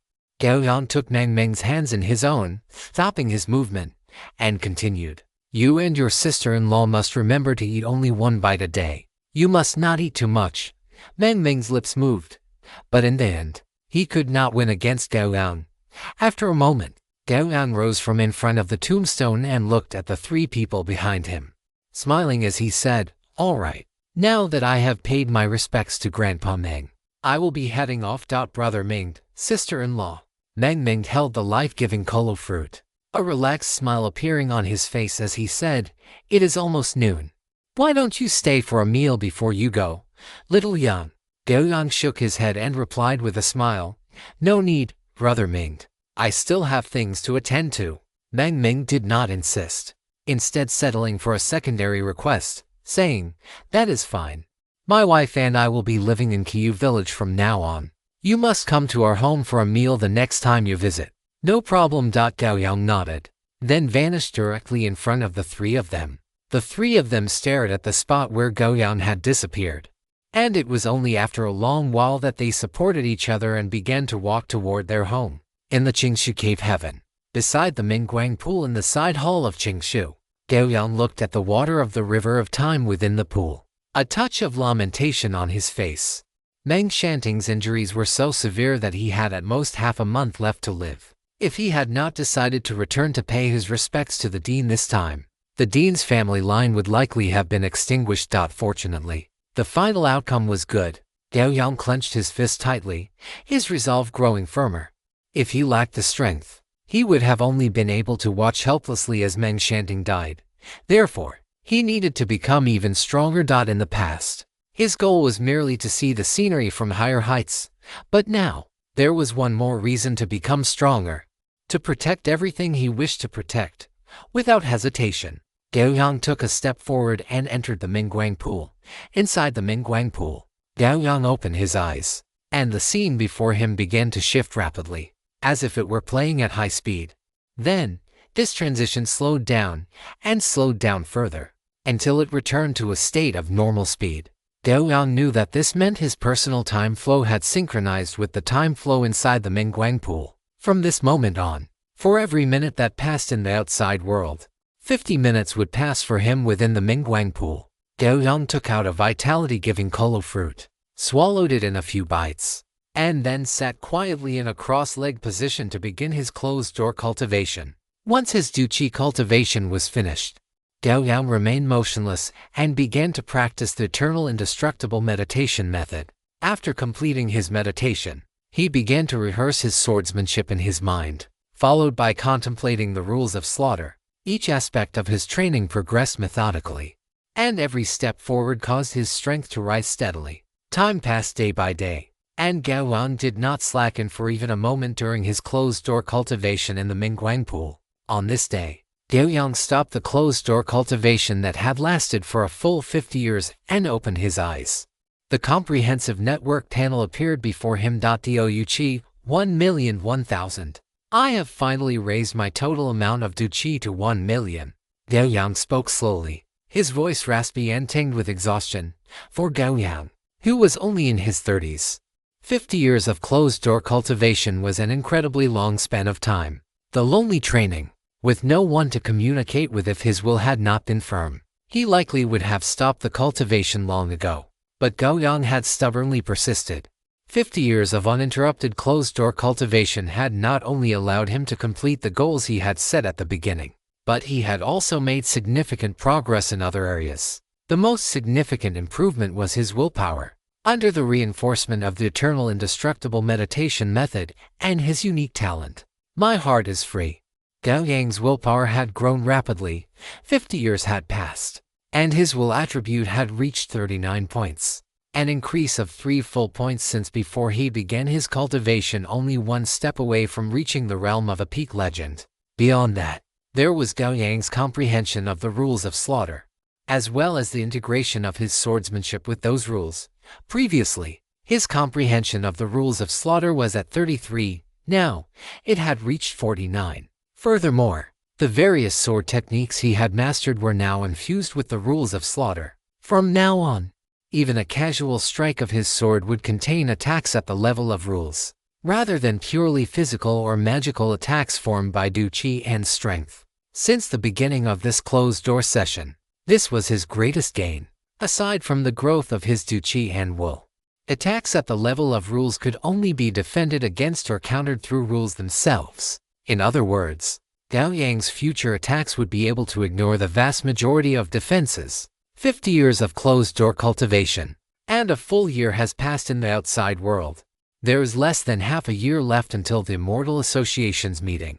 Gao Yang muttered to himself, then stood up and walked out of the Mingguang pool. As he rose, the surrounding scene began to accelerate once more, reaching its maximum speed in a very short time before rapidly slowing down. By the time he stood at the edge of the pool, the flow of time around him had returned to its normal state. Gao Yang shook his head, casting off the disorienting sensation of the chaotic time flow from his mind, and then took a step, appearing on the kolo fruit tree. During his previous training, he had plucked the kolo fruit tree almost clean. Now, a year later, the kolo fruit tree was once again filled with plump, ripe fruits. Not only that, upon seeing Gao Yang arrive, The Klo tree extended a branch pointing toward a thick, hollow trunk. Inside, it was packed to the brim with various Klo fruits. "I don't need that many this time," Gao Yang said with a smile. He took a portion of the Klo fruits, placed them into his inventory, and then vanished from the spot. The next moment, he appeared in his bedroom. After a simple wash, he collapsed onto his bed and fell into a deep sleep. The long period of closed-door cultivation had left his spirit extremely exhausted. While this fatigue could usually be alleviated through meditation, after 50 full years, it had accumulated to a point where it could no longer be reduced. This was a major factor in Gao Yang ending his seclusion, because if he had continued to push himself, the accumulated fatigue would have caused permanent damage to his mental willpower, which would have been a loss that outweighed the gains. As it stood now, he only needed a few days of deep sleep to completely clear away this accumulated exhaustion. Chapter 992, The Primordial World. The fatigue accumulated over 50 years was finally swept away after 10 full days of deep sleep. Gao Yang rolled over and sat up on the bed, feeling refreshed and full of energy. Without a trace of exhaustion, his state was better than ever before. He got up, walked out of the bedroom, and went to the living room on the first floor, where he took out a simple cold-toed meal to eat. While eating, Gao Yang began to contemplate his next itinerary. Having cultivated in the Mingguan pool for 50 years, continuing to practice there would still yield improvements, but his attributes would begin to lag behind. It is said that movement and stillness should complement each other. He had already been still for 50 years. If he did not move now, he would become rusty, which would be quite detrimental to his subsequent growth in strength. With a flash of light, a jade pendant appeared in Gao Yang's hand. He placed it on the dining table, a look of contemplation flashing in his eyes. This jade pendant was the qualification to enter the primordial world, and it was also the place Gao Yang had sought out to obtain the subsequent cultivation methods for the 8-9 arcane art. What he was considering now was whether traveling to the primordial world at this moment would take too long, potentially causing him to miss the upcoming gathering of the Immortal Association. The next gathering of the Immortal Association was equally important to Gao Yang. Those top-tier immortal legends were themselves a massive collection of resources and secret information. Gao Yang roughly calculated the time. If he went to the primordial world now, he would have 5 full months to explore. If he pushed it to the limit, that time could be extended to 5.5 months. 5.5 months, for many immortals within the primordial world, could almost be considered the blink of an eye. But one must not forget that Earth, where Gao Yang resided, had a slower flow of time compared to those more significant planes. According to Gao Yang's hypothesis, this was because of Earth's low energy concentration. The higher the energy concentration of a plane, the faster the flow of time, and conversely, the slower it was. Gao Yang had not forgotten that, in the beginning, the time ratio between Earth and the world of Eberron was 1:10, which later changed to 1:5, sufficiently illustrating the key factor at play. So, as one of the main planes of the Eastern supernatural lineage, the primordial world held a status equivalent to a great thousand world among the 3,000 great worlds, and it was the most top tier of those great thousand worlds. To what extent would its energy concentration reach? Gao Yang felt that, at the very least, its time flow would be around 1:2, meaning for every day that passed on Earth, 2 days would pass in the primordial world. Of course, it was more likely that its time flow was consistent with Eberron, which was 1:5. If that were the case, it would mean Gao Yang could stay in the primordial world for over 2 years. With such a long time, if he still couldn't obtain the follow-up to the 8-9 arcane art, then it would almost certainly mean that Gao Yang was not destined for it. About 2 years of time is enough. Gao Yang swallowed the last of his cold-toed meal and gripped the jade pendant on the table. The next moment, he appeared before Ovi. Ovi had chosen the peak of a glacier as his lair, and Gao Yang did not pay it any mind. At this moment, Ovi stared at Gao Yang with wide eyes, not knowing what the deep in thought Gao Yang was pondering.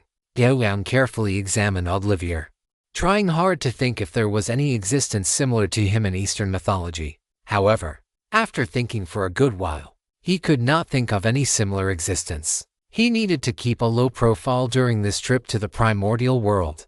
Such an exotic beast that had never been seen before was too eye-catching and could not be brought along. Helpless, Gao Yang waved his hand at him, signaling him to continue lying down. Seeing this, Ovi lay back down on the glacier. Gao Yang's figure vanished, and he appeared before the Fatikon. The Fatikon had chosen his lair at the very top of the firmament, the place closest to the stars. For him, this allowed him to absorb star power with the highest efficiency, thereby accelerating his own cultivation. Watching the Fatikon still fast asleep, Gao Yang did not disturb him and turned to walk out of the Qingshu cave heaven. Since he could not bring the Fatikon or Oblivier, this trip to the primordial world would have to be taken by him alone. Standing high in the sky, Gao Yang's palm, which was holding the jade pendant, began to manifest battle chi. As the battle chi was channeled into the jade pendant, it began to glow. When the light on the jade pendant became almost blinding, it suddenly retracted. In its place, a peculiar ripple emanated from the pendant, and a pitch-black spatial vortex appeared before Gao Yang. Looking at the spatial vortex unfolding before him, Gao Yang took a deep breath, then stepped forward, transforming into a streak of sword light as he plunged into it and vanished. After Gao Yang entered, the spatial vortex rapidly shrank until it disappeared completely. The world spun, and the stars shifted. Gao Yang kept his eyes tightly shut, silently calculating the time taken for this teleportation. 10 minutes later, a glimmer of light finally flashed before his eyes. Immediately following, before Gao Yang could even open his eyes, he was launched out of the spatial transit like a cannonball. Before Gao Yang could even see where he was, he slammed into the earth like a meteorite, plunging nearly 1,000 meters deep into the ground until he finally stopped after shattering a giant boulder. Gao Yang swayed his body, adjusting his posture. It was no wonder that those below the legendary rank were advised against coming to the primordial world. The sheer force of the teleportation alone would have pulverized anyone below the legendary level into dust. If those transcendent beings had attempted to come here, they likely would have arrived as a single entity only to end up as a puddle of gore upon arrival. Omni Network prompt teleportation successful. Character has been transported to the primordial world's southern continent. Omni Network prompt. Because the character has reached the legendary rank and possesses an Eastern lineage transcendent background, there is no risk of rejection. Omni Network prompt. The time dilation ratio between Earth and the primordial world is 1. A 1 to 6 time ratio meant that, converted, he could stay in the primordial world for approximately 2.5 years. This duration exceeded Gao Yang's expectations. As it stood, it was quite sufficient.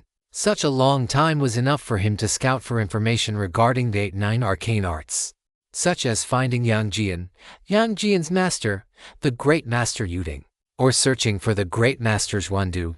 However, he would need to gain an understanding of the current situation in the primordial world before he could make any judgments. Gao Yang closed the Omni Network panel and rose, flying upward. Before Gao Yang could break through to the surface, the surrounding soil suddenly began to churn. Immediately after, a giant maw filled with spiral-shaped sharp teeth appeared within his perception. Crunch! The giant jaws snapped shut with a dull, thunderous boom, instantly swallowing Gao Yang along with the soil for hundreds of meters around. Following that, a brilliant sword aura erupted from deep underground, piercing through the earth and pointing straight toward the firmament. As the sword light flashed, Gao Yang had already escaped the giant maw, appearing on the surface of the southern continent of the primordial world. Surrounding him were 3 men, each over a zhang tall, bare-chested, with snakes held in their ears. The giant maw that had appeared underground was, in reality, 100 zhang long red-ringed python belonging to one of them. Seeing Gao Yang burst out from the ground, the man standing on the head of the red-ringed python looked over with eyes that were crimson and tinged with green, saying, "Hand over the treasure that fell from the heavens, and we 3 brothers will leave you a whole corpse." A treasure from the heavens. Gao Yang held his blade Yongyao and raised an eyebrow slightly. If his guess was correct, the treasure they were referring to was none other than himself. The man to Gao Yang's left stepped forward and growled, "Are you still going to be stubborn, you, a human? We're the first to arrive here and even burst out from the ground. If it wasn't you who took the heavenly treasure, then who could it be?" As he growled, 2 fire snakes spewed from his nostrils. twisting and coiling as if they were living creatures. Gao Yang looked at the 3 burly men surrounding him. From their words, he could tell that although their appearance and physique were no different from humans, they did not consider themselves to be human.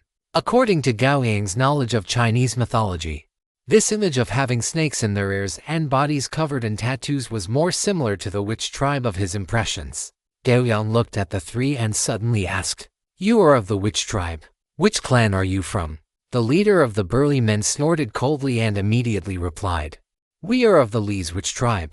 The treasure that fell from the heavens landed on the land of our Li's witch tribe. So it belongs to us. If you, a human, do not wish to die, hand it over immediately." Gao Yang sensed them carefully. The 3 witch tribe members before him had not reached the legendary rank. They were roughly at the peak of the transcendent rank, which was why they could not accurately perceive the scope of Gao Yang's strength. Facing their urging, Gao Yang ignored them and instead looked at the leader, saying, "Tell me about the Li's witch tribe. What other factions exist outside of the Li's witch tribe, and where the nearest human settlement is?"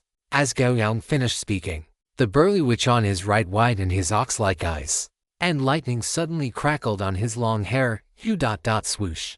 Before he could finish his sentence, his head had already flown high into the air. Gao Yang looked at the other 2 and said calmly, "Tell me, and you may live. Third brother, die." The remaining 2 burly witches opened their tiger-like eyes wide. The leader even had 2 trails of blood and tears streaming down his cheeks. With a roar, he drove the red-ring python to pounce on Gao Yang. Gao Yang remained indifferent. 2 flashes of sword light passed, and both were slain on the spot. Clang. The sound of the sword rang out, and the soaring killing intent slowly receded. Gao Yang took a step and appeared beside the leader. With one hand, he grabbed the head that had not yet hit the ground and immediately initiated a soul search. As he continued the soul search, the burly man's memories gradually revealed themselves to him, and Gao Yang began to gain some understanding of the southern continent. "It is a pity that you witches can only crawl and struggle in this Li's region, lacking any knowledge of the outside world." Gao Yang tossed the head aside, and then soared or spread, wiping everything in the area clean. From the memories of this Li's witch warrior, Gao Yang had learned that in this primordial world, humans and the witch tribe were not the same race. They were locked in constant conflict. Mortal enemies, especially in this southern continent, a sea of right and wrong. The Taoists, Buddhists, humans, demons, and witches were all locked in endless slaughter and disputes. Leaving any trace behind would be an act of responsibility toward his own safety. Chapter 993, The Southern Continent, a land of right and wrong. In the memories of that Li's witch, there was a human city to the east of Li's, where many cultivators resided. Although that city was no different from a flood or a wild beast to the many witches within Li's, it was also an indispensable part of the witch's cultivation. Various cultivation resources, techniques, weapons, and medicinal pills were far too cumbersome for the witches, who specialized in physical bodies, beast taming, and the refining of witch medicine. Li's occupied a vast area. Not only did millions of witches live within it, but various demons and monsters also emerged one after another. Furthermore, the primordial Kui water divine lightning and Yiwood divine lightning would stir up thunderstorms in Li's from time to time, making it a place fraught with crises. At the very least, for the 3 witch warriors who died at Gao Yang's hands, that was certainly the case. And they were not wrong. The spot where Gao Yang landed was only a few dozen miles outside their tribe. The 3 brothers just happened to be on their way to the hunting grounds. Otherwise, it would have been impossible for them to arrive at that location the moment Gao Yang landed. In his memories, these 3 were merely ordinary warriors within the Thunder Marsh, and there were many others with far greater strength above them. Therefore, once Gao Yang finished all of this, he sped off toward the east. He was not afraid of trouble, but he had even less desire to invite it for no reason. Having killed these 3 Wu clansmen, if he did not leave quickly, it would be inevitable that a great battle would ensue should the elders of their tribe arrive. The current Gao Yang did not have that much time to waste. But things did not go as planned. Only a few seconds after Gao Yang departed, a spark of lightning ignited far behind him. In an instant, infinite thunderbolts erupted from that point of light, surging toward his direction like 10,000 snakes emerging from their den. In the blink of an eye, They engulfed Gao Yang within the lightning. Gao Yang lowered his eyelids. The next moment, sword light flickered, and he vanished abruptly, reappearing outside the reach of the lightning. You still want to escape? A thunderous roar echoed throughout the Thunder Marsh. Amidst the rolling lightning, a giant man standing 16 feet tall, wielding a war spear, crashed into Gao Yang's perception. On his bald head were several deep blue lightning marks engraved, which were currently emitting a blinding electric glow. Gao Yang did not look back, for the giant's identity had already surfaced in his mind. This was the hunting leader of the Thunder Marsh clan, named Lei Ying. His strength was second only to the clan leader, placing him at the peak of the Tai Golden Immortal Realm, only a step away from the Daluo Golden Immortal Realm. From the memories of the previous Wu warriors, Gao Yang had also gained a further understanding of the power hierarchy in the primordial world. The immortal realms of the primordial world were divided into Earth Immortal, Heaven Immortal, Golden Immortal, Tai Golden Immortal, and Daluo Golden Immortal, corresponding respectively to Newly Ascended Legend, Domain Legend, Senior Legend, Peak Legend, Rue Legend, and Immortal Legend. Above the Daluo Golden Immortal were the Quasi-Saint, Sub-Saint, and Saint, roughly corresponding to Weak Divine Power, Intermediate Divine Power, and Greater Divine Power. Of course, because the two cultivation systems were different, this classification did not represent their true combat strength and could only serve as a rough reference.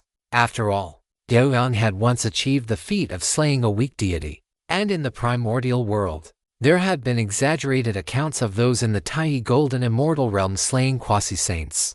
An important standard for achieving the Tai Golden Immortal Realm was the mastery of laws, and the ability to briefly merge with those laws to utilize their power against enemies. Converted, this was equivalent to a peak legend, a legend with a primary attribute exceeding 40 points, and a rule legend who had progressed further beyond the solidification of a legendary domain to touch the origin of rules. If Gao Yang were to judge himself by these standards, his strength was roughly that of an immortal legend, falling within the category of a Daluo Golden Immortal, but his true combat prowess could only be determined through an actual clash. Behind him, Lei Ying, standing amidst the thunder, saw that Gao Yang not only failed to stop but was fleeing even faster. The raging fury almost burned away his sanity. The three brothers he valued most, the three brothers who had the potential to reach the Tai Golden Immortal Realm, had all died in the blink of an eye. Such an event was tantamount to directly severing the future of the Thunder Marsh clan. And now, when he discovered that the culprit was a human, this rage could no longer be suppressed. Lightning, come! Lei Ying roared violently. With a deafening boom, a surging tide of thunder erupted from his massive body, rushing outward. The violent sea of lightning instantly engulfed Gao Yang. Following that, Lei Ying's sturdy frame, amidst the endless proliferation of thunder, blocked Gao Yang's path. Vile human, pay with your life. Lei Ying raised his war spear high with his right hand, terrifying lightning flashing at the tip. Without another word, he thrust the spear toward Gao Yang's head. Clang! The sword blade rang crisply. Gao Yang had already appeared behind Lei Ying, a scarlet glow rising on the blade of the eternal radiant sword. Heavy blood transformed into droplets, sliding off the tip of the blade. Behind him, Lei Ying's body stood frozen on the spot. In those eyes filled with rage, confusion now took hold. At his neck, a fine line of blood appeared. Within that blood line, lightning continuously surged, only to be firmly severed by the sword energy. Crack! With a crisp sound, the front half of the war spear fell powerlessly. Behind it, Lei Ying's head finally succumbed to the sword energy within his neck and fell to the ground. Even in death, Lei Ying could not understand why a human Daluo would appear in the Thunder Marsh and specifically come to ambush three geniuses of their Thunder Marsh clan. Could it be that the flames of war from the southern continent had already reached the Thunder Marsh? Gao Yang did not understand Lei Ying's psychological state. After slaying him, he transformed into a streak of sword light and vanished into the distance in an instant. After the time it takes to drink a cup of tea, a giant man standing 16 feet tall with tattoos on his face appeared at the spot where Lei Ying died. Looking at Lei Ying, who was now decapitated, the giant's expression was sorrowful, yet he remained silent. After a few seconds, he collected Lei Ying's remains and muttered to himself, a human Daluo. with immense killing intent and a sword cultivator at that. When did such a figure appear in the southern continent?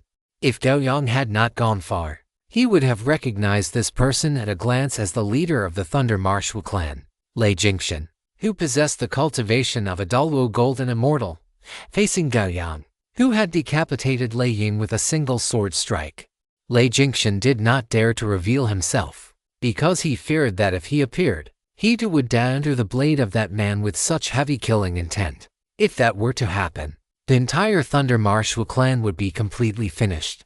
A black armored insect the size of a grain of rice crawled out from Lei Jingshan's ear, sprang onto Lei Ying's neck, and opened its mouthparts wide.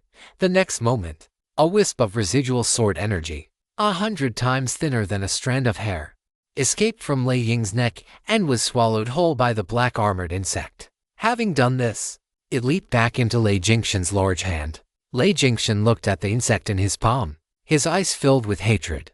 If the Thunder Marshal clan cannot stop you, then surely the Wu clans of the entire southern continent can, even if it costs a great price. Your human race must pay blood for blood. This is not over. You may have escaped the Thunder Marsh, but you cannot escape the southern continent. Lei Jingshan roared in his heart, and with Lei Ying, he vanished from the spot in an instant. Gao Yang was unaware of everything that had transpired within the Li's Wu clan. Although Lei Ying's corpse had not been destroyed, all traces of his aura had been completely extinguished, leaving only a fatal wound on his neck. It could be said that he had handled the aftermath quite cleanly. At this moment, after galloping for half an hour, he finally flew out of Li's and officially set foot on the land of the Nanzan Buzhou continent in the primordial world. The spiritual qi between heaven and earth is so abundant, it truly lives up to its reputation as the primordial world. According to the memories of the Wu clan warrior, this place was still more than 10 days' journey away from the city established by the human race. Even if Gao Yang traveled at full speed, it would still take him about a day. To avoid complications and wasting time, Gao Yang did not linger. After a brief exclamation, he identified his direction and continued to rush toward the east. He had to reach the human territory as soon as possible. Only after gathering specific information about the primordial world could he proceed with his next plan. Gao Yang merged his body with his sword light, flying rapidly toward the east. The wilderness of the primordial world was fraught with danger.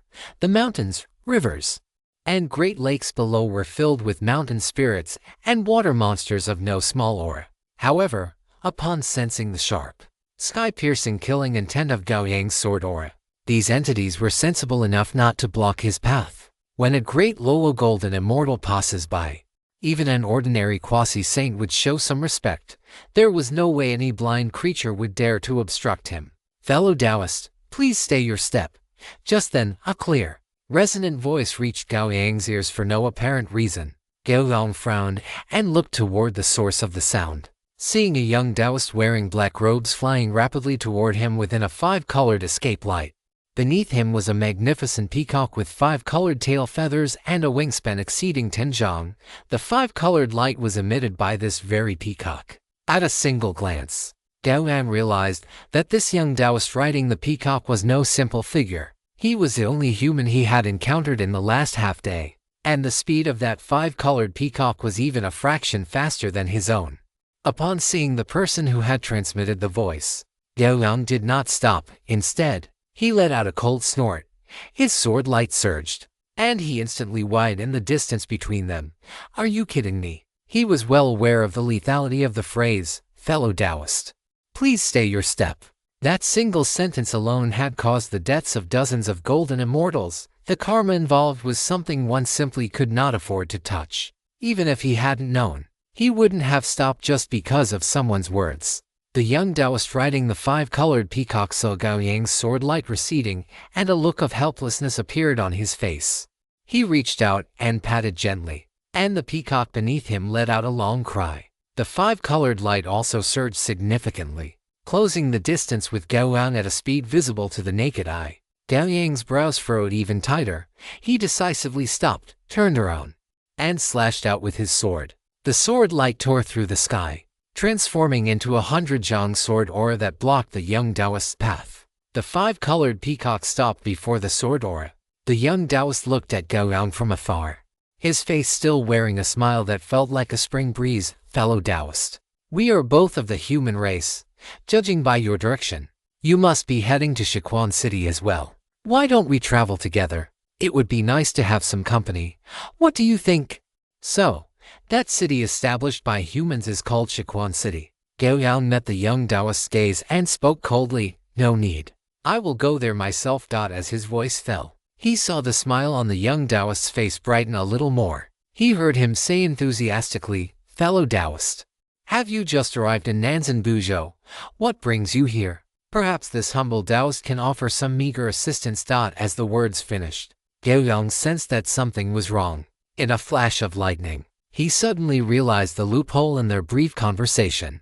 That city established by humans was not called Shiquan City. The young Taoist before him was trying to trick him. Swoosh! At that very instant, a five-colored divine light silently pierced through Gao Yang's chest. Intense pain swept through his senses, and at the same time, an indescribable feeling of drowsiness emerged in his mind. A brilliant sword aura erupted from Gao Yang's sea of consciousness, sweeping through it like a raging tide and clearing away the encroaching drowsiness. Immediately following, a phantom of sword aura shot out from Gao Yang's eyes, crossing space to appear directly before the young Taoist. The young Taoist exclaimed in surprise, but he was not flustered. He reached out and pushed, and a small, rounded shield made of turtle shell blocked his front. The next moment, the sound of metal clashing erupted from the turtle shell. Gao Yang had already shattered space and appeared before him. Yang Yao angry slash he struck into the turtle shell with one sword, leaving a gash that spanned the entire surface of the shield, yet ultimately failing to harm the young Taoist behind it in the slightest. After the strike, Gao Yang returned to his original position. The young Taoist looked at the turtle shell, which had been nearly shattered by the strike, with a pained expression. He glared at Gao Yang and coldly spat out a few words. A brute who has achieved sainthood through his physical body. Facing the young Taoist's icy gaze, Gao Yang's expression remained unchanged. For someone who had harbored malice from the very beginning, Gao Yang felt uneasy if he did not kill him. It was only their first meeting. Yet the other party had attacked him without hesitation. This kind of pure, senseless malice was something Gao Yang had not felt in a long time. He looked up at the sky, where the sun hung high. The next moment, Gao Yang's body ignited with solar battle chi, identical to the true fire of the sun. Heavenly disaster, star piercer. A pitch-black sword mark tore through space and instantly spread to the young Taoist's front.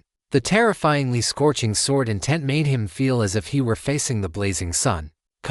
Facing this sword, the five-colored peacock beneath the Taoist let out a cry of terror, its wings flapping frantically, its magnificent avian face filled with fear. The Taoist's face suddenly turned ferocious, and he roared at the peacock beneath him, "You mangy beast! If you don't want to die, keep quiet." As he spoke, a bright yellow copper coin appeared in his palm, which he then struck toward the incoming sword aura. The moment the copper coin collided with the star-piercing sword chi, its size expanded exponentially, transforming into a giant copper coin that seemed to divide the heavens and earth. Clang! With a crisp sound, the metal at the center of the coin began to melt rapidly under the force of the star-piercing sword chi. At the same time, the coin began to shrink back to its original size at a rapid pace. By the moment the star-piercing sword chi vanished, it had already returned to its original form. However, unlike its previous exquisite appearance, the copper coin was now in a semi-molten state, having completely lost its defensive capabilities. Chapter 994, The Pursuit Break. The young Taoist's face twisted in anger. He formed a hand seal, his internal mana surged, and he suddenly opened his mouth to spit. Whoosh! A blinding white sword chi erupted from his mouth. The moment it appeared, it began to divide rapidly. In an instant, it split into thousands of sword threads, stabbing toward Gao Yang from all directions. Following this, he changed his hand gestures, rapidly casting a series of seals that merged into a palm-sized seal floating before him. As the magic arts entered the small seal, it grew in the wind, transforming within seconds into a massive seal that blotted out the sky. Intricate ravines and gullies crisscrossed its surface, appearing as if they were formed by a complex arrangement of mountains, rivers, and marshes. Veins bulged on the young Taoist's forehead. He pointed his sword finger at Gao Yang and roared, Taste my heaven-overturning seal. Gao Yang had just finished obliterating the thousands of sword threads when he saw the sky above him suddenly darken. The seal that occupied his entire field of vision seemed to carry the weight of the whole sky as it slowly pressed down upon him. The massive, square seal suppressed the surrounding space. And as Gao Yang shifted his body, he sensed that the air around him had been compressed into a solid iron plate. The young Taoist appeared above the heaven-overturning seal, riding his 5-colored peacock. He stared at the descending seal and muttered to himself, feeling a deep sense of heartache. This is a massive loss. I hope you, this brute of a sword cultivator, can provide me with enough of a harvest. Your sword looks quite good. I wonder how many immortal crystals it is worth. In the young Taoist's tone, there was absolute confidence in his heaven-overturning seal. It seemed that as long as he unleashed this seal, the battle was effectively brought to an end. Beneath the heaven-overturning seal, Gao Yang watched the mountains and marshes continuously enlarging in his eyes, feeling the malice that seemed to target him from the entire world. The Yang Yao sword in his hand erupted with a resonant hum. Solar battle chi burned fiercely, and crimson killing sword chi bloomed across his body. The golden light of his will transformed endlessly into the strength to wield his sword according to his intent. Natural disaster, world annihilation. Gao Yang let out a low shout and swung Yang Yao before him. The tip of the sword traced a perfect, precise crimson arc in the air. The moment the arc appeared, boundless killing intent burst forth from it. The world annihilation sword chi, now fused with the rule of slaughter, had its lethality increased by several orders of magnitude. The moment the crimson arc appeared, the suppressed spacer on him was directly severed by the sword chi, and the arc then slammed into the descending heaven-overturning seal. With a soft sound, the crimson arc sliced directly into the heaven-overturning seal. As the seal continued to descend, the crimson arc cut deeper and deeper, penetrating into the interior of the seal in an instant. Gao Yang took a step forward, his body charging into the fissure created by the world annihilation sword chi. And the moment the sword chi shattered the heaven-overturning seal, the young Taoist's expression changed drastically. His previous confidence vanished, replaced by a look of incredulous terror. Immediately after, his face turned deathly pale, and he spat out a mouthful of blood. The connection between him and the heaven-overturning seal had been severed. The young Taoist stomped hard on the 5-colored peacock beneath him and shrieked. The 5-colored peacock had barely flapped its wings when a piercing whistle approached. It was a crimson sword wheel, cutting its way out from the heaven-overturning seal and heading straight for the peacock. The young Taoist formed another seal, gathering the blood he had just spat out and forcing it into the body of the 5-colored peacock. As the blood entered its body, the peacock let out a pained cry. The 5-colored radiance on its body flared intensely, and the moment the crimson sword wheel struck, it transformed into a pure beam of 5-colored light, instantly appearing 100 miles away. Squawk! The 5-colored peacock stumbled, but without a moment's hesitation, it flapped its wings and continued to flee into the distance. Behind it, the young Taoist's face was pale, his eyes filled with the pain of his loss. He had truly kicked an iron plate this time. If he didn't run fast enough, he would likely perish under that brute's sword. Crack! Before the 5-colored peacock could reach its maximum speed, the space where it had just been suddenly shattered. A figure wielding a sword charged out from the broken space, heading straight for it without a moment's pause. By the heavens, the young Taoist turned his head to see Gao Yang, who was pursuing him at high speed, stepping on sword light with a murderous expression and a great sword in hand. Without a word, he spat out another mouthful of blood. Under the reinforcement of the young Taoist's blood, the 5-colored peacock transformed into a beam of 5-colored light once more, appearing 100 miles away in an instant. Seeing this, the light in Gao Yang's eyes grew even more intense. He swung Yang Yao. The space before him was sliced open, and he stepped directly into it. A sound like tearing silk rang out not far behind. The young Taoist's face was as pale as paper, and the 5-colored peacock beneath him had become gaunt and bony from the repeated bursts of speed. Its once brilliant feathers now looked as if they were covered in dust, appearing utterly wretched. The young Taoist looked back and shouted at the approaching Gao Yang, "Fellow Taoist, there is no deep hatred between us. Let us stop here. I am a personal disciple under the tutelage of true monarch Huang Yu. As the saying goes, it is better to resolve grievances than to keep them. How about we turn our hostility into friendship? Gao Yang's expression remained completely unmoved, as if he hadn't heard a word, and the sword light beneath his feet accelerated even further. Since the opponent had backing, he could not be left alive. Human calamity, swallow returns.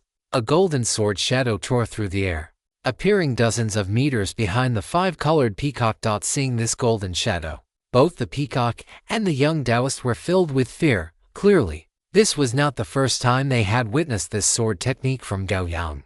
The young Taoist slapped his chest hard and spat out a small mouthful of blood. After repeated blood-based escapes, he had little mana or blood left to use. Five-colored radiance flared, and the five-colored peacock faltered for a brief moment.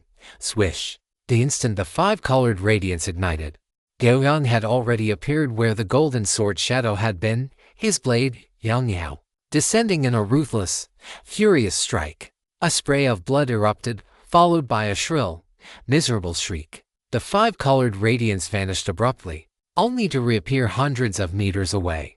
Half of a blood-drenched body, still attached to a single peacock wing, fell powerlessly from the sky. Before it could drop even a few meters, Gao Yang, who had surged past, swept it into his inventory. Immediately after, with a flash of sword light, he caught up to the five-colored peacock.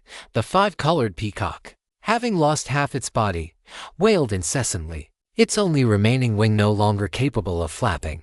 The five-colored peacock came to a sudden halt, causing the young Taoist to stumble. He immediately vaulted from its back and continued his frantic escape forward. A flash of sword light passed, and the five-colored peacock's wailing ceased abruptly. Its head, severed from its slender neck, flew high into the air. Gao Yang surged past the five-colored peacock. The gale he stirred up, scattering its feathers in every direction. Gao Yang watched the young Taoist fleeing ahead and pointed Yang Yao in his direction. A golden, shimmering mana shield suddenly manifested on the young Taoist's body. A scarlet sword aura appeared on the surface of the shield, followed by a dense eruption of sword energy that engulfed his entire form. The heart-boring sword did not inflict any direct damage on the young Taoist, but the erupting sword energy successfully blocked his path. By the time he had shattered all the sword energy, he saw that Gao Yang had already appeared before him. The young Taoist's lips trembled as he spoke rapidly. "My master, true person Huang Yu, is a quasi-saint and a leader of the human race in the southern Jambu continent. Killing me will bring you no benefits, fellow Daoist. Fellow Taoist. You haven't been injured either. I am willing to offer my entire fortune to redeem my life. What do you say?" A single quasi-saint is enough to be considered a leader of the human race in the southern Jambu continent. Gao Yang stared at the young Taoist before him, his voice devoid of any emotional fluctuation. The young Taoist raised an eyebrow, seemingly unconvinced, and retorted, "Fellow Taoist, that is a quasi-saint we are talking about. Even if there were countless great low golden immortals, they would be no different from ants in the presence of a quasi-saint. A quasi-saint might be somewhat lacking in the eastern Purvavadaya continent, but here in the southern Jambu continent, what more could you possibly want?" Gao Yang nodded. Since the young Taoist had made things so clear, he no longer had any reservations. Seemingly sensing the shift in Gao Yang's mood, the young Taoist's expression changed drastically. Before he could even speak, a streak of scarlet sword light flashed and vanished. A thin line of blood appeared across the young Taoist's neck. He looked at Gao Yang with a sense of bewilderment, unable to understand why this sword cultivator was so brutal even after he had spoken with such sincerity. Was he not afraid of the retaliation from his quasi-saint master? The young Taoist's face turned ghastly, feeling his life force and soul being ignited. He stared into Gao Yang's eyes and trembled as he said, "You brute. I will wait for you in the cycle of reincarnation. My master will avenge me." Before his words had even faded, a large hand gripped his head.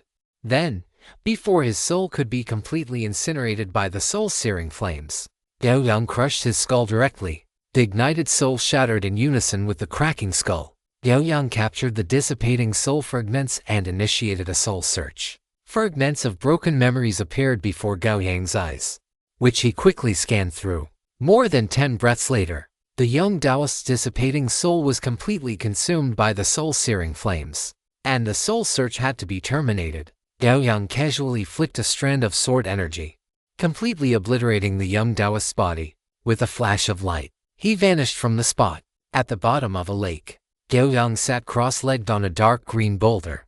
Not a single trace of his ore leaked out. He seemed to have merged almost entirely with the stone, although most of the young Taoist's soul had been burned away by his soul-searing flames. The remaining soul fragments, after being subjected to his soul search, still provided him with a general understanding of the current southern Jambu continent. The southern Jambu continent truly lived up to its legendary reputation as a sea of right and wrong and evil. Every entity existing within the southern Jambu continent, be it human, demon, witch, Taoist, or Buddhist, was fighting for orthodoxy, fighting for resources, fighting for destiny, fighting for everything that could be seized. All of this was the aftermath of the conflicts during the immeasurable Kalpa. In other words, the entire southern Jambu continent was the primary stage for the conflicts of the Kalpa. As for the young Taoist, his own strength was merely that of a tiny golden immortal. However, he had apprenticed under a powerful quasi-saint master, true person Huang Yu, who had bestowed upon him two quasi-saint artifacts, the heaven-turning seal and the copper coins, along with the 5-colored peacock. This was why even ordinary great low golden immortals were no match for him. This was also the reason why the young Taoist had been so bold. The claim he made about true person Huang Yu being the leader of the human race in the southern Jambu continent was both correct and incorrect. It was correct that true person Huang Yu was indeed a leader of the human race, but it was incorrect in that he was only one of many. In the entire southern Jambu continent, the strongest individual among the human race was a sub-saint, whose dojo was located in the far east of the continent, very close to the eastern Purvavidaya continent. As for the other 4 major factions, they were essentially evenly matched in terms of top-tier combat power. Gao Yang did not believe this was a coincidence. In the young Taoist's memories, Gao Yang found no information regarding the great Majuandu, Yang Jian, or others, as if they no longer existed in the current primordial world. However, considering that the young Taoist was a native of the southern Jambu continent, and his own strength was only at the tiny golden immortal level, he would not have been well informed about the situation in the eastern Purvavidaya continent. Therefore, Gao Yang remained uncertain about this point. If he truly wanted to know the truth, he would have to set out for the eastern Purvavidaya continent himself. As for the human city that had been his previous target, its true name was Ganyu City. Its lord, true person Ganyu, possessed the strength of a top-tier great low golden immortal. However, because he held a pseudo-innate spiritual treasure, the Ganyu spirit talisman, even a quasi-saint would have to treat him with caution. Life within Ganyu City was relatively peaceful. In the young Taoist's memories, the evaluation of Ganyu City was decent. At the very least, there were immortals guarding the city. I will head to Ganyu City first, meet this true person Ganyu, and ask about the method to reach the eastern Purvavidaya continent. If it is simple, I will proceed directly to the eastern Purvavidaya continent to seek the subsequent cultivation methods for the 8-9 arcane art. If I cannot find the person, I will make other plans then. Gao Yang thought to himself. Suddenly, his slightly closed eyes snapped open, and a sharp sword intent erupted from his body. The next instant, he vanished from the cyan black boulder. A fist print descended, shattering the boulder. The flying debris, mixed with the mud and sand from the riverbed, churned the water into a murky mess. Splash! Gao Yang appeared on the surface of the river. His brows tightly furrowed as he looked at the bare-chested Wu tribe warrior hovering diagonally above him. On the man's naked chest, flame-like patterns had coalesced into a giant tiger with piercing eyes. The Wu warrior looked down at Gao Yang, a cold sneer appearing on his rugged face. So you really are here, human sword demon. Gao Yang paid no mind to the title the Wu warrior used, simply asking in return, how did you find me? A dying man has no need to know, but I suppose it wouldn't hurt to tell you. The Wu warrior pointed a finger, and a black armored insect the size of a grain of rice hovered at his fingertip. This is a tracking goo insect raised by the chieftain of the Li's tribe. It was this goo that led me to you. However, I am curious. Why were you issued a Wu tribe kill order by the Li's chieftain? Surely not just because of those 3 pieces of trash, and Lei Ying. Gao Yang said, shifting his gaze away from the black armored goo. Lei Ying. The warrior was clearly taken aback, but a second later, the smile on his face turned even more ferocious. and the red tiger head on his chest seemed to reveal a hint of bloodthirst. I didn't expect that Lei Ying actually died at your hands. It seems the reward for this job will have to be doubled. Chapter 995. Flame Spirit Manifestation, and Genyu Sidious. His voice fell. The red-haired warrior's sturdy frame vanished from Gao Yang's perception. In just a heartbeat, his massive, 10-foot-tall body appeared behind Gao Yang. His hands were shaped into claws, and red patterns swirled across his palms, manifesting as a tiger with its maw wide open, biting toward Gao Yang's head. The fangs pierced through Gao Yang's head, but the scene of blood splattering that he had anticipated did not occur. The red-haired warrior shook his palm with force, and the Gao Yang he had pierced instantly dissipated into sword intent. He turned his head to look at Gao Yang, who had appeared 100 meters away, and grinned savagely. Your speed is not bad. Gao Yang looked at the red-haired warrior, holding Yang Yao calmly as he spoke. You arrived at just the right time. My understanding of the southern continent is still quite lacking. Since you don't even know about Lei Ying's death, you certainly couldn't know how he died. How he died? The red-haired warrior felt a jolt of horror in his heart. He sensed a trace of danger in Gao Yang's words, but for only a moment. The suspicion in his heart was suppressed by the blood-colored tiger in his mind. Immediately after, he let out a wild roar.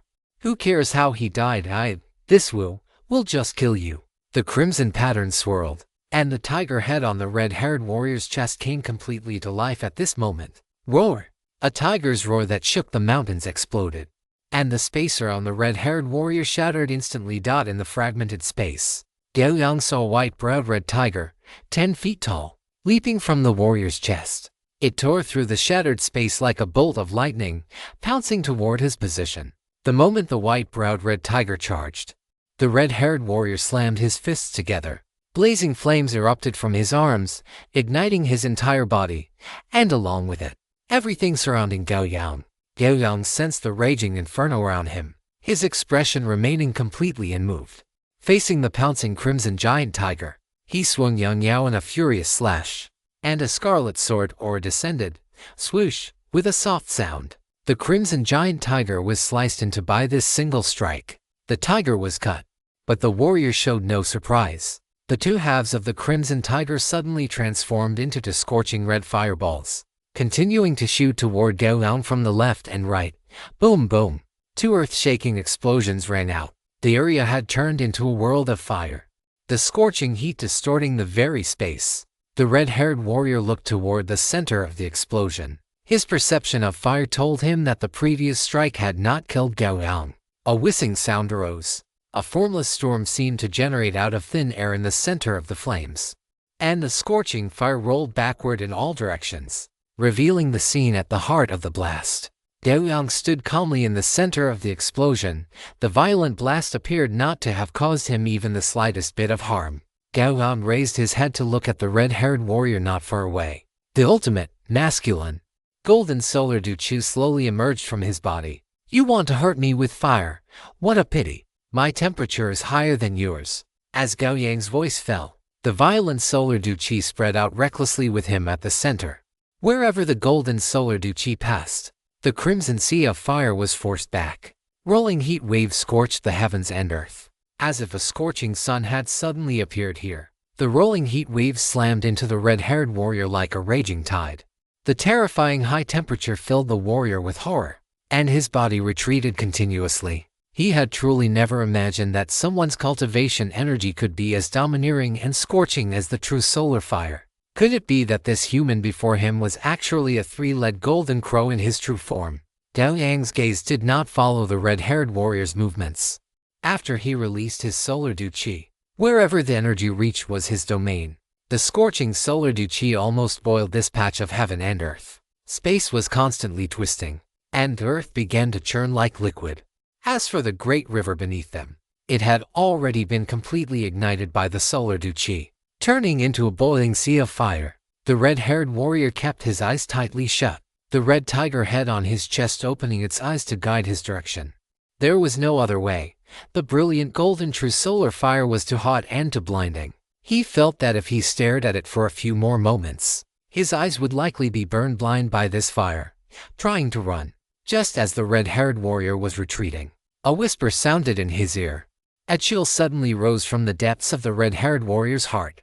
Reflexively, he threw a punch with all his might, the red tiger head following closely behind. Whoosh! The whistling of the fist wind briefly pushed aside the surrounding true sun fire. Yet it failed to make contact with any solid entity. This is bad. The thought flashed through the burly man's mind. The next moment, he felt a tightening around his head, as if it were being gripped firmly by a massive hand. In that instant, the red-haired man roared internally, and raging flames immediately engulfed his head. In a split second, his physical body vanished entirely, replaced by a form of pure flame that had fully merged with the fire. As he completed his transformation into flame, the large hand gripping his head tightened violently. The golden sun chi crushed through the man's flaming head, and the absolute rigidity and yang energy of the true sun fire directly annihilated the crimson flames in the vicinity. Gao Yang's hand grasped at empty air, but he felt no disappointment. He immediately turned and grabbed again. The next instant, all the flames in this corner of the world followed his movement, pulled back into his palm. The vast majority were true sun fire manifested from his sun chi, but a small portion consisted of the crimson flames the burly man had transformed into. With a single grasp, the red-haired man's flaming body was forcibly compressed by Gao Yang to the size of a soybean. No, no, spare me. The crimson fire core twisted incessantly in Gao Yang's hand, emitting the burly man's terrified pleas for mercy. Looking at the crimson fire core in his hand, Gao Yang shook his head. Sun chi emerged from his palm, beginning to refine the core that the red-haired man had become. A shrill, piercing scream rang out, lasting only a few seconds before falling into total silence. Comprehensive network notification. Hunting divine profession successfully activated. This hunt is complete. You have obtained life essence crystal *4, flame spirit manifestation *1. Gao Yang looked at the notification appearing before his eyes, feeling somewhat surprised. The red-haired man he had just killed had provided him with something novel. Gao Yang opened his inventory and took out a cluster of crimson flame. The flame seemed to possess a life of its own, constantly shifting into the shapes of various living creatures in his hand. Gao Yang sensed it for a moment, and then the crimson flame merged into his palm, being completely absorbed by him. As the flame vanished, Gao Yang felt his control over his chi improve slightly. Furthermore, his sun chi seemed to have gained a touch of spirituality, a decent ability. Indeed, Gao Yang waved his hand, dispersing the non-existent ashes, and spread his perception out along with his chi. The red-haired man had tracked him down using that so-called tracking goo insect. This meant that if there was more than one such insect, other members of the Wu clan would likely come to hunt him down later. As for the possibility that there was only one such insect, Gao Yang deemed it to be zero. After confirming that no traces of ore remained at the scene, Gao Yang withdrew his perception and chi. The red-haired man had died too quickly, and he hadn't managed to glean much useful information from him. For now, he could only take things one step at a time and head to Ganyu City first. As for the pursuit by the Wu clan, as long as it wasn't a sub-sage acting personally, he was not overly worried. Compared to the Wu clan's pursuit, what Gao Yang wanted to know more right now was whether the existence of those he was familiar with still held true in this primordial world he had arrived in. Suddenly, a thought occurred to Gao Yang, and he remembered someone. He opened the comprehensive network panel, intending to contact Yun Shengshan to see if he could help reach out to Zhu King. However, he discovered that his friend list on the network was grayed out, currently in a restricted state. Gao Yang was familiar with this state. During his training in the Abyss and in certain battle instances, parts of the comprehensive network's functions would be disabled just like this. What a pity! Gao Yang closed the panel and cast his gaze toward the east. Zhu King was a descendant of the fire god, so perhaps her family resided in this primordial world. If her family was indeed here, the most likely place would be the Eastern Victory Continent. Once he reached the Eastern Victory Continent, he could inquire about the descendants of the fire god. If he could find Zhu King, having a native of the primordial world like her would make his subsequent actions much easier. If her family was not in the primordial world, at least it would save him some time. Having cleared his thoughts, Gao Yang set off, speeding toward the east, and soon vanished from sight. Half a day later, Gao Yang stood in midair, gazing at the city at the edge of his vision. That was Ganyu City. Ganyu City was not particularly large. It was built against a mountain, with pavilions and towers drifting amidst immortal mist, and many cranes and exotic beasts wandering about. It certainly possessed the air of an immortal dwelling. At the city gates, immortals riding beasts would descend from the sky from time to time, then enter Ganyu City through the gates. Of course, there were also some 5-colored escape lights that bypassed the walls to enter the city directly, but the auras of those lights were all quite formidable. As a newcomer who was unfamiliar with the area, being too high profile was not appropriate. Thus, like many other cultivators, he landed at the gates of Ganyu City. After paying a fragment of an immortal crystal as an entry fee, he entered the city. As for where the immortal crystal fragment came from, it was naturally contributed by the young Taoist from earlier. This Ganyu City is quite peaceful. Gao Yang walked along the streets, his gaze sweeping over the patrolling immortal guards, and he nodded. From this alone, one could tell that the strength of the true immortal Ganyu was truly impressive. Walking through the city, Gao Yang made a few simple inquiries and soon learned the location of true immortal Ganyu. The other party's dojo was at the highest point of Ganyu City. Gao Yang walked slowly, although his pace was not fast. With every step he took, he would surge forward by more than 10 yards, appearing as if he were shrinking the earth into an inch. In a short while, he had already reached the mountainside. At this position, ordinary pedestrians or immortals were no longer visible, replaced instead by figures dressed in moon-white robes. They were all disciples and grand disciples taken in by true immortal Ganyu, relying on him to pursue their own paths of cultivation. In their daily lives, such guard and patrol duties were their responsibility. This was the obligation they had to fulfill in exchange for the rights they enjoyed under true immortal Ganyu. Stop right there. Gao Yang had reached the mountainside and, before he could continue upward, was blocked by 2 youths with red lips and white teeth. Gao Yang stopped as he followed the momentum, which allowed the 2 young men to breathe a slight sigh of relief. The youth on the left bowed to Gao Yang, straightened his posture, and spoke with a calm expression. Fellow Taoist, my master is currently in the dojo contemplating the supreme principles of heaven and earth. It is inconvenient to receive guests at this time. Please return, fellow Taoist. Gao Yang looked at the 2 youths blocking his path, and the aura on his body began to rise, climbing in a very short time to a level that made the faces of the youths before him turn pale. Great Wall. The youth on the left pursed his lips, lowered his head cautiously, and said, Please wait a moment. Golden Immortal, this junior will go and report to our senior brother immediately. As he spoke, he fished out a half-moon-shaped white jade from his robes and quickly channeled his magic power into it. Within just a few breaths, a figure appeared from the mountaintop, arriving in front of the 2 gate-guarding disciples with a single ripple of space. As the light faded, a handsome young man in white robes appeared before Gao Yang. After bowing, he spoke in a clear voice. Recently, red-eyed mysterious birds have been circling our cave dwelling, so I calculated that a distinguished guest would be arriving soon. I did not expect it to be a golden immortal senior. This junior is Xing Li, and my master is Taoist Ganyu. Greetings, senior. May I ask for your honorable name? The other party's words were sincere, and he showed no hint of contempt despite Gao Yang's youthful appearance. Taoist Xing Li's question put Gao Yang in a bit of a dilemma. In the primordial world, it is highly taboo to reveal one's true name, as the karma attached to a true name is too easily exploited by others. Therefore, the most common way to address oneself in the primordial world is by one's Taoist title, such as Taoist Wangyu or Taoist Ganyu. However, he did not have a Taoist title. Before this, he only had the title of Sword Master of Natural Disasters, and a title like that could hardly be considered righteous. Once revealed, these people might treat him as a demonic figure and turn him away. If he were to base a title on his own traits, names like Immortal or Sun would be too high profile. After thinking for a moment, Gao Yang looked at Taoist Xing Li and spoke slowly. This seat has always been free and unfettered. I have no honorable name to speak of. You may simply call me Zizai Free at ease. Senior Zizai, please follow me. My master will be here shortly.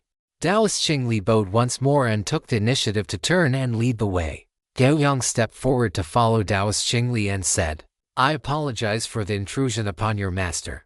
To have a friend come from afar is a joy. My master is also very happy to hear of Senior Zizai's arrival, Taoist Xingli said with a smile. Soon, under the guidance of Taoist Xingli, Gao Yang arrived at a location near the summit. Further up was the dojo of Taoist Ganyu.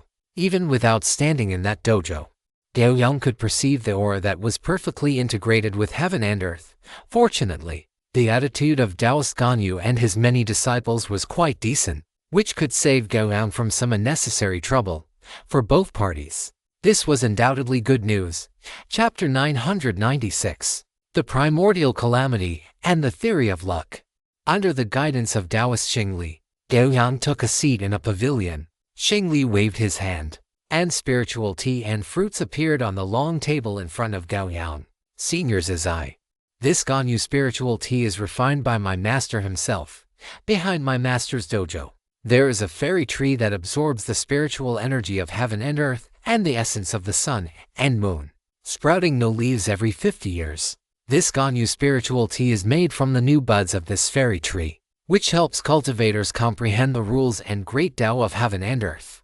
Then I must have a good taste. As Gao Yang spoke, he picked up the teacup in front of him. The tea inside shimmered with a faint moonlight glow, and the cool, elegant fragrance of the tea entered his nostrils, making his spirit feel slightly refreshed. Taking a small sip, Gao Yang's eyes brightened slightly, and he then drank the tea in one gulp, praising, "It is indeed a rare treasure. It ranks in the top 3 among all the fairy teas I have ever tasted." Gao Yang's unreserved praise made the smile on Taoist Xingli's face even brighter. "Senior is too kind. My master still has some in stock. I will go and get some later so you can take it back to savor slowly." "Then many thanks," Gao Yang said with a chuckle, not standing on ceremony. Afterward, he thought for a moment and took out 3 vials of plain core solution from his inventory. With a lift of his palm, the plain core solution flew toward Taoist Xingli. "Since you have called me senior, how can there be no greeting gift for our first meeting?" Taoist Xingli looked at the 3 vials of plain core solution flying toward him, although he did not know what they were. The vaguely emitted aura that was extremely similar to the heavenly Tao made him realize that this was definitely a treasure of great benefit to cultivation. Looking at the plain core solution before him, Taoist Xingli finally shook his head and said respectfully, "Senior, this is too precious. This junior is unworthy of such a gift." Just then, a hearty, resonant voice rang out. "If he tells you to take it, then take it. Do you want to be on equal footing with me?" Gao Yang raised an eyebrow and looked across the long table. It had been empty, but now a middle-aged man in black robes appeared in the seat, as if he had been there all along. Upon hearing this, Taoist Xingli quickly bowed and cupped his hands. "Master." This person was none other than the master of Ganyu City, Taoist Ganyu, who possessed the strength of a top-tier great low golden immortal. "Why haven't you thanked fellow Taoist Zizai yet?" Taoist Ganyu glared at Taoist Xingli with slight dissatisfaction, saying as if he were disappointed that his disciple hadn't lived up to his expectations. Hearing this, Taoist Xingli finally accepted the plain core solution and bowed to Gao Yang in thanks. "Xingli thanks Senior Zizai." Gao Yang nodded slightly and cautioned, "This is purple gold spiritual liquid. It can increase magic power after consumption, but you must be moderate when taking it." After saying this, he turned his head to look at Taoist Ganyu opposite him and nodded slightly. "Greetings, fellow Taoist Ganyu." Taoist Ganyu looked toward Gao Yang. His eyes seemed like 2 full moons, emitting a cool, clear light. At this moment, those moon-like eyes were locked in a gaze with Gao Yang. "Fellow Taoist Zizai has heard of my reputation, yet I have never heard of fellow Taoist Zizai's title here in the southern continent." True Immortal Ganyu said this, leaning his body slightly forward, looking directly into Gao Yang's eyes, and asked, "I wonder why fellow Taoist Zizai has come to my Ganyu city, and why you have come here specifically to name me." True Immortal Ganyu's words could not be considered polite. Of course, holding the pseudo-innate spiritual treasure, the Ganyu spirit talisman, he had the capital to be impolite toward a great low golden immortal. Gao Yang did not mind True Immortal Ganyu's attitude. If he were to put himself in the other's shoes, perhaps his own performance would be even more aggressive than True Immortal Ganyu's at this moment. He simply clenched his palm slightly, and a bright red crystal appeared in his hand. "Fellow Taoist Ganyu, I have come here this time merely to inquire about some information from you. I harbor no malice. Let this serve as payment for the intelligence." While speaking, Gao Yang had already placed a life origin crystal in front of True Immortal Ganyu. "What is this?" True Immortal Ganyu did not reach out to take the bright red crystal before him, but instead looked up at Gao Yang and asked, "An item for extending one's lifespan. Depending on the user's strength, the extended lifespan varies slightly," Gao Yang explained. "Moreover, at the very least, it can extend one's total lifespan by 1%, a minimum extension of 100 years. And it is based on one's total lifespan." The expression on True Immortal Ganyu's face became a bit more serious, and his gaze toward the bright red crystal in front of him grew heavier. True Immortal Ganyu withdrew his gaze, looked at Gao Yang, and asked with a hint of caution, "What does fellow Taoist desire wish to learn from me?" He could not afford to be anything but cautious in this primordial world. Those who were not cautious had long since perished, their true spirits entering reincarnation, or rather, among those who could cultivate steadily to the level of a great low golden immortal. How many were truly naive? Before Gao Yang had even stated his business, he had brought out such a treasure for extending life. It was clear that what the other party wanted to know was definitely not simple. Gao Yang revealed a smile and asked, "I wonder, fellow Taoist Ganyu, how much do you know about the Eastern Victory Divine Continent?"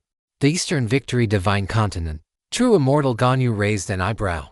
After pondering for a moment, he said, "I do not know which aspects you wish to learn about. The three teachings of the Tao, the sacred lands of the immortals, the divine clans, and the return ruins of the East Sea. I have knowledge of them all." That True Immortal Ganyu knew quite a bit did not surprise Gao Yang. As a great low golden immortal, he had lived for at least several thousand years. Although he was currently in the southern Jambu continent, how could he have cultivated to this point without a lineage? Seeing this, Gao Yang asked, "I wonder, what are these sacred lands of the immortals and divine clans?" Upon hearing this, True Immortal Ganyu provided the answer for Gao Yang. The lands of the immortals are the immortal realms and cave dwellings where many immortal families cultivate. These immortal dwellings are distributed among the famous mountains and great rivers of the Eastern Victory Divine Continent, mostly in places where the spiritual chi of heaven and earth gathers. As for the divine clans, they naturally refer to the dojos and the places where the descendants of those innate gods and acquired gods reside, such as the Nuwa clan where the great goddess Nuwa resides, or the Fuxi clan where the great god Fuxi resides. Then, did the great god Zhurong leave behind a clan? Gao Yang asked. The fire god Zhurong. True Immortal Ganyu glanced at Gao Yang, then glanced at the life origin crystal on the table, and nodded, saying, "The great god Zhurong naturally left behind a clan. The Zhu clan resides in the Yu territory and can be considered a first-rate power in the Eastern Victory Divine Continent." This was undoubtedly good news. It meant that after Gao Yang arrived at the Eastern Victory Divine Continent, he would be able to use the power of Zhu King and the Zhu clan to resolve his own problems. "Many thanks, fellow Taoist Ganyu." Gao Yang bowed in salute, then asked, "Does fellow Taoist Ganyu know how one can reach the Eastern Victory Divine Continent from this southern Jambu continent?" True Immortal Ganyu's gaze involuntarily showed a bit more interest. "Fellow Taoist, you intend to go to the Eastern Victory Divine Continent? I have matters that require me to go there. You are not a person from my southern Jambu continent, are you?" True Immortal Ganyu's words seemed like a question, but his tone was exceptionally certain. Before Gao Yang could answer, he continued, answering his own question. "If you are not from the southern Jambu continent, I imagine you are not from the Eastern Victory Divine Continent either. Otherwise you would certainly not have come to this sea of right and wrong. Then, do you know that while it is easy for those from other continents to come to the southern Jambu continent, it is as difficult as ascending to heaven to leave it?" Gao Yang's expression was solemn as he said earnestly, "I ask that you explain the reason for this to me." True Immortal Ganyu stared at Gao Yang. After a full few breaths, he sighed slightly and wiped his hand across the table. "If it were just the previous information, I would still feel this life-extending treasure was a bit too hot to handle. But if it involves the secrets of crossing continents, it is worth the price." Gao Yang nodded, looking at the other party, waiting for what he had to say next. True Immortal Ganyu looked at Gao Yang and asked, "Fellow Taoist, the southern Jambu continent is the sea of right and wrong. Do you know why this southern Jambu continent is called the Sea of Right and Wrong? Gao Yang replied, because of immeasurable calamity. Yes, because of the calamity. There was a hint of melancholy in true immortal Ganyu's voice. The primordial calamity is a fixed number. 1 yuan consists of 12 hui. 1 hui is 10,800 years, totaling 129,600 years. 1 hui brings a minor calamity, and 1 yuan brings a major calamity. At the end of the yuan hui period, all living beings must struggle to cross over, to survive the major calamity that reshapes the primordial world. And at the end of each hui, all living beings must likewise struggle to cross over, to survive the minor calamity sufficient to cause immortals to perish and their true spirits to dissipate. The current primordial world is in the middle of the sixth calamity. Although it is still tens of thousands of years away from the major calamity, it is already not far from the minor calamity, because the major calamity has not yet arrived, and there is still some time before the minor calamity. The struggle regarding the calamity unfolds here in the southern Jambu continent. The Tao, Buddhism, humans, the demons, and sorcerers have all come here to fight for destiny. Or rather, the southern Jambu continent exists for this very reason. So, wanting to leave the southern Jambu continent and head to the eastern Victory Divine continent is related to destiny. Gao Yang lowered his eyes and asked slowly, fellow Taoist, your heart is as clear as a mirror. True immortal Ganyu nodded slightly and continued. The theory of destiny is not ethereal. In the primordial world, the amount of destiny determines the number of living beings who can survive the calamity. Those with greater strength require more destiny to carry them, while those with weaker strength naturally require less. It is precisely because of this that all living beings in the primordial world fight incessantly, not only for themselves but also for everything behind them. And if one wishes to leave the southern continent, one must gather sufficient destiny. For a golden immortal like you, fellow Taoist, you would need 100 times your own volume of destiny to be able to depart. 100 times the destiny. Gao Yang raised an eyebrow. His gaze toward true person Ganyu tinged with a hint of hostility.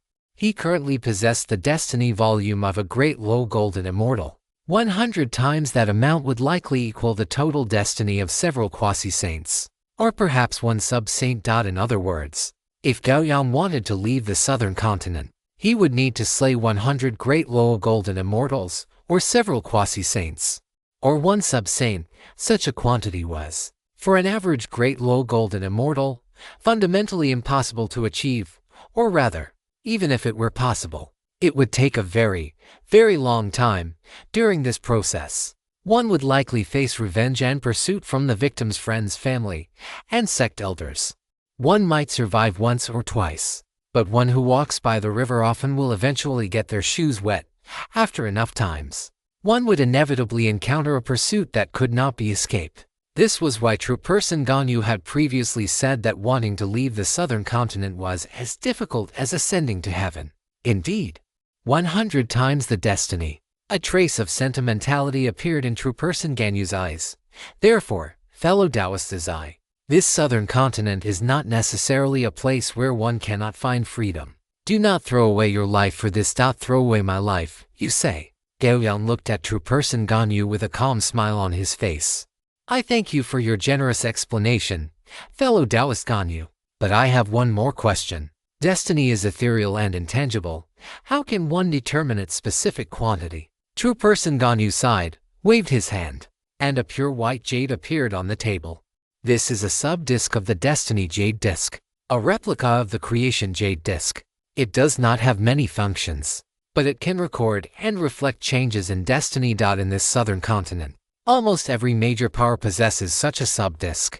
I shall gift this one to you, fellow Taoist. You only need to inject a trace of your magic power to activate it. Gao Yang picked up the sub-disc of the Destiny Jade Disc from the table and, as instructed, injected a wisp of solar battle chi. The next moment, a golden pillar of light, fully 3 zhang tall, shot out from the jade disc and stood between the two of them. 3 zhang of destiny. True person Ganyu exclaimed in surprise, his gaze flickering as he looked at Gao Yang. Seeing that true person Ganyu did not continue, Gao Yang did not ask. This destiny was easy to understand. From the moment he arrived in the southern continent until now, He had slain 3 great low golden immortals.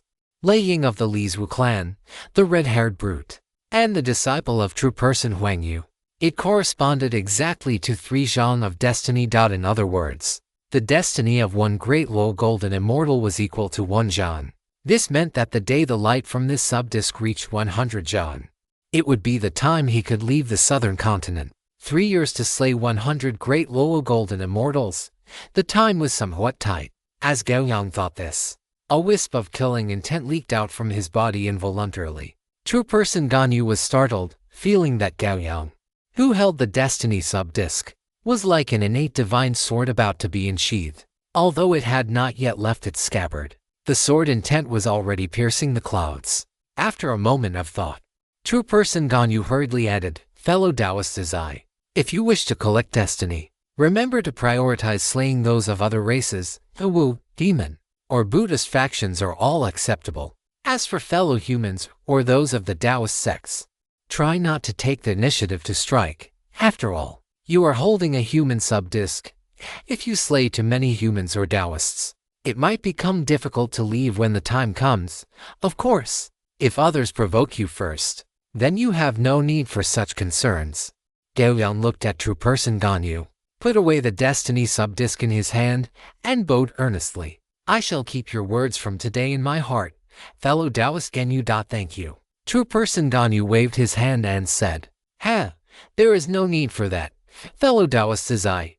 Today, you and I have never met, and you have never been to this small border city." Gao Yang understood and nodded naturally. "I have never met true person Ganyu.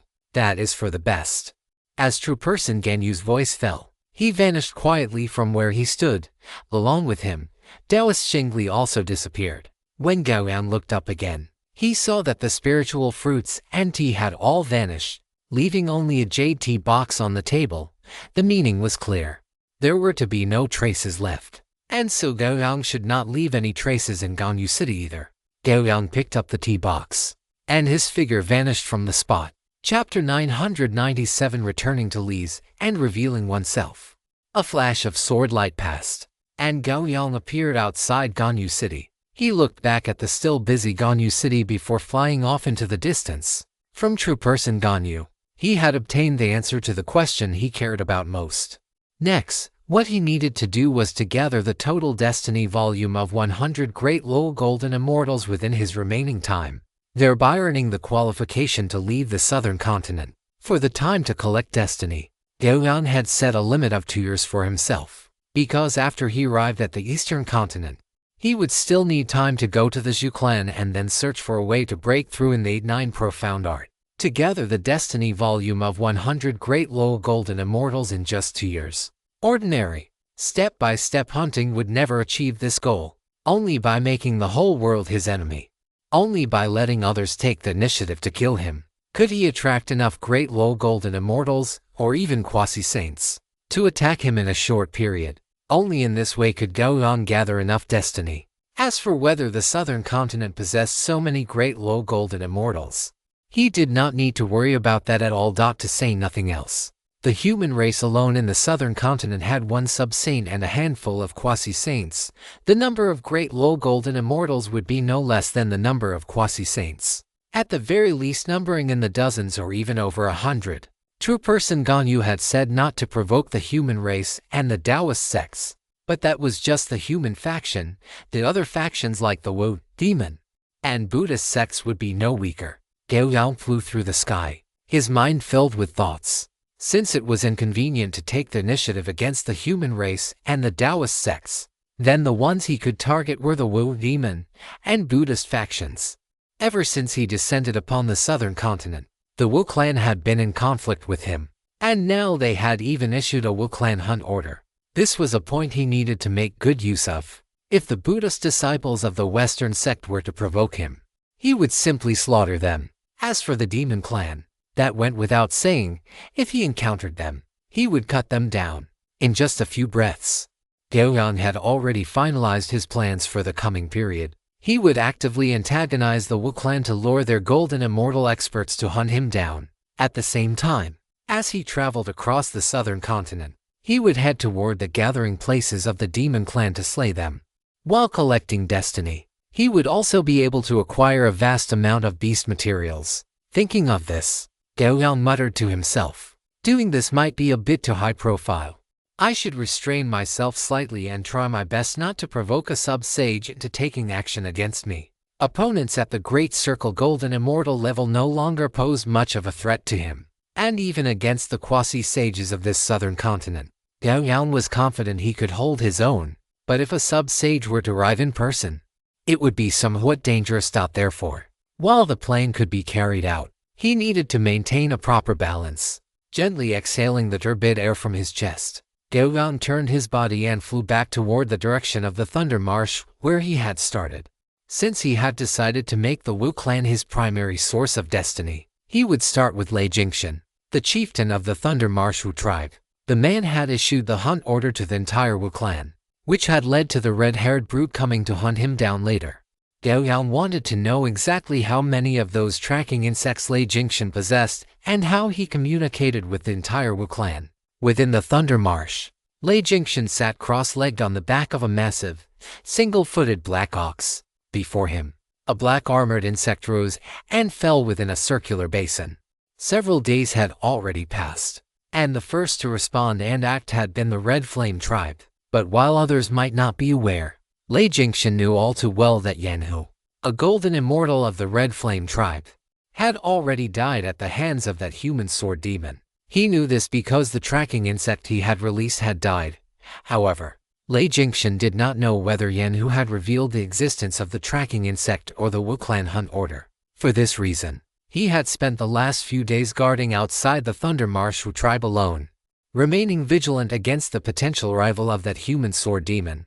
Suddenly, a flash of sword light appeared before his eyes. Lei Jingshan felt a jolt in his heart, and dense bolts of lightning instantly connected him to the single-horned thunder ox beneath him, which possessed the bloodline of a Kui ox. In an instant, violent thunder engulfed Lei Jingshan and the thunder ox, and thunderous roars, each louder than the last, echoed throughout the heavens and earth. Standing on the broad back of the thunder ox, Lei Jingshan looked at the black-haired, black-eyed man opposite him with eyes flashing with dazzling lightning, and said slowly, "Yanhu is dead?"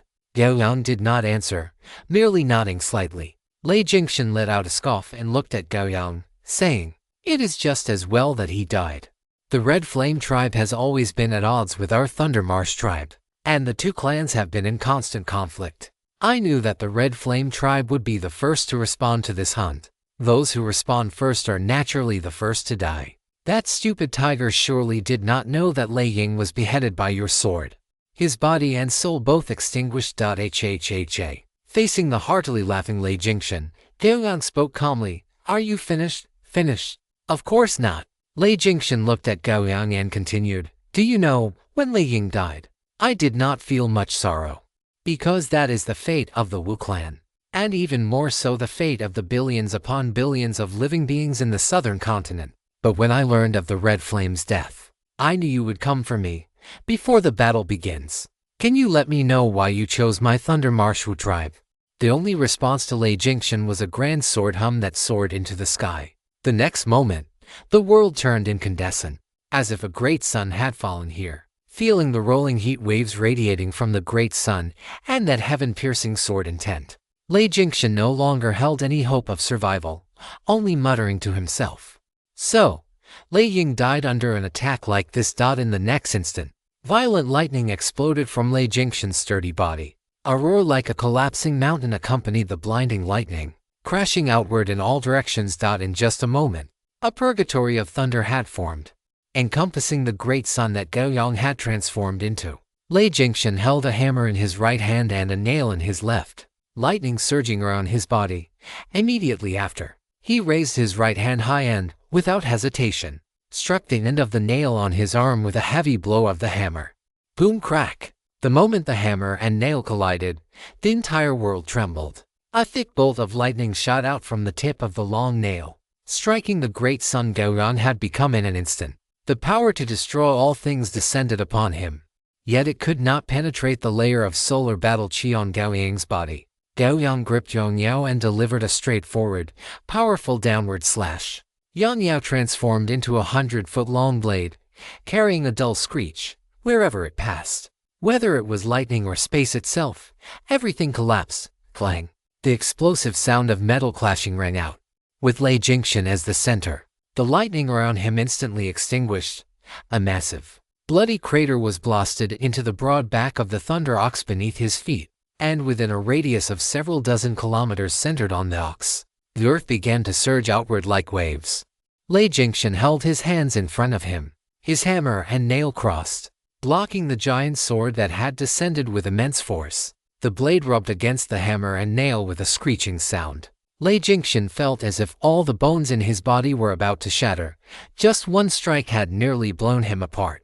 Suddenly, the seemingly endless pressure in front of him vanished. Lei Jingxian felt the pressure lift. But before he could even catch his breath, a violent sword pressure that made it difficult to breathe surged toward him once more.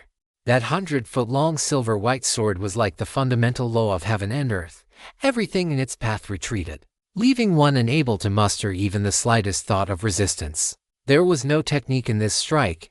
It was simply a dignified use of force and momentum to overwhelm, forcing Lei Jingxian to meet it head-on. If he could withstand it, there was hope to continue the fight.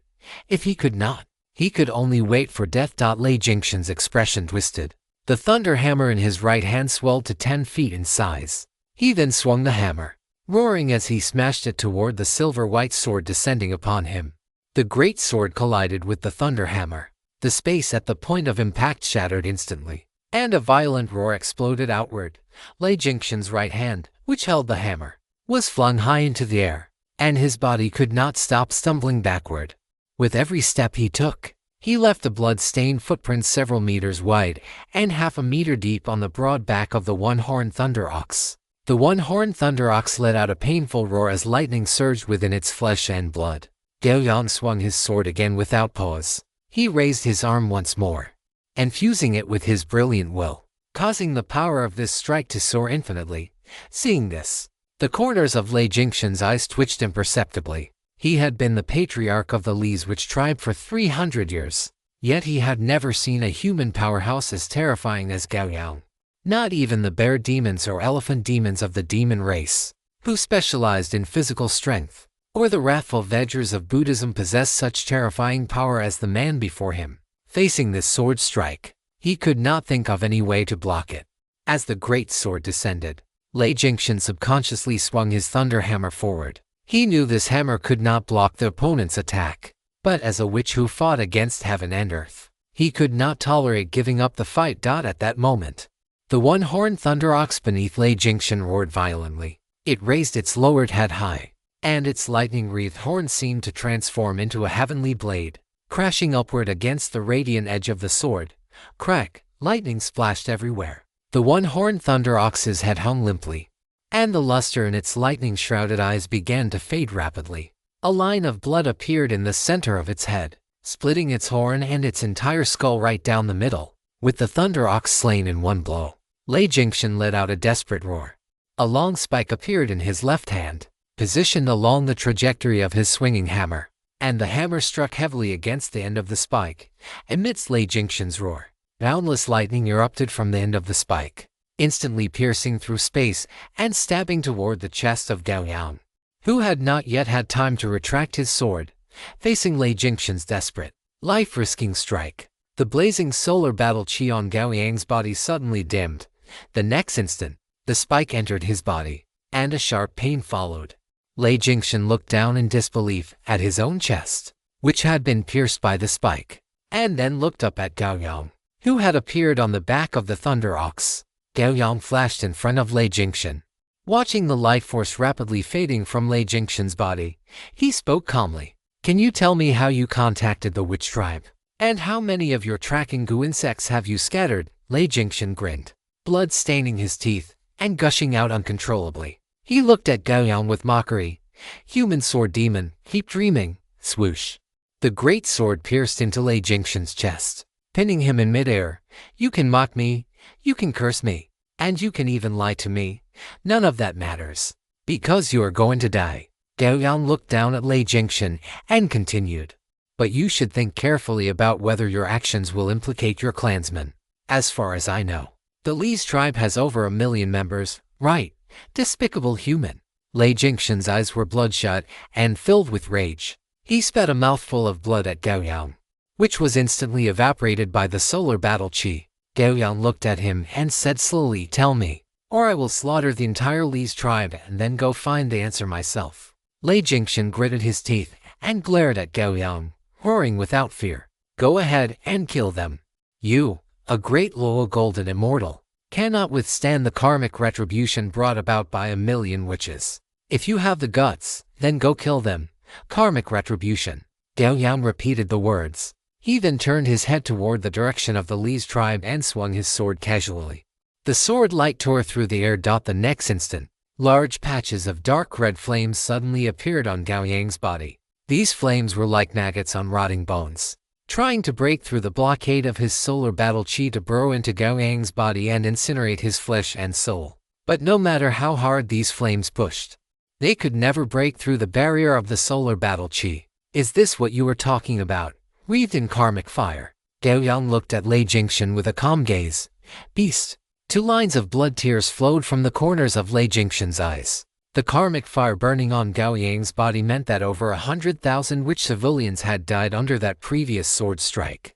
With just one strike, he had wiped out 1/10 of the Li's witch tribe's population. Those were over 100,000 living lives. Beneath the dark red flames, Gao Yang's calm voice, devoid of any fluctuation, reached Lei Jingshan's ears. "You can still choose not to speak.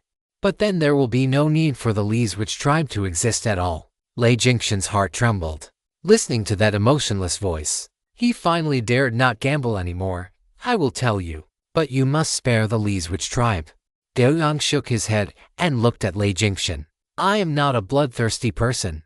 Lei Jingshan seemed to resign himself to his fate. He looked at Gao Yang, and then a piece of white bone slowly floated up from his waist. This is the nether bone used by the various witch tribes to communicate. By channeling magic power into it, one can connect with other witch tribes. Gao Yang commanded, "Open it." Lei Jingshan reached out, and a wisp of thunder magic power sank into it. Immediately after, the nether bone disc bloomed with light, forming a semicircular mirror surface. Looking at the figures appearing on the mirror, Lei Jingshan closed his eyes, and the aura on his body dissipated completely.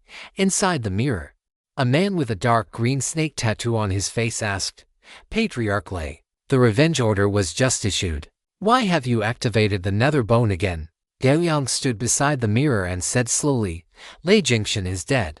I killed him." Following this sentence, several figures appeared on the mirror one after another. The man who had spoken earlier looked at the mirror, but only saw Lei Jingshan's corpse inside. So he asked, "Who are you?" "The target of Lei Jingshan's revenge." Gao Yang's voice fell into the mirror, immediately drawing angry snorts from the figures within. Gao Yang continued, and hurriedly, "Threats are useless. I am at the Li's tribe. You can choose to come and avenge Lei Jingshan. If you do not come, after I slaughter the entire Li's tribe, I will use the bones and blood of the Li's tribe to carve your names. And then I will leave this place." By the way, Yanhu of the Red Flame Witch tribe came to hunt me down, and I killed him too. "Demon," a roar echoed from within the mirror. Gao Yang turned a deaf ear, waving his hand to shatter the mirror beside him. The figure and voice within the mirror dissipated instantly. Only then did Lei Jingshan open his eyes again to look at Gao Yang. Before he could speak, Gao Yang said, "Rest assured, my target is not those mortals who have yet to become immortals. I have said before that I am not a bloodthirsty person." Lei Jingshan was pinned in midair by Yang Yao, his life force almost entirely drained, and his soul, scorched by the solar flames, was fading away. Seeing this, he spoke with difficulty. "I hope you are truly not a bloodthirsty person." After saying this, a black insect basin appeared. Inside this is the mother of the tracking insects I have raised. With this, you can sense the general location of the other offspring. "Kill me, but spare the Li's tribe." Lei Jingshan finished speaking and closed his eyes.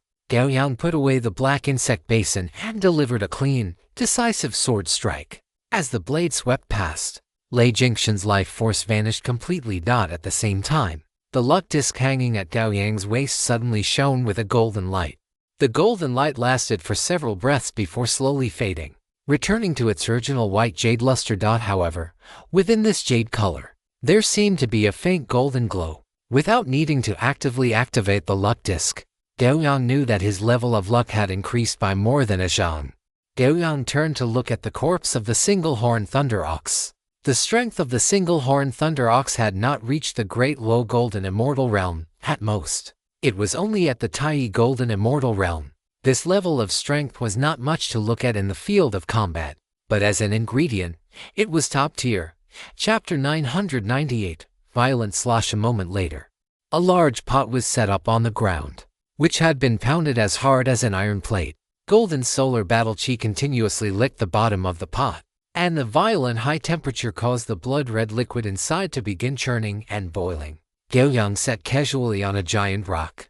Yang Yao slanted beside his feet, holding a bowl and chopsticks as he continuously swished fresh beef. When the high temperature of the hot pot ironed the fresh red beef held by his chopsticks until it turned slightly white, he couldn't wait to put it into his mouth. The piping hot beef entered his mouth, and the rich meaty aroma, wrapped in the spiciness of dragon blood, exploded in his mouth. As he chewed, there was even a trace of the tingling sensation of thunder. The texture was top-notch. Gao Yang swallowed the thunder beef in his mouth, his hands not stopping, following his movements. More than 10 pounds of thunder beef, sliced into thin, even pieces, entered his stomach at a speed visible to the naked eye. When the last piece of beef was consumed, Gao Yang wiped the sweat from his forehead and drank a bottle of life spirits in one gulp. Feeling very satisfied, he had thoroughly enjoyed this dragon blood hot pot. Turning to look at the single-horned thunder ox, Gao Yang waved his hand and stored its massive body into his inventory. This kind of top-tier ingredient would be enough for him to eat for a while. If possible, he would save a portion to have Boss Lady Mulan process it later. That would surely bring out the flavor of this top-tier ingredient even more. After putting away the single-horned thunder ox, Gao Yang sat cross-legged and began to cultivate. Half an hour later, he opened his eyes, took out his phone from his inventory, and began to record. In Lee's, there is a beast called the Thunder Ox. It has one horn and one leg, is entirely blue-black, and is massive in size. It is a descendant of the Kui ox, and eating it strengthens the body. The meaning was that eating the meat of the Thunder Ox could strengthen one's physique. After recording, Gao Yang put the phone back into his inventory. For his current level of strength, this was the only use for the phone. He had other ways to achieve all the various functions it possessed, and he could do them even better. Gao Yang looked at the black insect basin to the side. The black armored insect inside seemed to have lost its spirit, lying quietly at the bottom of the basin without moving. He withdrew his gaze and began to cultivate, sitting on the giant rock. As for what came next, he only needed to wait. He would wait for the witch tribes he had provoked to send out witches strong enough to kill him. Or he would use the sword in his hand to completely annihilate all the witches who came, turning them into the bridge of luck for his journey to Dongsheng. Time in the primordial world passed extremely quickly. In this stretch of Lee's, Gao Yang had already waited for a full 5 days. The sky of the primordial world was different from Earth.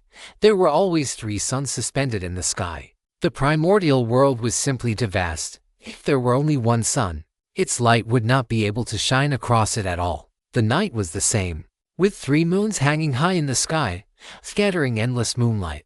It was just unclear whether there were golden crows and cold toads on the suns and moons of this primordial world. 5 days was not a very long time for the current Gao Yang or those witch tribes. However, 5 days was enough for those witch tribes to understand the general situation of their enemy. Just like now, tens of thousands of miles away, a giant 3 zhang tall stood on the edge of a 10,000-fathom cliff, looking toward the direction of Lee's. The giant's body was covered in tattoos resembling eyes, especially the giant's own eyes, which were extraordinarily large, occupying almost half of his face, and were also tattooed with circles upon circles of eye-shaped patterns. One look at them gave a feeling of dizziness. I have observed that human for 3 full days. That human is still in Lee's and has not moved. Judging by his magic power and aura, he is at most at the level of a great low golden immortal. After speaking, the giant, who was only wearing a pair of animal skin shorts, looked at the giant of the same height beside him and said, "Big brother, we should make our move." right? If we don't act now, the great witches of the tribe might get angry. There are quite a few witch warriors from other tribes around here. They are almost unable to wait any longer. Beside him was a witch warrior with unusually large ears. He snorted coldly upon hearing this and said, "Those witch warriors are timid. If we don't give the word, how would they dare to act?" If Gao Yang were to see these two witch warriors, he would recognize them at a glance. These two were the most renowned witch warriors in the entire Nanzan Buzhou over the past 1,000 years. And they were also geniuses of the largest witch tribe, the Source Witch tribe, because their innate abilities were extremely similar to clairvoyance and clairaudience. They were named Yuanguan and Yuanting. Both brothers had advanced to the Great Low Golden Immortal stage 100 years ago, and their combat prowess placed them in the top tier among the younger generation of the Sorcerer clan. "So, big brother, shall we make a move?" Yuanguan asked, his gaze still fixed in the direction of the Thunder Marsh. Yuanting's large ears twitched slightly, and he shook his head. "No need. Someone else has already acted. It is Shanman and Shenyan from the Mountain Division." Hearing this, Yuanguan immediately turned his head to look. His vision pierced through 10,000 miles of mountains and rivers, clearly seeing two earth yellow-skinned sorcerer warriors rising from beneath a pile of giant boulders in a mountain hollow, heading toward the Thunder Marsh. As the two walked, the thick, earthy yellow power of the earth surged continuously into their bodies, causing their skin to deepen in color. Finally, their skin transformed completely into the same dense, earthy yellow as the ground itself. In that instant, the two sorcerer warriors merged seamlessly into the earth. Utilizing the power of their earth veins, Shanman and Shanyan moved rapidly underground, reaching the area beneath where Gao Yang was staying in just a few breaths. The two exchanged a glance, and in the next moment, they drew upon an endless supply of earth vein energy. With Gao Yang as the center, the ground within a radius of several hundred kilometers cracked open. The surface was heaved upward, and gravity became chaotic. Under the full force of Shanman and Shanyan, the uplifted earth continuously converged toward Gao Yang, and countless fragments of rock, driven by the power of the earth veins, smashed into him. Boom, boom. In just a few breaths, the land within a range of several hundred kilometers and everything within it were forcibly gathered and compressed by the two, forming a massive stone sphere over 10,000 meters in diameter that tightly encased Gao Yang. "Ha!" Shanyan let out a violent shout, pressing his palms together with force. Following his movement, the stone sphere let out a roar. The massive sphere, over 10,000 meters in diameter, was compressed in an instant to a diameter of 100 meters. The sphere, which originally had the texture of black soil, transformed into an orb shimmering with a cold, hard, metallic dark luster. After Shanyan finished this, Shanman immediately reached out his large hands, and the power of the earth veins manifested into two giant hands that gripped the stone sphere tightly. Following this, Shanman roared, the veins on his arms bulging, and he twisted his hands violently in opposite directions. Crackle, crackle, crackle. As Shanman exerted his strength, the 100-meter diameter stone sphere split from the center. The two halves of the sphere rotated in opposite directions like millstones. As the sphere rotated, a violent, baleful earth energy erupted from the center of the millstones, seemingly intent on grinding everything inside into dust. But when the sphere had rotated half a turn, that violent baleful energy suddenly stalled, and the rotation of the sphere became increasingly sluggish. Shanman's entire body was covered in bulging veins. His teeth clenched tightly as he desperately twisted his hands under his palms. The sphere began to accelerate its rotation once more. But after only a single breath, the sphere stalled again. Snap, snap. From the center of the stone sphere came a series of roars like steel bars snapping. Seeing that the situation was not right, Shanyan pointed his fingers at the stone sphere, and the earth vein energy in his body rapidly transformed into the power of magma, which scorched the very heavens until they warped. Melt, Shanyan roared, and a heart-stopping dark red seeped out from beneath his earthy yellow skin, resembling molten lava. Whoosh. Following Shanyan's roar, the 100-meter diameter stone sphere began to burn from the inside. All the earth vein energy was converted into terrifying magma power, and in an instant, the entire black iron-colored stone sphere turned into a ball of lava dripping with molten rock. The surrounding space was scorched by the high temperature of the lava ball, creating a massive void. Shanyan pushed his hands forward, and the entire lava ball began to fall toward the spatial void. If it were successfully pushed into the spatial void, then Gao Yang and the entire lava ball would perish completely within the chaotic turbulence outside the primordial world, which was strong enough to tear everything apart. "Come and help me," Shanyan shouted. Beside him, Shanman immediately reached out to push the lava ball, an action that caused the orb to accelerate toward the spatial void. Clang! At that moment, the sound of a sword ringing out soared into the sky. The world fell silent. Immediately after, the expressions of Shanyan and Shaman changed drastically as the ground beneath their feet flowed like water, carrying them rapidly away. In the process of their rapid retreat, the two clearly saw a slash mark appear on the lava ball, which then suddenly split apart, revealing the figure standing within, holding a sword. The opponent stood there in the center of the rapidly falling lava ball, holding his sword, his face devoid of any expression. Sword chi continuously drifted from his body, and his pair of golden glowing eyes held not a shred of emotion. As if he were not the one who had just been ambushed, Gao Yang stood in the center of the spatial void, watching Shanyan and Shaman as they fled rapidly, and he unleashed his sword strikes as fast as lightning.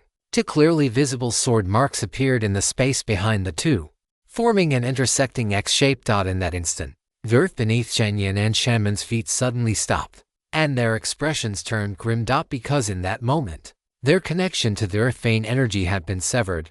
Two sword marks emerged, and immediately after, two heart-piercing sword auras descended upon them, with dense, countless strands of sword energy ravaging the surfaces of Shanyan and Shaman's bodies. Crash.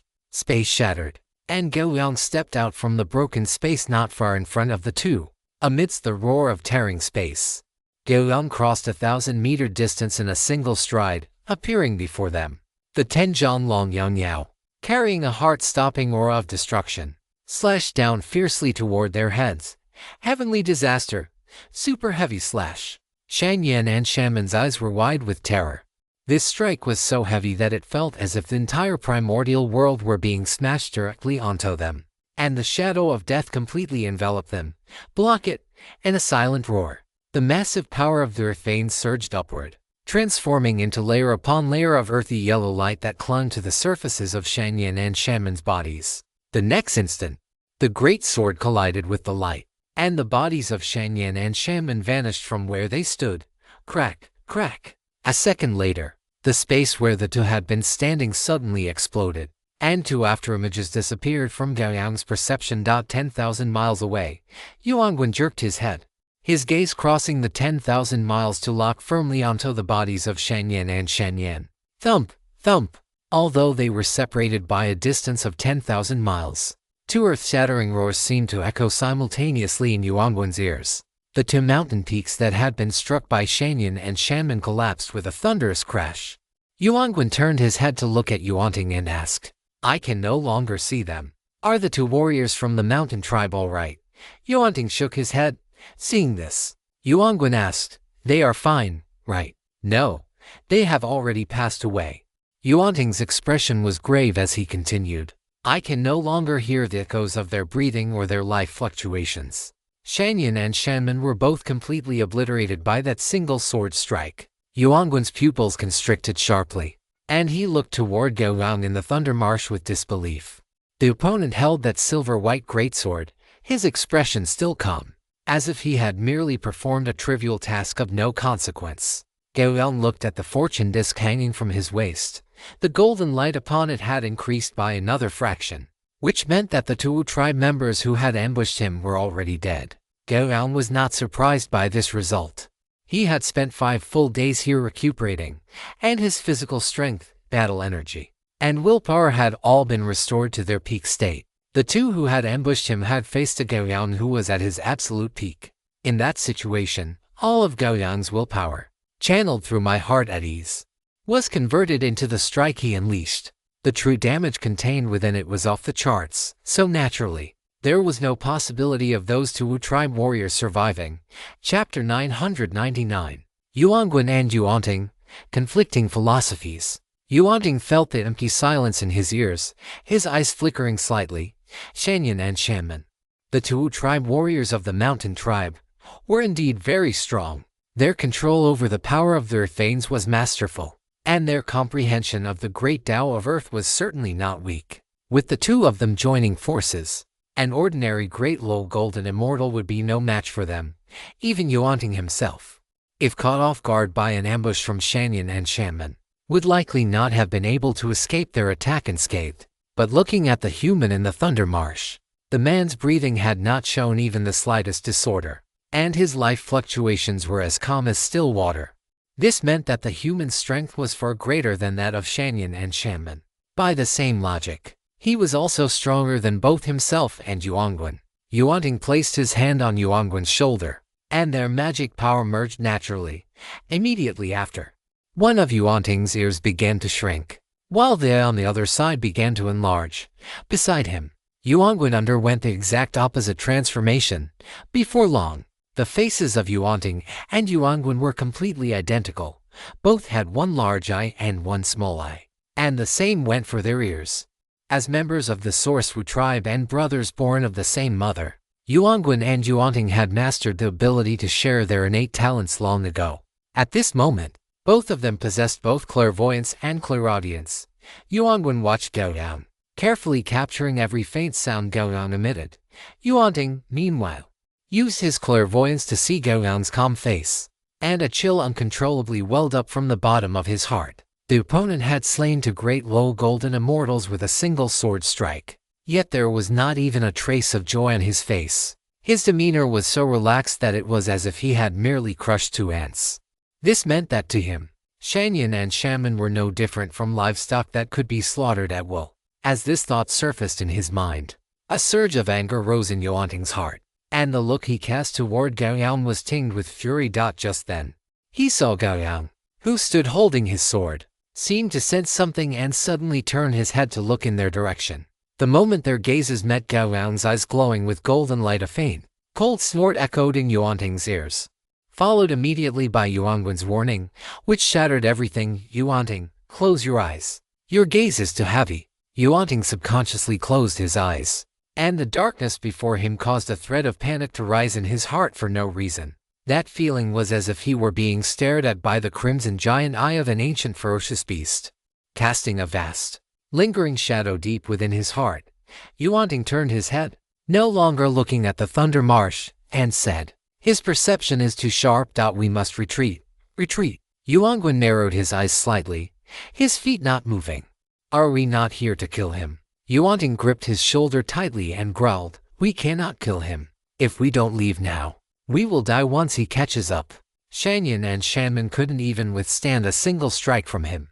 "Although you and I are stronger than them, we are incapable of achieving such a crushing victory. I shared my talent with you so that you would realize the opponent's strength. This human sword demon is no longer someone that great low golden immortals like us can deal with. We must return to the tribe and ask the great witches at the level of the tribal chief to take action." After saying this, he exerted force with his palm, attempting to drag Yuanguan away. To his surprise, despite the force he applied, Yuanguan's body did not budge an inch. Yuanting froze, looking at Yuanguan in confusion, only to be met by Yuanguan's cold eyes. Yuanguan's eyes were filled with incomprehension and disappointment. "Yuanting, your state of mind is wrong. You are afraid. You haven't even engaged the enemy. You haven't even seen the enemy's face, and yet you are already afraid. You are a warrior of the Sorcerer tribe. The blood of those who fight the heavens and the earth flows through your veins. Yet now you want to flee without a fight." As these words fell, Yuanting felt as if he had been struck by lightning, and the strength in his palm dissipated involuntarily. But in just an instant, he exerted force with his palm again. "Yo, you don't understand. He only used one sword to kill the mountain tribe warriors, and his aura didn't even change. His strength has already surpassed the level of a great low golden immortal. We have basically no chance of defeating him. If we stay here, we will only be throwing our lives away. The future of the Sorcerer tribe still needs us to uphold it. We cannot die here." Slap! With a crisp sound, Yuanguan knocked Yuanting's hand off his shoulder and spoke coldly, "If victory were guaranteed, why would the tribe have sent us? For battles that are guaranteed to be won, it wouldn't matter who they sent. The very existence of us brothers is to fight those battles that seem impossible to win." and to defeat those enemies who are nearly impossible to overcome. This is a struggle of destiny between humanity and the Wu clan. If a great Wu at the level of a tribal chief were to intervene, it would bring no benefit whatsoever to the destiny of our Wu clan. Only we, and only we, can kill that human sword demon. Millions upon millions of the Wu clan will survive this great tribulation because of it, and in turn, gain the chance to live on. Only because of this can our Wu clan continue to grow stronger. If you wish to flee, then go ahead and flee. I will remain here to face the opponent. I will either defeat him or die here. After speaking, Dan Yuanguan's body expanded once more, returning to its original size, and he directly severed the shared innate ability between the two of them. Yuanting's lips parted slightly. Since stepping into the golden immortal stage, he had not felt such dryness in his throat for hundreds of years. Yet it appeared once again at this moment. His heart was pounding wildly, and a buzzing sound even began to ring in his ears. He spoke with great difficulty. But that sword demon is truly not someone you or I can defeat. No matter how strong your will is, it is useless, and so what? Yuanguan stood with his hands behind his back, and unyielding or radiating from his entire body. Should I flee without a fight, and betray my own bloodline? Yuanguan took one last look at Yuanting, turned his head, and took a step forward. Forget it. You return to the tribe and support the future of our people. Leave this place to me. In this way, no matter the outcome, the future of the tribe will at least be guaranteed. Yuanguan took a step forward, his entire body standing suspended in the air. The numerous eye-shaped tattoos that covered his eyes now moved like living creatures, flowing from his face across his entire body. Immediately following this, one eye after another suddenly opened across Yuanguan's arms, thighs, chest, and abdomen. A deep blue spear was gripped tightly by the palm covered in eyeballs. Yuanguan stared straight ahead and shouted in a low voice. Yuanting's body shuddered, and then he suddenly sped off into the distance. A flash of sword light appeared not far in front of Yuanguan. Yuanguan did not move, simply standing quietly in the air. Clang. A sword tip slashed out from the light, tearing the space apart as Gao Yang stepped out from the spatial rift. He looked at the Wu clansman standing in his way, covered in eyes like a thousand-eyed giant, and felt the boiling battle intent rising from the other's body. His eyes narrowed slightly as he spoke slowly. It seems you have prepared yourself for a fight to the death with me. All of Yuanguan's eyes looked toward Gao Yang. Under his innate ability, there were no blind spots for Gao Yang in his vision. Of course, you, a human, dared to come to the territory of my Wu clan on your own initiative to provoke a struggle of destiny between humans and the Wu. If my Wu clan did not accept the challenge, would that not mean we fear you humans? Gao Yang looked at Yuanguan and nodded, saying, My Taoist name is Zai. How should I address you? Yuanguan of the Yuan Wu clan. As more eyes continued to open, Yuanguan's voice became increasingly indifferent. Very well. Yuanguan. You are the strongest among all the great low golden immortals I have encountered so far, both in strength and will. Gyang waved Jiangyao gently, and a golden sword mark appeared between him and Yuan. As time passed, the sword mark gradually faded like a countdown. Yuanguan did not speak again, simply waiting quietly for the sword mark to disappear completely. 1 breath, 2 breaths. Once the third breath passed, the golden sword mark vanished completely. Thousand eye space-time. Nearly 100 eyes on Yuanguan's left arm suddenly opened to their widest extent. Strands of pupil light spread rapidly, pulling Gao Yang into the domain. Gao Yang stepped forward, and Yang Yao slashed fiercely toward the pupil light spreading before him. The sword edge swept through, but the pupil light flowed naturally past both sides of the blade. Gao Yang raised an eyebrow and stood ready with his sword once more. The next instant, a deep blue spear suddenly pierced through space, emerging from a strand of pupil light and stabbing toward the back of Gao Yang's head. Clang!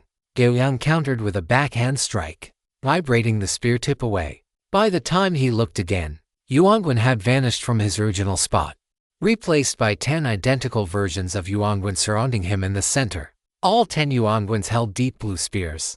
Without giving Gao Yang any time to catch his breath, the 10 spears pierced through space simultaneously, their sharp tips shrouding Gao Yang's entire body. Although there were only 10 spears, the number of spear tips surrounding Gao Yang at this moment was over 100. Furthermore, the speed of these spears was unpredictable. shifting between fast and slow, causing the difficulty of defense to skyrocket. The most important point was that these spear beams were all physical entities, not illusions. The power contained in every strike was equivalent to a full force blow from a great low golden immortal. Facing such a dense barrage of attacks, golden light bloomed in Gao Yang's eyes, and his solar battle chi erupted with a roar. This space had become Yuanguan's thousand-eye space-time domain. In this domain, the concepts of time and space were ruthlessly disrupted, yet it had no effect on Yuanguan himself. For Yuanguan, wherever his eyes could see was his range of attack. But for any existence caught within the thousand-eye space-time domain, such chaotic time and space would greatly hinder the performance of their combat power. And as Gao Yang increased the output of his solar battle chi, it was as if a great sun had appeared directly in place. The chaotic time and space around him began to rapidly calm down under the intense burning of the solar battle chi. It looked as if the sun of battle chi manifested by Gao Yang had directly suppressed this entire space. Ding ding dang dang. A massive number of deep blue spear beams struck the battle chi on Gao Yang's body. The momentum was immense, yet not a single spear broke through the defense of the battle chi to harm Gao Yang's body. Seeing this, the eyes on Yuanguan's face narrowed slightly, and a multitude of pupil light rays shot toward Gao Yang. The pupil light rays collided with the battle chi defense, immediately emitting a sizzling sound. The spear tips could not break through the battle chi, but when faced with these pupil light rays, it began to be rapidly eroded and pierced. Sensing his battle chi was about to be eroded and penetrated, a flash of sword light appeared, and Gao Yang had already appeared behind one of the Yuanguan clones. The wind of the sword whistled, and the heavy blade swept across Yuanguan's body. Yet there was no sensation of striking a physical entity. Gao Yang did not mind, immediately swinging his sword in a vertical slash with all his might. Calamity, instant slash. This strike was not aimed at anyone. Its target was the thousand-eye space-time domain of Yuanguan itself. Clang, clang, clang. A series of sword marks that cut deep into space emerged, and the thousand-eye space-time domain began to fluctuate. A thunderous roar erupted.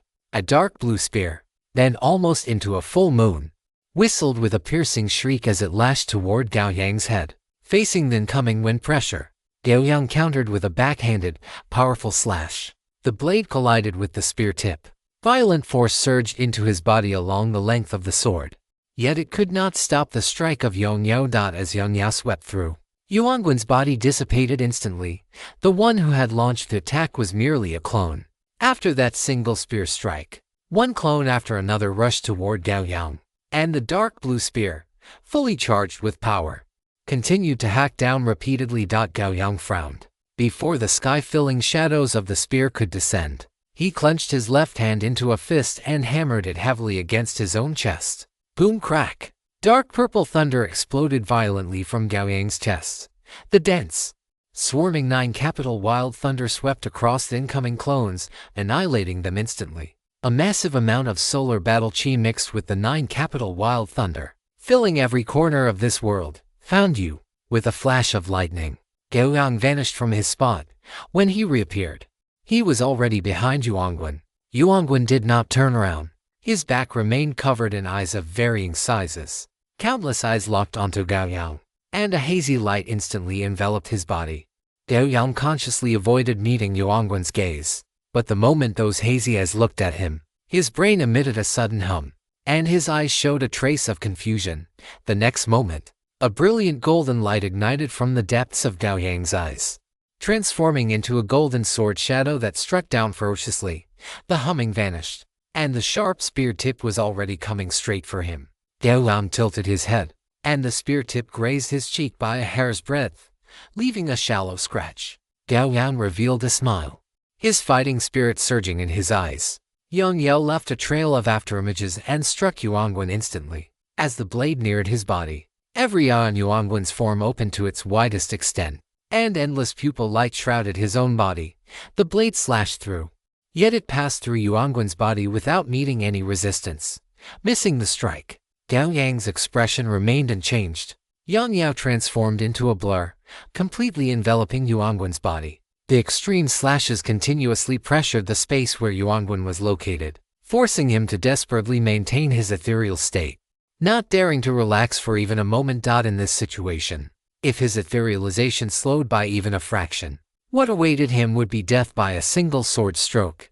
Conversely, if Gao Yang's sword slowed by even a hair, Yuanguan would be able to escape from beneath his blade. As Gao Yang's slashes continued without pause, the power of the eyes that had opened on Yuanguan's body gradually exhausted, and they began to close one by one. In just 3 breaths of time, more than half of the eyes on Yuanguan's body had closed. At most, in another 2 breaths, he would be unable to maintain his current ethereal state. Faced with this situation, Yuanguan either had to choose to stake everything on one final gamble, or he would be killed by Gao Yang's sword. Wisps of sword marks emerged around Yuanguan, having completely sealed off all his paths of retreat. Chapter 1000 Calamity Divine Ability 10,000 Years of Imprisonment. The eyes on Yuanguan's body continued to close, and the dark pupil light could no longer cover his entire body. Sizzle, sizzle, sizzle. Dense slashes landed on the parts of his body that the pupil light could not cover, and blood splattered instantly. Yet, in just an instant, these areas struck by Yang recovered as if they had never been touched. The price, however, was that the eyes that had already been mostly closed were now almost entirely shut, leaving only a dozen or so eyes on Yuanguan's face and neck still open. Yuanguan's expression did not change in the slightest, even though he knew that the gap between him and Gao Yang had reached an insurmountable level, and even though he knew he would soon die under the other's sword. None of this could shake his fighting will. Thus, taking advantage of the fact that he still had the strength to counterattack, before the blade could reach him, Yuanguan resolutely interrupted his own ethereal state. The second he ended his ethereal state, a sharp and violent sword hum rang in his ears, and Yuanguan's right arm was severed instantly. Blood sprayed, but Yuanguan ignored it. He surged his blood energy, causing a massive amount of blood to gush out from his severed arm. As soon as this blood rushed out from Yuanguan's body, it landed back upon him as if it possessed a life of its own. Nourished by the massive amount of blood, the eyes that had previously closed due to a loss of power opened once more, though the interiors of these eyes were now filled with a scarlet, blood-red hue.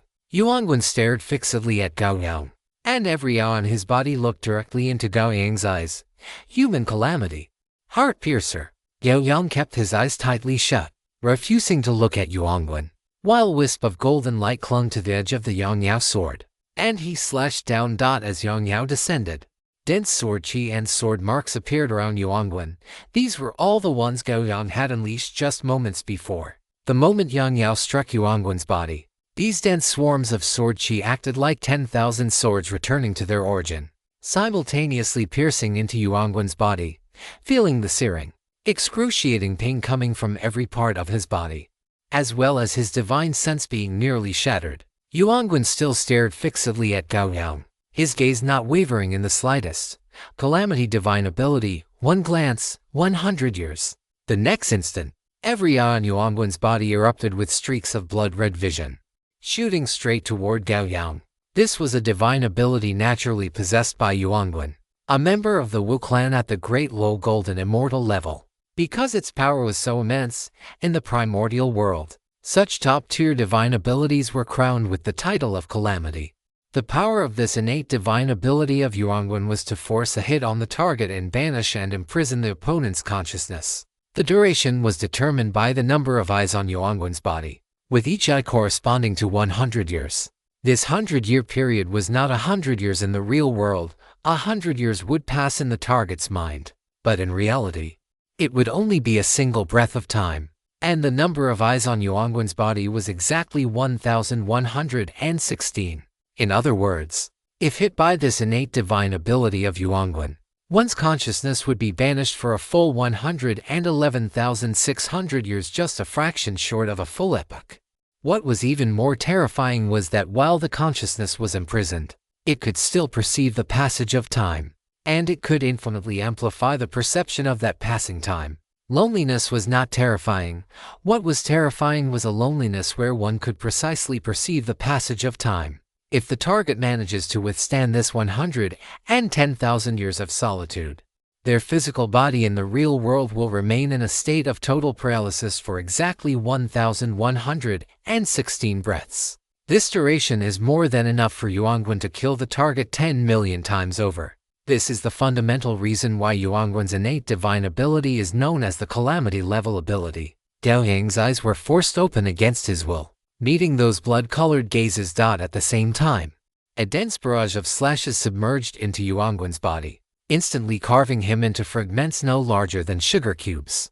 Golden solar flames ignited upon these sugar cube-sized pieces, exploding into brilliant golden light right in front of Gao Yang.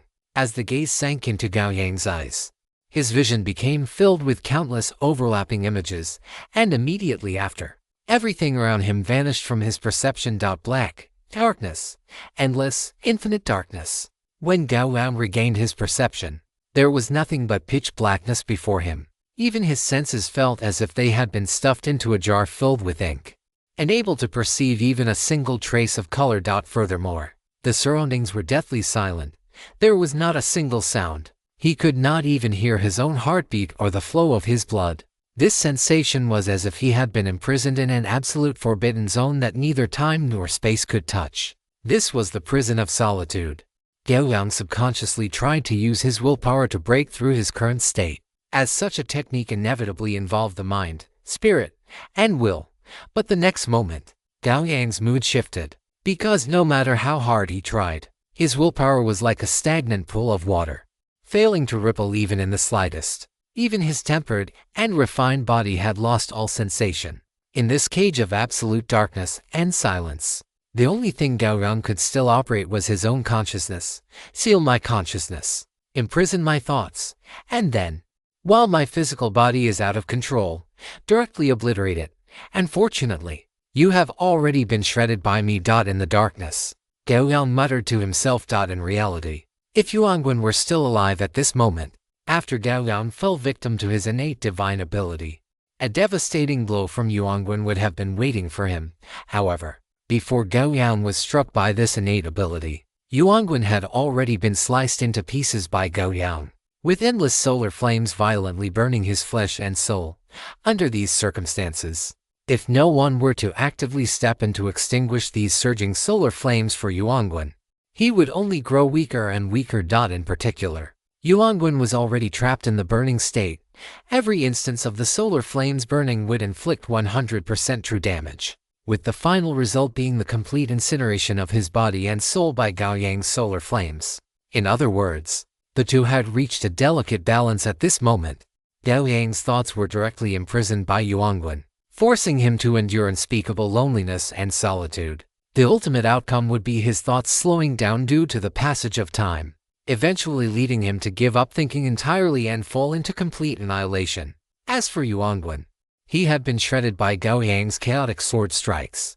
If no one came to his aid, he would be completely destroyed in a very short time. Time ticked away. Second by second, the solar flames continued to burn fiercely, and Yuanguan's body continued to shrink, while Gao Yang stood still with his sword, his eyes hollow and vacant. 1 breath, 2 breaths, 3 breaths, 100 years, 200 years, 300 years. In the silent, dark cage, Gao Yang's mind never stopped thinking for a single moment. At first, he simply counted the time silently, believing that this state would not last long. But when 30 days passed and he was still trapped there, Gao Yang understood that he would not be able to escape in the short term. He remained in a state of imprisonment, which meant his body was still intact, which also meant that Yuanguan did not have the ability to destroy his physical form. Putting this thought aside, Gao Yang began to contemplate sword techniques within this cage. He did not know how long he would be imprisoned, but he knew that in this situation, once he stopped thinking, or relaxed even slightly, his consciousness might never be able to function again. Contemplating sword techniques was not a difficult task for the current Gao Yang, but without a supply of new nourishment, the contemplation of sword techniques would only fall into a dead end due to a lack of inspiration and accumulation. Over the course of 10,000 years, Gao Yang perfected his sword techniques to a level that could no longer be improved, and he even completed the fusion of the law of slaughter with his swordsmanship. From now on, every sword strike Gao Yang unleashed would carry his full comprehension of the law of slaughter. This comprehension, integrated into the sword, would directly obliterate the opponent's life essence. That is the nature of the pure law of slaughter. After spending 10,000 years completely perfecting his swordsmanship, Gao Yang began to contemplate the combat memories of the sacrificial Tower Master that he had not yet fully grasped. The sacrificial Tower Master had lived for thousands of years, and his combat memories were extremely rich, especially the unique sacrificial system he practiced. The mastery of time and space derived from this reached a level that Gao Yang could not even comprehend. In the past, Gao Yang had used his idealistic thinking to contemplate it once, but he had only grasped a small fraction of it. Even so, it had significantly boosted his combat power. This time, utilizing Yuanguan's killing move, which had an effect similar to his own idealistic thinking, Gao Yang began to further contemplate the sacrificial Tower Master's combat memories. He did not know how long he would be imprisoned, so Gao Yang did not let a single detail of the sacrificial Tower Master's combat pass him by. Instead, he examined and contemplated every bit of it, peeling back the layers like silk from a cocoon. The combat system of the sacrificial Tower Master, which was difficult to penetrate, was mainly divided into three aspects: time, space, and the combination of time and space. In this silent, dark cage, Gao Yang watched every battle and every lesson of the sacrificial Tower Master frame by frame. Time flowed slowly during this process. Spending 2,000 years, Gao Yang carefully reviewed the sacrificial Tower Master's combat memories back and forth many times, even recording the opponent's combat memories completely within his own mind. Following this, Gao Yang began his meditation. He remained entirely unhurried, advancing step by step, contemplating every detail bit by bit. He was meditating, but he was also enduring a period of time that seemed to have no end. In the silent darkness, Gao Yang did not even possess a physical form.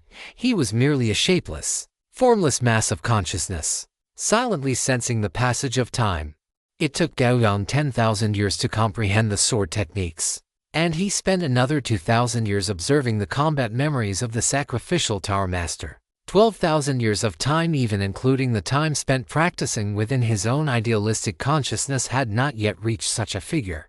Gao Yang felt that as time progressed, his consciousness began to inevitably stiffen, and the speed at which his thoughts operated began to decline. However, Gao Yang did not pay it any mind. As he devoted his entire being to his meditation, the concept of time ceased to exist for him, and time itself began to slip away rapidly amidst his contemplation. 10,000 years. 20,000 years. Gao Yang's comprehension of the laws of space continued to deepen, almost reaching parity with the sacrificial Tower Master, and even his comprehension of the laws of time had begun to get on the right track. But the speed of his thought processes grew increasingly sluggish, already less than half of what it had been at the beginning. In the silent cage of darkness, Gao Yang pondered slowly. For over 30,000 years, he had never considered this problem, or perhaps it was that he had enough self-confidence to endure until this cage collapsed. But now, the reality was so bloody and raw. Even though Gao Yang still possessed sufficient confidence in himself, the slowing of his cognitive speed was something he could not ignore. At the current rate of cognitive deceleration, in at most 50,000 years, my consciousness will fall into a complete standstill. After reaching this conclusion, Gao Yang felt a sense of agitation. For over 30,000 years, he had meditated, and meditated again, all to shield himself from every external influence. But the most terrifying aspect of this cage was not just the darkness and the silence. The endless stretch of time was also a ferocious beast that would silently and completely devour him. Gao Yang forced himself to take a deep breath, and then a flash of sword light swept through, severing all the negative emotions within his mind.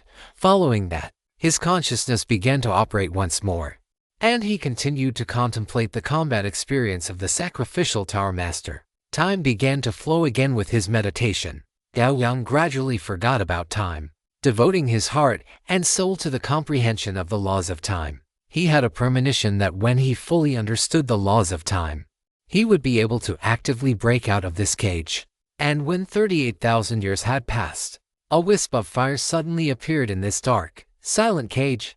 Immediately after, more and more flames appeared in this dark space. In the blink of an eye, the darkness before Gao Yang's eyes was completely torn to shreds by the firelight. The instant his consciousness returned to his physical body, Gao Yang already knew that exactly 38 breaths had passed. He looked forward and saw a point of firelight enveloping a shriveled eyeball, burning it continuously.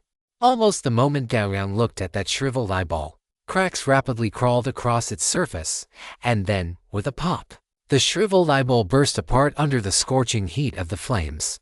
Watching the bursting eyeball, Gao Yang knew that Yuan Guan had completely perished, his soul scattered.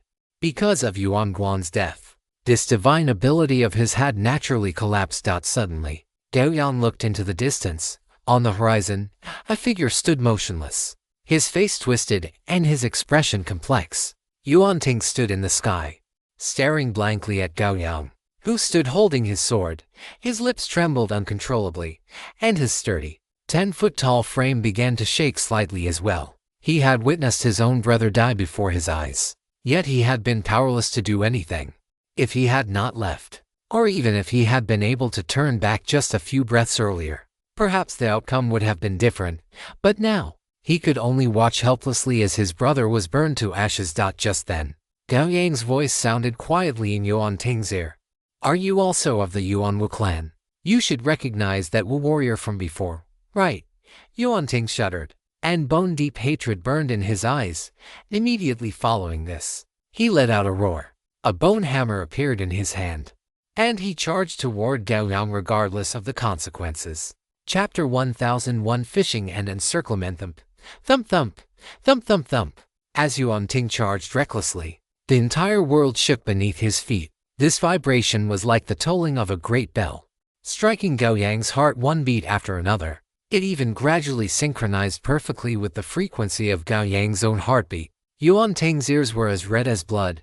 Every fluctuation emitted by all things in heaven and earth was captured by his ears. From this moment on, nothing in this world could escape his perception, and everything in this world could be resonated with by him. This was his unique calamity-level divine ability. Great sound is silent. Gao Yang sensed his wildly beating heart and watched Yuan Ting, who was rushing toward him like a streak of light, and slowly shook his head. If Yuan Ting had been present earlier, Yuan Guan likely would not have died, and he himself would likely have died once under Yuan Guan's divine ability. But now, 38,000 years of imprisonment had caused Gao Yang's strength to leap forward once again. Although the Wu warrior before him, who was seeking revenge for his companion, looked quite imposing, Gao Yang felt not the slightest pressure. What a pity! Gao Yang's soft sigh sounded abruptly in Yuan Ting's ears, causing Yuan Ting's eyes to widen sharply. This shouldn't be. It was completely impossible. He had not wanted to hear the other party's voice. Why did the other party's voice still appear in his ears? Yuan Ting gathered his focus with all his might, gripping the bone hammer in his hand tightly, his internal energy boiling. Shing! A sword tip pierced out from Yuan Ting's back. Gao Yang stood where he was, not moving an inch, but the hand holding the sword had already submerged into the space before him. Yuan Ting looked down at his chest. The gleaming blade carried an unimaginable, icy killing intent. This killing intent was not boiling, but it pierced straight into his bone marrow like 10,000-year-old black ice. How ridiculous! As the blade entered his body, everything about Yuan Ting was being rapidly erased by the killing intent on the sword. A cold, deathly silence quickly crawled over his entire body. He looked toward the spot where Yuan Guan had completely vanished and gave a bitter smile. As someone as indecisive as him, he was a destined failure. If he had not abandoned Yuan Guan earlier, the outcome would surely have been different. If he had not looked back, he would not have to die here, and he could have continued to contribute his strength to the clan. But he could not escape with a clear conscience. Yet he also knew very well in his heart that staying put was simply waiting for death. There was no other possibility. This inner conflict ultimately created the current situation. Yuan Guan was dead, and he was about to die as well. In the end, nothing had changed. Yuan Ting felt bitterness in his heart. He was born with a divine ability that allowed him to listen to the fluctuations and emotions of all things. He had considered himself capable of seeing through the human heart, but he had never expected that he had never truly seen through his own. Or perhaps, his observation of human hearts had caused his ego to inflate, eventually leading him to lose himself. A cold, deathly silence spread rapidly, but it came to an abrupt halt just as it was about to reach his heart. Yuan Ting opened his eyes. followed immediately by an even greater sense of fury. If the opponent did not kill him, it meant they intended to capture him alive. Warriors of the Wu clan could die in battle, but they would not accept being captured alive. Yuanting swung the bone hammer in his hand, but instead of striking at Gao Yang in front of him, he brought it down directly toward his own skull. Clang! A flash of sword light streaked by, and the right arm Yuanting used to hold the hammer was severed instantly. Before he could make any further moves, Gao Yang had already appeared beside him, his large hand gripping Yuanting's head. Countless sword qi, as tangible as reality, erupted from every part of Gao Yang's body, piercing directly into the surrounding space. Gao Yang stood before Yuanting, looking at the man pinned in the void by the sword qi, and said, "Since you were able to come and save your companion, I imagine the Wu clan behind you might also come to save you." Upon hearing this, a chill seeped into Yuanting's marrow. This scenario was absolutely possible. However, given the strength of this human sword demon, clan members at the level of Great Low Golden Immortal were essentially throwing their lives away, and the clan leaders at the quasi-saint level would not act lightly.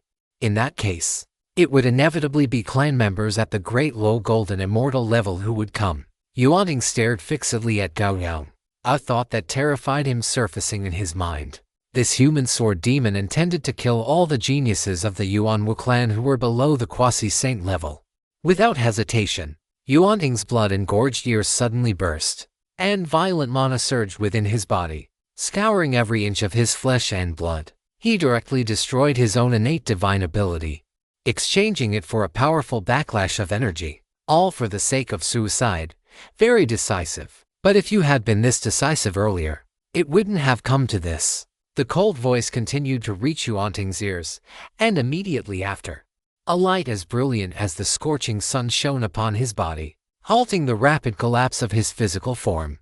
Gao Yang gripped the air with one hand, and solar dew qi flooded Yuanting's body, suppressing all the rampaging mana within him. In this way, Yuanting could not even manage to commit suicide. Gao Yang looked at Yuanting, who was streaming with tears but unable to move even a single finger, and asked, "Tell me, how many people do you think the Yuan Wu clan will send to save you?" Yuanting closed his eyes in agony, refusing to look at Gao Yang. He was finished. He now only hoped that the Yuan Wu clan would completely abandon him and not send anyone else. Gao Yang reached out and picked up the luck disc at his waist. As he channeled his mana into it, a thick, long golden light appeared before him. Looking at this golden luck that was nearly 14 zhan long, Gao Yang was somewhat surprised.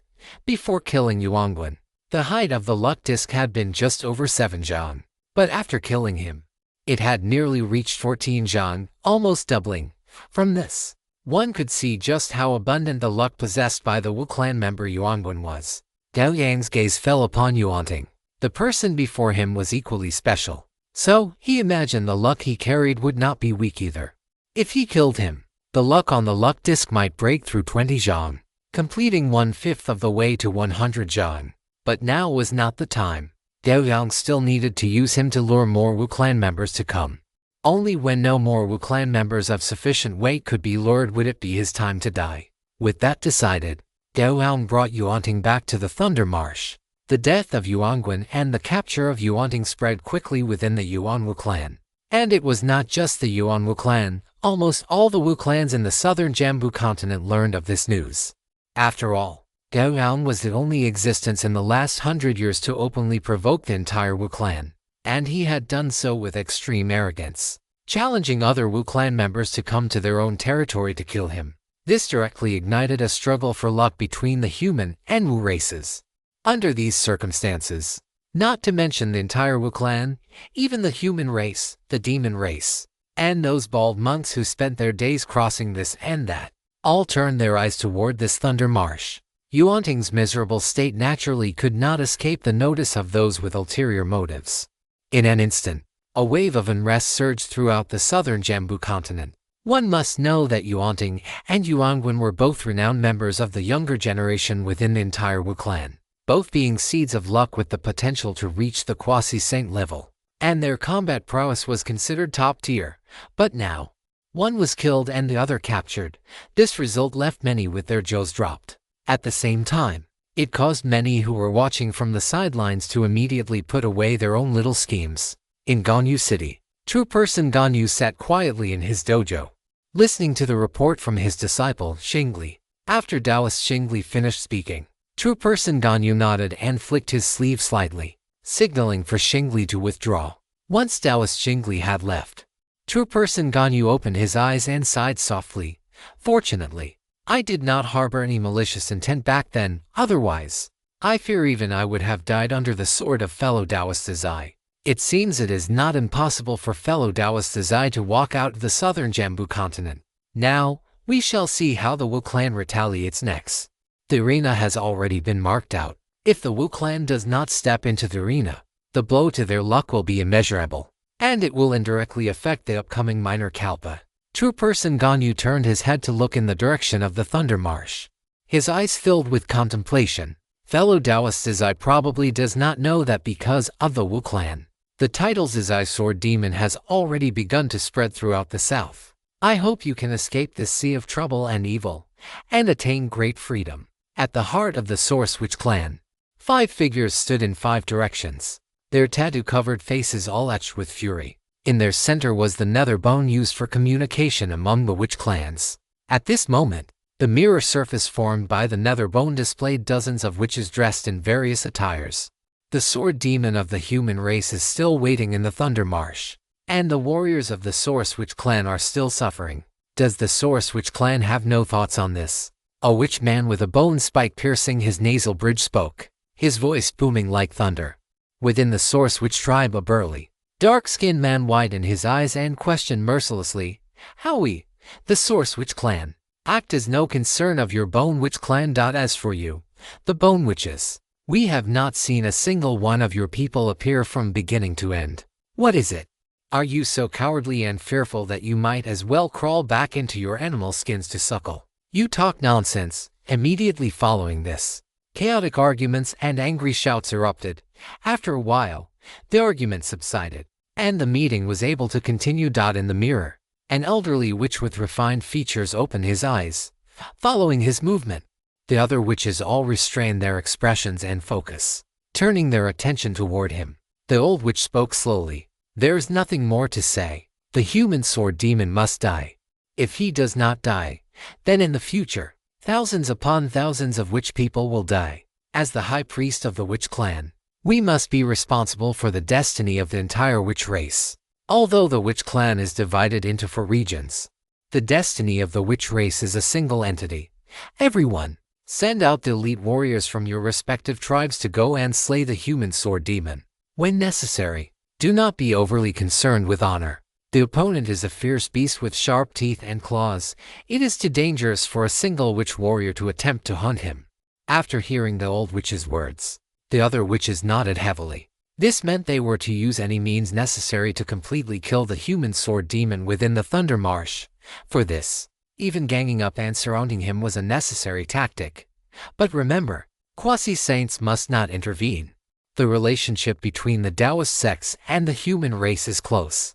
Once our witch quasi-saints enter the fray, it will inevitably draw out the quasi-saints of the human Taoist sects. If that happens, we will have no advantage whatsoever. Do you understand? Understood. Please rest assured, High Priest. As the words fell, the mirror surface began to dim, and the numerous, high-ranking witches quickly dispersed. In the Thunder Marsh, Gao Yang had done nothing but wait for the past few days, eating and sleeping every day, slowly recovering from the effects of the more than 30,000 years he had spent imprisoned. At the same time, he was also adapting to his surging strength. After all, during those 30,000+ years, he had not stopped for a single moment, constantly practicing and gaining insights. Rumble. Thunder roared, and water vapor churned within the dense black clouds, as if a heavy downpour were about to fall on a giant rock. Gao Yang opened his eyes and looked up at the black clouds that had almost pressed down upon his head, thinking to himself, 5 days have passed, the witch clan should be making a move. This was not a wild guess, but feedback provided by his senses. The very air was permeated with an aura of slaughter. For Gao Yang, who had already comprehended the majority of the rules of slaughter, this was as obvious as it could be. The 30,000 years of imprisonment, If it were any other time, would have been a fatal calamity, but due to various coincidences, it had become a rare opportunity for Gao Yang. The current Gao Yang was much stronger than before. This strength had nothing to do with his attributes, it was entirely an improvement in combat techniques and his comprehension and control of the rules. Gao Yang glanced at Yuan Ting, who was still unable to die despite his pleas, then withdrew his gaze. Yang Yao appeared in his hand. He looked at the smooth blade of the sword and whispered to himself, "I hope your witch clan can send more people. The faster I complete the accumulation of destiny, the more time I will have left for myself. If a quasi-saint comes, that would be even better." A single Yuan Ting could contribute nearly 7 zhang of destiny to him. He imagined that a quasi-saint could provide at least 10 to 20 zhang of destiny. If 3 or 5 quasi-saints came, perhaps he could directly accumulate enough destiny to leave the southern continent. However, accumulating enough destiny does not seem to be the end. Gao Yang recalled the words of the destiny disc and the true person Ganyu, thinking to himself, perhaps someone is also waiting for me to collect enough destiny, and then kill me to seize my destiny and the destiny I have collected. As the thought flashed by, Gao Yang revealed a faint smile. If that were truly the case, then he could not be blamed. Crack! A blue-purple bolt of lightning exploded above Gao Yang's head, bringing a momentary brightness to the dim thunder marsh. In that instant, it also illuminated the 20+ figures that had appeared silently within the marsh. Gao Yang stood up, sensing the witch figures emerging all around him, and exhaled slowly. With his breath, a torrential downpour erupted. The massive curtain of rain shrouding the entire thunder marsh and isolating it from outside observation. In the dark, rainy curtain, Gao Yang stood holding his sword. The rain filling the sky could not touch him in the slightest. His gaze pierced through the rain, sweeping over the witches who had surrounded him, and finally landed on Yuan Ting, asking, 29 witches, 29 great low golden immortals. Is this the counterattack of your witch clan? Upon hearing this, Yuan Ting opened his eyes, looking at those witches he had once contended with or even defeated. Looking at those familiar faces, he felt even more desperate. He did not answer, only staring fixedly at Gao Yang, his riddled soul roaring incessantly, "Kill me!" Just then, a witch warrior with a body 6 zhang tall and a body shimmering with golden light stepped forward, his heavy voice drowning out even the roaring thunder. "Sword demon of freedom, release Yuan Ting, and you may walk out of this thunder marsh." Gao Yang turned to look at the tall witch who had spoken and waved his hand casually. "You may make your move." As the words fell, countless sword oars surged out from within Yuan Ting's body, tearing him completely to shreds. Blood mixed with flesh and gore fell into the mud pit, washed away by the endless downpour, and was soon submerged by the muddy water. The destiny disc at Gao Yang's waist shot out specks of golden light, and immediately, a pillar of destiny light soared into the sky from behind Gao Yang, reaching a full 20 zhang. Gao Yang did not look at the multiverse network information floating before his eyes. After killing Yuan Ting, he took a single step, his figure vanishing into the curtain of rain along with a flash of sword light. Chapter 1002. Constitution Fragments and Level 25.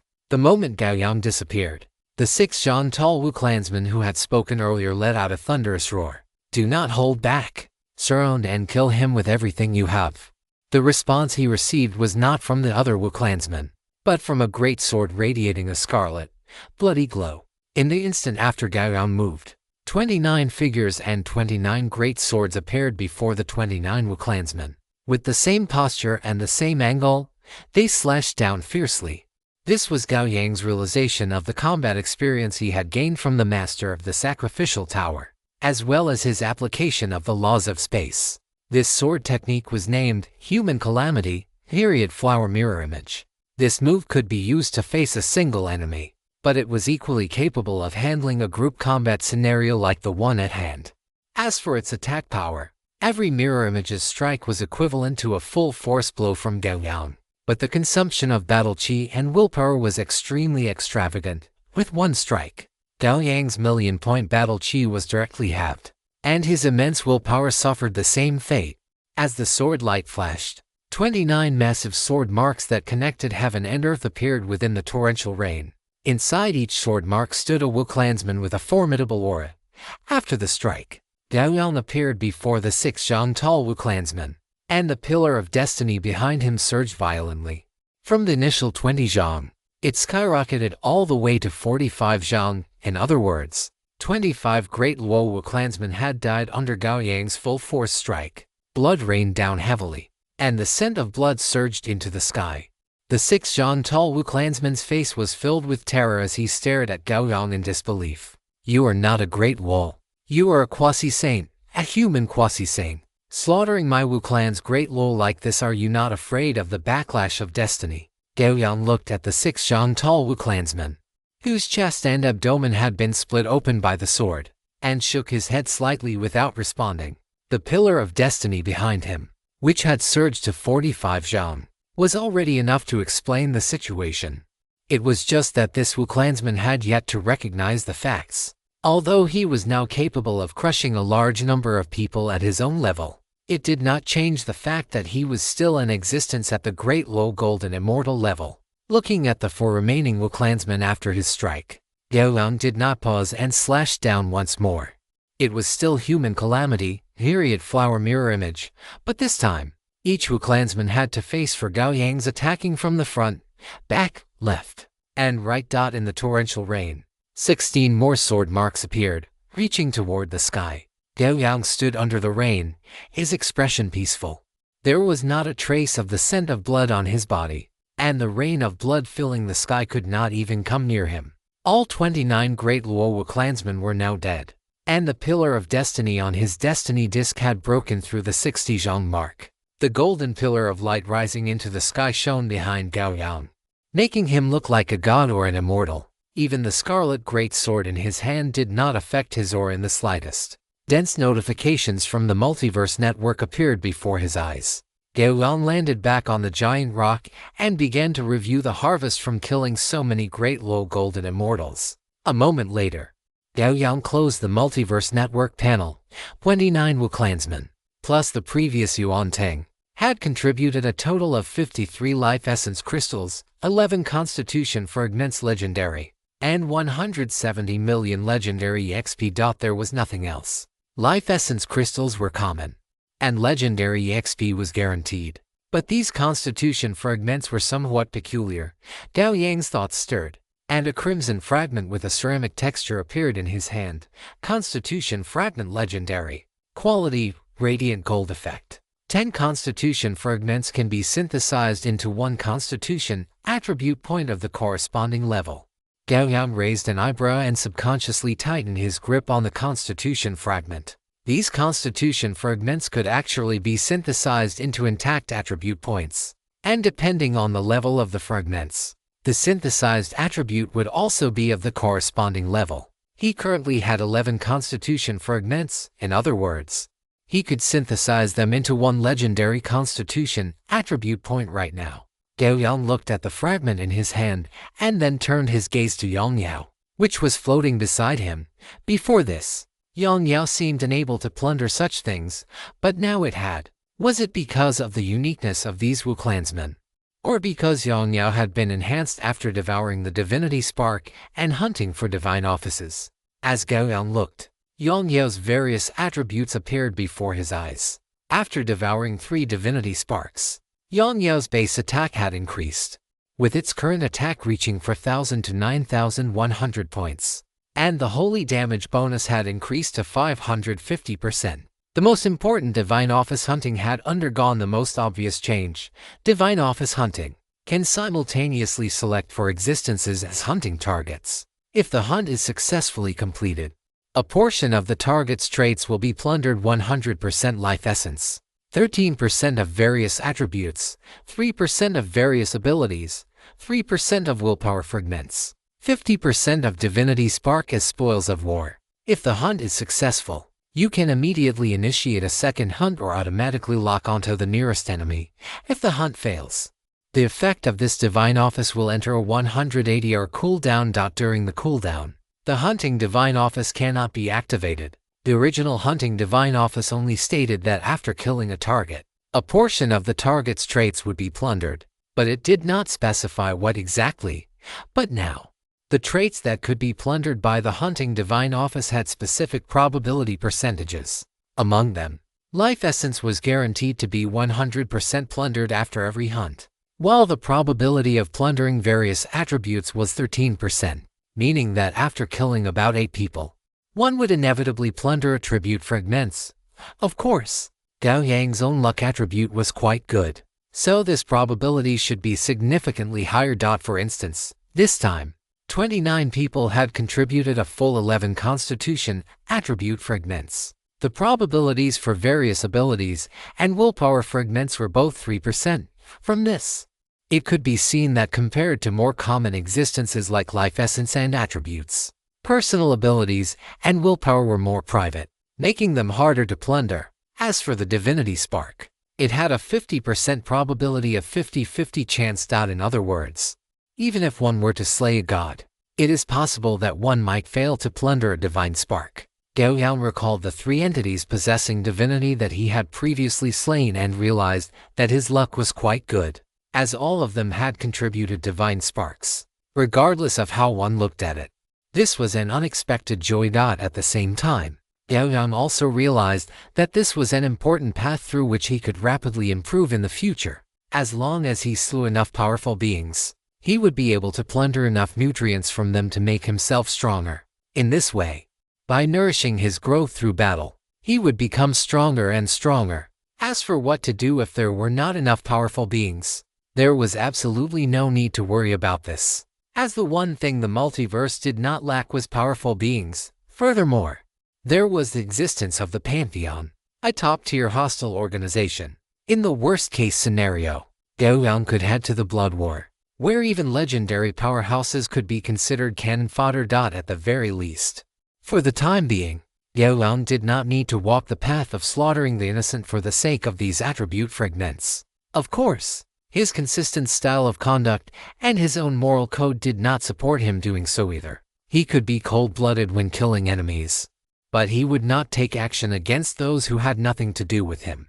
Only when he was certain that the other party harbored ill intentions toward him would he, for the sake of his own safety, leave none of them alive. As for why the Wu tribe members only contributed constitution attribute fragments, perhaps it had to do with their towering physiques. Not a single Wu tribe member Gao Yang had seen was less than 10 feet tall. Perhaps slaying other types of existences would yield different attribute fragments, but that was a matter for the future.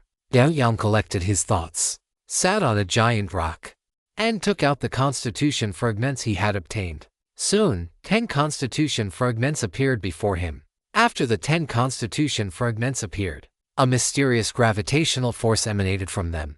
Gao Yang had a feeling that if he wished, he could easily disperse the gravitational force radiating from the fragments.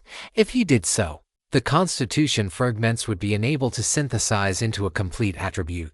Gao Yang naturally would not do such a thing, so under his gaze, the 10 constitution fragments began to attract each other and draw closer, eventually transforming into a crimson gemstone amidst a burst of scarlet luster. Constitution gemstone legendary. Quality, radiant gold effect, after use. Increases legendary constitution attribute by 1 point. Gao Yang held the constitution gemstone in his hand and, without much hesitation, chose to use it.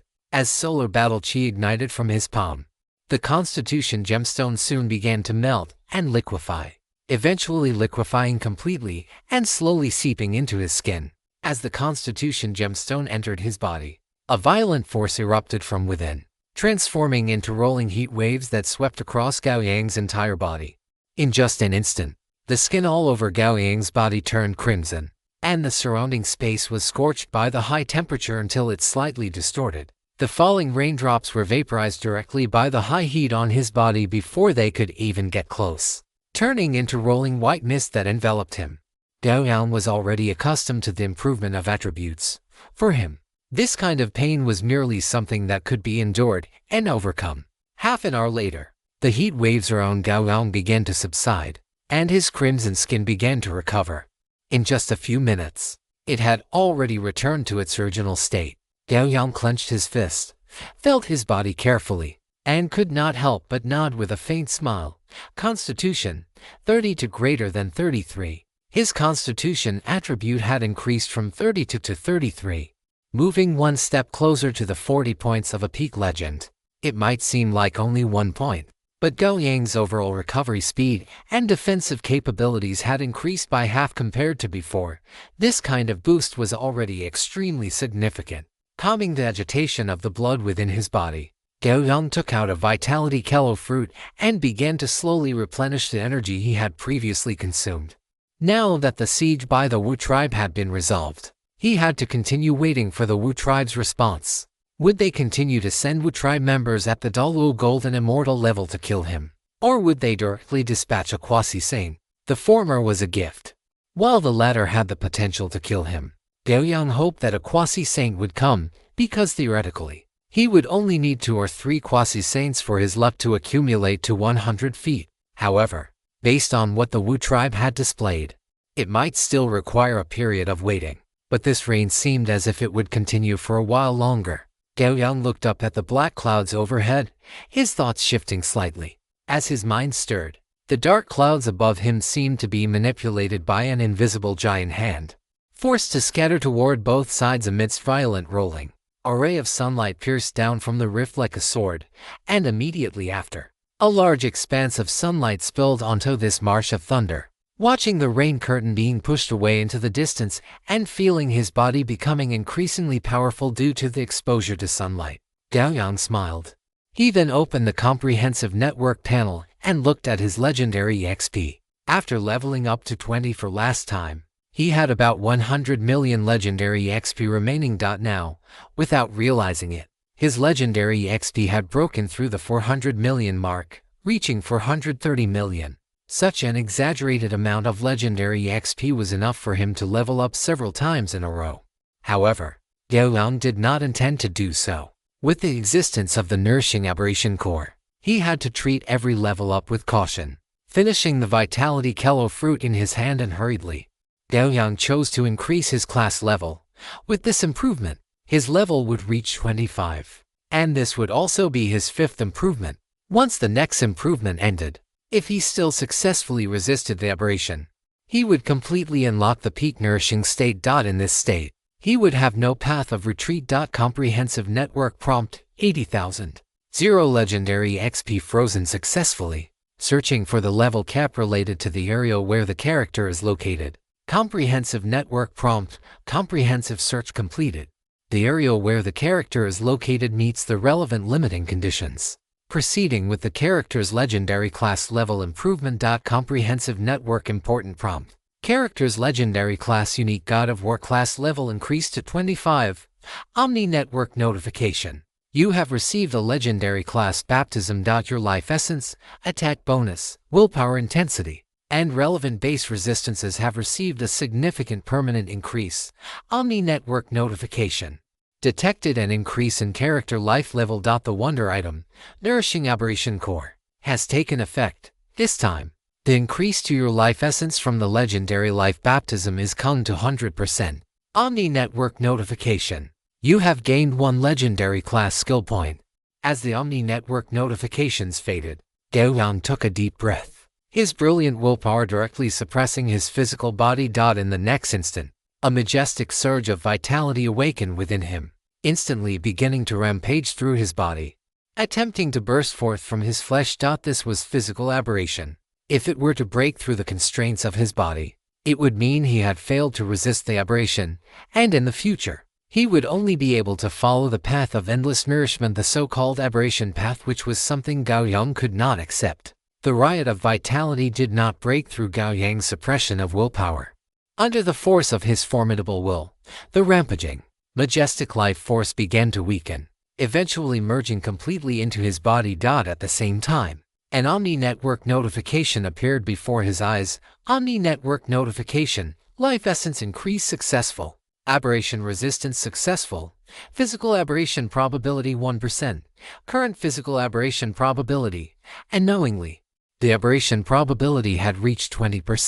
Although it was still far from actual aberration, if it continued to rise, this value would eventually reach an irresistible level. Looking at the Omni Network notification before him, Gao Yang began to ponder how to deal with this issue of aberration probability. He already had a plan in mind regarding this. But what was important now was to obtain the qualifications for the subsequent cultivation of the 9 arcane art. Chapter 1003. The Descent of the Wu Clan Quasi-Saint for K Immeasurable Heavenly Venerable. The luck of the Wu Clan was actually severed by a sliver in just a few breaths. Is fellow Taoist Zai truly a great wall? Or is he a reincarnation of a saint in Ganyu City? Taoist Ganyu sat cross-legged in his dojo, looking at the luck disc floating before him, clicking his tongue in wonder. That can't be right either. If he were a saint's reincarnation, those saints of this Yuan epoch all seem to be present, and none have fallen. Moreover, this fellow Taoist Zai seems to have appeared abruptly in the southern Jambu continent and even asked about the Zhu clan. Does he have some connection to the Zhu clan? The Zhu clan.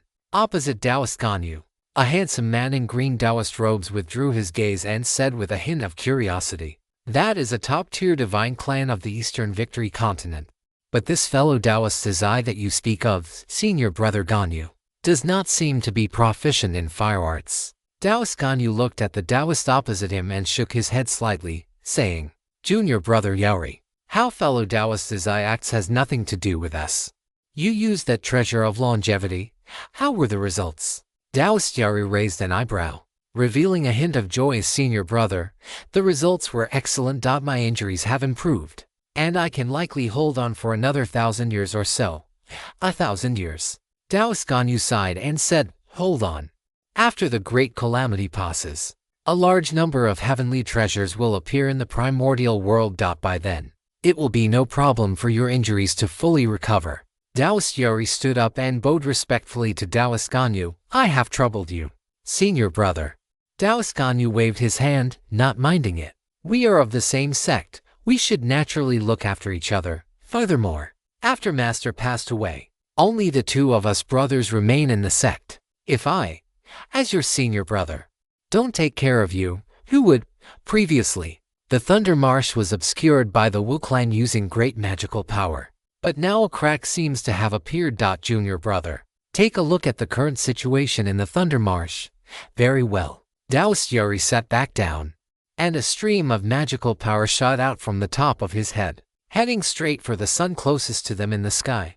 Immediately following, a wisp of solar fire descended, gathering into a ball between the two brothers and gradually solidifying.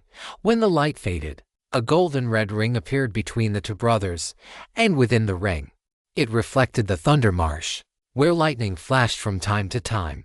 On a giant rock below in the Thunder Marsh, a black-haired youth sat cross-legged, a heavy silver-white sword with golden hues stuck beside him. His aura was steady, showing no signs of injury at all. It seems this fellow Taoist Zai isn't harmed. This level of strength must already far exceed that of a great low golden immortal. Taoist Yaori looked at the ring before him and continued, "And that sword beside him seems to be an extraordinary spiritual treasure. Senior brother, how do you think it compares to your talismans?" Taoist Ganyu's gaze also fell on the great sword beside Gao Yang, but after looking at it for only a few moments, he withdrew his gaze, shook his head, and said, "I cannot see through it, but it is highly likely to be an innate spiritual treasure. TSK. He is truly a person favored by luck." Taoist Yaori shook his head and sighed. Taoist Yaori's sigh did not receive agreement from Taoist Ganyu. Instead, it earned a cold snort, and he scolded him with a sense of frustration. "If you hadn't trusted that demoness back then, you would have an innate spiritual treasure to protect yourself now, and you wouldn't have suffered this Tao injury." Taoist Yaori smiled, his handsome face showing no sign of regret, only saying, "Senior brother, she was different." Different? What is different? In the end, didn't she still use you as a stepping stone?" Taoist Ganyu snorted coldly and was about to say something more when his gaze suddenly froze. Looking at the center of the ring before him, "This or a quasi-saint has descended, indeed.